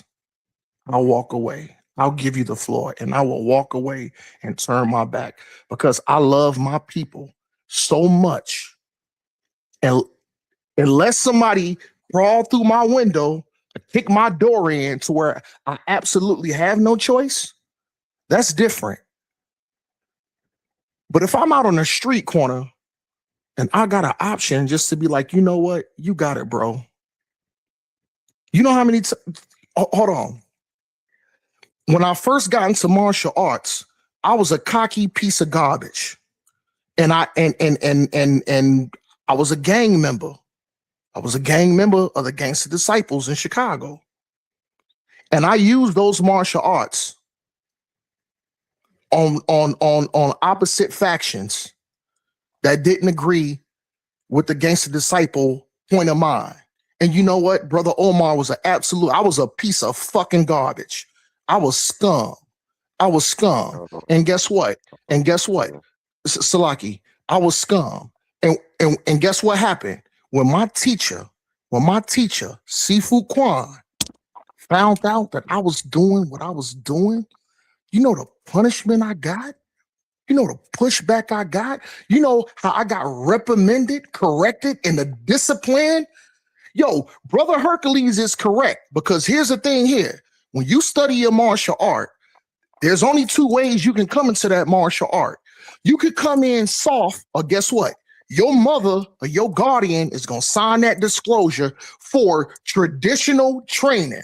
And once your mother sign that contract for traditional training, all that soft ass SHIT is out the door. Guess what? Your teacher is going to cuss on you. He's going to cuss you out. He's going to be very disrespectful. You might even get beat. I got beat, but I asked for it. My mother told me, she said, Omar, if I sign this thing, whatever happened to you, she said, when she told my Sifu, as long as you don't kill my son, but she said he needs correction. He needs harsh discipline, even a beating from now and then. I received multiple beatings. Naturally, I gotta ask, where was your father at, bro? He was, I forgiven, and you know what, A1? I think that's even more of an important question, and I'll answer it genuinely. I love my father, which his born name is Renee Soldana. But when I was born, I came, like I said, that's how I got my Muslim name, Salahuddin Muhammad. But my father's real name is Renee Saldana.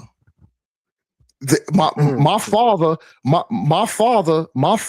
is of Arawak / Taino background, mixed in with some black. But I'm talking about my father's my father's thing. My father was born and raised on the south side of Chicago. He was only one out of the handful of niggas who looked on how he looked. They was like, oh, you belong in a Puerto Rican neighborhood. You belong in this neighborhood. My father figured out a way to thrive up in the south side of Chicago where all the niggas was back in the day, back in the 50s, back in the 60s. So do you know your grandfather? Nope. Because my father found Islam, because my father he grew up on the south side as a stick-up boy. He was a piece of garbage when he was, listen, I want to keep this conversation 100%. I don't want to sugarcoat a goddamn thing. I don't want to act like Omar is the best, like my foundation is the best. And man, I came from an effed up background. The only person, and listen, the only person that ever had my back, that stood toe-to-toe with her son and gave me correction, gave me direction, and corrected me coming up as a single parent raising 3 boys in Chicago, me and 2 of my brothers, was my goddamn mother. So I don't want to stray away from that. My father was absolutely a piece of goddamn garbage. Absolutely. But guess what? Once I became a grown, listen, and here's the good thing. This is why I give my mother props. When I was growing up, my mother, once they split, my mother never put my father down in front of me.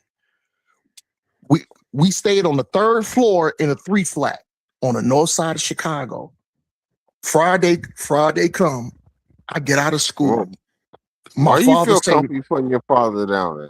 Like if your mother never did it in front of you, like you saying your father was an okay guy. Hold on, brother.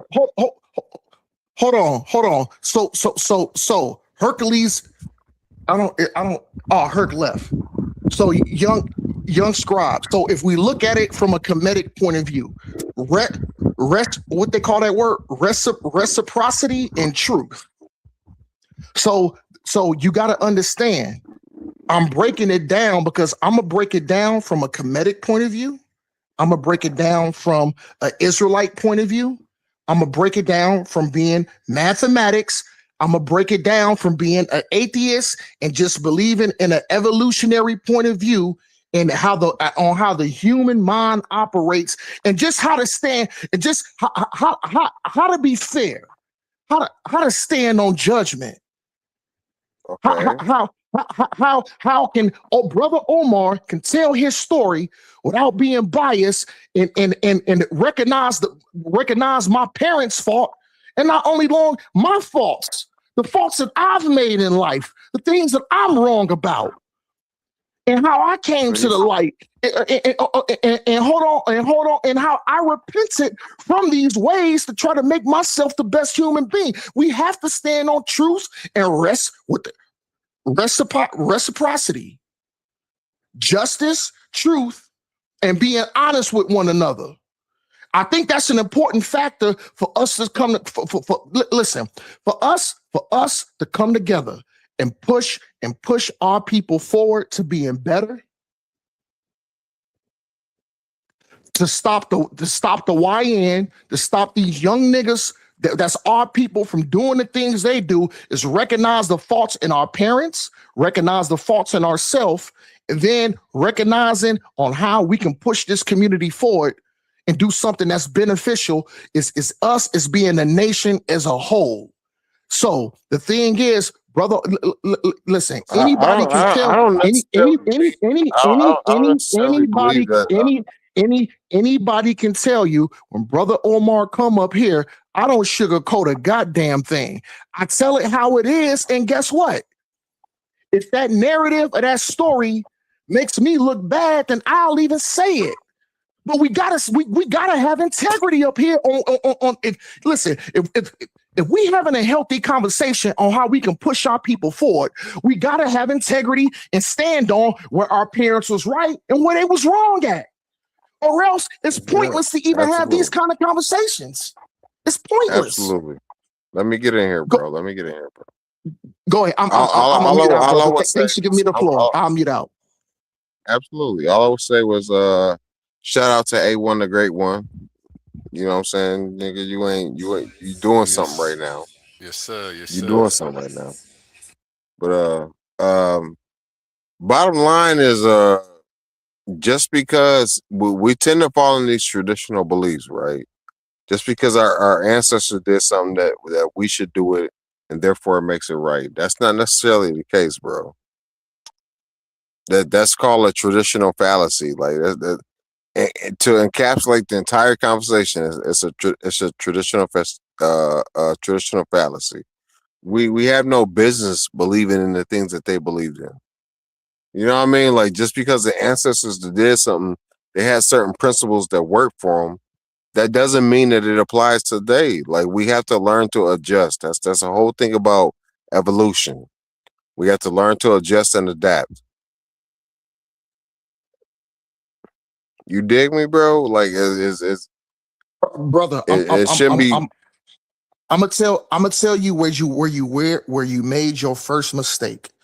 I'm gonna tell you where you made your first mistake. Oh shit. I'll be quick. I'll be quick and I'll be brief. You made your first mistake. You said evolution. We can't take what these people thought about and apply it to these days. You know what your first mistake was? Where? Your first mistake was just saying, look, there's certain aspects of the knowledge of these ancestors and these people from back then. They may not apply now, but there are certain concepts, ideas, and laws that would absolutely benefit us and apply now. So guess what? You eat the meat and you spit out the bones, and that's where you made the first mistake. But I'll mute back out. Okay, I bet I accept that. But I mean, when you say those people, who are you talking about? Are you talking about Europeans? Are you talking about Arabs? Because we know that the first people to come up with listen, the theory of evolution. Listen, brother. I want you to have your listening ears on. I specifically said our people. But go ahead. Our people. You said our people didn't come up. You said our people didn't what? Our people what? Brother. Our people. Brother. Our people what? Brother. Go ahead. Like slow it down for me. I'm slow. I'm slow. I'm dumb. Slow it down for me. Our people what? Hold on. Go. Go ahead and say your point, and I'm gonna do something. I'm gonna mute out. I don't have a point because I don't know what you said yet. I don't understand what you said yet. What did you say? What was the point of what you said?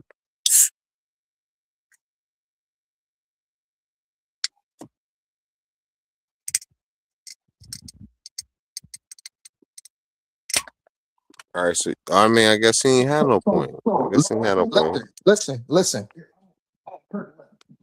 So young scribe. So if we look at it from a Kemetic point of view, what they call that word, reciprocity and truth. So you gotta understand. I'm breaking it down because I'm gonna break it down from a Kemetic point of view. I'm gonna break it down from an Israelite point of view. I'm gonna break it down from being mathematics.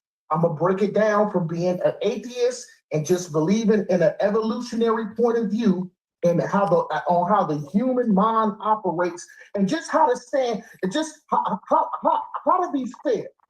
How to stand on Okay, but what was you breaking? But what was you breaking down like that? That's what I'm confused at. Listen. And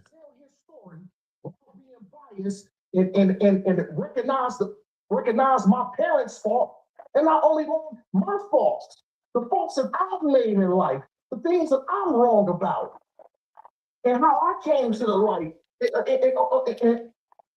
So we don't stop there. So the thing is, I wanted to make a point because this is what Brother Omar do.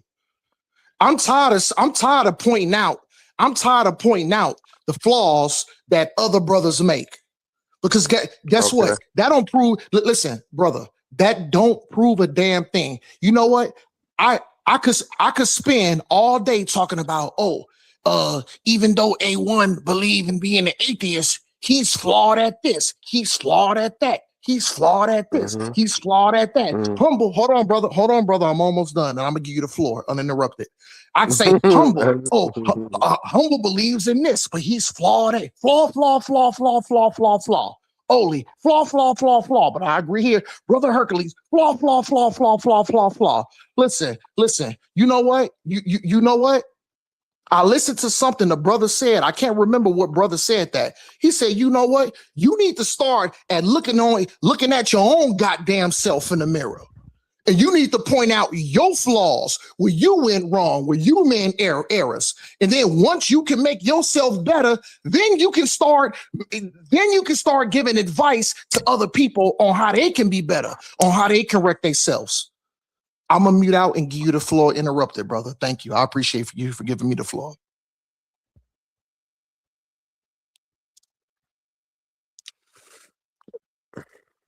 Much love, bro. And I always tend to agree with you, the bulk of what you said. I don't know who was disagreeing with what I said. You know what I'm saying? Like, if you have some disagreement with what I said, speak now or forever hold your peace type shit. Yeah. Like there ain't much more to be said. Like, I just need to know what direction the conversation is progressing in before I continue. So and I appreciate you giving me the floor respectfully and being quick in your response too. I'll try to be as quick as possible to hand the floor back over you to let you cook and do your thing. So I'm just saying, brother, it was some things that I heard you said when you had your dialogue with Brother Hercules. You was kind of, hold on. I want to be precise because I don't want people to put words in my mouth to misunderstand me or put words in my mouth. So I want to be careful and ask, and if you want to correct me on it, you definitely have the ability. But from what I heard with your conversation with Hercules, it was almost you was putting blame on our people, which we do. We have to take some point of blame too, because it's not 100% on our enemy. Some of that blame falls on us.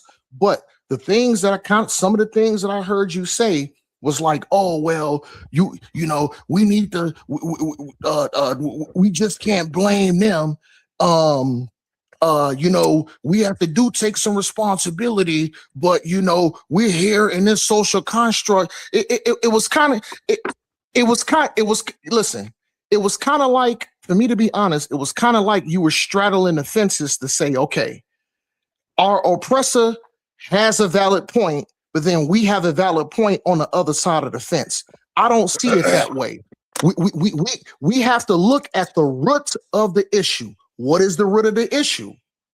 We got sold, kidnapped, and we was brought up over here. We was persecuted and brought up under a certain value system. So it was kind of like you were straddling the fence. You had one foot in and 1 foot out. And that's why I said I agree with Hercules. But go ahead, brother. I won't cut you off until you say that you're done speaking, and I can go, brother, respectfully. Okay, I'm sorry for hopping it before you were finished. But my only point was because the conversation was at a point where black people are, when I say black, I mean us African Americans. We're black wherever you want to, are us melanated people. We are in America right now, and we are in a position where we kind of like limbo.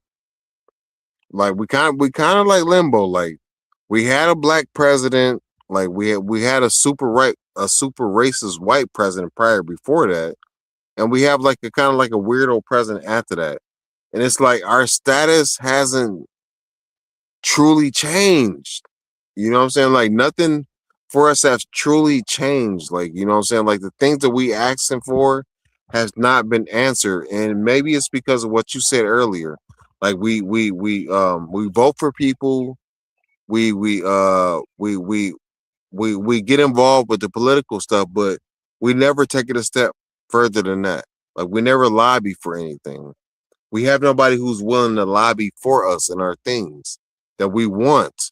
So that's always an issue. If you in politics and you have a political issue that you want addressed, if you have no lobbyists for you, the lobbyists, the people who put the money in. If you have no money, then what your issues will always go unheard. So it's not like we not involved. It's just we're not involved to a certain degree, I would say. So I agree with you somewhat on that, and that was well spoken. So, you know, salute to you, brother. But here's my bigger question to you. Here's my bigger question. When a people want to make a statement, what is the most powerful thing that people can do to make a statement and make it be felt, no matter if it's political, spiritual, or anything else? What is the biggest action that people can do to make their voice heard?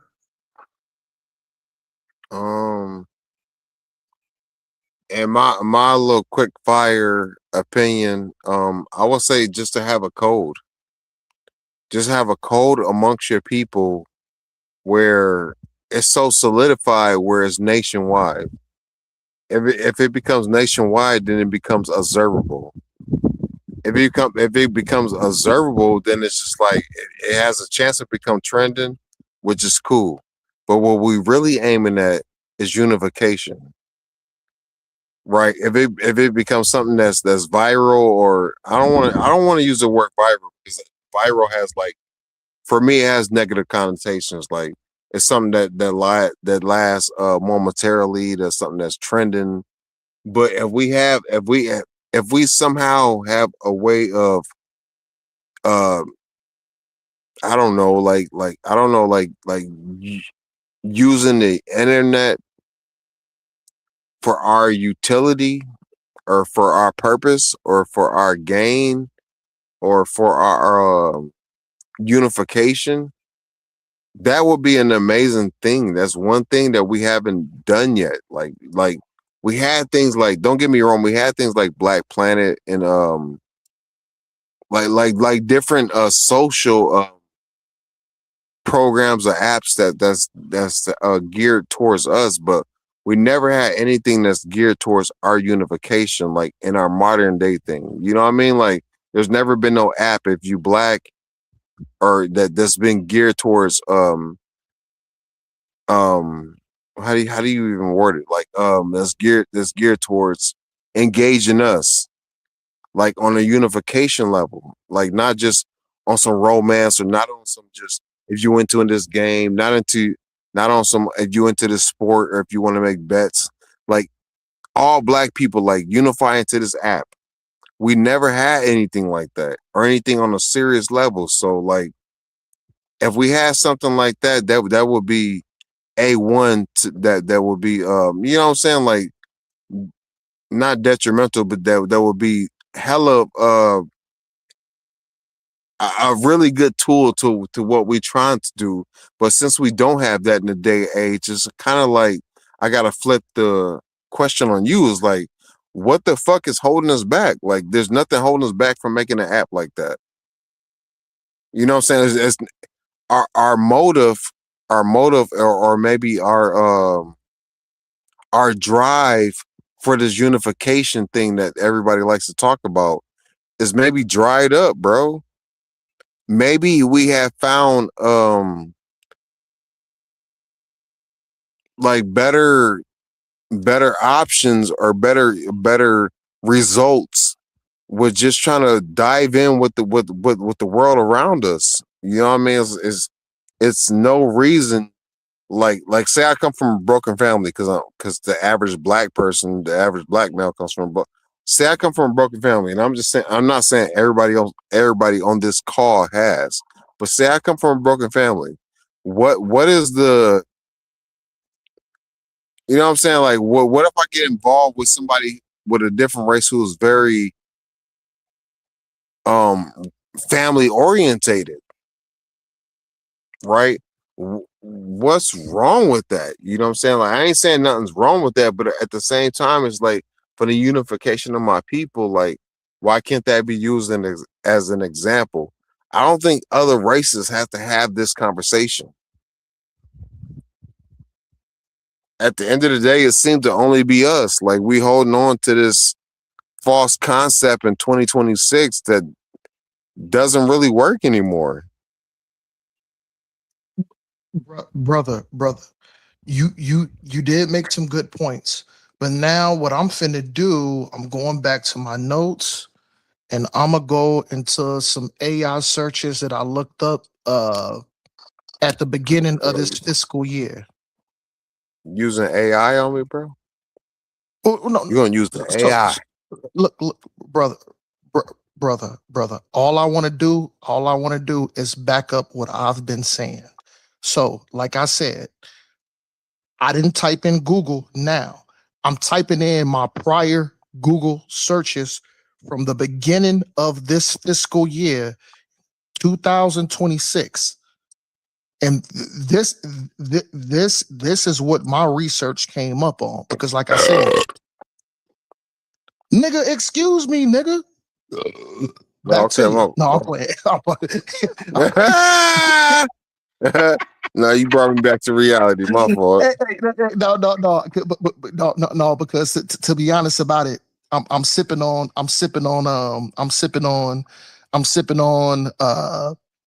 pineapple cream soda pop mixed with vodka. You know what I'm saying? So okay. I do gotta be honest. Yeah, I do gotta be honest. You live an exotic life, okay? You live an exotic. I'm just drinking a beer.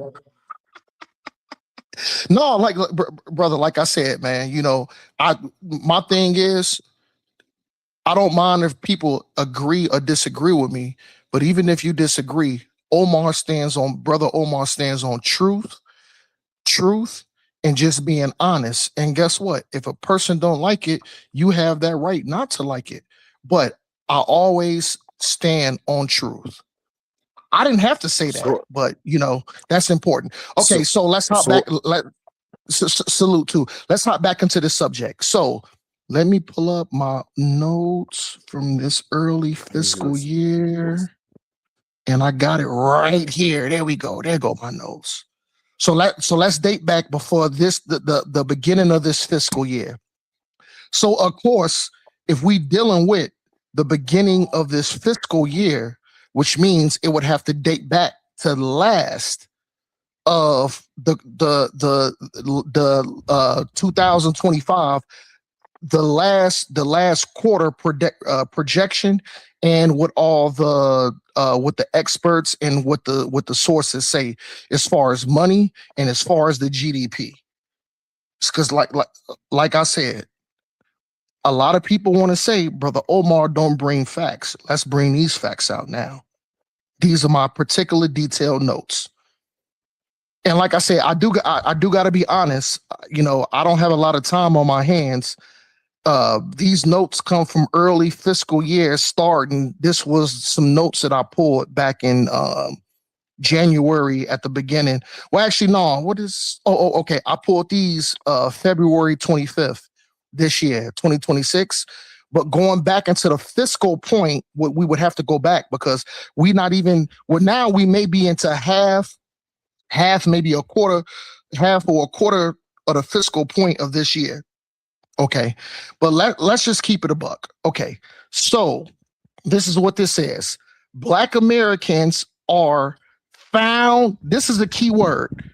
Black Americans are a foundational. Let's say it again. Black Americans are.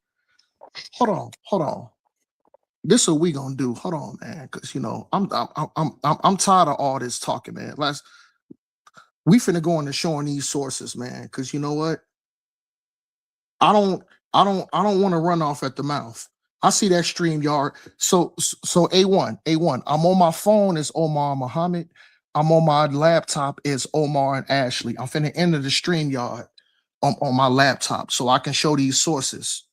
You know what I'm saying? But because I'm tired. I'm tired of all the talk because I know what is it? Source up or shut up. Or even if we want to live by that, at least show one or two sources to validate what you're saying. So give me a quick second. Give me a quick second, y'all. Because like I said, I'm tired of all the talk. I don't want to do no more talking. You know, we gonna let these sources speak for themselves. So at least I can make a valid point, and this ain't just coming from Omar's standpoint. So A1, I'm entering the StreamYard. I'm entering the StreamYard under Omar and Ashley. Because I'm on my phone as Omar Muhammad. So continue. Yeah, Omar and Ashley, continue. Let's mute. And let's enter. I'm entering the studio right now under Omar and Ashley. So all right, there we go. So let me mute my phone out now.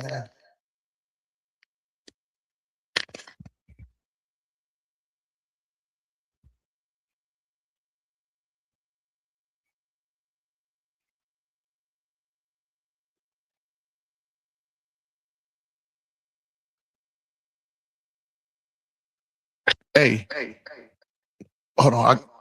I gotta mute this out. I'm getting a reverb. Hey, yo, A1. A1.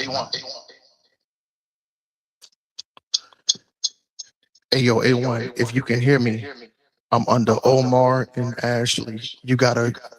I'm in the backstage. You gotta pull me up so I can mute out on my phone so I can pull up these sources.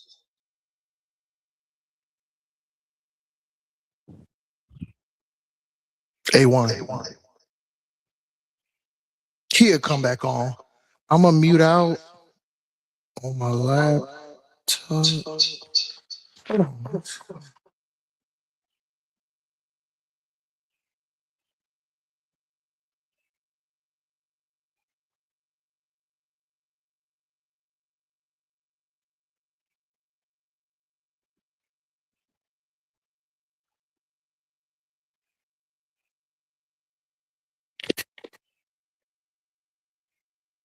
Yo. Hold on.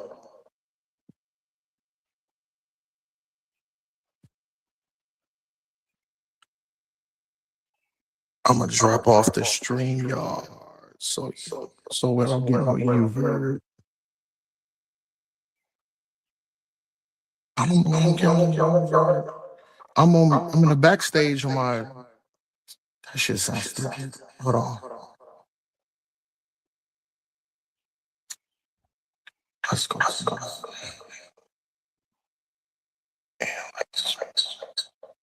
Let's take that to 0. Can y'all hear me now? Young Scribe, can you hear me?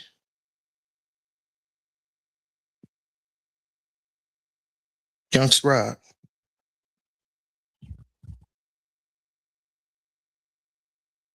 Young Scribe. A1, can y'all hear me? On Omar Muhammad?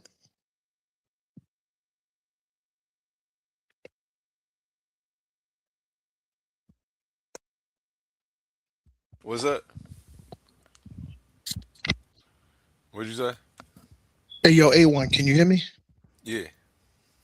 Okay, no, my bad. So I wanted to continue my conversation with Young Scribe, but the thing is, I'm tired of just speaking from Omar's point of view. I wanted to pull up some sources to validate what I'm saying, and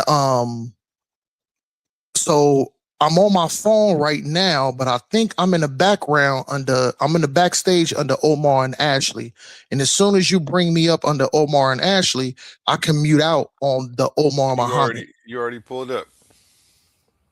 I am? Yeah. Under Omar and Ashley? Hold on. Oh, Omar the Bully. There we go. Okay, so let me mute out on my phone. I'm gonna mute out on my phone. I'm gonna mute out under Omar Muhammad, and I'm gonna talk under Omar the Bully.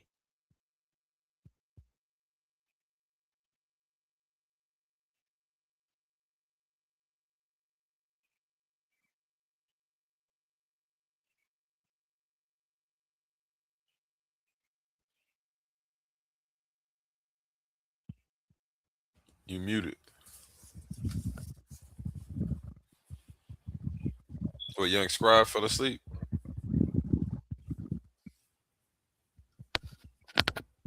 You knocked out over there, Scribe?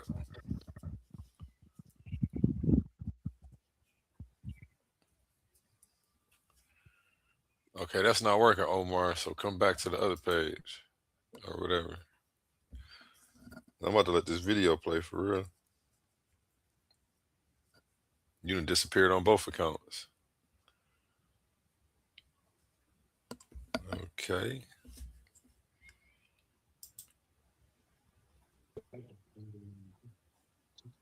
Yeah, I'm gonna get with you, A1. Yeah, I could do that for you. Let's talk about extending your car life and keep people safe on the road. Extend your car life, where maintenance is better than repair. We keep our family safe on the road. Got to change that oil. That's for sure. No, I'm saying, but I gotta show, we all had experience where we got ripped off or didn't get the best end of the stick. And we could talk about it. We got young people coming up don't understand the danger of that or being able to take advantage of. Right. That Gideon right there. Come on, Gideon. Yeah, shalom, What's up, shalom, Gideon? shalom. Shalom, my kid. Probably A1. I probably could get on this show and start off there and then build from there. Because, I mean, we talk about many things, but what about the cars? I mean, what about our lives on the road, being safe for our family?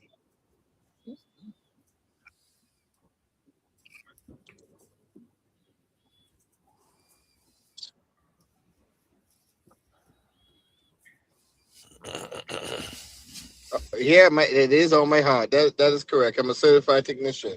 So that's where I live.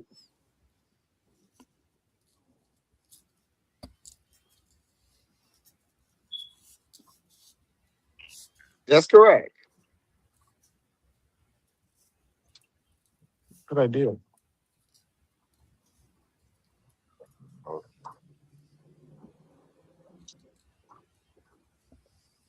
All right.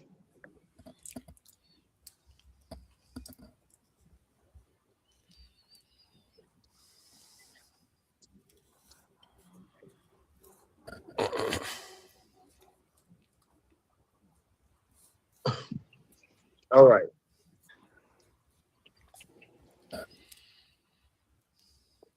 No problem. Dude, I've been doing it for 20 years, man. I mean, he could be no letdown on this one. All right. All right. All right. Resume. No, Herc need to bring his ass back in here. All right. Herc need to come back in here. I seen his ass.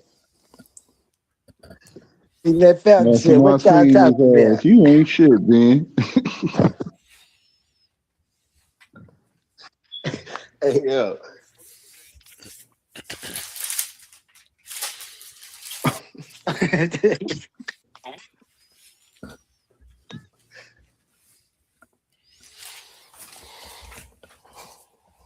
Right.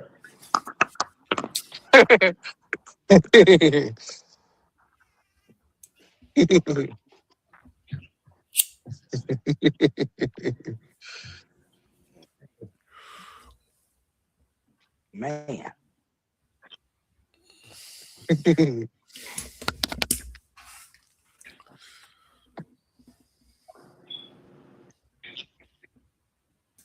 Absolutely. Absolutely. Hey, A1 and A1 and Young Scribe. Can y'all hear me? From Omar the Bully.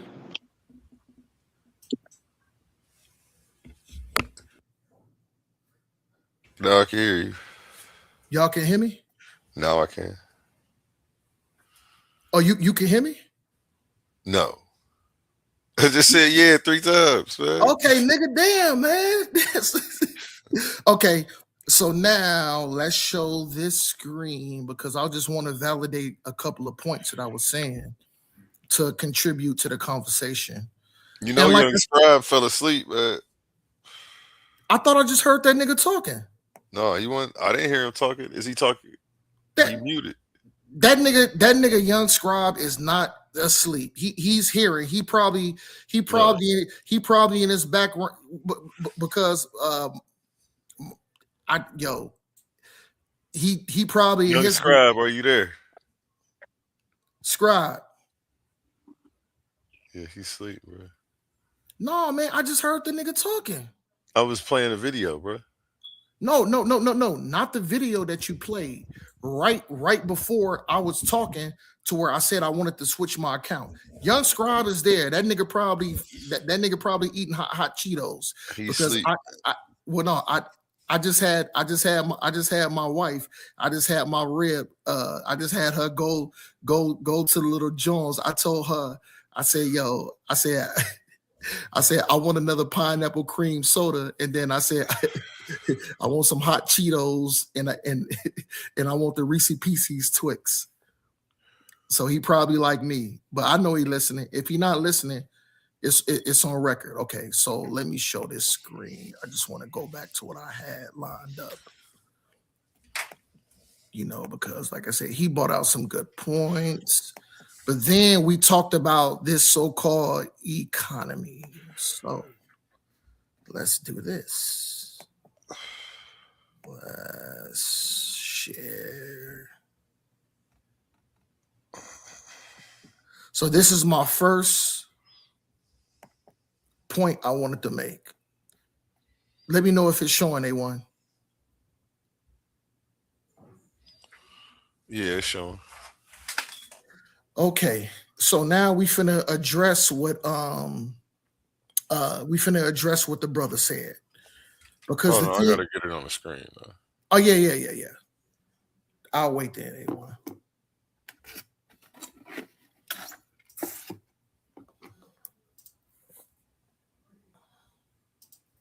Here, man. All right, you gotta zoom in. You know what? I don't want to sound stupid, A1, but I don't know how to zoom in. Don't beat me up either. All right, go ahead. Okay. I'm sure they can see it. I don't know how big their TV is. I got the 85-inch. I'm looking at I'm on my phone, but I'm on my laptop, but then I got my big screen. So I came downstairs to look at it at my big screen. You know, I got the big Dookie 85 inch, but that ain't shit though, because that could be taken away from me. All right. So I wanted to not necessarily piggyback off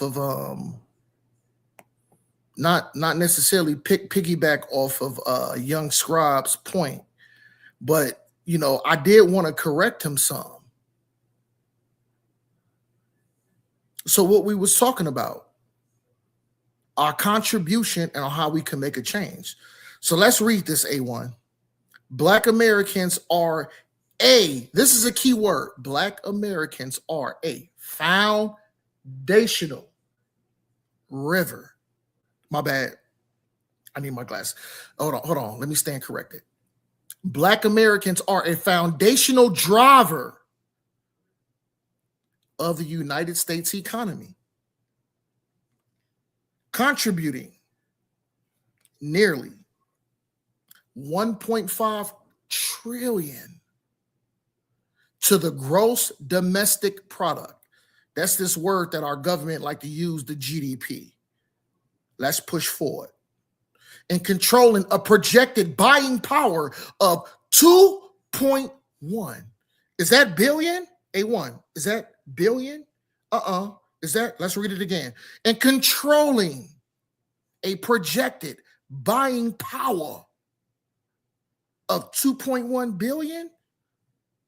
Let's hit them one more time from the Israelite point of view on how we like to read. And contributing a projected buying power of what? 2.1 trillion. To how much?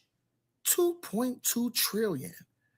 If Black America were a sovereign nation, its economic scale would rank among the top 15 economies. No, in the United States. What does it say, A1? No. Are we talking about top 15 economies in the United States? No. I'm going to say it one more time. Rank amongst the top 15 economies in the States? No. Let's read it. Would rank the top 15 economies in the world. Revealing the GDP. Hold on. A1, do me a favor. Look up this word, revealing. What does that mean? Revealing, is that not a derivative of revitalizing? A1. What's up? Brother, I'm reading this. So I'm at the end. Top 15 economies in the USA. Did I misread that? Let's read it again. Top 15 economies in the USA. Did Brother Omar misread it? Let's read it again. Top 15 economies in the world, revealing the GDP of the entire countries. Yo, A1, if I was revealing, what would that mean? Would that be a derivative of revitalizing?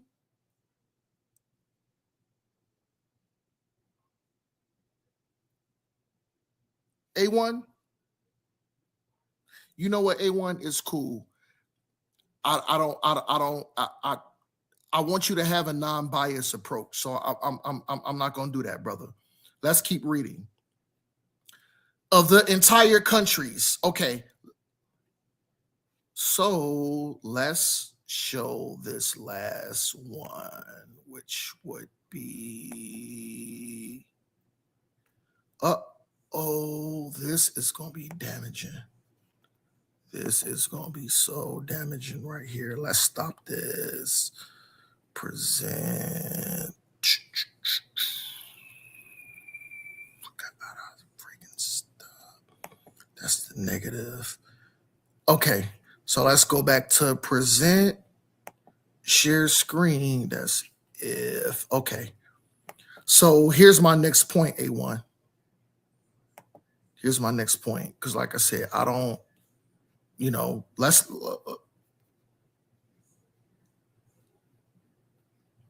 Can you show that screen to where it say if black people would cease to contribute to the to the economy? If you can show that next one, A1. No sweat, brother.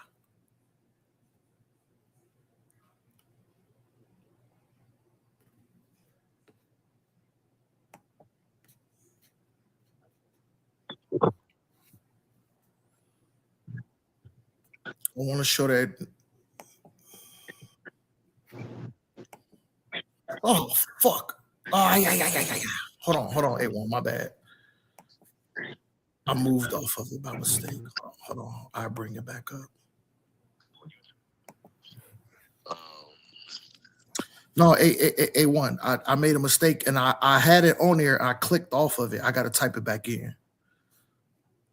So give me a second, A1. Thanks for having patience. But see, what's bad, A1, it's a lot of, and unfortunately, it's a lot of people on the comedic side. They say a lot of stuff that they would never repeat in the higher levels of education. Like a Jabari, like some of the things he say is kind of disrespectful because when they talking to other scholars, they'll never fix their mouth to say some of those things. Yeah.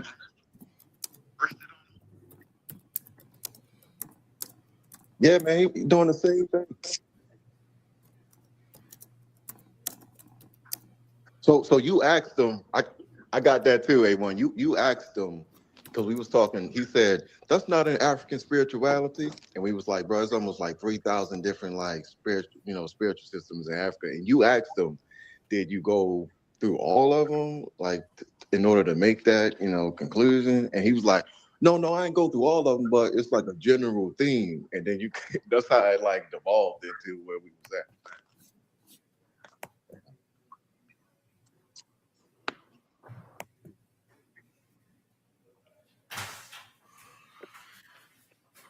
Hey, yo, A1, can you hear me?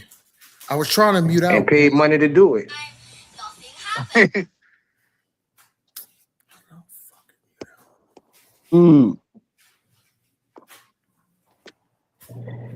Like my thing with people like Brother Mansa, okay, so if you spent your time, and you may have had a scholarship, grants or whatever, you spent your time and your money to get a degree, why not go get that African metaphysical stuff you're talking about? Go get a degree in that instead of getting a degree in what I call legitimate mathematics and sciences, and then that does not give you license to spill off your pseudo. You know what I'm saying? It's crazy.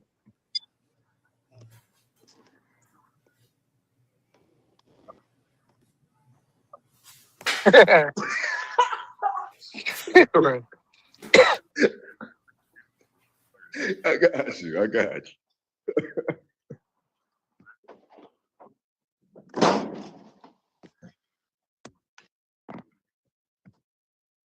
Yeah, man. They did it to themselves, man. I ain't say nothing to them. They hit me in the back chat, and that's why Tahuti got to get it. A1. I know I'm punching down, but he do got to get it because he said I was ridiculous. I ain't say nothing to that boy. So now I gotta get it.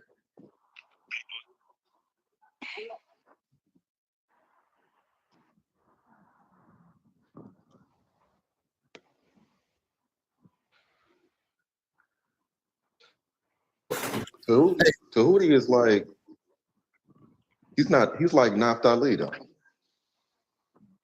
Naphtali, what's her name? Naphtali? Yeah, he's just like the Kemet version of her. Now she is heavily spooked out. Like you got this debate coming up. You ain't see these arguments that she's making. That's what I mean. Now go to Tahuti Facebook page and you see the same type of crazy. She is a good debate.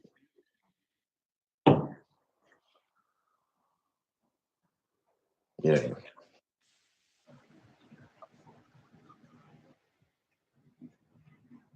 Yeah, it's really good.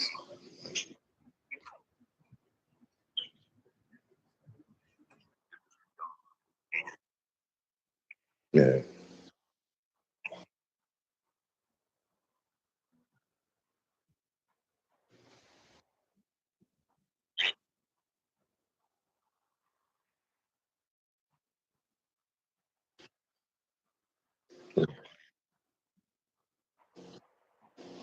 Yeah, she is a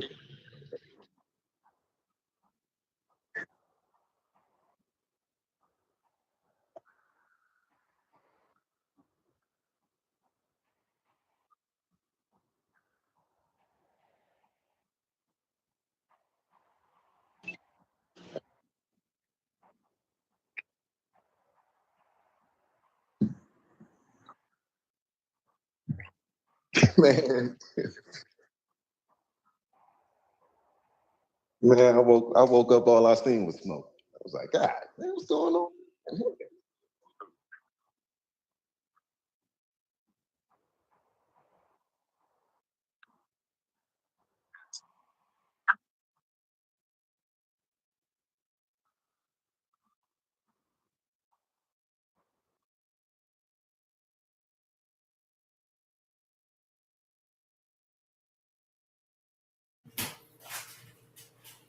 Hey, yo, A1, can you hear me?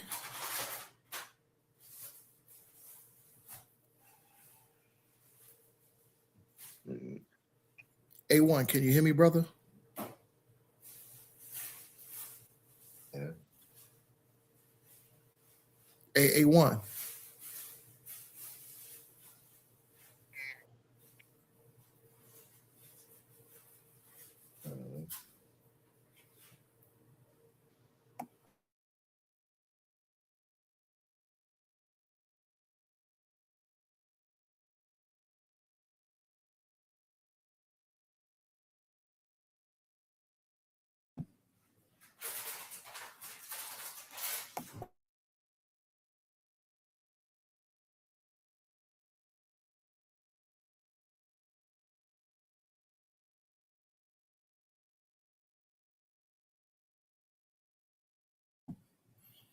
Oh, snap. Hey, yo, OTK. Hey, yo, OTK. I see it.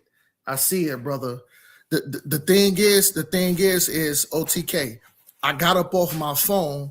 I'm in the stream yard on my laptop, but I'm acting like a doofus because I got my big screen right here in front of me, and I'm not looking at the chat in the big screen to see what y'all is typing in there. And now I looked over, and now I'm seeing you in there, OTK.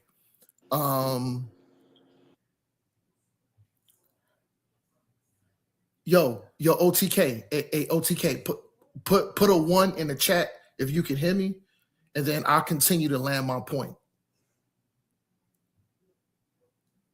OTK, if you could put a 1, if you can hear me. I know one of yo, A1, man. Is that yo? Oh, okay. So this is why I wanted to land my plane. So I pulled up 2 valid points to prove what I was saying.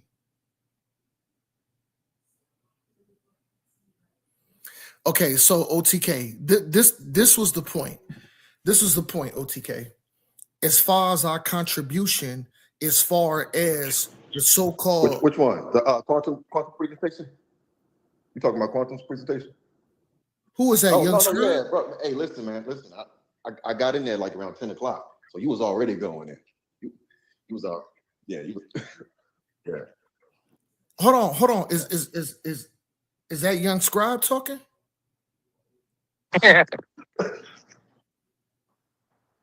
Is that you, young Scribe? I'm confused right now. Yeah. Is that you talking back to Omar, young Scribe? Okay, I'm gonna go ahead and cook, man. And you know what? I want to apologize to the chat. I want to apologize to the chat and I want to apologize to the panel. Right. It's because Brother Omar was the one that was on multiple devices. I'm on my big screen TV, I'm on my laptop, and I'm on my phone. Now, I cut Omar Muhammad off. So on my YouTube, my joint is Omar the Bully. So I apologize if I made things confusing. It's probably my fault. You know what I'm saying? I apologize. But this where I kind of wanted to prove my point. So I pulled up.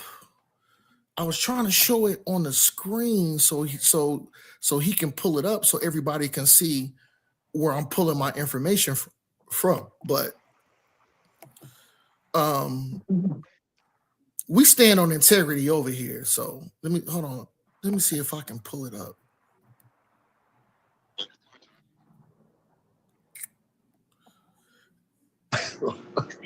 Yo, young scribe. I don't know if A1 here. If I was to pull it up, would I be able to show it, or would A1 have to validate it and accept it once I put my information in a StreamYard? Yeah. Hold on, man. I'm gonna read, and then once we figure it out, But I stand on integrity, and I'll read everything I'm saying verbatim. We have integrity over here. I'm not going to, manipulate or misconstrue anything that I'm saying. I can always go back and pull it up because I'm going to keep my screens open too. So that wasn't the manifold, which the manifold thing, Brother Hercules made a good point. Right. I agree with him on that. Let me see. Racism. That wasn't the Rice study because I had the University of Rice study out of Houston. I had that pulled up. Also, was it how?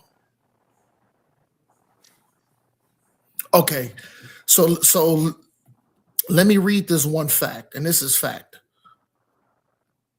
Black Americans are a foundational driver of the United States economy, contributing to nearly 1.5 trillion to the gross GDP, and that's the gross domestic product, and controlling the projected bond power of 2.1 trillion to 2.2 trillion. This is per GDP per quarterly, or if you want to break it down per year, which those numbers would grow. If Black Americans if Black Americans were as sovereign, he doesn't know what panpsychism is either. I'll bring that up, but let me cook. I'll bring that up. And that's a good point, brother. Because like I said, I want to have integrity, and I don't want to make it seem like what I'm saying is absolute 100%. So let's continue. If Black Americans were a sovereign nation, hey, so I got a question. Hold on.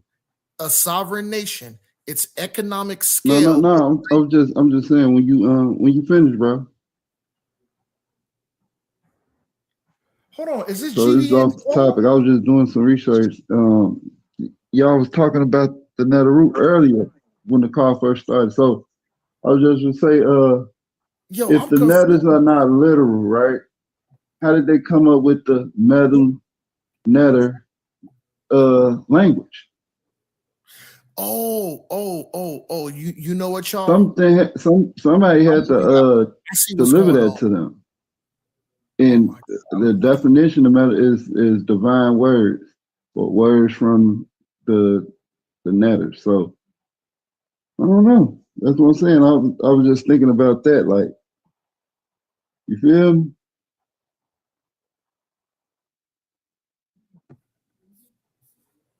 Yo, OTK, you there?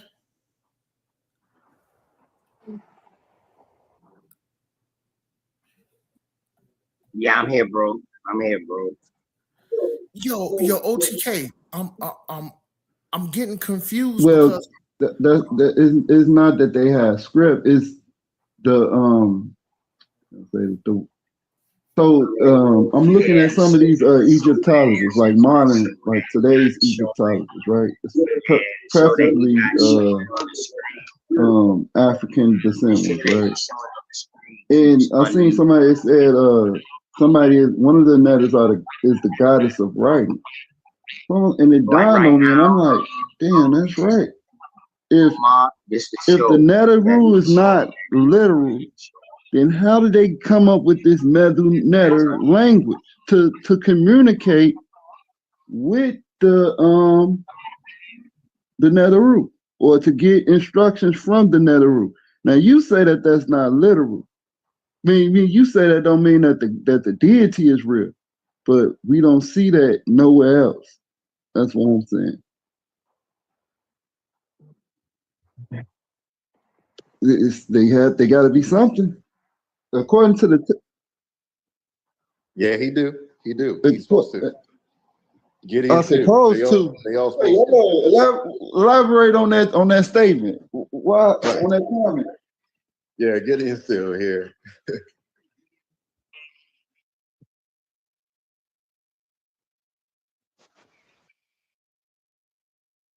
No. Well, right. They have to. Yeah, I mean, when you're looking at, the Elohim, the Neteru, the Olympians, the Vedas, even the Orishas, they all come from the antediluvian stage. You see what I'm saying? Like at one point, now this is how I came to understand the material. At one point in time, for hundreds of years, they were tyrants on the earth, like giants who were the children of watchers, of angels, of ethereal beings. After the flood, they only kind of epigenetically survive through, DNA, through like the height, but they didn't have the supernatural powers. So at one point they did exist, but they were destroyed. That's why we hear in the Bible, the prophets tell them, "You're gods, they're no gods." You see what I'm saying? So yeah, that's how I look at that whole situation. And let me elaborate on that real quick. So about you said this is a religious thing. So the guys that don't exist, or I don't want to say it like that. We understand that there's other nations have their deity.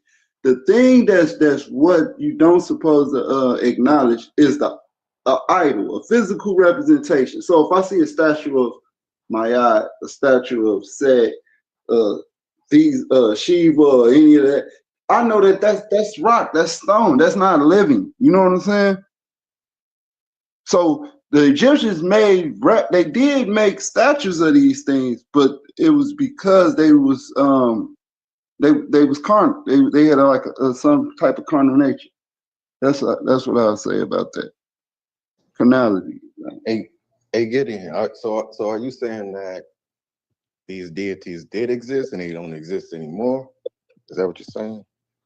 Yeah, I'm saying they don't exist. Now, you do have the school of thought where, they go back to Deuteronomy, I think that's 32, where it says that the children of men, the world was divided according to the watchers, meaning that they were under their supervision. You know what I'm saying? I put all of that in the antediluvian period, when the giants were around.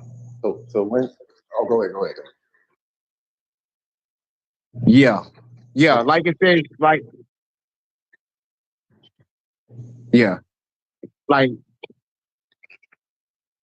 What about? Yeah, because like in the book of Enoch, in the book of Enoch, it talks about the 200 watchers that came down, and their coming down wasn't what was bad. It was them mating with the women.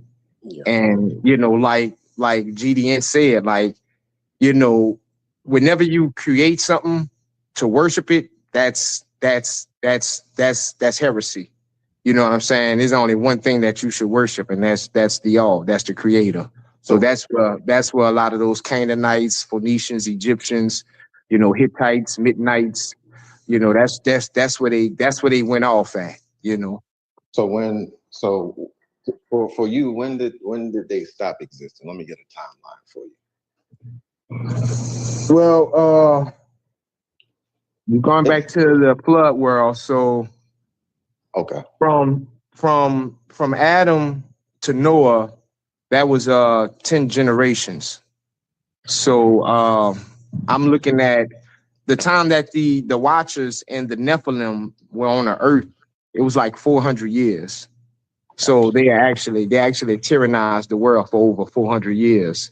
I would have to do some adding to give that. I think it's about. You can give me a general. So like way back. We're talking further. I would say about 4,000, about 3,000 years ago. Gotcha. Oh, Okay. man, Gideon, how you do that?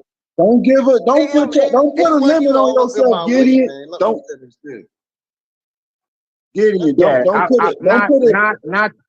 Not 3,000. I'm gonna say about 6,000 years ago. 7,000 years ago. Now I'm gonna land with this. I'm a young Earth creation. I'm not gonna put a limit on myself. I'm just gonna say.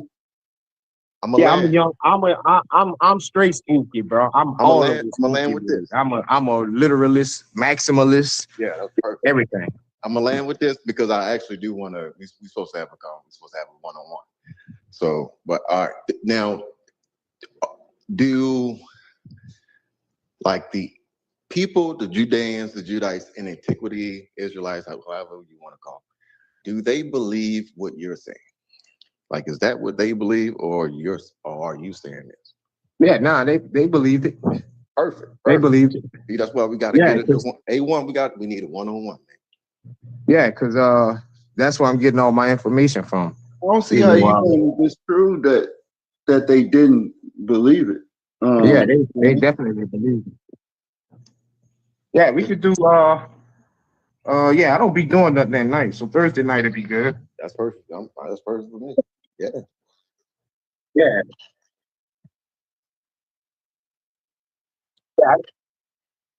That son of set.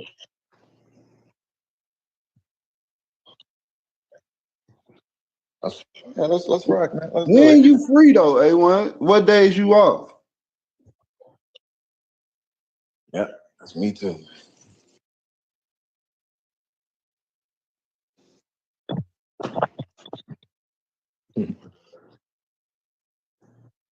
So you off Friday? Okay, so you off on the weekend. All right, bet.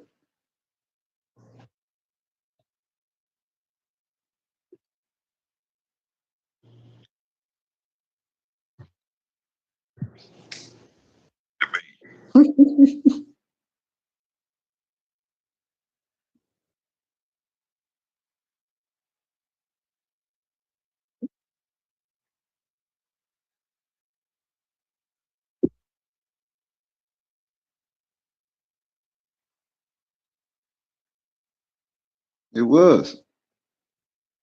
It was massive.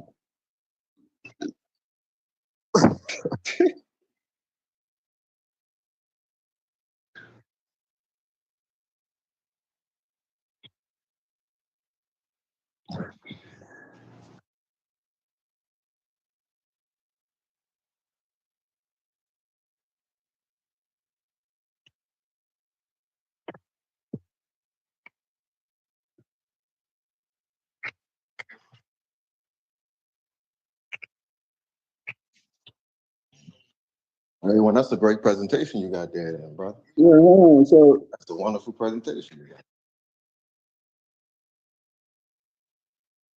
That's right.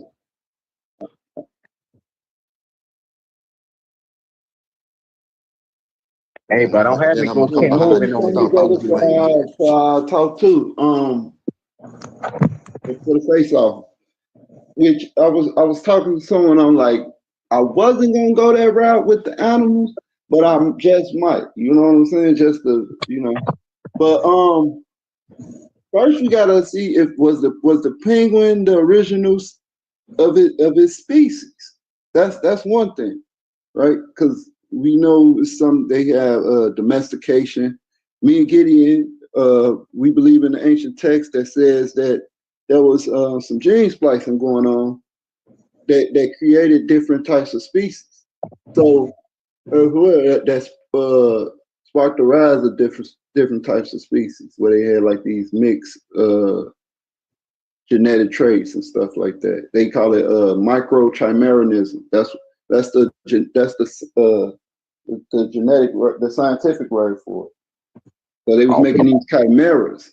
So the penguin, I wouldn't say that I'll have to research it. If the penguin is if it's a walking, living fossil, then yes, it was on the ark. Yeah, and you got to keep in mind, like you said, microchimerism, but also, yeah, like chimeras, yeah. No, chimera. Micro chimera. Yeah, chimera. And then we could just look at microevolution, you know what I'm saying, period. Like the evolution within a species, because and it's funny because what Charles Darwin was looking at, he was looking at microevolution because he was observing the different beaks in finches. But what you got to understand is that the Most High gave every kind a range of genetic adaptations that they can use, like it's in their toolbox, it's in their genetic toolbox. So we can see different species adapt and transform and change to fit their environment. But we've never seen macroevolution. We've never seen that. You know, we can't even explain it. We don't have to. We don't have to.